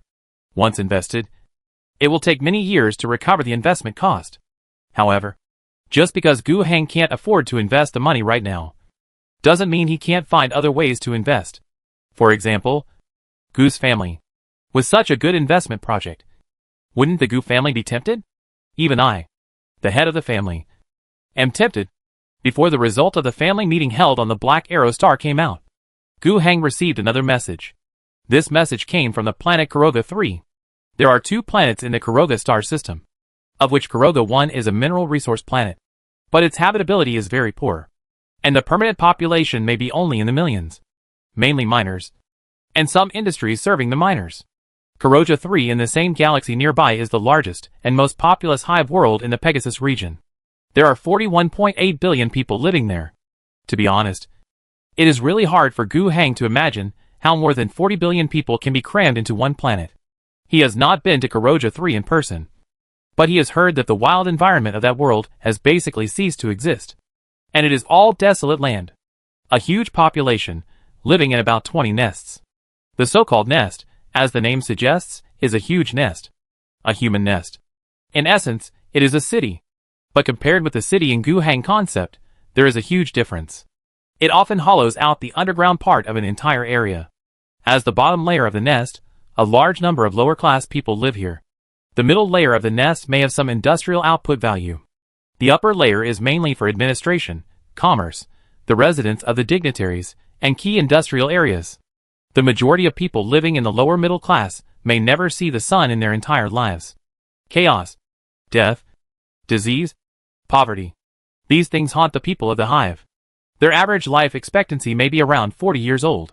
Disease, death from overwork, malnutrition, vendetta. These are their main causes of death. In addition to these, the main population loss of Kuroga 3 comes from imperial taxes. If Kuroga number 3 has a specialty, it is its population. The Empire defines the standard annual gross production value of an imperial citizen as 1 tax coin, and a young and middle-aged living person, when paid as tax, is worth 5 tax coins. Obviously, under the Empire's value system, human life has a price, his 5-year output value. Kuroga has a population of more than 40 billion, and the taxes they have to pay each year reach 4.2 billion tax coins. Among them, more than half of the taxes are satisfied by paying population. They pay 500 million people every year to offset 2.5 billion tax coins, and pay more than 1 billion industrial products, processed food and other things. This is the source of their tax structure. Kuroga 3 is very poor, very miserable, and the people on it are in dire straits. But in fact, from the overall point of view, this is a powerful and rich planet. The 40 billion population is the biggest source of wealth. In the entire Tianma star region, Kuroga 3 and the capital Phase star alone can reach 4 billion in taxes per year. The reason why Phase star is developed is that Kuroga 3 is crowded. And at this moment, on Gu Heng planet, there are indeed a group of guests from Kuroga 3. The fighting nuns of the Holy Mercy Lily. This interstellar call is also for them. The caller is a bishop of the Imperial Church on Kuroga 3, named Zhao Qinghong, who is the head of the church in the Kuroga diocese. He asked Gu Heng about the whereabouts of Sister Grit, and after learning that he could not contact her for the time being, he left a message. Please ask Sister Grit to reply to my message as soon as possible. I have an urgent matter to inform her. No problem. Gu Heng agreed first, and then couldn't help asking, but, can I ask? What exactly is going on? Bishop Zhao Qihong hesitated for a moment, and finally gave an answer. On Kurogia, several nests have experienced uncontrollable cult incidents. We need the power of Sister Grit, and she must come back as soon as possible. This statement surprised Gu Heng. What kind of emergency situation requires the Sister Grit from another planet to come back to help? It looks quite serious. But if it is really serious, how much effect can Grit bring back 20 or 30 combat nuns? No matter how I think about it, it feels quite strange. As if sensing Gu Heng doubts, Bishop Zhao Qihong on the opposite side gave an answer. We need a head nun who can control the Valkyrie armor to solve some problems that cannot be solved under normal circumstances. Valkyrie armor. This is really the first time Gu Heng has heard of it. But he couldn't ask more questions, because she obviously had something else to do. After the call was disconnected, Gu Heng sent a message to Grit. Speaking of this group of combat nuns, they had helped Gu Heng a lot. When taking back Renaissance City, the nuns of the Holy Lily and the Space Warriors of the Phoenix helped him to hold up the situation with their high-end combat power. Then, this group of combat nuns, who couldn't sit still and had another sister die, directly confronted the cultists of the original Wrathful Owl sect. Grit even brought another group of people from her hometown. Now, there are more than 30 combat nuns active on the Wrathful Owl star. They have been investigating the situation of the evil cult members in depth, following the clues, and heading north for a year. Of course, they don't stay in the north all the time. They often come back for a while to rest, replenish ammunition, heal injuries, and summarize intelligence. At the same time, the Alliance has always maintained a military force in the Central North Province. The 9th Guard Division of the Alliance has always been there. In addition to suppressing the local area, they also have an important task, which is to cooperate with the actions of the Sisters of Battle, from the central and northern provinces to the north. It is the so-called Northern Region. According to the clues obtained by the Sisters of Battle, the original nest of the Wrathful Owl sect, and the place where they have the greatest influence, is there. The 9th Guard Division has always supported their actions in the north. The Alliance is not without benefits. The most direct manifestation is that the 9th Division of the North Central Province has never had any major military operations. But the area of the province has expanded a lot in this year. This is all thanks to these fighting nuns. They have conquered many settlements in this year. Not necessarily by force, but sometimes by preaching. Often, they find clues and traces of cults somewhere, and they rush over, remove the influence of the local cult members, and then leave in a hurry to the next target. The Alliance army, happily following behind, took over the settlement. Of course, the 9th Division was not just playing soy sauce, taking advantage. In fact, the combat sisters sometimes encountered some troubles that they could not handle. In a few small-scale confrontations, the combat sisters with the nun power armor and the blessing of the religion were not afraid of the indigenous cult members. However, after all, the original Wrathful Owl sect was deeply rooted in many places in the north. Sometimes they would mobilize the masses, use the power of the settlement, gather a large number of people, armed forces, to encircle and suppress them. And often at this time, that is when the 9th Division would take action. Although it is a garrison division, it is the second-line force of the Alliance. It is still a regular army. More than 6,000 soldiers, 60 artillery pieces, and more than 300 trucks. Every time, when the nuns take action, there will always be soldiers from the 9th Division waiting outside. When they are in big trouble, with a call, 155mm howitzers will fall from the sky, bombarding their enemies, clearing a bloody path for them. If necessary, the troop transport trucks will bring at least one battalion, or several battalions of soldiers. At present, this combination seems to be invincible. In the northern region, the original Wrathful cult has carried out several encirclement and suppression operations so far, but they have not been able to do anything to the combat nuns. For example, in Fuxing City, the reason they were able to make such a big scene was that they had prepared for several years in advance, built a windmill formation, and called for the evil god to come. Otherwise, under normal circumstances, they would not be a match for the fighting nuns. To be honest, Gu Heng was reluctant to let the fighting nuns go. Who doesn't like working for free? The original Angry Owl sect has never made any trouble in the south for more than a year. That's because the fighting nuns are in the north, which puts a lot of pressure on them. They can't take care of themselves. So how can they have time to go to the south to do something? Now, they are leaving, and the pressure from the north will have to be borne by themselves. However, Gu Heng can't do anything to suppress the news. That would be too shameless. The key is that it will be easy for the originally harmonious relationship to turn into hostility in the future. There is no need. If it were before, he would still worry about whether the original Wrathful Owl sect would cause a relatively large negative impact. But now, the alliance has long left its fragile period. The alliance that united 22 million people was already a behemoth that the original Angry Owl sect could only look up to. Even if they wanted to cause trouble, they could only hide in the dark and act like rats. Moreover, he now had other options to deal with these guys. He planned to recruit another group of heretical demon hunters. And after training them, he would send them to the north to take over the unfinished work of the combat nuns. 3 days later, Gu Heng met Grit in Fuxing City. Through the smooth communication between the central and northern provinces and Grit, Gu Heng had already told her about the letter from her hometown. In the past year, they had actually met more than once. When they came back to rest after working for free, Gu Heng, as the boss, had to go and comfort them. And this time, as in the past, Gret looked exhausted. Bishop Zhao asked me to go back now. But it's really not the right time. Sister Gret seemed helpless. We have obtained key clues, and the sisters have found the core base of the original Angry Owl sect. We even know what they are going to do next. But it happened at this time. She was very unwilling. Chapter 225, The Idea of Joining Forces. Faced with Grit's unwillingness and dissatisfaction, Gu Heng was helpless. Sister Grit, I am also very sorry. You and your sisters, the contributions you have made in the past year, are witnessed by the people of the entire planet. I am very grateful for your efforts, and I sincerely hope that you can stay, together with the original group of heretics of the Wrathful Owl sect, completely eliminate them. But I can't be so selfish. You still have to communicate with Kuroga 3. In the end, no matter whether you decide to go or stay, I respect your choice. Gu Heng's words were polite and sincere. This was indeed what he thought in his heart. Grit was unwilling, but she could only nod.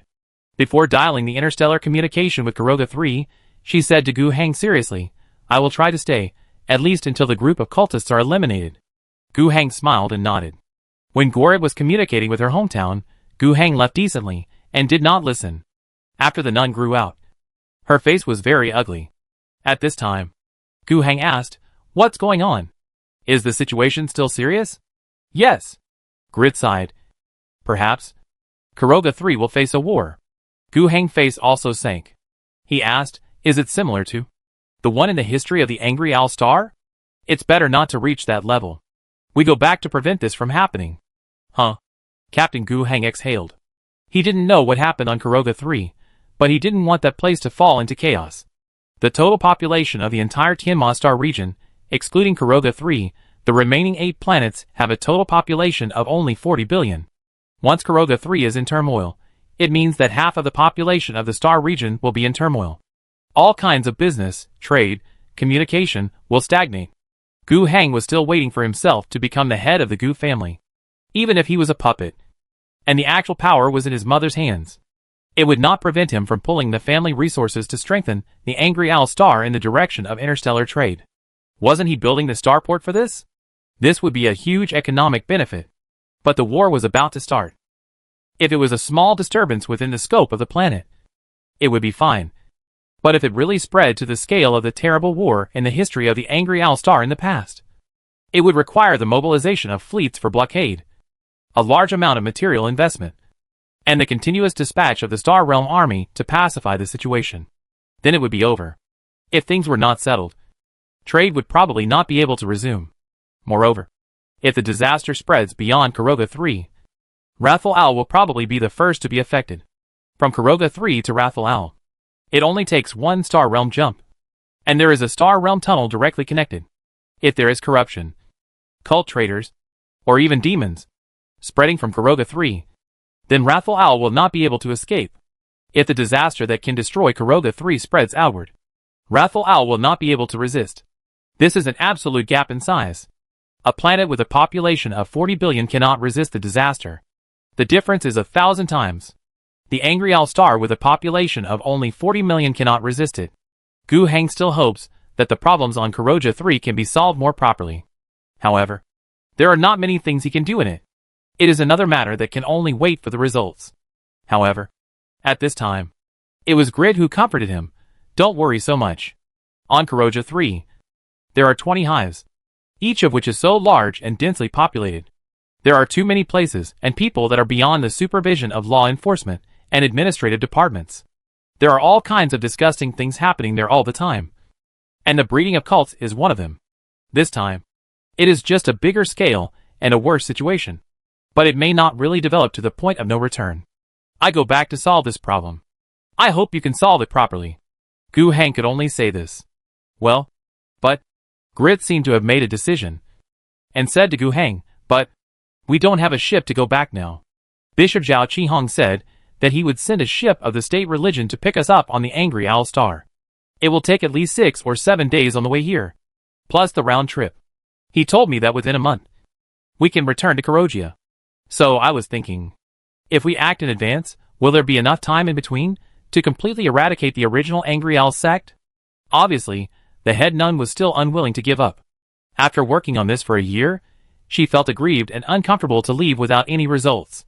So, she made this suggestion. But Gu Heng was very calm. If it's possible, that would be the best. But we can't act too rashly. Now, do we have enough information? Is there enough time? Is the timing right? Grit said frankly, not so right. But it is feasible. Listen to me. She carefully told Gu Heng about their so-called recent great gains. Gu Heng had been listening carefully, and occasionally interrupted to ask questions. During this process, he seriously considered whether Grit's plan was feasible. If they could really solve this major problem before the nuns left, and recover the northern region in one fell swoop, then this would obviously be a good thing. Although, he had already formed a new team of heretic demon hunters, with a size of 50 people, and spent thousands of his gifts, half of this month's income, to let them take over the work of the combat sisters. But this is a backup plan after all. The ability of the heretic demon hunters is not as strong as that of the combat sisters. They may barely catch up in investigation and exploration, but their combat effectiveness is far behind. Even if they are equipped with exoskeletons, the most outstanding individual equipment of the Alliance, and they have a variety of psychic talents, they are definitely not the opponents of the combat sisters. These female brothers, if they fight one-on-one, I am afraid that only the Space Marines can suppress them. According to the ability in Gu Heng's soldier card system, they are at least T1 level and super soldiers with a layer of Emperor Blessing buff. In addition to combat power, the Battle Sisters have been investigating the group of cultists for a year, and have been active in the northern region for so long. Whether it is the level of intelligence, the degree of understanding of the local situation, they are not comparable to the heretic demon hunters who have just arrived. All of them are disadvantages. If we can solve the problem before the nuns leave, that would be the best. After listening to Grit's detailed explanation, Gu Heng thought to himself, your plan is really possible. Let me think about it carefully. Where is Thaddeus? Let my chief of staff come. I need to know how much force we can mobilize. 5 days later, in the northern region, the polar industrial city. Now, it is almost autumn. In the Qinggu area in the south, the residual heat is still there, and the staple food planting has reached the harvest season. The ground is golden, and people begin to work hard and happily. This will be a good year. In the north, it is already snowing this season. The first heavy snow made the entire area around the far north industrial city silvery white. But this city alone, standing in the snow, is still gray and hot. The northern area is very large, larger than the southern and northern Qinggu areas combined. But the climate here is relatively harsher, and it was also greatly damaged in the world-destroying war. The living environment of people is more harsh, and the population is even more sparse. According to the last population census of the Old Alliance, during the second generation of governors several years ago, the total population of the huge Northland should be only about 3 million. In the Northland, the largest force is a company called Polar Industrial Group. A large number of northern people are serving them, or they are directly employed by them. This kind of status is relatively high, and they are paid more and have better living conditions. However, there are also many informal employees, or they simply serve the peripheral industries of the Polar Industrial Group. This kind is not very popular. There are also those who have nothing to do with them. Generally speaking, their lives are even more difficult. The Polar Industrial Group has relatively good industrial capabilities, producing various consumer goods, mechanical products, including vehicles, engineering machinery, and arms. The Northland region itself has very little food production, and only a few greenhouse planting bases. But it is not enough to guarantee the food needs of millions of people. The main food supply in the Northland region comes from imports from the Western Desert. This gray-black city, which is still smoking in the winter snow due to the residual heat of metal smelting and industrial industries, is the headquarters of Polar Industry. It originally had no name, but the industrial base was built here. Later, as the scale grew, more and more people worked in it, forming the appearance of an industrial city, and it was named Northern Industrial City. At this moment, at the top of the industrial city, in an office with luxurious interior decoration, Jerome Pierre was thinking about something with a gloomy face. He is the current CEO of Polar Industry, and can be regarded as the biggest boss in the northern region. Logically speaking, there are very few things that bother him now. But recently troubling things have come one after another. The latest news is that an army of unknown number, but not small in size, has appeared on the highway of the central and northern provinces, and is heading north. To be honest, since the establishment of the alliance, his mood has never been good. The Polar Industry and the original Rathal Owl sect have a relatively close cooperation. Although, he doesn't like those crazy people very much, but there is no need to make too much trouble for things that can be appeased with money. What's more, that cult group has been developing in the north for a longer time than them, and even established a relatively widespread belief at one time. In particular, a large number of low-level workers believe in this cult, and believe that if they believe in the original Rathal Owl, they can go to the Rathal Owl star in the future after death, which is as prosperous as the past. If they turn against the original Rathal Owl sect, they will not have enough power to wipe out the entire sect, and their industry will be unstable. Third, if they retaliate, it will be difficult for them to deal with it. It would be better to donate some money to maintain a good relationship, which is considered as spending money to keep safe. After the relationship is good, they find that they can also hand over some shitty and dirty things to the sect, which is even more interesting. But after the establishment of the alliance, their good days became a little bit difficult. On the one hand, the industrial capacity of the new alliance has inexplicably soared. In the past, the Renaissance city in their cognition was just a trade center and a hub for high-quality goods. They imported a lot of agricultural products from it, and also sold their own industrial products through Fushing City, in exchange for raw materials, production materials. And now, a year and a half later, according to the latest intelligence, the industrial city named Wasteland City, which has sprung up not far from Fushing City, has a population of more than 2 million, and its output has even exceeded that of the Polar Industrial City. Moreover, it can also produce many things that they consider to be high-tech and sophisticated. The best things that Polar Industry can show off are 3 Challenger tanks, helicopters, and fixed-wing jet aircraft. The production capacity of these 3 things is not high. They have sold some of them at very expensive prices before and earned relatively excessive profits. On the Angry Owl Star, generally speaking, any force that can take out a Challenger and drive it out can almost have an absolute advantage in a regional conflict. But now, that's far from it. The army of the new alliance is equipped with Wind Falcons, Walker armored vehicles, and Lion tanks. Aren't these much better than what the Polar Industries have produced? The alliance doesn't want the homemade guns and cannons they make, because they have better products, and the cost may even be cheaper than theirs. The sales of arms, which have the largest profits, have dropped sharply, especially after the eastern provinces were also recovered by the alliance, and there are even fewer customers. Fortunately, the trade with the Western Desert was not affected much. The alliance has considerable restrictions on the export of arms, and they don't sell much. For the Oasis Lords in the Western Desert, if they want to strengthen their armaments, their Polar Industry is still a good choice. Although it is painful to compete with the Blackbird heavy industry in the west. And the group of people who call themselves battle nuns running to the north also gave him a headache. They have fought with those cultists under his industry. As a result, many settlements that were originally affected by the Polar Industry were included in the jurisdiction of the so-called Central North Province of the Alliance. But they didn't dare to get angry. What? Dare they fight the Alliance? On the contrary, Pierre, the president of Polar, was most worried all day long whether the Alliance would suddenly think of regaining the North.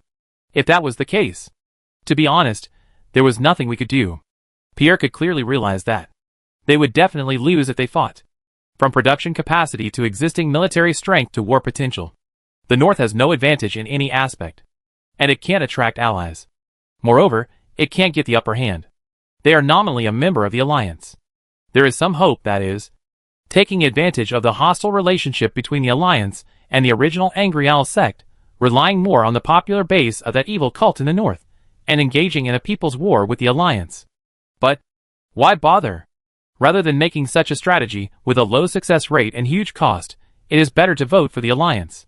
The thought of joining the alliance comes up, and the world will be wide in an instant. In fact, he also has this opportunity. The Battle Sisters contacted him more than a month ago, and the reason was probably to ask him for help, to provide clues about the original Wrathful Owl sect, and even to help them track down the evil cultists. The advantage is that these Battle Sisters are still very prestigious in the alliance, and it is easier to contact the subsequent Polar Industrial Group to return to the embrace of the alliance. He has been getting closer to those sisters recently, but I have decided to join. Why did the alliance suddenly dispatch a large army to the north? Chapter 226, 2 minutes. President Pierre was very angry. After learning that the alliance suddenly mobilized a large army, his first reaction was to think that this was the alliance exerting extreme pressure. It was normal for him to have such thoughts. He had already talked with the fighting nuns for several rounds, and provided some help to those nuns. After that, he also had some friendly communication with the government of the central and northern province of the alliance. He was even ready to send a secret negotiation team to Fuxing City soon to negotiate with the alliance government and the conditions for Polar Industry to join the alliance and accept the jurisdiction of the alliance.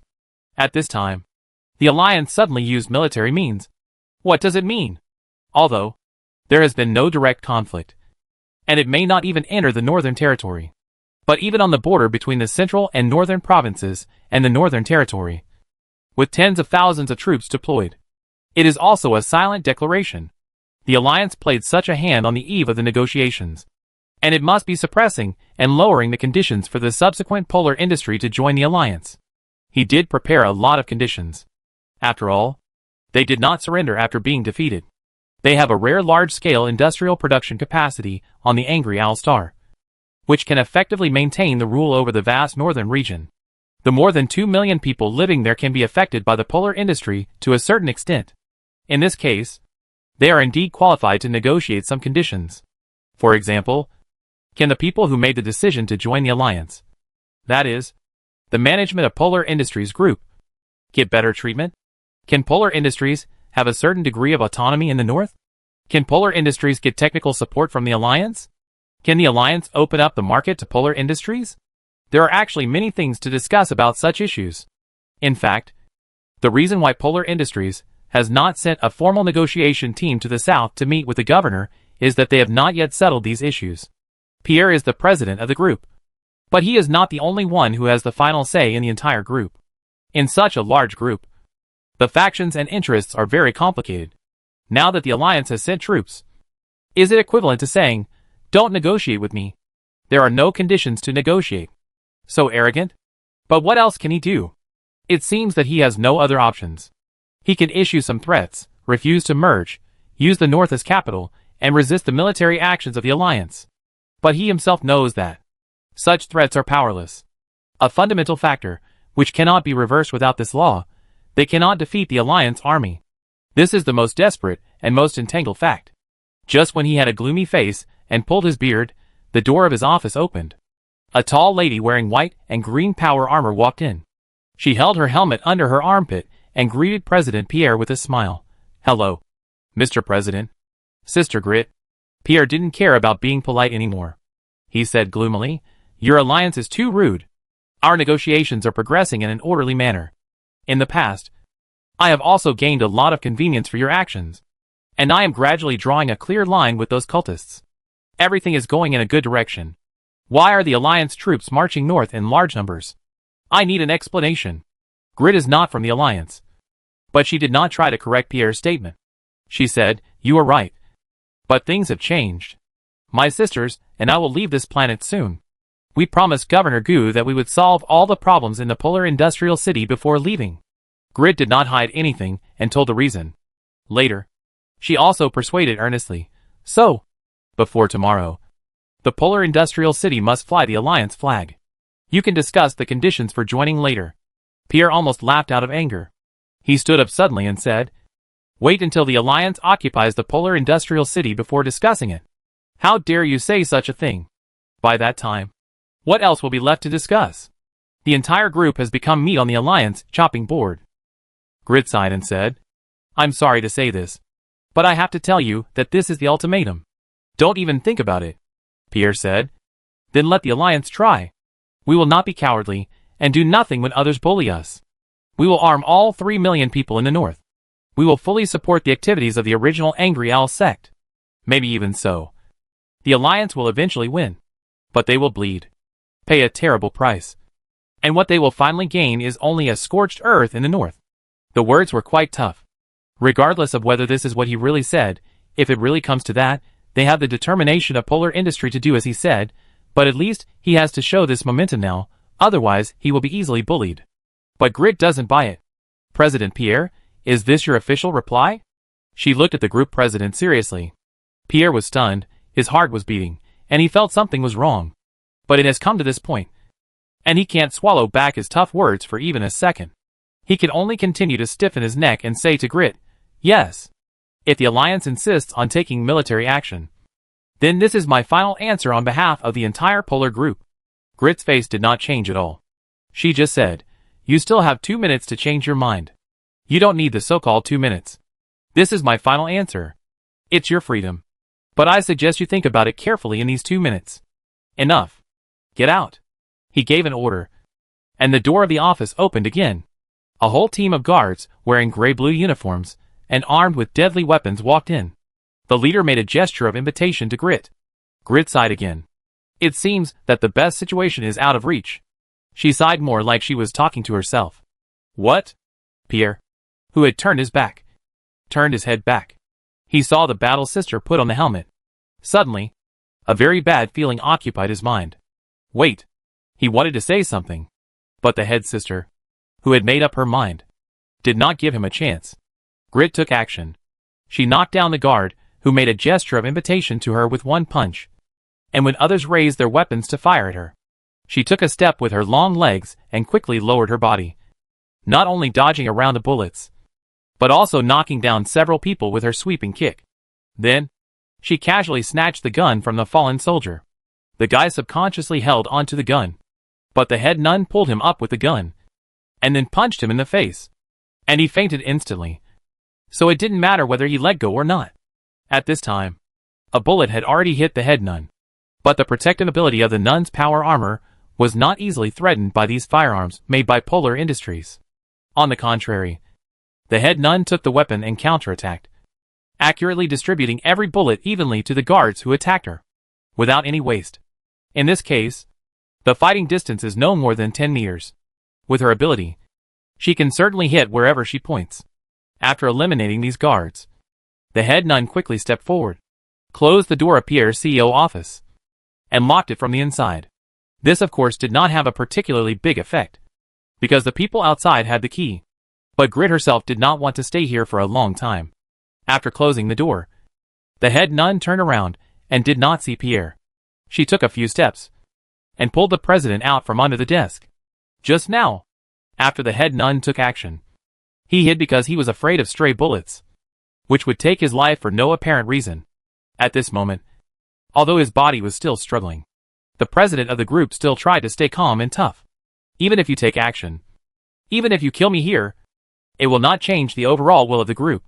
We will not completely surrender because of violence. Your choice is completely wrong. I know.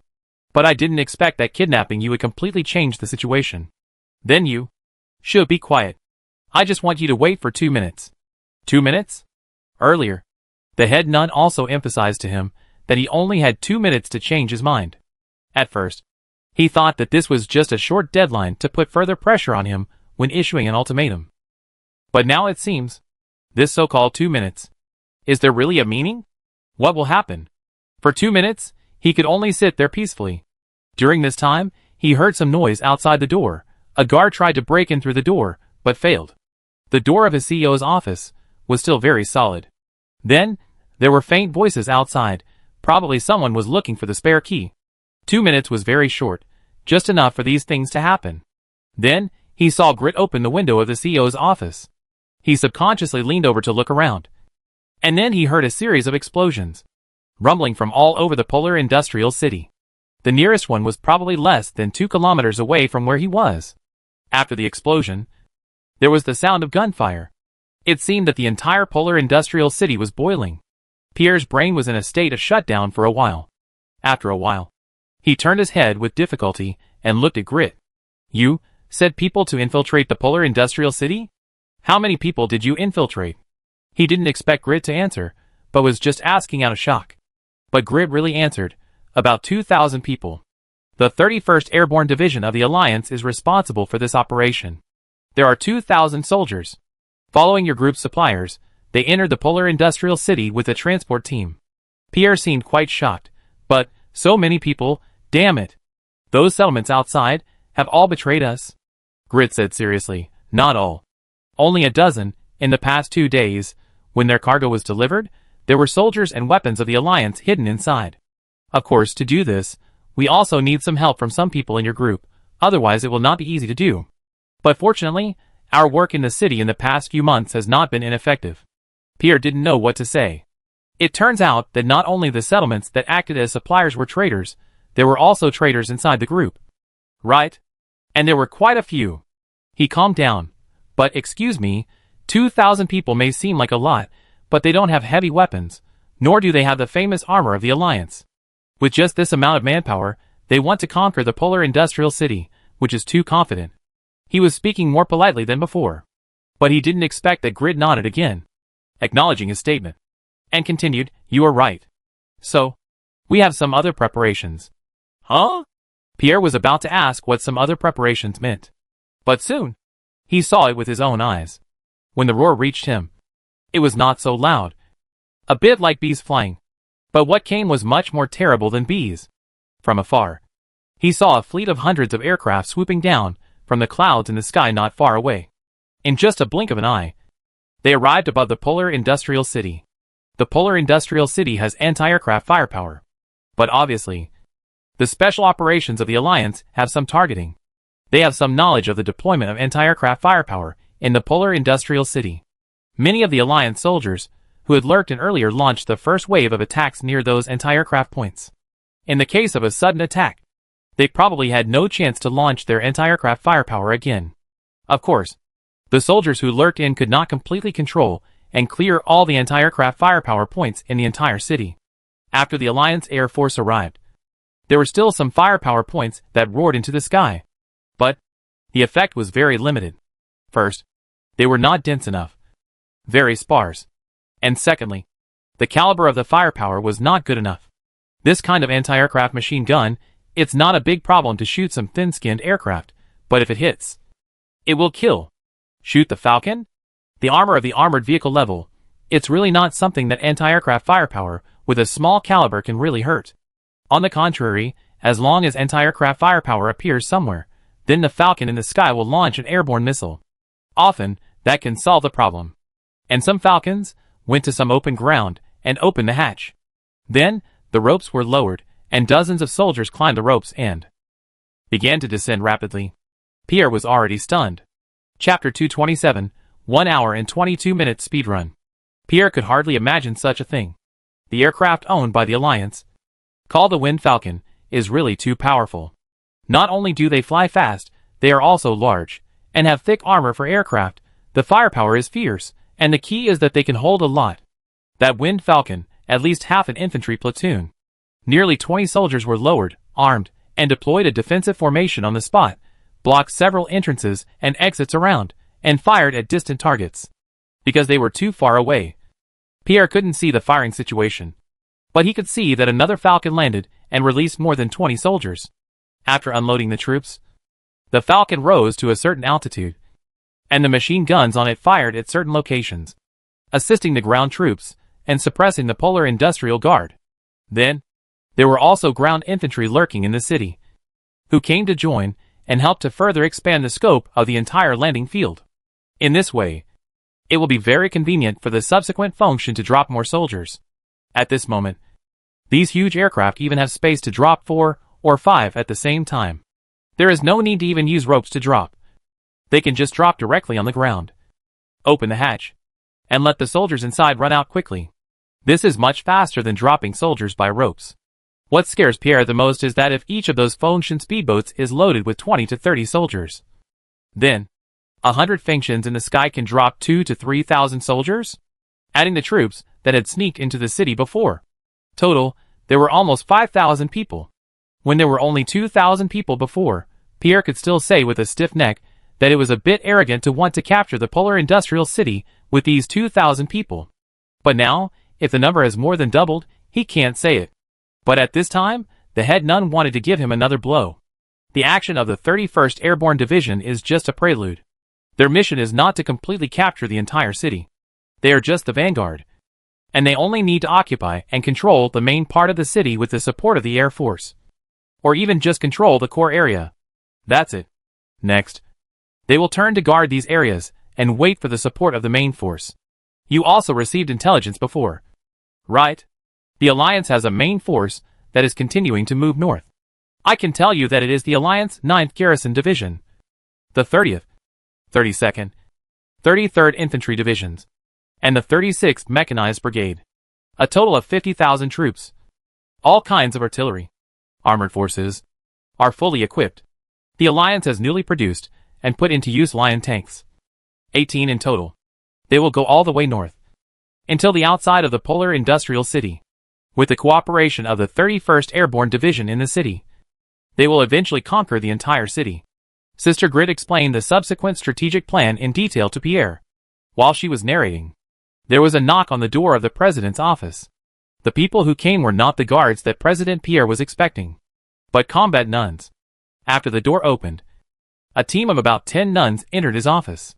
One of them was holding the weapons that Grit had left at the security office when she came to meet him. A grenade launcher and a holy golden halberd. With these two weapons, she was fully armed.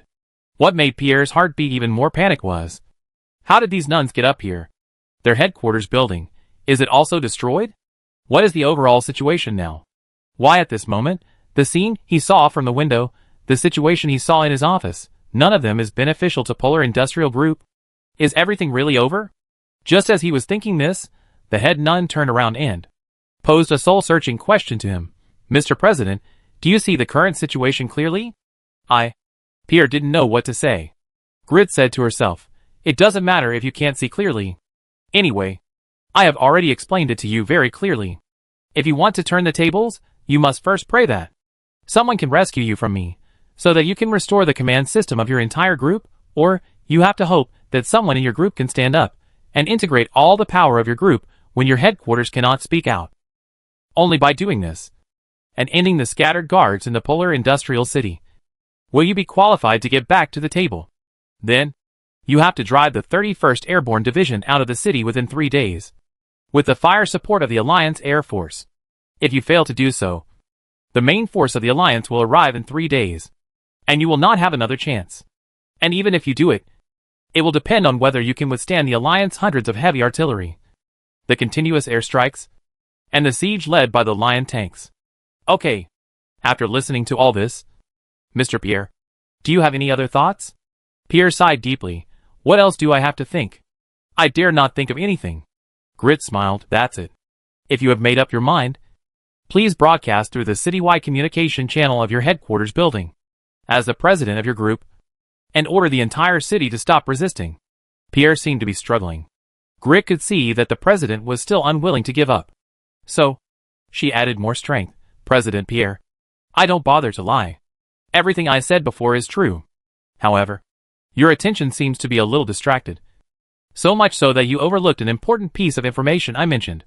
We accelerated our actions this time, and even launched such a radical raid on the polar industrial city. Because things have changed. Because we are about to leave the planet, and we want to solve the cult problem before that. These factors are not directed at you, or at your polar industrial group. Although objectively, the Alliance is now using force. You still have room for negotiation. The sooner you cooperate, the sooner you order to stop resistance, the sooner you drag things into the negotiation process, the more room you can gain. On the contrary, the sooner you end the battle, define it as a conflict, and strive for a peaceful environment. the more room you will have for negotiation with the Alliance next. What should I choose specifically? I believe you will figure it out in your mind, Mr. President. But you don't have much time left. Pierre pondered. His eyelids twitched, and he kept looking out the window. The changes in this small battle situation gradually broke his mind. He admitted all the facts that Sister Grit said, and all the deductions were the most likely. What else can he do? And in the end, what made him completely mentally collapse was that he saw a Wind Falcon landing, and put down 12 giants in red power armor. He knew what it was. So he was completely desperate, extinguishing the last bit of luck in his heart. He finally spoke with difficulty. Okay. I go and send a notice to the whole city. Grid looked at the time. From the official start of the action to now. A total of 1 hour and 22 minutes. She smiled and said to Pierre, "You made the right choice." Chapter 228, Leave it to us. All employees of Polar Industrial City, all residents, hello, I am the president of the group, Jerome Pierre. With a heavy heart, I announce to you, Polar Industrial City has been seriously eroded by the cult organization, and the situation has gone beyond the control of the group. We asked for help from the Alliance headquarters, and the Alliance did not forget that Polar Industry is also a member of the Alliance. They generously responded to our request for help, and sent support troops. But there is a small group of heretics in the city, who are hindering our joint action with the Alliance, and misleading the public of the group, which has led to a firefight in the city. Please pay attention to all employees and residents. In the name of the group president, I ask you to return home, return to the dormitory, and when you see the Alliance troops, lay down your weapons, and do not resist. The Alliance soldiers will ensure your safety. Please pay attention to all the group guards. Lay down your weapons, return to the station, guard the doors and windows, and do not engage in a firefight with the Alliance soldiers no matter what happens. Repeat once, all group employees, guards, residents, stop resisting, return home, wait for the next order. Repeat once, all group employees, guards, residents, stop resisting, return home, wait for the next order. Pierre's voice, repeated over and over throughout the Polar Industrial City. The city's broadcasting system faithfully broadcast his orders. This is effective. The guards, armed employees and residents inside the Polar Industrial City were at a loss. First, they were not prepared for the battle, and had no idea that the army would enter the city. Second, after the battle began, they never received any news from the top of the group. No one gave them unified command, and no one told them what to do next. In this case, the first unified order and information received by most of them from the top of the group was what President Pierre said. Pierre's status is high enough. And his words, although quite a few people don't believe them, since they can avoid fighting. And it's the boss who said so. What else can they say? Pack up your things. Go home. Go back to the dormitory and lie down. Isn't it wonderful? At most, you can pick up your gun and lock the door. As long as you don't kick my door. I don't care what happens outside. There are also people who are already fighting outside, and it is inconvenient for them to go home. The Alliance army also thoughtfully gave them the option. Honestly, lay down your weapons. Find a centralized place to stay. That's it.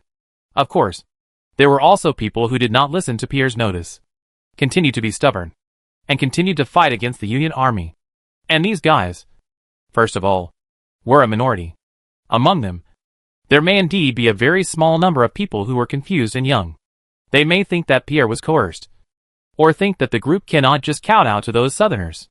The soldiers of the Airborne Division will not tolerate such brain-damaged guys, and will just eliminate them all. And there is another part. That is, they are fully organized, determined, and have a unified will. These guys, the place they are guarding, is also quite sensitive. But their problems, the 31st Airborne Division does not need to solve. I understand. You just need to block the place. And don't try to attack again. Brigadier General Thaddeus, whose command post is located 60 kilometers away, gave this reply after hearing the report from the commander of the 31st Airborne Division. But the lieutenant colonel on the other side was obviously unwilling to give up. We can try again. We have reorganized a new team, and we only need the comrades in the Air Force to help fight. No need. Thaddeus interrupted him. Comrade Derek, you have completed your mission very well. Don't make trouble. Next, what you have to do is to control the situation in the Polar Industrial City and implement martial law. If there is still resistance in the city, try to quell it. If it cannot be quelled, There is no need to waste the lives of soldiers. You just have to promise that, when our main army arrives later, we won't fight another siege. Yes. I promise to complete the mission. After hanging up the call, Thaddeus clenched his fist. He has never been a person who likes to take particularly risky and radical combat strategies. But since this action is a fait accompli, it is quite appropriate for him, a steady person, to take on the role of commander-in-chief. After all, there are not many people in the alliance who can do this job now. Brigadier General Yen Fangxiu is still leading his Central Army Group in the Eastern Province, and is working on reorganizing the militia forces in the Eastern Province to form the Eastern Army Group to garrison there. He cannot be free for the time being. After Yen Fangxiu returns, he will be promoted to the rank of Major General.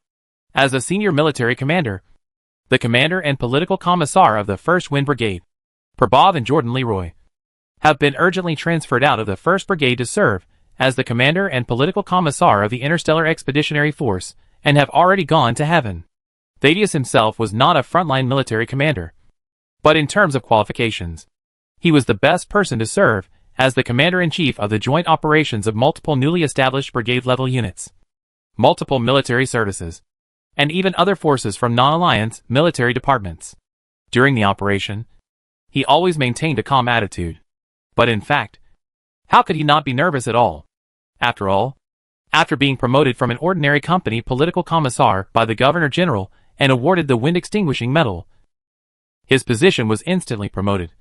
But he had always been mainly engaged in military and political work, recruiting soldiers, logistics supply for the whole army, system construction for the whole army, military positions for the whole army, rank management. These military and political work are his main tasks. In the real frontline battles, he has rarely participated. Right now, it is the first time to be the general commander of the front line, and he has to play a big game right from the start. The newly built 31st Airborne Division will play a disguised infiltration, airborne raid, multiple infantry divisions, and armored divisions will run more than 1,000 kilometers on the land of the northern border within a few days, and after the airborne army completes the task, it will smoothly take over the captured city. There are too many possibilities for accidents. Will the airborne troops fail? Will the main force of the ground attack be delayed? Can the road conditions in the north support the advance of motorized and mechanized troops? Fortunately, none of these worries came true. The results of the 31st Airborne Division and the Air Force were even more surprising. Now, there is no need to worry about conventional military operations. His routine tasks have been completed. The rest is to be handed over to another group of non-military people. He dialed the communication of another commander-in-chief, Comrade Martin Salas. We have been able to confirm the situation. The underground space marked as Area C7 should be where we are looking for. The rest of the things will be left to you. Okay. Leave it to us. Chapter 229, The First Battle of the New Phoenix Blood. The so-called C7 area is not the urban area defined by the Polar Industrial City itself, but the Alliance staff divided a part of the battle area according to the map of the Polar Industrial City obtained by the nuns in the early stage and their own combat habits when formulating the battle plan. In terms of the industrial city itself, this should be the location of the raw material storage of the polar industry. At the same time, this C7 area is also a place that the nuns of the Holy Lily of Mercy paid special attention to during the early investigation. According to the intelligence obtained in the early stage, there may be a secret underground space under this area. The nuns are basically sure that this is the headquarters of the original Angry Owl sect. This group of cultists, playing a trick of hiding the truth, built their headquarters underground in the storage center of Polar Industries. Obviously, their infiltration of Polar Industries is quite good. After hiding for so long, even Pierre, the president of the group, is unaware of this space. The nuns were able to get this information from the mouths of the high-ranking members of the original Angry Owl sect, who had been captured many times in the periphery. Even so, there are still many areas of doubt, and it is not necessarily completely confirmed that it is this C7 area. However, in the current raid on the Polar Industrial City, the resistance of the C7 area is particularly resolute. This resoluteness has never changed after Pierre spoke as the president of the group. That's very strange. After gradually wiping out the resistance in other areas, Grit's 30 combat nuns divided into teams to briefly investigate the 4 areas that they also suspected to be the original underground headquarters of the Wrathful Owl sect, and found nothing special. There were indeed traces of cult activities there, and even many were caught alive on the spot. However, in terms of scale, it was definitely not related to the headquarters, and it was probably just a few areas that were deliberately set up as a mystery, plus some contact points. To be honest, their ability to hide is so strong that the Battle Sisters could only confirm 5 suspected areas in almost a year of investigation. And they were not sure which one was real. However, what's the use of hiding well? The original Angry Owl sect used all its means to hide itself, and probably never thought that one day they would encounter a situation where the table would be overturned. Who has the time to check which of your 5 possible areas is real, and which is fake? If one is broken, I'm afraid it will alert you, and make you move away. The entire Polar Industrial City was taken down directly, and no one could react. The route to leave the city and transfer the base was blocked, and the regular army attacked 5 areas at the same time. Caught off guard, they could not escape, and they could not be wiped out in one fell swoop. The cultists, who had been hiding very secretly before, finally could not hide at all. Area C7, as the headquarters, had been exposed. They even went all out. Some cultists with special abilities wore blue robes openly, and used some simple, but useful storm magic to block the attack of the Alliance soldiers. If it weren't for these blue robes, the 31st Airborne Division would not have been helpless here, and even left more than 200 bodies, which made Lieutenant Colonel Drake very angry. And he even wanted to take over here himself. Of course, he was dissuaded by Thaddeus in the name of the Commander-in-Chief. It is not impossible for the 31st Airborne Division to handle it. However, even with the assistance of the Air Force, the soldiers still have to go in and explore the complex indoor environment when they reach the underground part. Facing the cultists with sorcery abilities, there is no need to waste the lives of soldiers. Now, in the Polar Industrial City, there are more professional teams to deal with such situations. At this moment, at the blockade of Zone C7, there are 4 teams gathered together. There is only one team belonging to the Alliance military, the Special Warfare Elite of the 10th Brigade. This time, they came with more than 500 people, almost half of the entire 10th Brigade. The remaining half were incorporated into the Expeditionary Force, and they are probably already at Black Arrow Star by now. And the remaining 3, strictly speaking, do not belong to the Alliance military. Not to mention the Battle Sisters, they can't even be considered members of the Alliance. There are 12 Phoenix Space Marines. In addition to the 4-century-old veterans who have experienced the Atomic Crusade, there are 8 more, all new blood in the regiment. At present, there are actually more than 30 new bloods of the Phoenix. But these new bloods were discovered and cultivated by the governor one after another. The latter batches are not yet mature, and the superhuman organs in their bodies have not grown fully. Even the first 3 batches, a total of 12 people, have been implanted with gene seeds for half a year, but only 8 have completed the growth of superhuman organs, especially the black shell, which is usually the last one to grow out of the 19 superhuman organs. The black shell generates nerve bundles inwards, connecting to the brain and many different organs of the body, and outwards, forming many insertion points on the body surface, which can be connected to the power armor. This is why the power armor of the Space Marines is called their second skin. In a sense, the power armor really grows with the Space Marines. They control the power armor, just like controlling a part of their own limbs. Without the assistance of the black shell, the power armor of the Space Marines is almost completely useless. Other mortals, or elite troops like the Sisters of Battle, are all unable to use real Space Marine power armor, and can only use adaptive force feedback power armor. These 8 have grown black shells, which indicates that they have grown mature new blood. Now they can wear the power armor that the governor bought last time, which has been painted on the outside, and fight side by side with their predecessors. Martins brought them all with him on this mission. He had to admit that the governor, with his miraculous, even daring way, had trained the new blood of the regiment, which was extremely high in terms of pure technical and tactical level, even surpassing the level of new recruits trained in the heyday of the regiment in the past. T1 level training, however, no matter how mature the technical and tactical level was, the experience of war, the instinct of war, and the mentality refined in countless battles, could not be achieved by any simple training. Only those who have experienced blood and fire can do it. Then let's experience the battle. As for the 4th team, it belongs to a new organization of the Alliance, the Heretic Demon Hunters, a mysterious team of 50 people. At present, the total number of personnel of the entire action team is about 600 people. Captain Martin Salas is the commander-in-chief of the special operation, and is responsible for the task of finally annihilating the original Wrathful Owl sect. Sister Grit is the highest advisor. The other teams are under the command of the two of them. When necessary, Martins can contact Brigadier General Thaddeus, the commander of the campaign, at any time. The latter will do his best to meet all of Martins' requirements. And now, Martins and Grit are standing at the front of the entire team, chatting about something. I didn't expect that you have such a strong ability to persuade people. Martin showed a little smile on his face. Grit responded seriously, not really. When facing President Pierre, I never showed off my eloquence. I just told you the actual situation. He is not an incurable fool. When all the facts were laid out before him, he made the right choice. That's all. But that's the key, isn't it? Being able to weave the facts into a reasonable way and put them in front of reasonable people is an outstanding ability in itself. Grit glanced at him sideways. Captain Martins, do you have to flatter me today?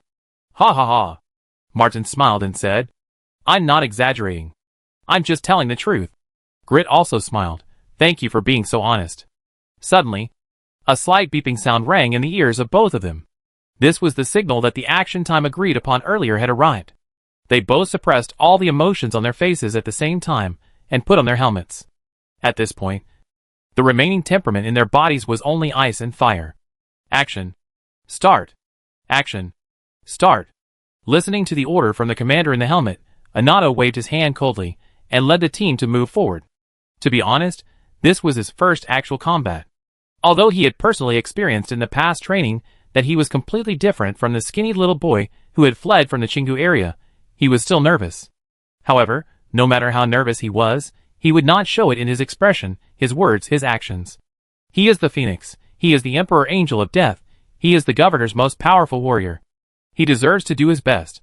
At this moment, he is accompanied by 30 special combat elites wearing exoskeleton armor, and 3 demon hunters wearing special leather armor. They are the first vanguard team to advance. He rushed to the front. When crossing a certain line, the enemy counterattack immediately began. The storage building in front, about 5 to 6 meters above the ground, has many shooting windows from the inside. The traders who were entrenched inside should have temporarily built shooting platforms in those places. After noticing that the Alliance had launched another attack, many of those shooting platforms opened fire. Some kind of homemade heavy machine guns emitted fire. These tight shooting windows had brought many casualties to the soldiers of the 31st Airborne Division a few hours ago. But at this moment, in front of Anato, they were meaningless. He had already observed these shooting windows. And when he vaguely saw a figure flashing inside, he shot the grenade launcher in his hand into those windows first. The sound of bullets exploding, instantly, made 7 or 8 firing windows completely silent. And the remaining flames, even if they fell on him, would never penetrate the protection of the power armor. On the contrary, the light of the gunfire pointed out the direction of their attack. Anato didn't even need to do anything. The special forces behind him took out the individual rocket launchers that had been prepared long ago. When the space marines in front of them helped them to attract the firepower, they mercilessly fired the rocket launchers into those firing holes. The enemy troublesome counterattack window was completely blocked.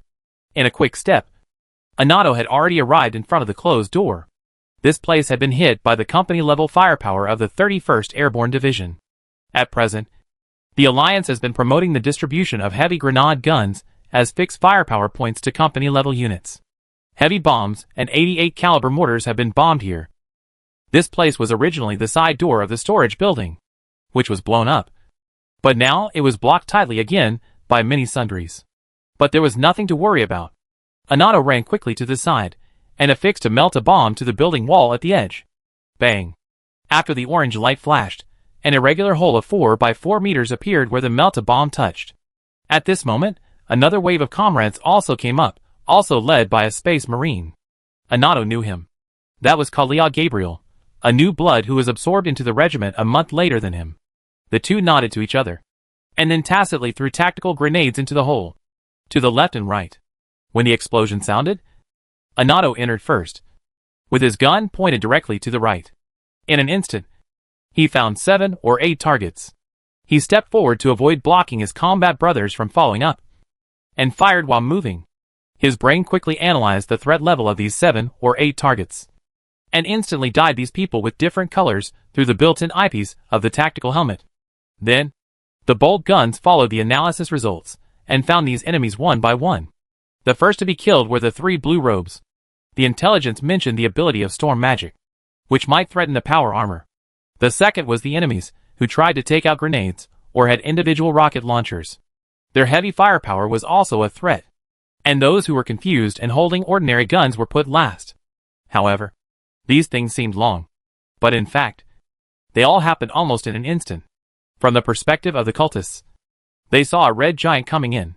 Before they could recover from the explosion of the tactical grenade, they quickly took 3 or 5 steps forward, fired 8 shots with the grenade launcher, and 8 of them who dared to show their heads fell directly on the left side of the broken hole. The same thing happened. The 2 Space Marines expanded their forward position on the spot. They occupied both sides of the hole, found temporary shelters, and suppressed anyone who might threaten the hole in the wall with the grenade launcher. At the same time, the elite special forces and demon hunters entered the cave one after another. When enough people came in, they began to expand inside, slaughtering everyone who dared to appear in front of them. At this moment, there were 5 more explosions in succession, coming from 5 other places in the warehouse. The same situation as here happened in the other 5 places. Under the leadership of the Space Marines, they were the most elite group in the Alliance. They broke through the warehouse defense line that had caused the 31st Airborne Division a lot of trouble before with an unstoppable momentum, and entered the interior. The casualties in this process were negligible. Chapter 230, Evil God Incarnation. Your new blood is well trained. I almost thought they were all veterans, Grit said to Martins. After completing the capture of the surface part of the storage center, while the troops were cleaning up the remaining resistance inside the building, the highest commander of the operation and the consultant lady finally had time to be together and chat for a while.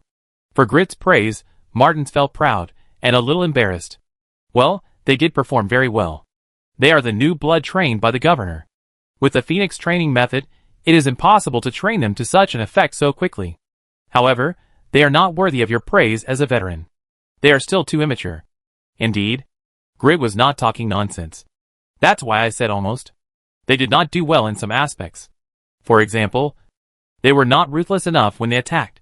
They were not good enough in adhering to doctrine and adapting to changes. They did not know how to better protect themselves on the battlefield. She talked about a lot of shortcomings, and Martins nodded frequently. It was true. They were not ruthless enough, because they had not seen enough blood, were not well trained, did not know how to use the tragic battlefield situation to give the living enemies a stronger psychological blow, had not been beaten, and did not know that those enemies who gave up resistance might also take out their weapons and shoot them from behind. Their ability to adapt to changes was not enough, because they had seen too little, and did not dare to change the thinking inertia imprinted during training.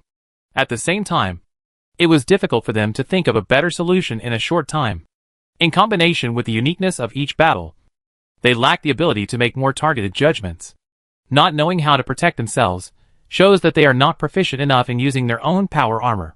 The governor's training for them obviously does not include this part, and half a year of training for Space Marines is not enough for them to completely turn all skills into instincts and use them at will. In addition, when making some action decisions, the assessment of risks is not accurate enough. Being reckless is not a problem, but being ignorant and reckless is a problem. But even if there are these problems, Grit said, that's just nitpicking. You can only point out these problems if you hold them to the standards of a real veteran who has experienced many battles. But what about the reality? I have seen several war bands, some of whose recruits have become official Space Marines for several years, and they also have similar problems. And if they can really correct all these problems, some of your warbands will not be new blood, or even just official warriors, but a group of elite veterans. At this point, Grid looked at Martins with a smile, and continued, to be honest. A year and a half ago, when I first saw you on the Wrathful Star, I felt very heavy. Although I really hope that you old comrades can stand up again. But reason tells me that your miserable situation at that time will inevitably lead to extinction in the future. What I didn't expect was that you actually showed signs of recovery in a year and a half. I am really happy for you. When he said this, Martins was a little nervous. On the one hand, the blessing from an old friend was of course a happy thing. But he was afraid that Grit would suddenly ask about how their gene seeds came from. But immediately, he realized that Grit would not have such a question. The two of them had not had a detailed discussion about the situation of the Phoenix Warband, And Grit did not know that the gene bank of the war band had been completely lost. Now, seeing the 8 new bloods of the war band, her natural reaction was that the gene seed bank accumulated by the Phoenix war band had played a role. And she would not think about what the governor did in it. No one would think that way, because it is unrealistic. Even if Grit had some doubts, she was wondering why the success rate of the new blood cultivated by the governor was so high. But Martins would not deliberately raise these questions, let alone answer them. If it is misunderstood that the seed bank of the war group is still there, that is a good thing. Although, Martins himself is no longer entangled with this issue, as long as the gene seed is pure. And it is definitely the seed of the Phoenix. That's fine. He himself was unwilling to investigate further, let alone expose the matter. He, Pastor Rizzo, and the other 2 veterans had already decided to bury the matter deeply in their hearts. The reason why Martins and Grit had time to chat at this moment was because they were waiting for their soldiers to find further clues. The surface part of this storage center was obviously not the headquarters of the original Angry Owl sect. According to the intelligence, their headquarters was underground. This group of cult members are guarding this place with all their strength, which probably proves that this is the only way to their headquarters. It's just that they haven't found the entrance yet. The Battle Sisters and the Demon Hunters are doing this. And the first to get the result are the Demon Hunters. A lady came and interrupted their chat. Martins remembered her. This is Milia de Jong, one of the captains of this Demon Hunter team. Martins also knew that she had made a lot of contributions to the anti-counterfeiting operation of the Alliance some time ago. At this moment, the young captain, with a blushing face, reported a piece of news to him. We found an entrance to the underground. Oh, that's good. Thank you for your work. Martin said this first, and then turned around and teased Grit.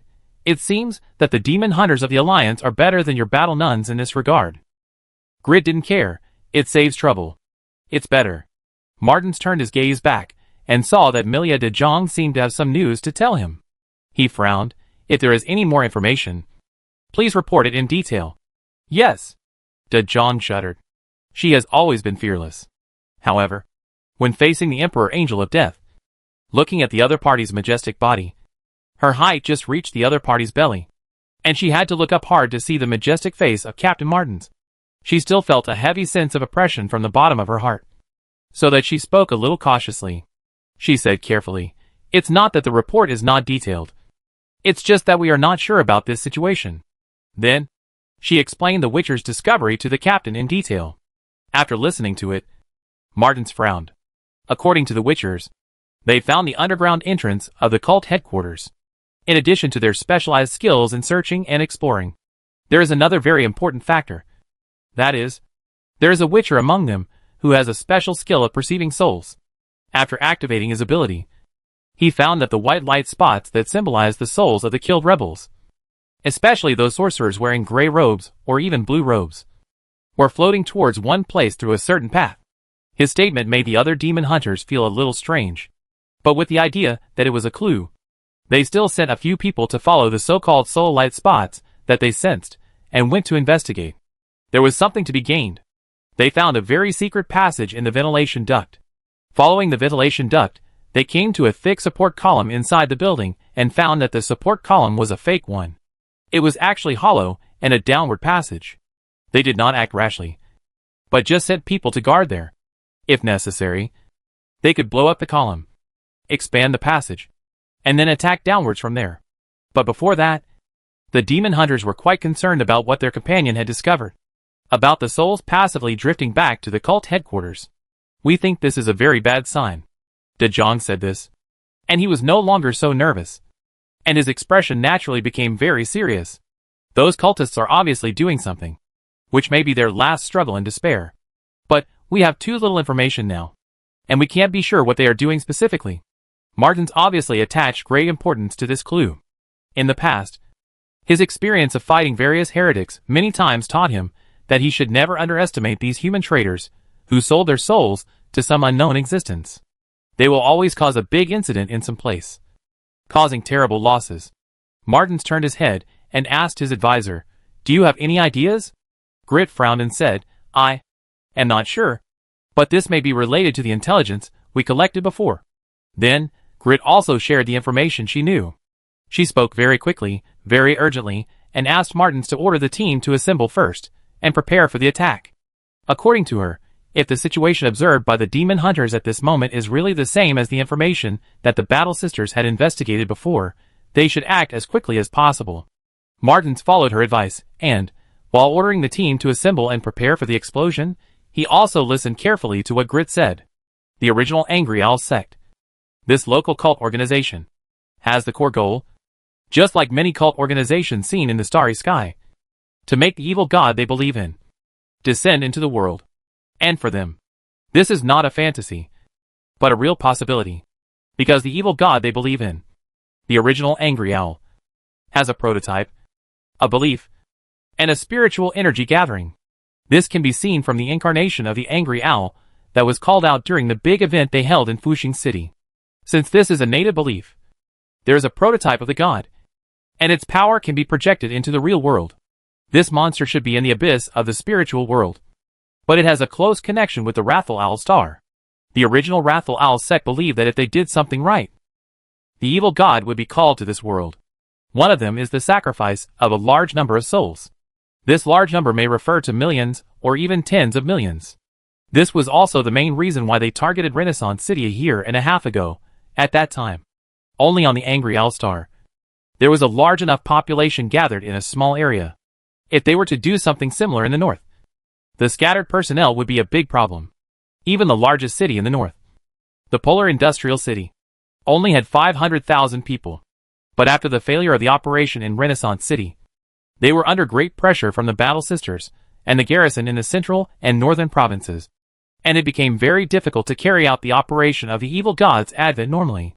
The Fighting Sisters once captured a high-ranking figure of the cult, who revealed that the radical faction in the sect, or the desperate faction, proposed a plan to forcibly start the revival of the evil god.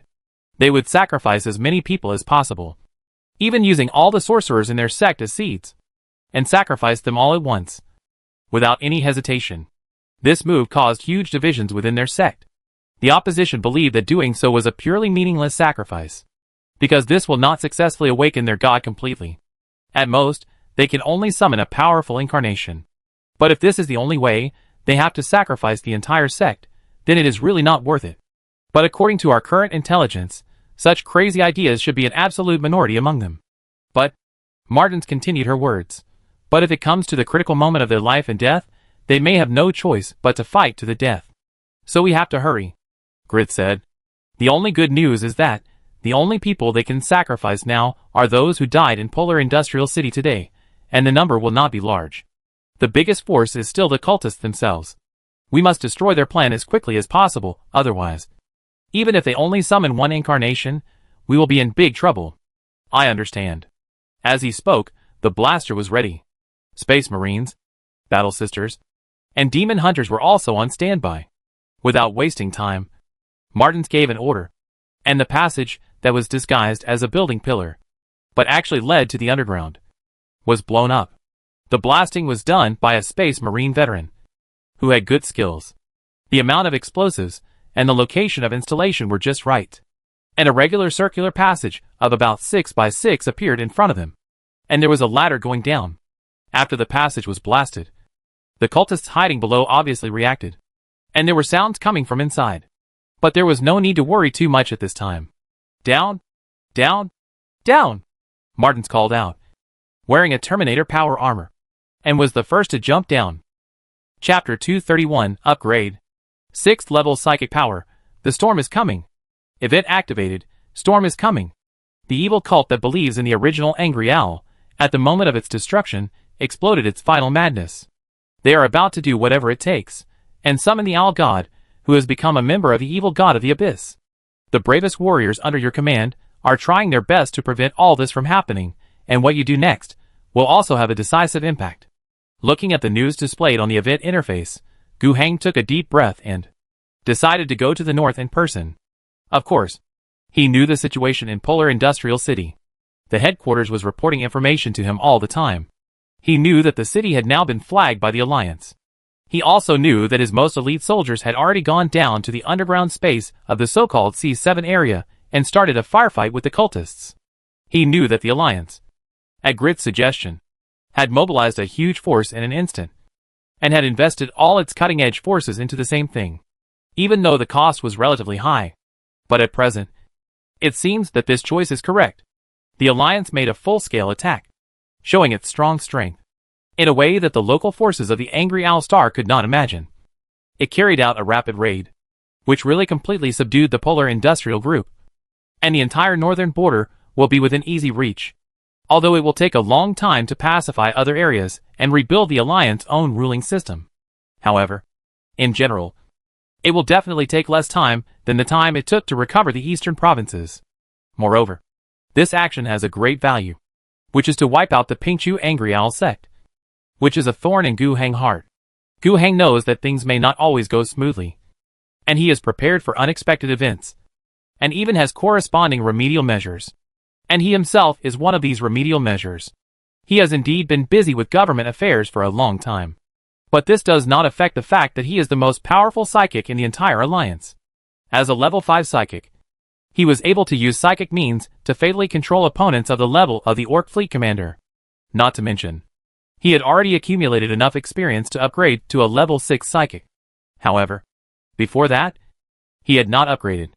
To upgrade from LV5 to LV6, the number of grace points required was a bit too much. LV5 only required 500 grace points, but to upgrade to LV6, 2,000 points were required. This is an expensive price. Even if he had obtained the 10,000 or 20,000 points of grace before, he was not in a hurry to upgrade. You can upgrade at any time, as long as you have the grace points. On the contrary, the development of the territory, every minute and every second, is precious golden time. Thinking that there would be no battles that he would need to fight in person in the future, he did not make this choice. The 2,000 points of grace saved can be used to draw technology, expand the army, conduct multiple political commissar trainings to fill his government departments, expand the Demon Hunter team, and serve as the main force in anti-corruption operations. His own personal strength is not so urgent. But now, it seems that it is time. On the Wind Falcon flying to the north, Gu Heng used the gift points accumulated in the past 2 months to upgrade his personal level to LV6. First, his physical and spiritual attributes each increased a little. Secondly, Gu Heng once again chose the spiritual direction among the options as the specialization for this upgrade. This gave him a new ability, Iron Will. Iron Will. You will have an Iron Will. From now on, you will not feel tired, shaken, or afraid before you reach your limit. Your emotions will become more stable and strong. The effects of the attacks on the spirit and soul will be reduced to a certain extent depending on the spiritual attribute gap between you and the opponent. When the caster's spirituality is lower than yours by more than 4 points, all such effects will be invalid. When the caster's spirituality is higher than yours by more than 4 points, the reduction effect is fixed at 35%. You gain 1 additional spiritual attribute. Gu Heng is generally quite satisfied with this newly acquired feature. Defensive spiritual power, there is nothing wrong with it. He has a protective spiritual energy, which can be used to resist physical and energy attacks. And this is just right for dealing with spiritual damage. The two complement each other. Not to mention, the extra resistance to normal fatigue, shaken, fear and other negative states can also bring him a lot of help in non-combat situations. As for the extra spirituality, it was expected. So far, his personal attribute panel has become like this. Hero, Gu Heng, Faction Leader, LV6, insufficient experience to upgrade. Physique, 11, Spirituality, 22. Features, Psychic Caster, Governor of the Wrathful Star, Enemy of the Storm. Talent, Body Protection Aura, Advanced Telekinesis Control, Mind Manipulation, Iron Will. A full 22 points of psychic attributes, compared to before he upgraded, increased by 2 points, which is equivalent to 2.25 times at level 5. There is no doubt that his strength has been greatly enhanced again. After a test, he felt that if he met the Orc Fleet Commander he encountered in the previous Star War again, he might not need the cooperation of others. He could use psychic power alone to break his will, or use psychic power to tear his body apart from the inside of the heavy armor. With this new power, Gu Heng arrived at the Polar Industrial City a few hours later. The speed of the Feng Falcon was demonstrated once again. It took only 2 hours to reach a distance of 5,400 kilometers. This is actually more than twice as fast as the Feng Falcon's normal cruising speed. It was flying at a speed of 2.5 Mach throughout the entire journey. It was actually very rare. Normally, The Foam Falcon would not fly at more than twice the speed of sound for such a long time. After all, it was not a single-person fighter, but an air battleship weighing several hundred tons. The anti-gravity engine running at full speed, running for such a long time, consumes a terrifying amount of energy. However, the Alliance is still very rich in energy used in small quantities. The Waste Energy Storm Collection Plant, an energy compression plant built in the Hightower province, can conveniently produce super energy crystal blocks. This advanced energy is more than enough for the Wind Falcon, enough to support the consumption of long-distance full-power flight. It's just that the mechanical structure of the Wind Falcon itself may not be able to sustain it. After a few more flights like this, I'm afraid I have to go back for a major overhaul. But speed is of the essence, and I can't care so much. Just go back for repairs. The elite special forces on duty outside the storage center that had been captured and blocked in Area C7 were very surprised when they saw the governor coming. They didn't know that the governor was coming. In fact, when Gu Hang set out, he certainly sent a message to the frontline command post. When Thaddeus knew he was coming, he strongly opposed it. With such an important position as the governor, he should not be on the front line in person. If there is any mistake, it will be unacceptable to the Alliance. However, he obviously could not persuade Gu Hang. As a second choice, he could only pass the message to the commander of the Martins regiment on the front line. However, the message was not delivered. Martins had lost contact. Then, Thaddeus tried to pass the message to the 31st Airborne Division, asking them to go to the C7 area as soon as possible to inform the governor of his arrival. However, it takes time for the news to spread. The 31st Airborne Division just received the news.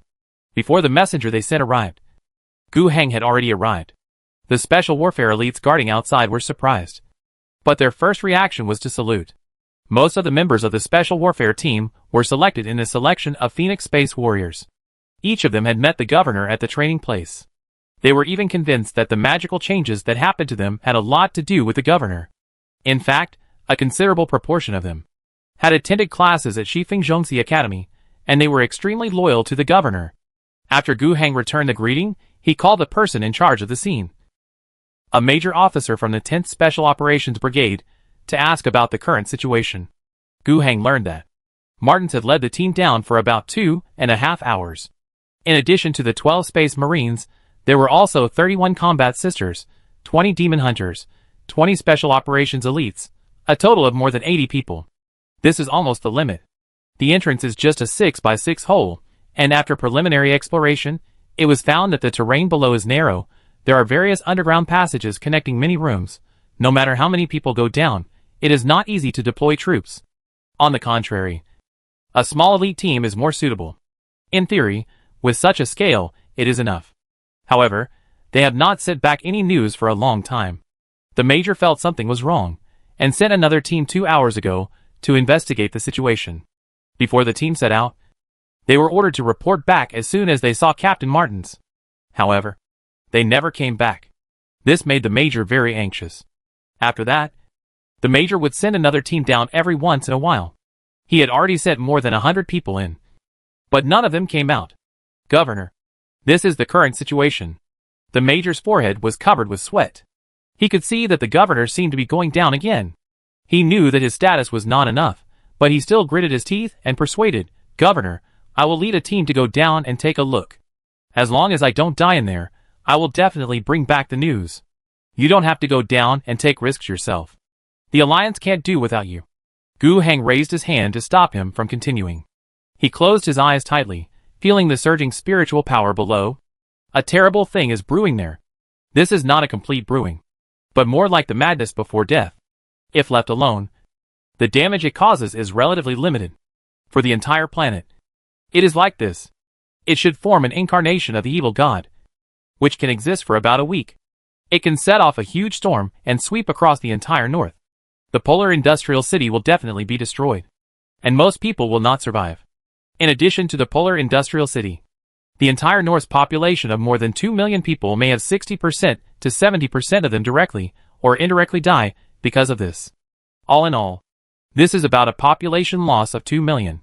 Switching to the cold mode of a ruler, Gu Hang can calculate that this is not a completely unacceptable number. It will almost destroy the value of the North. But after a week, the disaster will be over, and will not continue to spread. However, this is the worst and the worst result. Gu Heng believes that the situation is far from that point. Even if it really reaches that point, he must rescue the people below and withdraw his troops. He was sure of this, because he could feel that, below, in the turbulent sea of spiritual energy, nearly 200 life flames were still burning. That was the evidence that his warriors were still fighting. Gu Heng opened his eyes and said to the major, "I'm going down." After that, he floated forward. Of course, the major could not stop him. And Gu Heng did not leave any explanation. There was no need. He would not be unable to get out. He had strong confidence in this. After entering from the underground entrance, Gu Heng floated in the corridor. He saw many corpses, but they were all cultists. Obviously, when the Space Marines led the team to break in, these cultists put up a tenacious, but useless resistance. The warriors of the Alliance advanced all the way, invincible. And as Gu Heng advanced along this road, he felt as if he was at the seaside, continuously walking into the depths of the sea.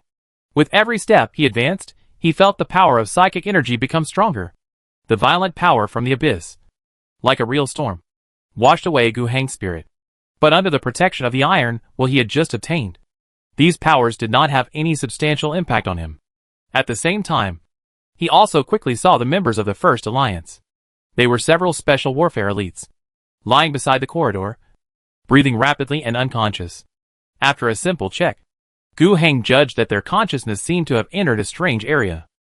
They seemed to be fighting, very intensely, heartbeats were fast, muscles were still twitching involuntarily, but they did not wake up.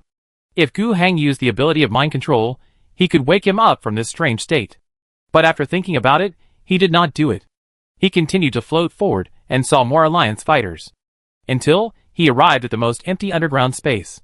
In the center of this space, there were densely packed corpses, circling an old man whose clothes were very similar to the cult high priest Chui Cao, who had met in Fuxing City. The old man was dead too. Below these corpses was a blue-white, rapidly flashing chaotic 8-pointed star array. At the same time, Gu Heng also saw Martins, Grit, the demon hunter, and dozens of special combat elites. They stood, their eyes tightly closed, their bodies trembling slightly, their heartbeats were fast, their breathing was rapid, and they were in the same situation as the warriors found earlier. At this point, Gu Heng could still conduct a large-scale mental intervention and wake them all up. But he still didn't do it. He probably already knew what happened. He should have fallen into the same state as them when he entered the most violent area of the sea of psychic energy. But his strong spirituality, and the blessing of iron will, allowed him to avoid that situation. However, he had to take the initiative to enter it. Chapter 232, Here is the Abyss of Hell. Anatole had fired the last bullet in his bolter. That bullet pierced through a wolf-shaped monster formed by visible white wind, and exploded, blasting its entire upper body, and then its entire body shattered and dissipated. After firing the last bullet, Anatole threw down his bolter without hesitation, pulled out the combat blade on his waist strap, and rushed forward a few steps. With a quick swing of the sword, in just a few seconds, another monster was dismantled by the battle blade in his hand and dissipated. This monster was exactly the same as the previous one, except that its overall appearance looked like a standing evil cat with 3 heads. After destroying this one, more came. Anato fought tirelessly. Not only him, but all the people around him were like this. All the people who entered the underground space, without exception, were fighting here. They roughly maintained a circular position, and in the center of the position, there was a flashing blue-white chaotic 8-pointed star. They defended this place, and outside their position, there were almost endless storm monsters. They had different appearances. Most of them were human, but there were also many animal images, and even many things that were twisted and looked weird. But without exception, except for their different appearances, their cores are the same, unstable bodies composed purely of blue and white psychic storms. They madly attacked the defenses of the human warriors, and they were not afraid even if they were constantly eliminated. Such a battle has lasted for more than 2 hours. 2.5 hours ago, they entered the headquarters of the original Angry Owl sect from the opened underground tunnel. On the way, they were blocked by many enemies. Storm magic, some said traps, and explosives were more powerful in the narrow passage than usual. But none of these could stop the advance of the most elite team of the Alliance. Captain Martins, wearing Terminator power armor, blocked most of the space tightly. With him as the pioneer, no matter what means the cultists used, it was meaningless and they were crushed by him. In about half an hour, after they eliminated countless cultists who blocked the way, they finally arrived at the core area of the cult headquarters. And here, they saw the cultists fighting desperately to stop them. What was it for? A long-drawn, infuriating 8-pointed star array of chaos had absorbed many souls, and was flashing at a high frequency. A large number of cultists gathered around it, and they kept chanting their faith in the evil god. In the eyes of many demon hunters and combat nuns, they could see the real soul light of these cultists, which had been connected to the chaos array under their feet.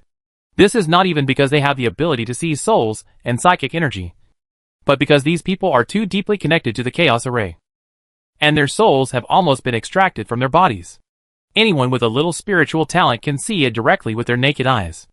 Obviously, these cultists are holding a very evil ritual. After arriving here, the soldiers of the Alliance did not hesitate, and did not even need the commander's order. Almost subconsciously, they launched an attack on the cultists who were holding the ritual. Try to stop the rituals of these cultists as early as possible. Interrupt what they want to do, and there will certainly be better results. However, despite this, it is still a little late. Around the magic circle, there is a wind wall flashing, blocking their first wave of attacks. The wind wall was obviously formed in a hurry, although the cultists of the original Angry Owl sect, when they realized that their headquarters might be attacked, were already making various preparations. The time was still too short, and the hastily built wind wall protection was not strong enough. Not to mention, the Alliance warriors have particularly strong firepower. In addition to the grenade launchers per person, there are also heavy bombs, plasma-charged pistols, and other things. If it really comes to a point where it seems impossible to break through, there are also hot melt bombs. Of course, in fact, there is no need to take out such powerful things. After just one round of firepower, the wind wall is on the verge of breaking. As long as they put in a little more effort, the cultists behind them will be completely exposed to their firepower and will be quickly wiped out. However, at this moment, within the precarious wind wall, the storm prayer chanted by the old high priest became louder and more manic. All of a sudden, all the cultists fell down, including the high priest himself. However, although they fell down and their bodies were silent, the evil prayers continued to echo throughout the space. To those with spiritual talents, the souls of the cultists were quickly taken away. The next moment, the chaotic 8-pointed star that was shining with blue and white light suddenly became extremely bright. A white storm, with it as the center, swept wildly in all directions. Everyone's vision was covered by a vast expanse of white, and their bodies seemed to feel a huge force and were pushed to the ground. After a few breaths, their vision was restored, and when they struggled to get up from the ground, they found that they were no longer in the original place. The sky was covered with dark clouds, lightning and thunder, and violent winds, which made them struggle to get up from the ground. There was no sand or stone on the top. The bare gray-black rock seemed to have been blown by the endless wind for countless years, and had been baptized to be extremely smooth. When Anato tried to stand up, he found that in the sudden storm just now, the only 3 people who were not blown down were the Commander Martins, the Chief Priest Rizzo, and the head nun Grit. They were all looking in the same direction at this moment. Anato naturally followed their gaze, and then froze in place. He was the fastest to stand up, and the people who gradually stood up behind him also looked in that direction curiously. And then, they were petrified one by one. They saw a huge creature, which was almost as tall as the sky. Its body was like a giant bear, but it was covered with feathers.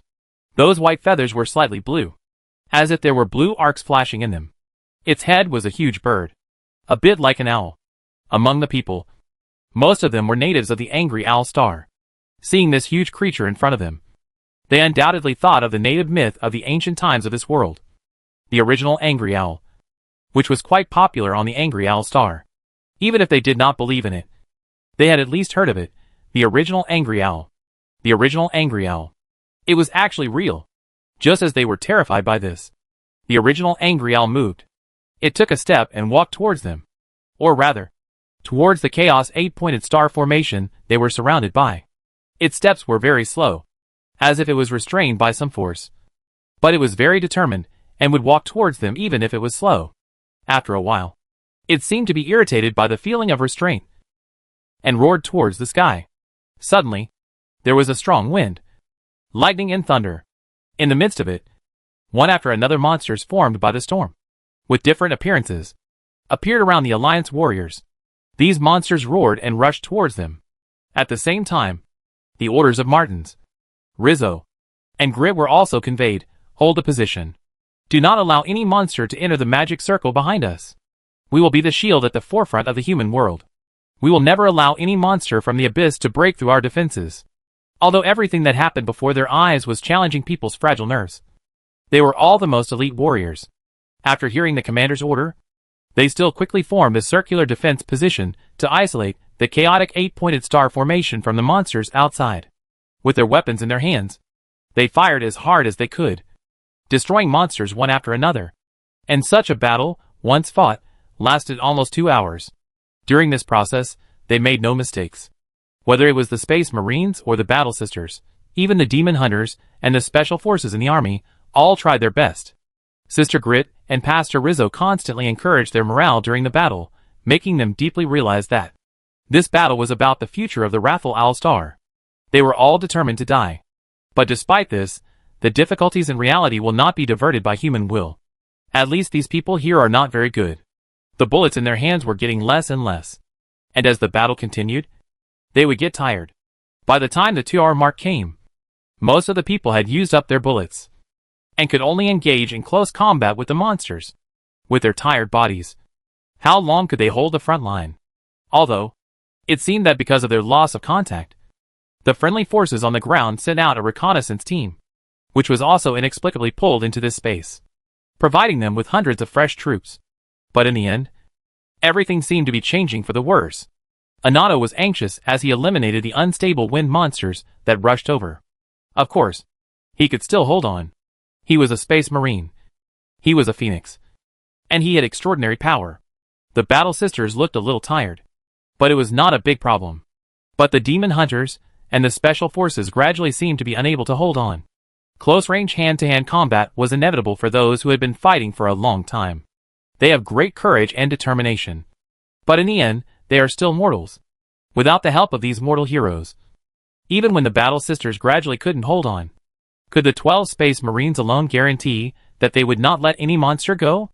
At this moment, he suddenly felt a strong, but friendly energy wave appear behind his head. He couldn't help but turned his head to take a look. He saw the governor. The governor, wearing a red military uniform, with an upright figure, floated there quietly. The wild storm, reaching his body, was suppressed by a magical force, becoming very small, and could only make the corners of his clothes rise and fall slightly, but could not do more. Governor? Governor, why is he here? At this moment, Gu Heng did not respond to these doubts immediately. He took a deep breath, and then raised his hands. A spiritual power that was completely different from the storm here, unique to him, spread out to the surroundings with him as the center. The storm subsided in the area it passed through. The monsters formed by the storm also dissipated directly because the storm subsided. This was limited to a range of about 300 to 500 meters centered on Gu Heng, and it could not last too long. But at least it solved the urgent problem. Then, Gu Heng frowned slightly, and the soldiers present suddenly felt their fatigue disappear. At the same time, they also found that their ammunition, which had been emptied, suddenly became abundant again. Long live the governor! A demon hunter shouted enthusiastically, and then everyone, including the Space Marines, shouted long live the governor. Until the Battle Sisters shouted for the Emperor twice, they added those 4 words after long live the governor. But Gu Heng didn't care about that. The original angry owl roared angrily, and the thunder and lightning, and the storm became more violent.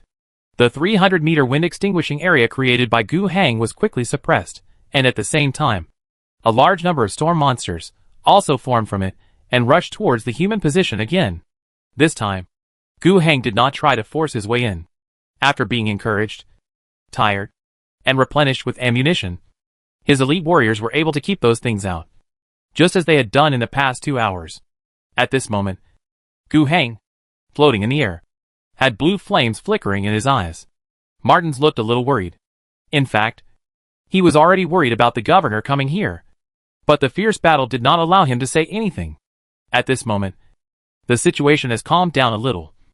And seeing that the governor is not in a good state, he wants to ask. But he is stopped by Rizzo and Grit. Rizzo said, "Don't disturb him. The governor is thinking." Grit's expression is more complicated. This Governor Goo. Is he such a powerful psychic? He has grown too fast in this period of time. Or, he had this power before, but he never showed it. Her question was not answered. And just as Rizzo said, Gu Hang was indeed thinking at this moment. After coming to this space, a large amount of extremely chaotic knowledge, like waves, madly rushed into his brain. He had to spend a lot of effort to extract some effective information from it. Among them, maybe including the solution to the current problem. And before thinking of the solution, Gu Hang first confirmed one thing.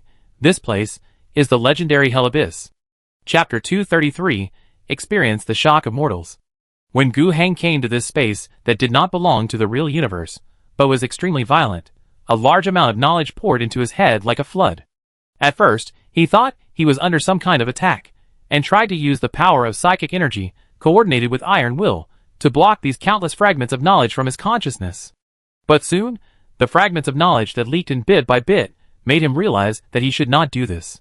Of course, he did not remove the protection directly, but used the ability of iron will as a filter to filter the knowledge. Useful ones were absorbed, and then stitched together to form a reasonable and valuable knowledge. Useless ones that could not be understood were isolated. To be honest, the latter were much more numerous than the former.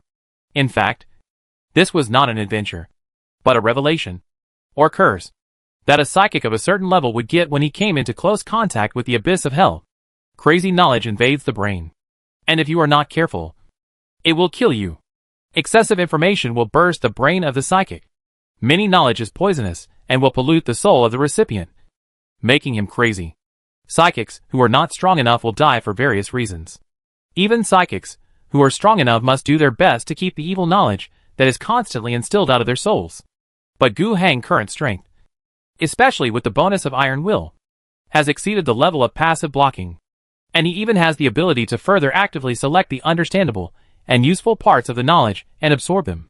From the many pieces of knowledge and intelligence he pieced together, he learned that the place he was in was a corner of the Hell Abyss. The Hell Abyss was the home of demons, but it was also part of the real world. The so-called real world was different from the real world or the material world, and was the bottom of the universe. All supernatural powers, or so-called psychic powers, came from there. The most advanced human technology was essentially the extraction and utilization of psychic powers in various ways. The real world is divided into two layers, the Hell Abyss and the Star Spirit World. In the past, there was no such distinction. The entire real world was terrible and bred terrifying monsters. Until at least 10,000 years ago, the human emperor who founded the empire ascended to become a god, cut out a part of the real world, and established a spiritual network, so that the spiritual energy of this part could be used purely, stably, and safely. Before the establishment of the spiritual network, using spiritual energy was a very terrible and dangerous thing. If you are not careful, you will be invaded by an indescribable existence. Your personality will be changed. You will self-destruct due to excessive use of psychic energy, and your coordinates will be located so that the devil will tear the space cracks and come to reality. Even interstellar navigation is extremely dangerous. The Star Realm Tunnel is a tunnel made of psychic energy, and it is also in the chaotic space. When passing through it, you must cover it with a protective force field and must use a powerful star torch for navigation. Even so, many terrifying events will still happen during the journey through the Star Realm Tunnel. After completing a starbound shuttle, it is common for a few people to be missing or extra on board, and the entire ship is often lost in the starbound. But with the starbound spiritual world supported by the spiritual network, the safety of spiritual energy has been greatly improved. Starbound navigation has become safe. Spiritualists have become safe, and the technology that uses spiritual energy has become safe, which has greatly expanded the upper limit of human beings. However, all this safety is based on the spiritual network. There is still a considerable part of the real world that is not safe. This part is the so-called Hell Abyss.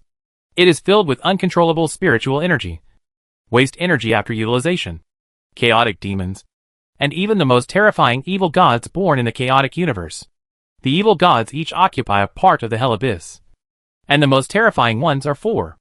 The Hell Abyss frantically wants to put these 4 names into his mind, but his spirituality is frantically warning him. He knows that these 4 names cannot be known by mortals. These 4 names are the kind of scary knowledge that will be targeted if you know them. Gu Heng did not commit suicide, and resolutely blocked this knowledge from the outside. But the information about the other evil god is not a big problem, and it is within his tolerance. Storm evil god original Angry Owl in the earliest time, it was the leader of the last wild Angry Owl tribe on the Angry Owl star, and the strongest Angry Owl on the entire planet. Of course, no matter how powerful, the Angry Owl is just a primitive animal on this planet. When human colonists arrived and developed star-level civilization, no matter how strong the animal groups were, they were either locked up in zoos for people to admire, or were assigned to nature reserves. The so-called nature reserves, in the name of protecting the original ecology, are actually just a larger zoo. It is no exception. It and its group live in the reserve. However, one thing happened to it. The humans on this planet have a kind of worship for primitive creatures such as the Angry Owl. At first, it might just be people's love for the native specialty of the planet, the Angry Owl. After all, they look cool and cute, and they are a local specialty, so it is normal for people to like them. Later, something similar to religious worship really emerged from this love. But if it were just that, it would not have any impact. But in the world of the Angry Owl, the barrier between it and the real world is particularly weak, and it can even create precious resources such as rare spiritual gas fields. People's love and admiration for the creature, the Angry Owl, became powerful because of this, and was reflected on the strongest Angry Owl still alive on this planet, making it stronger and more vigorous. Then people liked its mighty and beautiful appearance more. But if it was limited to this, it would be nothing. It just gave birth to a beast with a little magic. Moreover, this incident was not unique to it. Every Angry Owl who had been the strongest on the Angry Owl star had experienced similar situations, even though it was extremely strong and had some intelligence. That was all. What else could it do? It could only stay in the nature reserve. However, the opening of the Demon Rift, a catastrophe that swept the world, changed everything. It fell into the abyss of hell and was accepted by the abyss. It was once worshipped, and a sect was born on the Wrathful Owl star. It also occupied a small space in the abyss of hell. It was the master of this space. This means it has really become a god. This is the hell abyss. Yes, but it is certainly not the entire hell abyss. It is just that as a second-rate evil god among second-rate evil gods. It has its own unique space, which is not even as good as a speck of dust compared to the entire hell abyss. But here, it is its kingdom of God. In the previous cult rituals, it was extremely close to the real world, and it was only short of stepping into this chaotic formation in person. Its power, through the formation, has been able to affect the real world, so that it directly pulled all those who approached this chaotic formation as a channel into its kingdom of God. This is how Martins and others came in. However, the good news is that it is not strong enough. Gu Heng was not affected when he approached the chaos formation. He came here on his own initiative. The warriors here, with only 100 people, can block the attacks of many storm demons. After Gu Heng arrived in person, he was able to use his psychic power smoothly, because he was in the real world, deep in the abyss of hell. His psychic power was greatly enhanced. He can disperse the evil god kingdom within a radius of 300 meters with a single thought. He can show his consciousness and replenish the ammunition for his soldiers in this unreal space out of thin air. And all these changes, even the original Angry Owl, the evil god, cannot stop it in his home field. Its majestic body in the distance has to step into the real world step by step, and it is also suffering from strong pulling, so that its pace is very slow. Of course, it cannot be looked down upon just because it is a second-rate evil god among second-rate ones. Its strength, although it is much weaker than the great unclean one that invaded the Wrathful Owl star a few months ago, but it is an evil god after all. If it really enters the real world and violently exerts its power, it can still bring devastating results.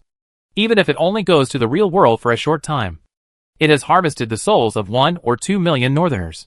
Even if it is expelled back later, it will become stronger and more powerful. The evil god will undoubtedly bring about a second disaster. The connection between it and the Angry Owl star is too deep. The power of the abyss of hell will continue to penetrate into the real world with this connection, secretly brainwashing one person after another. I am afraid that it will not be long before a new evil sect that worships the Angry Owl will be born. After understanding a lot of relevant knowledge, Gu Heng also had some ideas about how to deal with it.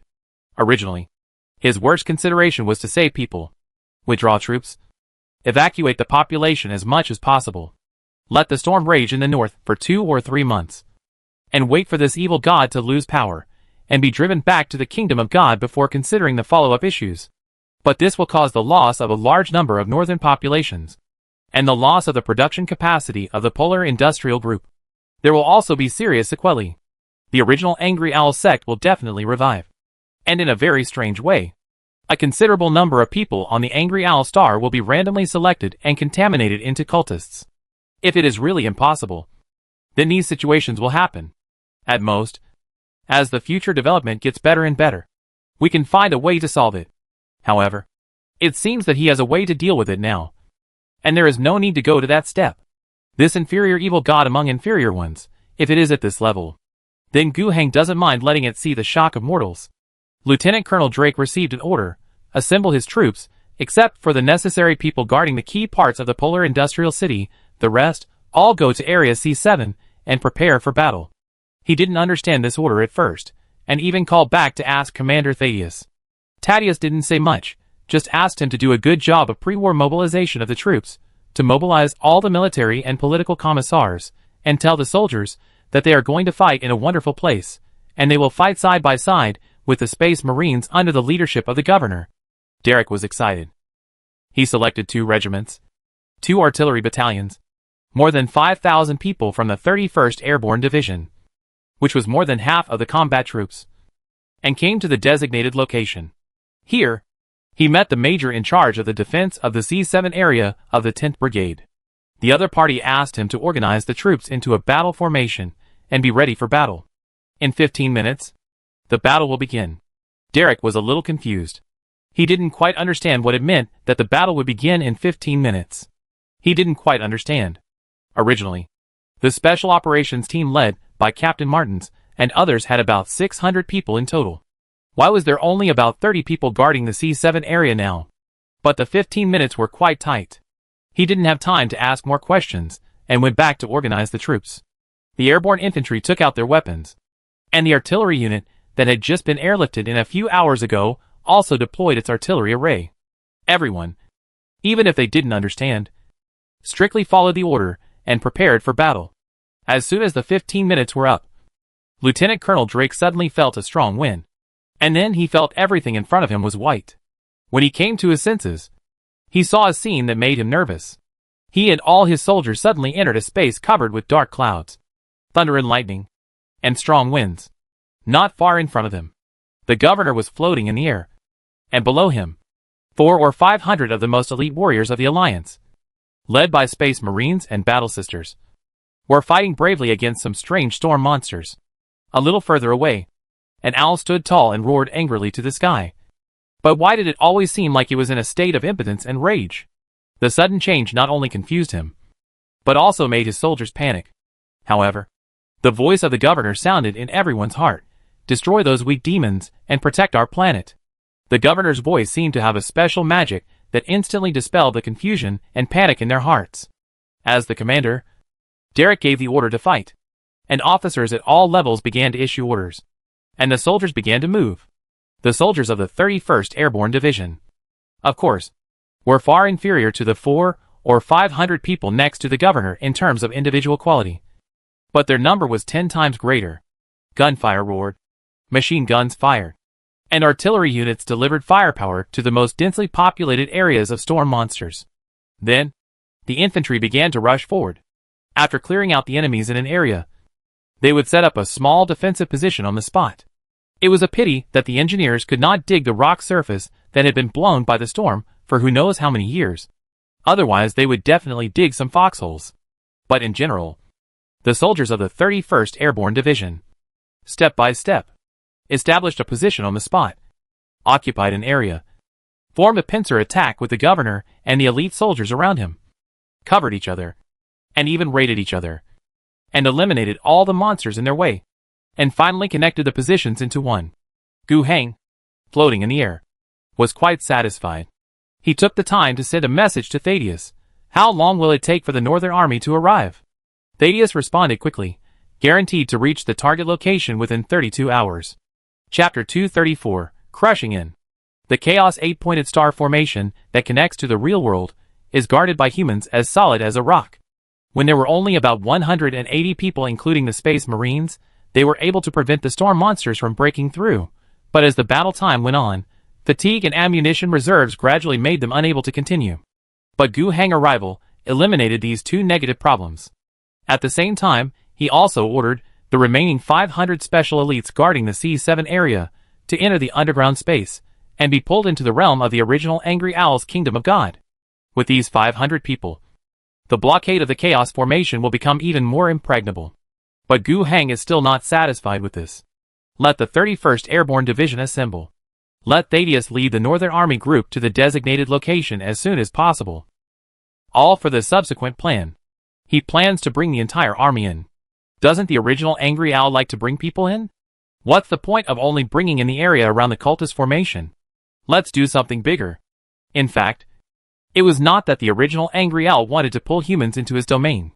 This was completely accidental. After the Chaos formation opened the barrier between the Angry Owl Evil God's domain and the real world, the connection between the two became extremely close. The breath of the abyss of hell naturally spread out, passively pulling people who got too close into this place. It is called half because the person being pulled in, the real body, is still in the real world.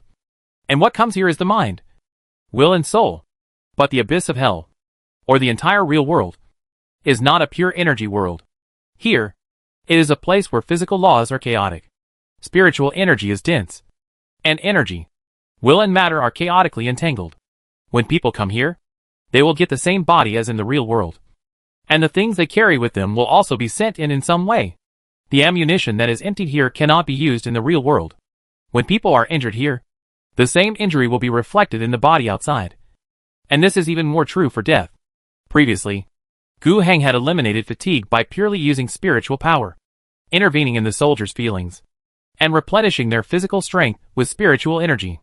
And the ammunition was brought in from the real world by him and placed on these soldiers. Then, the matter of pulling half of the 31st Airborne Division into the Evil God's Kingdom was that Gu Hang intentionally expanded the influence range of the evil energy formation, and expanded it to the assembly point of the 31st Airborne Division, pulling them all in, bringing in the entire Airborne Division, with artillery, more than 5,000 people, was, of course, not just to seal off the Chaos formation. If that was all they wanted to do, the existing manpower would be enough. In fact, Gu Hang was targeting the Angry Owl God himself. At this moment, human warriors had already occupied a large area within the kingdom of the Angry Owl God, half of an infantry division, in a circular front with a circumference of almost 2 kilometers, deployed multi-level defense positions. Before, the goal of the human warriors was to stop the monsters from rushing out of the Chaos formation. But now, let alone rushing out, it is impossible for the monsters to even get within 300 meters of the Chaos formation. However, those ordinary monsters formed by the storm were never considered by Gu Hang, although there are many of them, and they are endless and are generated at any time. Even long-range attack methods are very scarce. A few powerful ones can fire wind bombs, causing certain damage, but as long as such things appear, they will be eliminated from a distance. On the contrary, the firepower of the human side is much stronger. The real world has a real impact on the real world. After those artillery pieces were transferred, the 155 howitzers fired still had terrible lethality, and these attacks did not require Gu Hang's strength. On the contrary, after so many humans stably occupied the position of 300 meters in depth, some special changes occurred here. The dark clouds above dissipated a little, and the solid ground became soft. The shovel poked down and cracked the rock a few more times, and a pit was dug. This was the change in the laws of the domain. The areas that humans had occupied for a long time were gradually breaking away from the concept of the evil god's domain, and would no longer be controlled by the original Angry Owl. This was exactly Gu Hang's goal. After he had gained a lot of understandable knowledge, this was the solution he came up with.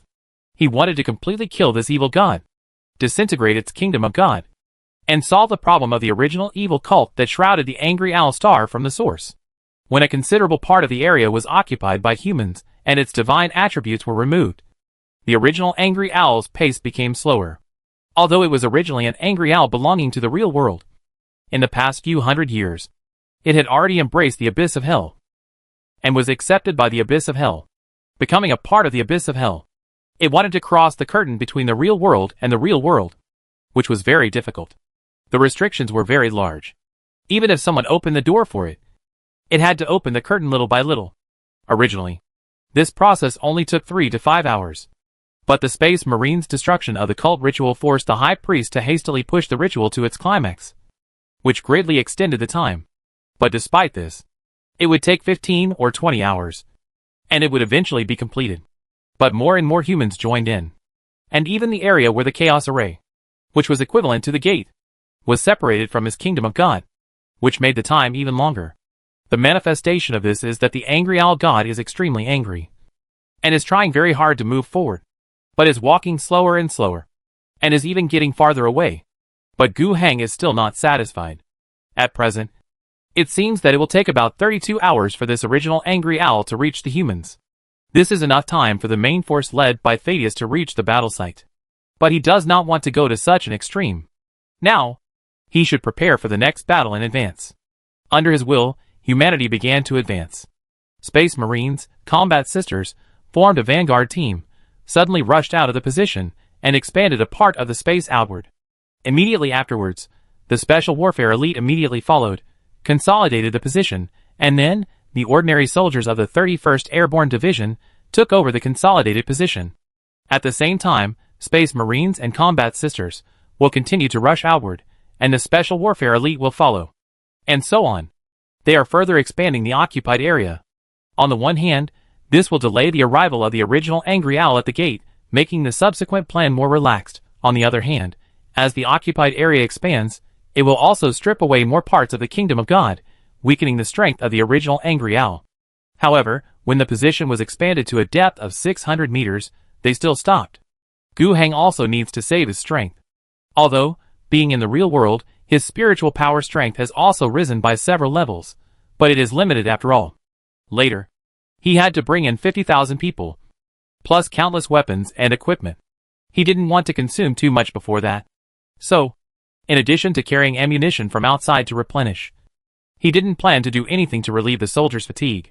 The cost was not large, but if the number was more than 5,000, it would still be considerable. The soldiers began to take turns to rest and fight. It was enough to maintain the 600-meter deep defense position, and there was no need to do more.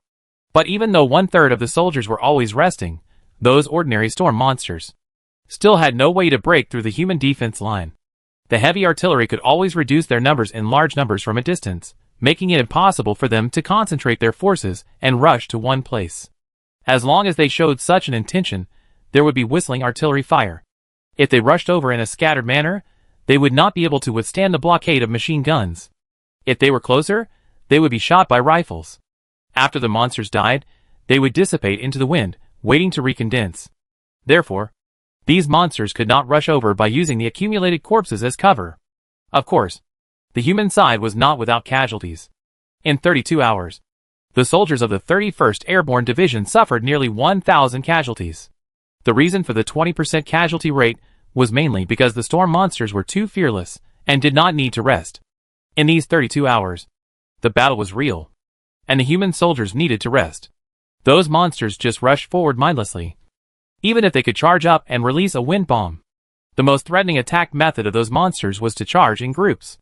Although, most of their attempts were destroyed by artillery bombardment and were destroyed during the charge. However, the ammunition of artillery was not unlimited. Even if Gu Heng transferred all the shells sent to the Polar Industrial City to the evil god's kingdom here, there was still no way to make dozens of artillery pieces fire continuously. Even if there are still wind falcons outside constantly delivering shells, they can't withstand the current consumption rate. Even if there are enough shells, the barrel life will not be able to withstand it. In this case, those storm monsters will always be able to find an opportunity to complete a large-scale cluster charge. The artillery can't catch up. The machine gun can't sweep it all. And the rifle can't kill it all. There are still a lot of monsters rushing to the face. Although, they will eventually be wiped out. But before that, the human warriors will still suffer certain losses. 32 hours later, the number of casualties reached 1,000. A casualty rate of nearly 20% usually would have a significant impact on morale. But in this special battlefield, the situation was not bad. First of all, there were governors, space marines, battle sisters, and political commissars, all of which were great morale boosters for ordinary soldiers. Secondly, the fundamental goal was that they were not fighting to the death without any purpose.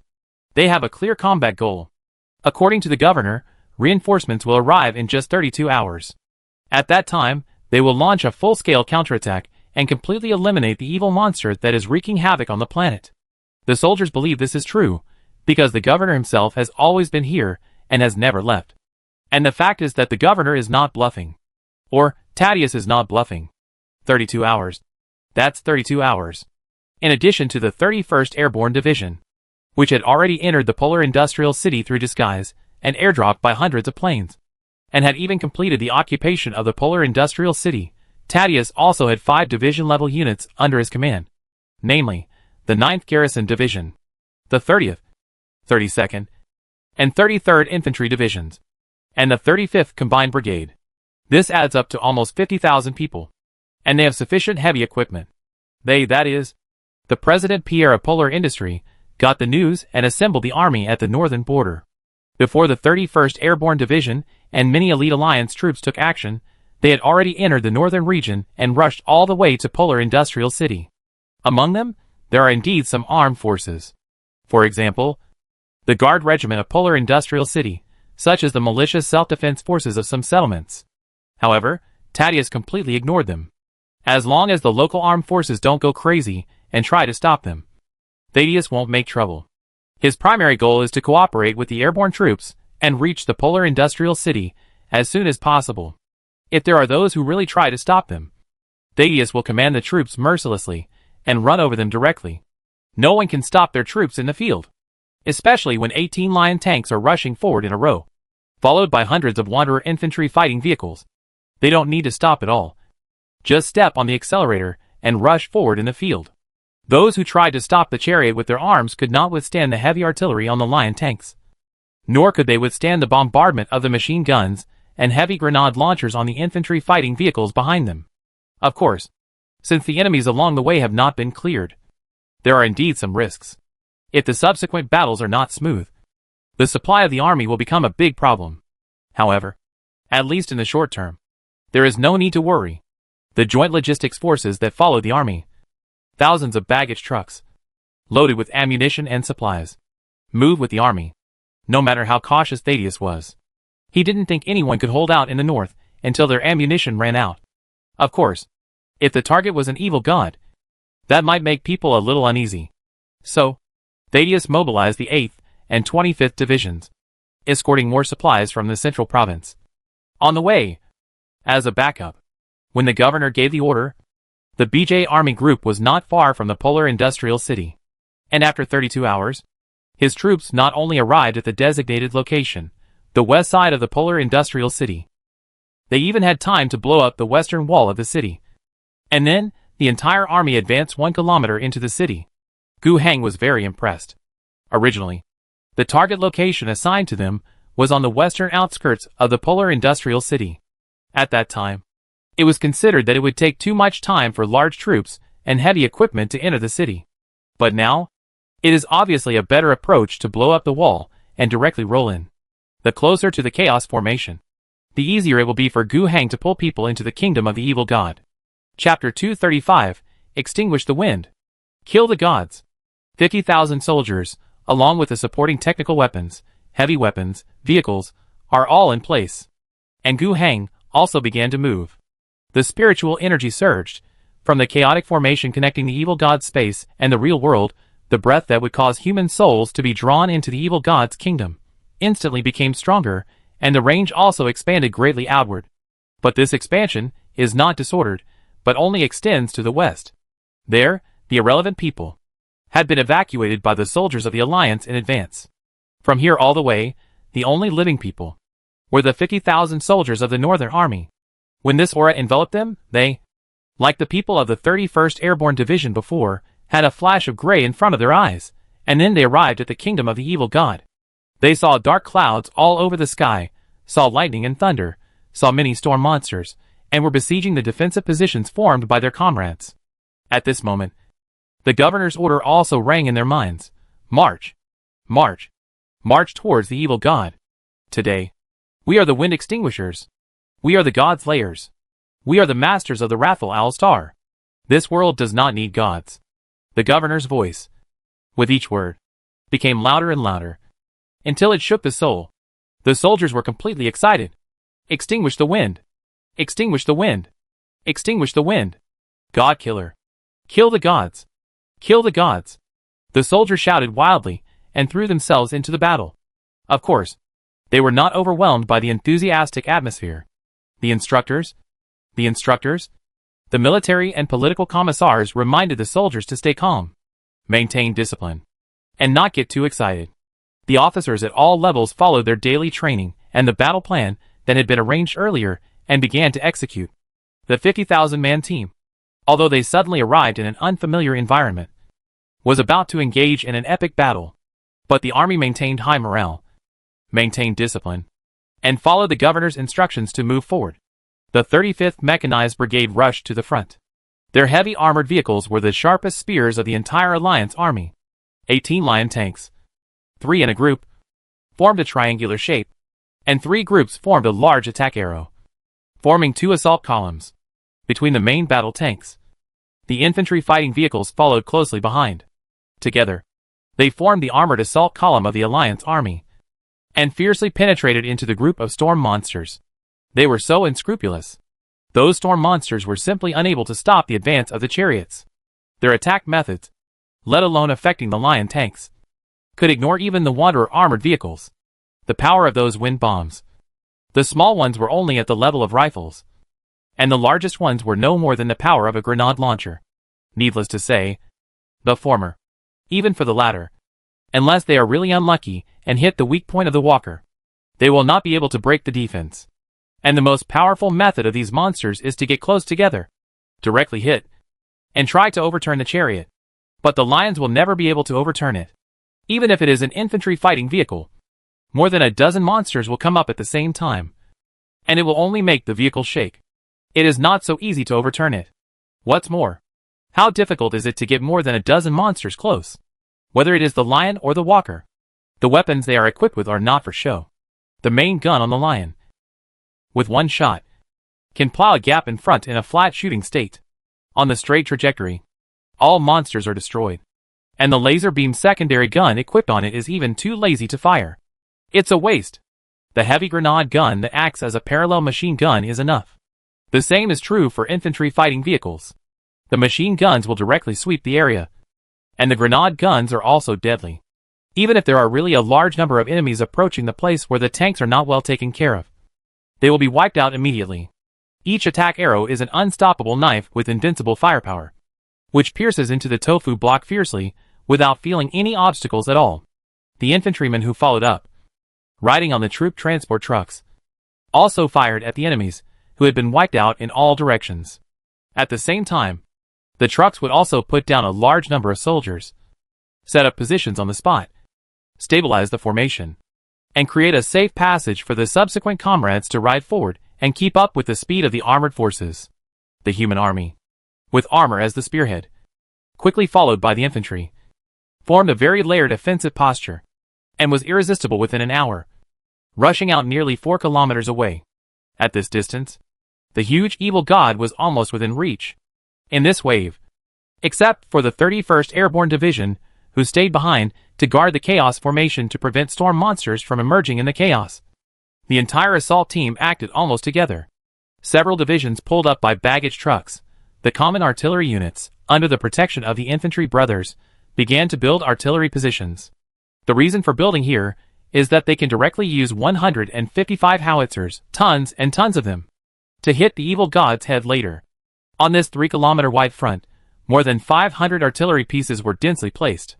Some were firing, aiming at the direction of the troops' advance, serving as firepower coordination when the troops attacked. But there were still quite a few who did not make a sound, quietly raised their gun barrels, and coldly aimed at the huge evil god's body that had entered the range. At the same time, a large number of infantrymen built positions around them to protect the artillery, and prevent the storm monsters from rushing in. The armored forces, and another part of the infantry, as well as the space warriors who also gathered here, and the elite troops composed of the Battle Sisters, continued to move forward. 2 hours later, they advanced nearly 10 kilometers again. And here, they were truly threatened. The angry evil god suddenly waved his hand, and a ball of lightning suddenly exploded in the middle of the 3 lion tanks that served as the spearhead of the attack. All 3 tanks were shaken. In the end, 2 continued to move forward, but 1 was completely grounded. Following the troops, Gu Heng, who was also floating forward, knew that it was time. This had already entered the attack range of the original Angry Owl. There was no need to hold back.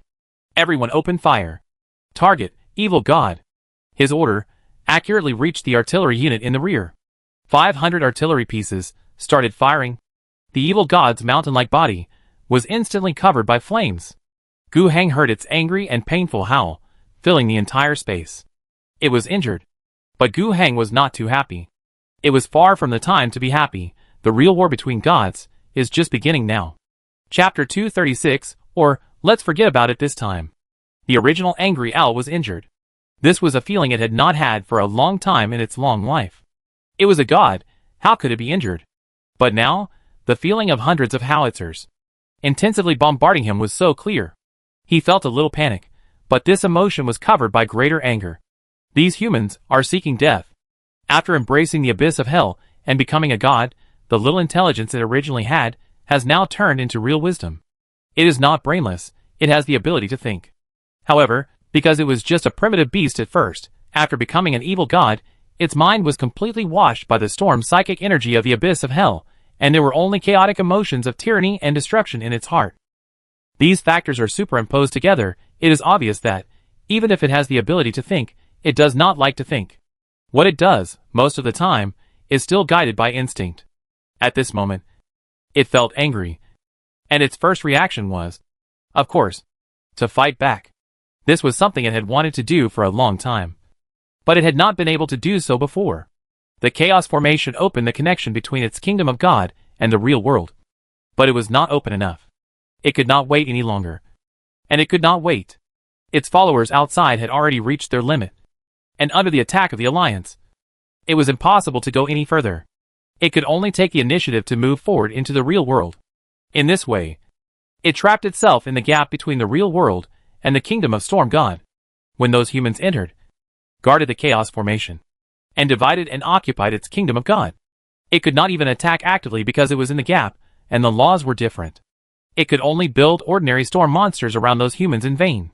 But now, those humans have come close enough to it, and its power can finally get rid of the curtain of reality and the abyss of hell, and directly project it to those humans who dared to approach and offend it.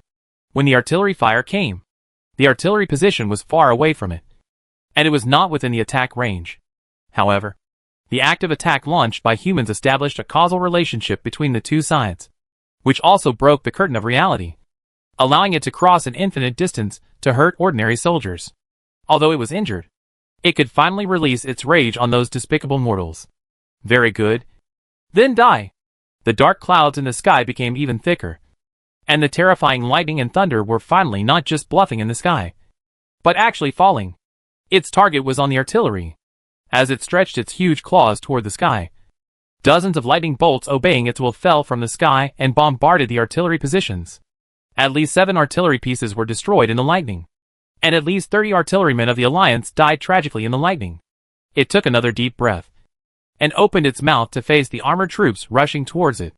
A heavy storm gathered in its huge mouth, and a terrible storm bomb was about to take shape. However, it was not able to spit it out after all. This storm bomb, in its mouth, gathered for half a minute. But during this half minute, the artillery positions that had been bombarded by lightning did not stop at all because of fear. Within half a minute, the remaining artillery was still firing at full speed. The 155mm howitzer made by the Alliance, after setting the firing parameters, can fire 8 rounds per minute in rapid-fire mode. In half a minute, 500 artillery pieces fired nearly 2,000 grenades at it. It found that it had underestimated the threat of artillery. Even 1 round of howitzer, in its eyes, was just a mosquito bite. But 2,000 rounds of howitzer, 2,000 mosquito bites.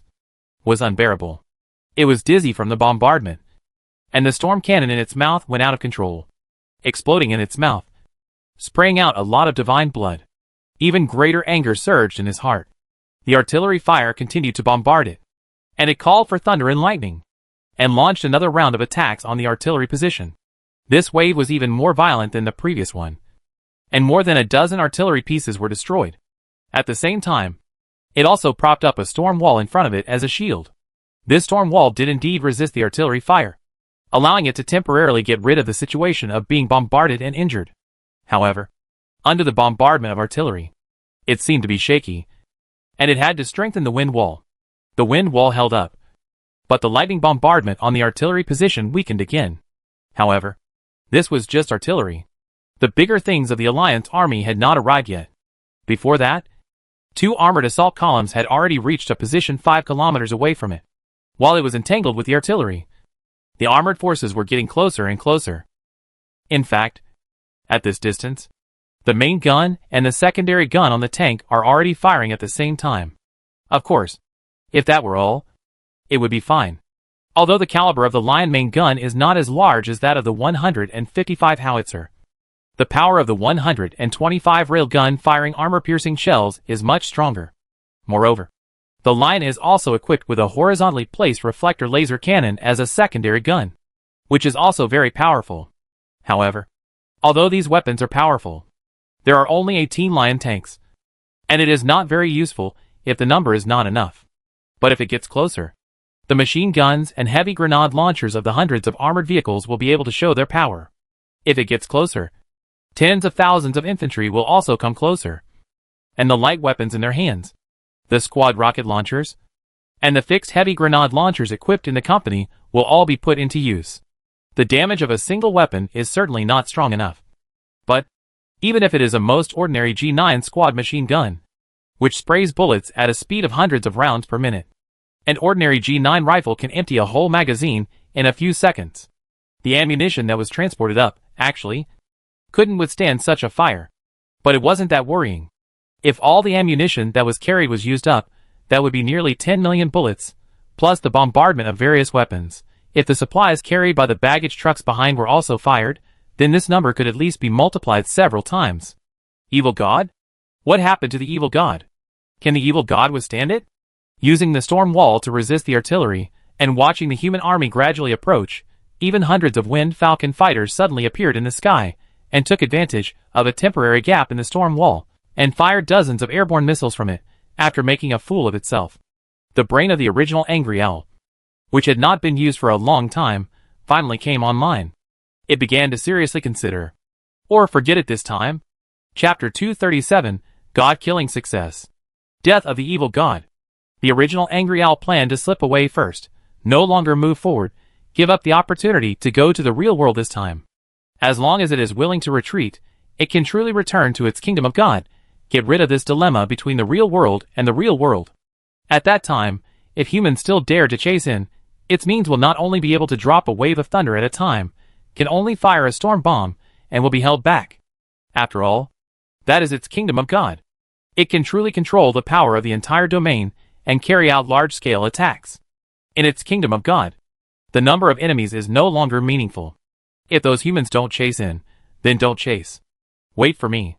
The next time I have a chance, I will definitely eat all the people of Angry Owl Star.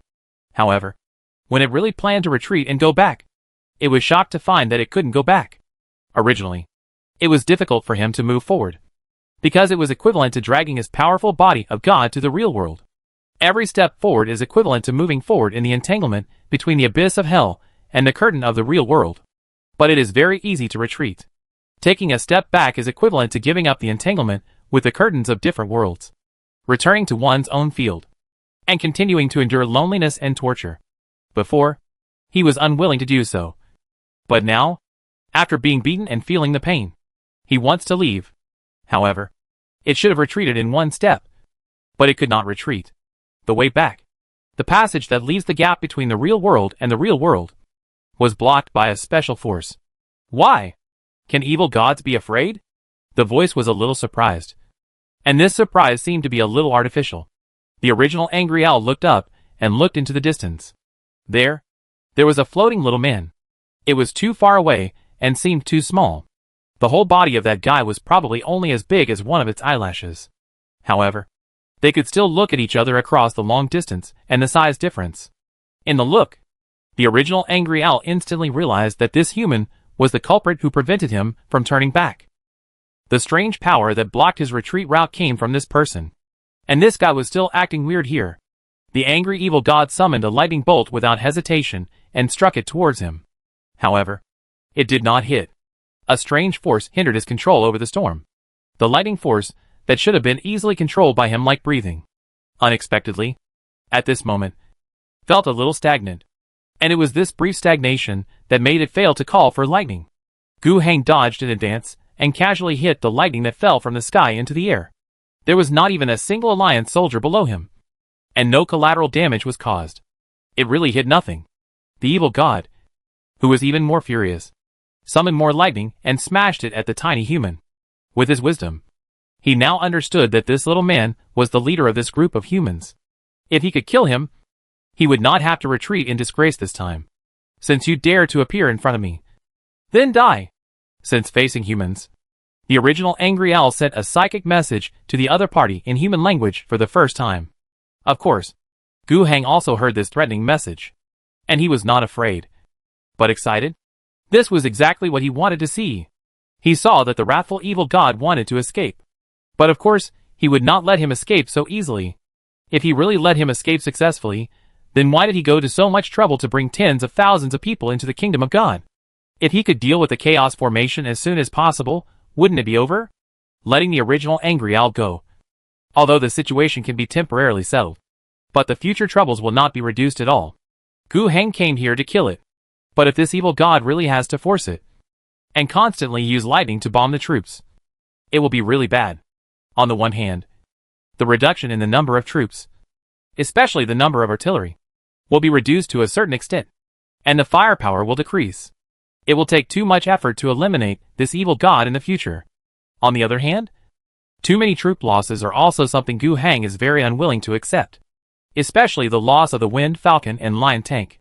These two are the most valuable technical weapons in the Alliance's current conventional armaments, and they are both quite expensive.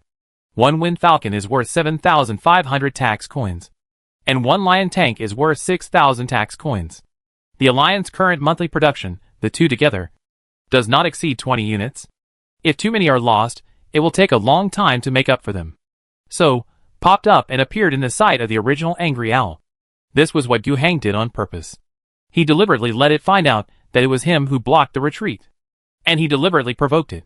He hoped that this evil god would target him. He thought that this would take a lot of effort. He was even ready to take the risk of provoking it, and using the ability of mind tampering. This would be very risky. No matter how difficult the evil god was, it represented a part, even a tiny part, of the essence of the abyss of hell. If he uses the power of psychic energy to explore the other party's mind, Gu Heng will be very worried that he will get into big trouble.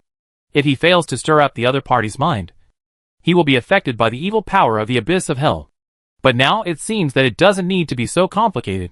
As soon as he showed up, the other party naturally put his first target on him. And the subsequent things will be logical. The reason why the thunder and lightning power of the angry evil god, which should have been at the fingertips of his arms, will have a stagnant effect, is that it is a thing that Gu Heng has really used for the first time since he obtained it. Feature, Enemy of the Storm. You are the enemy of the storm. You can force the storm to work for you. When there is a target using storm-type psychic spells around you, he needs your permission, otherwise he will be suppressed, and the psychic power and the success rate of release will be reduced. This feature comes from the event reward obtained from the battle to take back Renaissance City a year and a half ago, when the conspiracy of the cult was broken and the incarnation of the evil god was expelled. After getting it, Gu Heng has not used it much. The main reason is that he has never encountered any enemies using storms again. However, now, it has unexpectedly played a big role. Until now, Gu Heng has realized how powerful this storm enemy is. Even this evil god who controls thunder and lightning will be affected by the characteristics of this storm enemy within his own domain, causing problems with its lightning power. Although this is still related to the fact that the original angry owl is in the gap between the real world and the real world, it is still incredible and brings a huge surprise. Originally, Gu Heng needed to concentrate very much to be able to see the fluctuations of lightning before it started, and then dodge in advance. It was impossible to dodge after the lightning flashed. Once he made a mistake, he could only rely on his body's spiritual energy to resist. More importantly, he had to prevent the original angry owl from retreating and tightly block the back road of the reality curtain, which also required a lot of spiritual energy and his concentration. Several factors added up, and the difficulty was extremely high. Even after upgrading, Gu Heng, who had been in the real world and had his spiritual energy enhanced, did not dare to say that he was particularly sure. But now, it's easy to control. The time before the lightning takes shape is too long, 3 or 4 seconds. Gu Heng felt that even his grandmother could react in time. The rest of the matter is to use telekinesis to control, move his body slightly to the side for a distance, and then watch the lightning strike in vain. The only thing to pay attention to is that he has to pay attention to his position. Try not to have anyone under him. Avoiding lightning that strikes in vain, falling below will cause additional damage. In this situation, Gu Heng played with the angry evil god for a long time. That guy, the more he missed, the more angry he became. Now Gu Heng looked down more and more on this inferior evil god in the abyss of hell. Furious, stupid, brute, but also a coward. The reason why it has the current end is partly due to its own fault. When did it realize that it couldn't play with Gu Heng like this anymore? It was when the assault troops on the ground were less than 2 kilometers away from his feet, when his storm wall was about to collapse. But it reacted. So what? It seemed powerless. Even if it retargeted its lightning, it would be placed on the artillery position that had no ability to dodge. And a lightning bolt would only destroy 3 or 5 guns. No more. He could also choose to attack the tanks. But it was possible that a lightning bolt would not hit them. After all, its ability to call for lightning storms was seriously interfered by the storm enemy feature. The storm wall in front of it was about to break, but it could not continue. And it did not even have enough strength to fill it up again. It's not like it didn't repair it before. On the contrary, it was constantly putting in effort. But the current situation is that its repair capacity is not as good as the damage to the storm wall. The gap in the wind wall is getting bigger and bigger, and the speed of repair is getting slower and slower. In fact, in every round of artillery fire now, a quarter of it can pass through the wind wall and hit him. When the human ground army approached less than 1,500 meters away from him, various threats were becoming greater. At this distance, many infantry weapons can pose a threat. The effective range of the G9 rifle is less than 1,000 meters, but the maximum range can reach about 2,000 meters. Indeed, after 1,000 meters, the bullets will drift to who knows where, and it is completely unpredictable. However, the target they want to shoot is the evil god who is as huge as a mountain. So why worry about the trajectory? If you shoot at that position, how far can it go? Not to mention the squad machine guns, the mortars deployed at the company level, the heavy bomb machine guns deployed by the company. These weapons, although they are certainly not as powerful as artillery, tank guns, aircraft laser guns, however, they are too numerous. Not to mention, there are thousands of mortars alone. After arriving at the combat position, the infantry quickly deployed. The 60mm mortars began to rumble upwards, the machine guns began to fire fiercely, and rifle fire and rocket launchers were mixed in between. At this time, the storm wall, which was already in danger, was almost destroyed in an instant.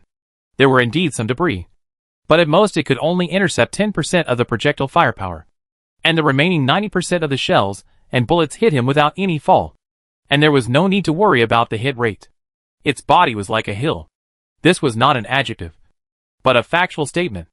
No matter what weapons the Alliance soldiers used, it was impossible for them to miss a hill. To be honest, the angry evil god's ability to withstand attacks is comparable to that of a mountain. With such fierce firepower projection, at least 20,155 howitzers, more than 10,000 mortar shells, and tens of millions of various bullets have been fired in the past period of time. Even a mountain can be flattened and collapsed. During this process, the angry god was like a mountain that could not move. He was completely passive and had no ability to fight back. It couldn't retreat. Gu Heng blocked its retreat. It couldn't move forward. The reality curtain made it difficult for it to move forward. It couldn't support the wall of storm. Every energy it put in was consumed. It couldn't launch a counterattack. The continuous bombardment of artillery fire and bullets on its body made it painful. It no longer had anger in its heart. It desperately wanted to retreat. It had mobilized all its strength, trying to break Gu Heng's blockade of its retreat, even giving up defense, which couldn't be defended anyway. It now truly felt the threat of death and fall. This was a feeling it had never had since it embraced the abyss of hell. At this moment, Gu Heng was also under tremendous pressure. An evil god, once again, was caught in an extremely awkward position by the curtain of reality. And his desperate struggle at the last moment was also extremely terrifying. However, the more it was at this time, the more Gu Heng gritted his teeth. The gods are dying. Just hold on for a little while, hold on for a little while longer. The human warriors are still firing fiercely. Even though their ammunition is running out, or even without any more, they are still firing mercilessly. And the most elite part of the human race, the 12 phoenixes, and the 30 combat nuns, began the final charge. They no longer just fight with the long-range weapons in their hands, but charge forward while shooting. The closer distance, the more powerful the weapons in their hands. At the same time, melee tactics can also play a role. Although the huge height difference makes even the little giants of the Space Marines only have to do pedicure, it still brings a stronger blow. Not to mention, there are two fierce men among them. Martins, wearing Terminator power armor, wields a power sword, and Sister Grit holds a holy golden halberd blessed by the power of faith. The two of them push the pedicure job to the limit. They can really chop dozens of times in a row, and cut off the half of the evil god's foot as big as a house. And this seemed to be the last straw that broke the camel's back. The huge body of the evil god really fell down like this. Fortunately, it knelt down, and then fell backwards. Otherwise, the moment it fell, it would be like a mountain collapse, and it would probably crush many people to death. Gu Heng, floating in the air, slowly fell down. He gasped, and had a splitting headache. However, he couldn't help but show a very bright smile at the corner of his mouth. Victory. The war against the evil god with the human body, victory. The alliance killing of gods, success. Chapter 238, Can I also ascend to become a god? Gu Heng, who landed on the ground, was really tired. The original angry owl tried to escape back to its own country and escape from the interlayer of the reality curtain, but was stopped by him.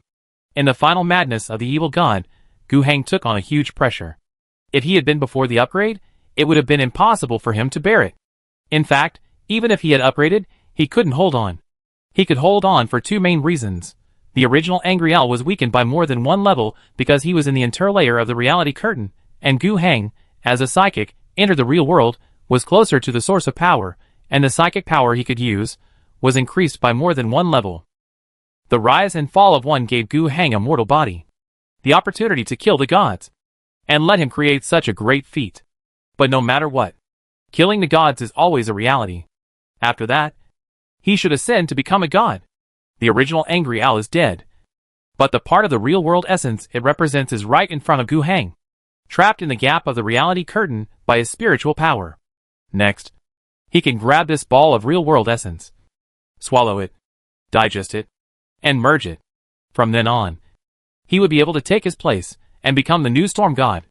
Ordinary mortals, of course, would not have this opportunity. But Gu Heng was different. The real world had opened its arms to him and accepted his existence. As long as he wanted, he could do it. A golden road lay before him. As long as he took a few steps forward, he would get rid of his mortal body and become an immortal, eternal and immortal god. This was a road like an emperor. He already had the opportunity to start. As long as he took a few more steps forward, the evil god fell, and his body gradually dissipated. The soldiers saw this scene from afar. Everyone cheered. To be honest, who wouldn't be scared when seeing a monster as big as a mountain, which once existed only in religious mythology, become an enemy? They were not even sure whether the weapons in their hands, the powerful artillery fire, could hurt the gods. It was not until now, when they saw its huge body fall, that they had no doubts at all and were sure that they had won.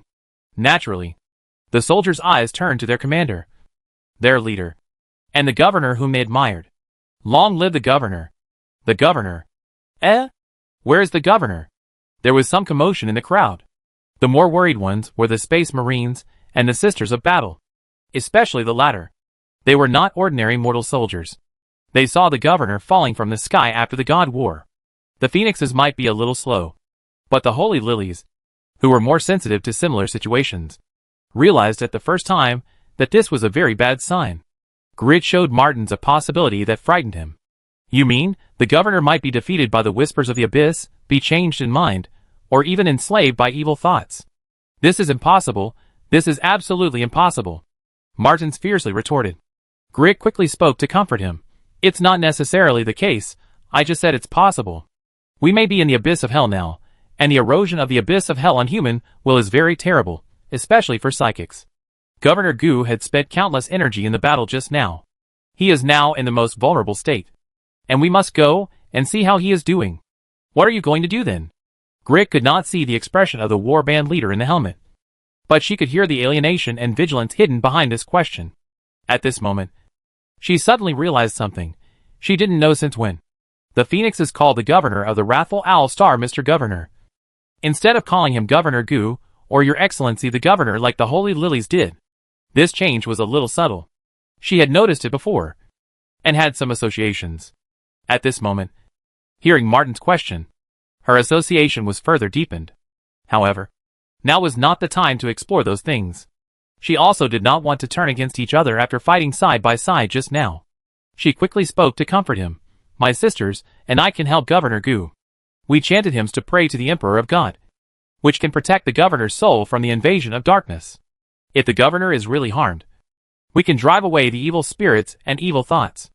At this point, Grit paused, and then continued, but no matter what, we must find the governor as soon as possible. The later we are, the greater the probability of something we don't want to see happening.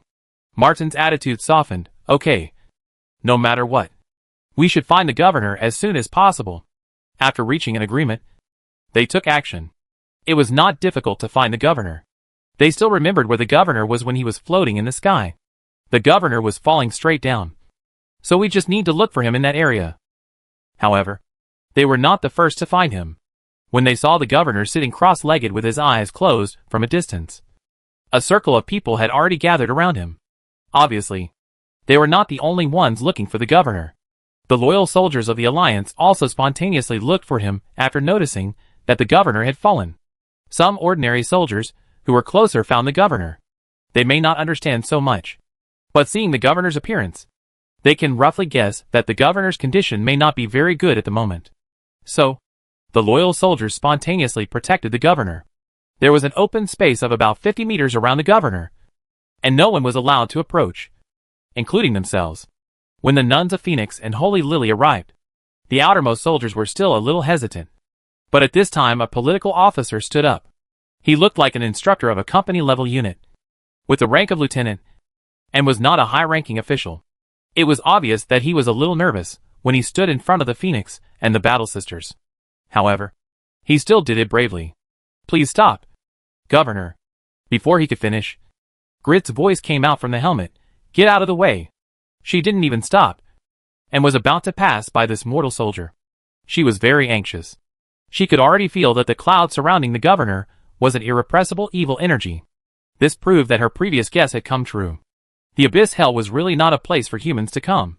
Even a powerful psychic like Governor Gu, when his spiritual energy was exhausted, in a weak and exhausted state, would still be eroded by the pervasive will of the abyss. She had to go there as soon as possible, using the protection of the sisters' faith, to help Governor Gu expel the evil forces. And if things really get to the worst, she will make a decision. It's too bad for a person who is corrupted by evil thoughts to be the governor of a planet. But this governor has always been very supportive of the sisters' anti-cult actions on the planet. When he heard her request to deal with the cult members as soon as possible, he agreed immediately. Within a few days, he mobilized the organizational capabilities of the entire political system and launched this action according to her plan. In the end, he even came in person and solved the last problem as a powerful psychic. Without this governor, they would never have been able to defeat the evil god. Grit understood this deeply. Because of this, she was extremely conflicted.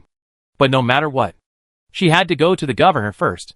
She was so focused on these things that she didn't even notice that the instructor was still standing in front of her. Or rather, she didn't notice it. But she didn't care.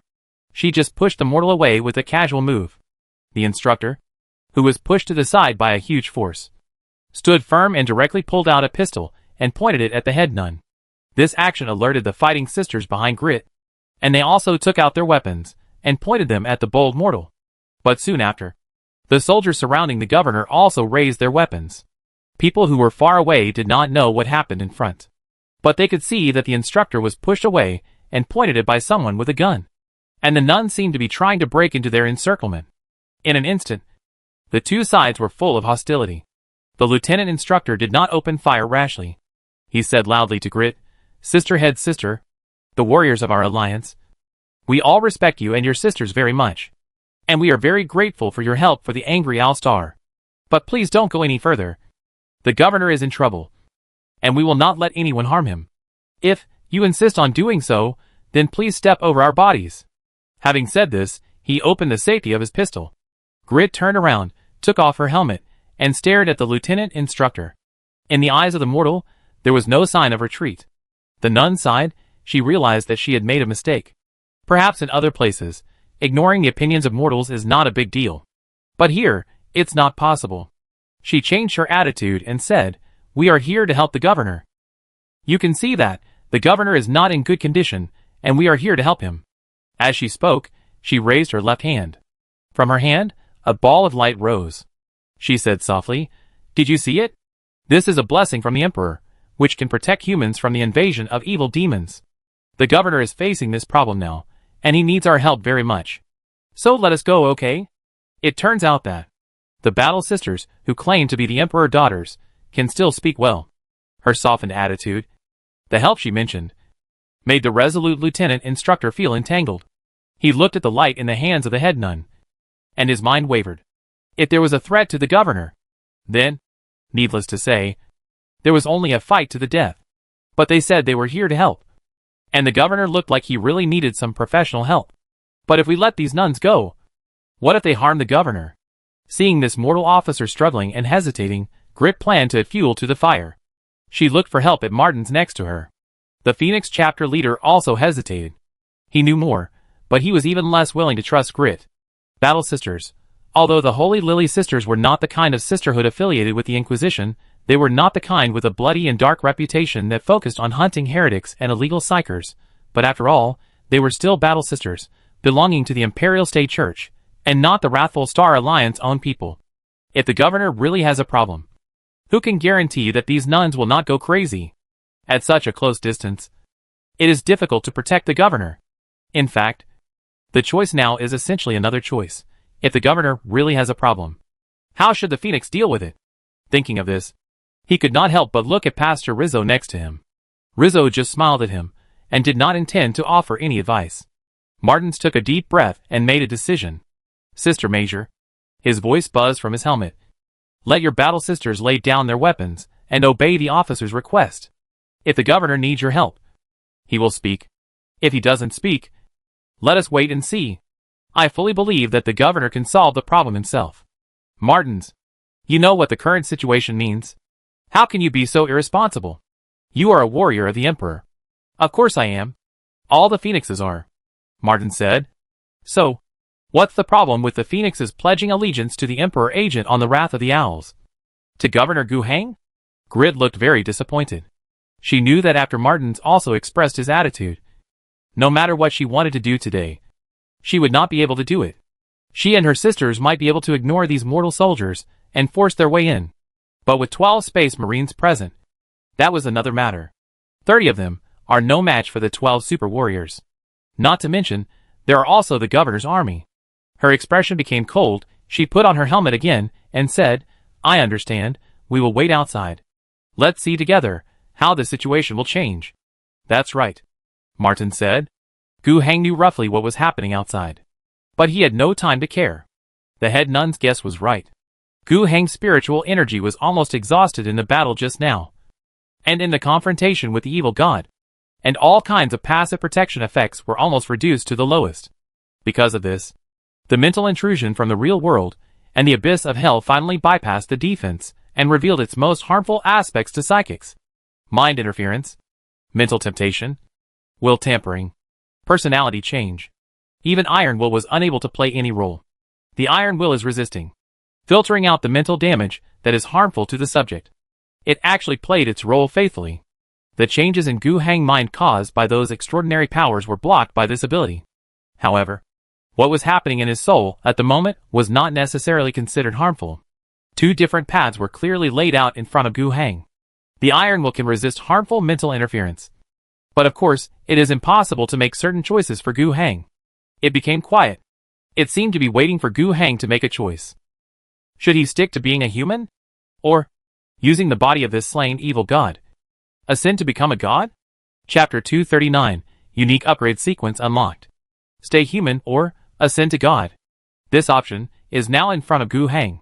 To be honest, the temptation of ascending to god is very great. Immortality, eternal immortality, this is what many rulers of the world dream of. Now, it is in front of Gu Heng, you can pick it. Although, Gu Heng just killed an evil god with his own hands, this does not mean that becoming a god is really that bad. The reason why the original angry owl was doomed was that it died of its own stupidity. Gu Heng was not like the original angry owl, who was essentially a brainless beast that became a god. He believed that if he became a god, he would never end up in the same situation as that guy. On the contrary, as long as he became a god at this moment, the things that the original angry owl had been pursuing for hundreds of years would be within his reach.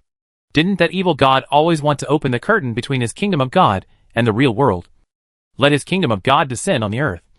Drag the entire angry owl star from the material world into the real world, and become a part of his kingdom of God? After Gu Heng becomes a god, he can do it immediately. The chaos formation is ready-made, so he doesn't need to worry about it. He doesn't need to start any evil cults. The entire alliance government can be transferred on the spot. These people who believe in him, respect him, and rely on him can be transformed into his power soon. With the power brought by tens of millions of believers in the real world, the connection between his kingdom of God and the real world will be greatly strengthened. It won't take him long. He will be able to bring the laws of the kingdom of God to the real world, to the extent of covering the laws of physics. At that point, the goal of the kingdom of God coming to the world has basically been achieved. At the same time, he also has a springboard to the real world.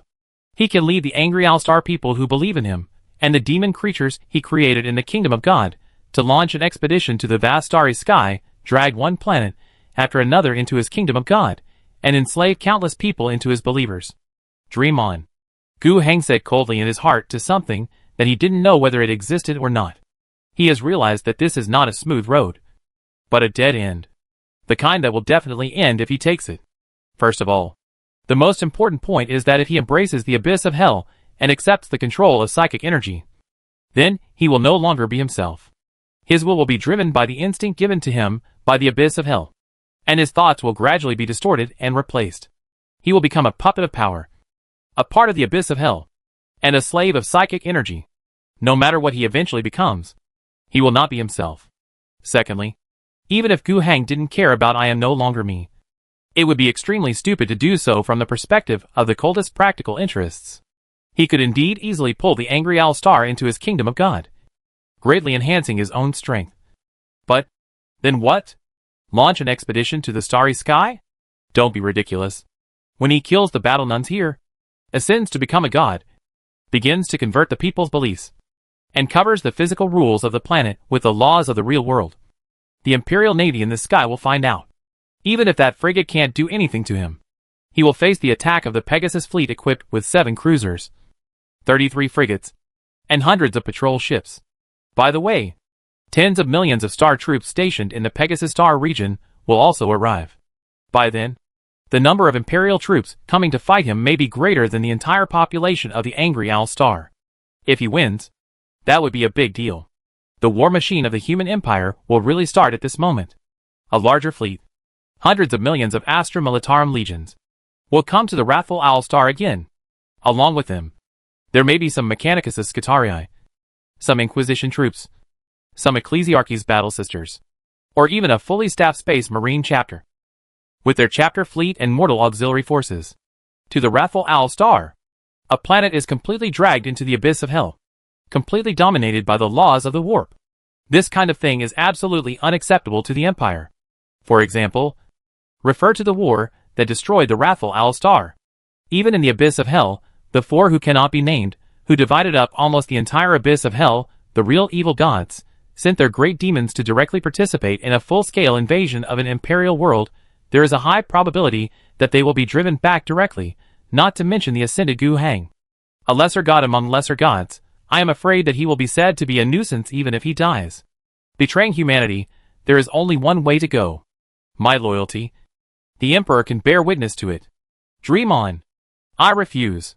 When he emphasized his attitude in his heart once again, a terrifying scream rose from the depths of his soul. Immediately, Gu Heng felt a soul-tearing pain. This power that erupted from his heart was stretched to its maximum in an instant, almost tearing him apart. Although there were no words, Gu Heng felt that it was as if there was a terrifying existence in the dark, manipulating everything with the attitude of destroying him if he couldn't get it. However, the iron will, which had been silent for a while, began to work at this moment. Gu Heng had already made his choice. So the things in his mind, his heart, and his soul were identified as harmful and rejected by the iron will. However, the iron will does not work in a vacuum. Things that are not strong enough are simply isolated. At present, the strength of this is a bit too high, which requires Gu Heng, the subject, to provide more abundant spiritual energy as the source for the iron will ability to play a greater role. But Gu Heng didn't have it now. He had just finished a battle, and was in a state of spiritual exhaustion. If not, he wouldn't have been so easily taken advantage of in the beginning. But in general, after iron will took effect, the pain in Gu Heng's soul was relieved a lot. Although it was still painful, at least he could think. And the first result he came up with was, if this continued, in about 2 minutes, he would die. The next thing to think about is how to save yourself. Normally, there is no way. The spirituality is all dry. What else can you do? But Gu Heng casually opened the system panel. Here, he saw 2 changes. First, in the hero interface. On his own personal interface, the words inexperienced that were originally displayed after upgrading to level 6 had changed to upgradable. Sure enough, it was expected, over the past period of time. Although Gu Heng level remained at level 5 and did not increase. Many things that happened during that period were accumulated in the experience pool and did not disappear directly. Perhaps, when he was promoted from level 5 to level 6, he did not consume all the experience points. At this moment, he killed another evil god, which also brought a significant increase in experience points, allowing him to directly upgrade to level 7. The spiritual attribute increase that will inevitably come with the upgrade should be able to solve Gu Heng's current problem. However, after trying it, Gu Heng was a little dumbfounded. The last time when level 5 was upgraded to level 6, the required grace points were 2,000. This time, when level 6 was upgraded to level 7, it would take 10,000 grace points. This is too exaggerated. Gu Heng was indeed shocked by this number at first. But then, after thinking about it carefully, it seemed normal. The grace points required to upgrade from level 4 to level 5 are only 500. And the grace points required to upgrade to level 6 will become 2,000. If we continue to improve at this pace, it is reasonable to need 10,000 points to reach level 7. Gu Heng does not have enough points for the gift now. However, he did not forget that in the system interface, he also saw another changed screen. He exited the hero interface and entered the event interface. The storm is coming, event completed. The evil cult that believes in the original angry owl, at the moment of its demise, broke out in the final madness, summoned the evil god they believe in, and stepped into the human world. But you and your brave warriors instead stepped into the abyss of hell and faced the evil god head-on. You not only repelled the attacking evil god, but also prevented it from descending on the earth, and even killed it. No matter what choice you make later at this moment, you and your warriors have indeed achieved great things. Event reward. Gift points added 15,000. Your characteristic storm enemy upgraded to Storm Master. You are the master of the storm, and the power of wind and thunder is at your disposal. You have mastered a series of storm magics. You can now control the power of the storm at will. Calling on the power of the storm around you in any way will result in absolute suppression. Your spiritual attribute increases by 2. Very good. A timely help.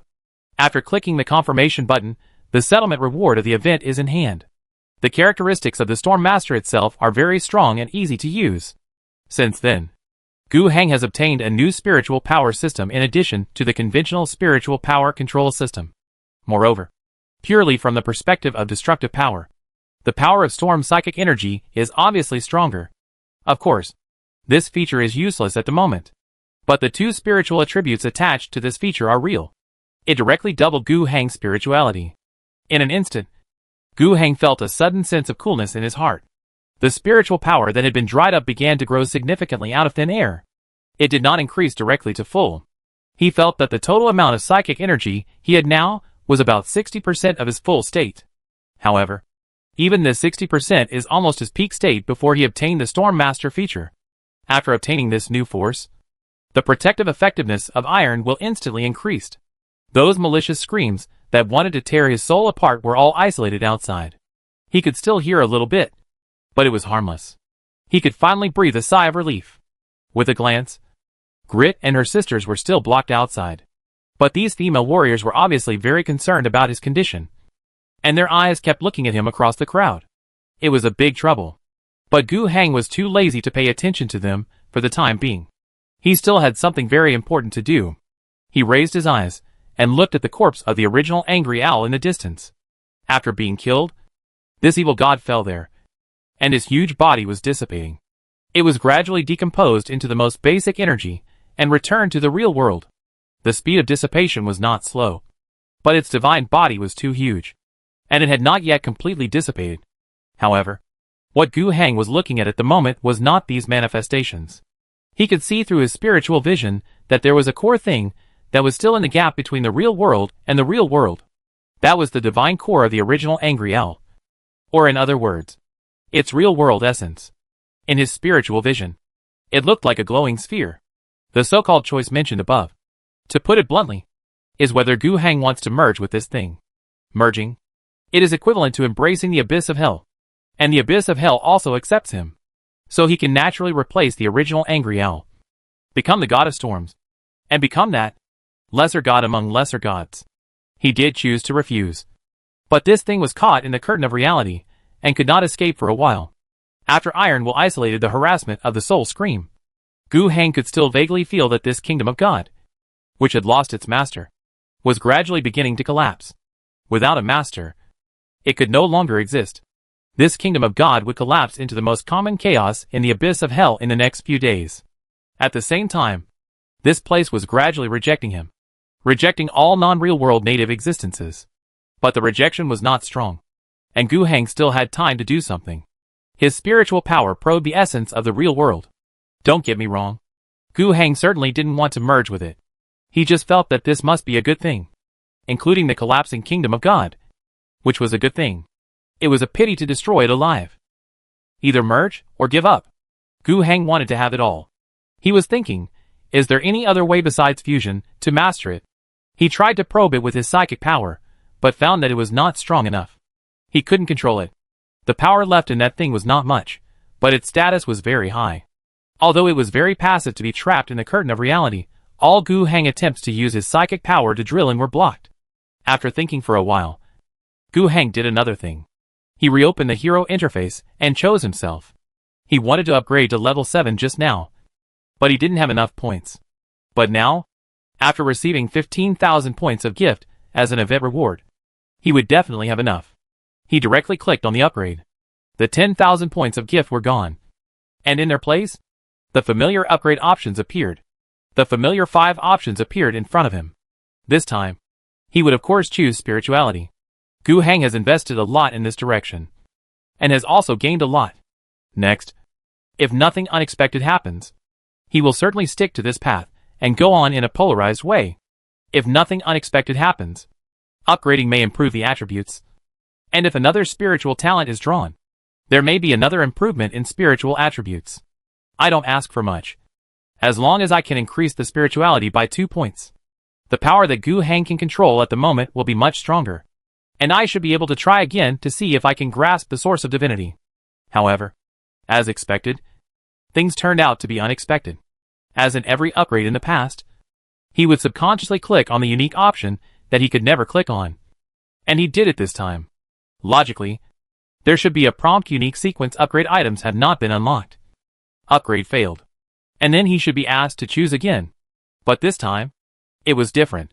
Unique sequence upgrade items have been unlocked. Upgrade successful. Chapter 240, the essence of the real world. The upgrade project of the unique sequence has been unlocked, upgraded successfully. Wait, where are the spiritual attribute points I want? No, the upgrade project of the unique sequence, Gu Hang is indeed very curious, but now the key is to get the divine origin.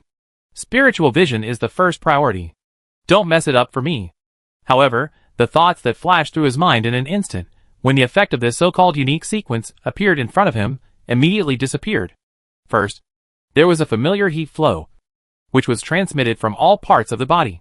Gu Hang could clearly feel that his body had become stronger. At the same time, the spirituality, which had already recovered a lot and was no longer dry, had now further increased. This was the change brought by the upgrade. After upgrading to level 7, Gu Hang physical attributes and spiritual attributes had each increased a little. This was the benefit brought by the upgrade itself. And the most important thing was the thing brought by the unique upgrade line. Secondary God, you have mastered a part of the essence of the real world, and rejected the temptation of becoming a god. Now, you can separate a part of your will, and control this essence under protection, and obtain the incarnation of the secondary god of the subspace. Spiritual attribute +2. Obviously, he was able to open the upgrade option of the unique sequence because he had the essence of the real world in his hand. Gu Hang was now more fortunate that he did not choose to merge. Although he did not merge, he was able to indirectly control the essence of this real world, and through it, further control the Storm God Kingdom, which is essentially a part of the real world. Doing this through the system ability is much safer than directly merging with the body. Isn't this better than direct fusion? At this point, Gu Hang overall character attributes have become Hero, Gu Hang Faction Leader, LV7, Insufficient experience to upgrade, Physique 12, Spirituality 27, Features Psionic Caster, Governor of the Angry Owl Star, Storm Master, Talent Body Protection Aura, Advanced Telekinesis Control, Mind Manipulation, Iron Will, Real Essence. Real Essence, this new talent, which comes from a unique sequence, gives him 2 spiritual attributes. This is a considerable improvement. In the past, when upgrading, the spiritual talent extracted usually only adds 1 point. Today, his personal strength has grown dramatically. He got 2 spiritual points when he obtained the Storm Master trait, and 1 point when he upgraded. He got another 2 points when he chose this unique upgrade line. In this way, he got 5 attribute points in such a short time. This means that his spiritual attribute strength has reached more than 7 times the previous one. Still using the Orc Fleet commander that Gu Hang had encountered as a measure, at Gu Hang's current strength, it was no longer possible to crush him to death through the super heavy green leather armor on his body. Gu Hang could even directly use psychic power, with brute force, twist the guy's armor into a knot. If it were Martin's, it wouldn't be much better. His Terminator power armor, I'm afraid it wouldn't be able to stop Gu Hang telekinesis. Not to mention, now that he has mastered the Storm series of divine arts, using the power of thunder, using the same psychic energy, the pure lethality, destructive power, is even higher than telekinesis. Facing a company champion team with all Terminator power armor, Gu Hang was able to win relatively easily. However, the growth of spiritual attributes is still a basic gain. More importantly, of course, he has mastered the origin of the real world of the Storm God Kingdom. However, after calming down a little, Gu Hang realized that this is still different from direct fusion. After fusion, he will become a god. Not to mention the many disadvantages. At least he will be a real second-class god at that time. And his foundation is much better than the original Angry Owl, who was born from a beast. The moment he becomes a god, he will definitely be stronger than that brainless thing. But now, he is still immortal in nature. For the origin of divinity, the essence of the real world, the kingdom of God, a series of things, he can only indirectly control them. However, he is very satisfied with this step. In his spiritual vision, the ball of light trapped in the curtain of reality no longer resisted fiercely and became docile. His psychic tentacles easily touched the ball of light and could drag it to move slowly. Gu Hang pulled it out of the curtain of reality, and it fell back into the kingdom of Storm God. The obstacle that the original Angry Owl was blocked to death by Gu Hang now.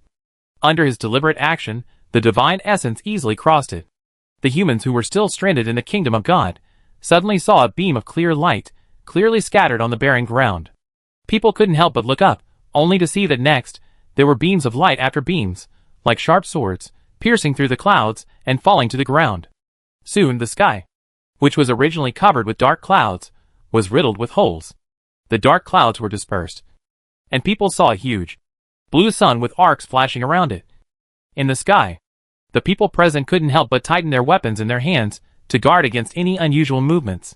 The ones who reacted the most were the fighting nuns. They could sense that the blue arc sun in the sky contained a power similar to that of the original angry evil god, which made them wonder if the previous battle was in vain. Just after killing one evil god, another one that looks very similar appeared immediately. But soon, they noticed the difference between the two. From this blue lightning sun, they did not feel the kind of almost overflowing malice that they had encountered in the past, the cultists, demons, evil gods, and other things.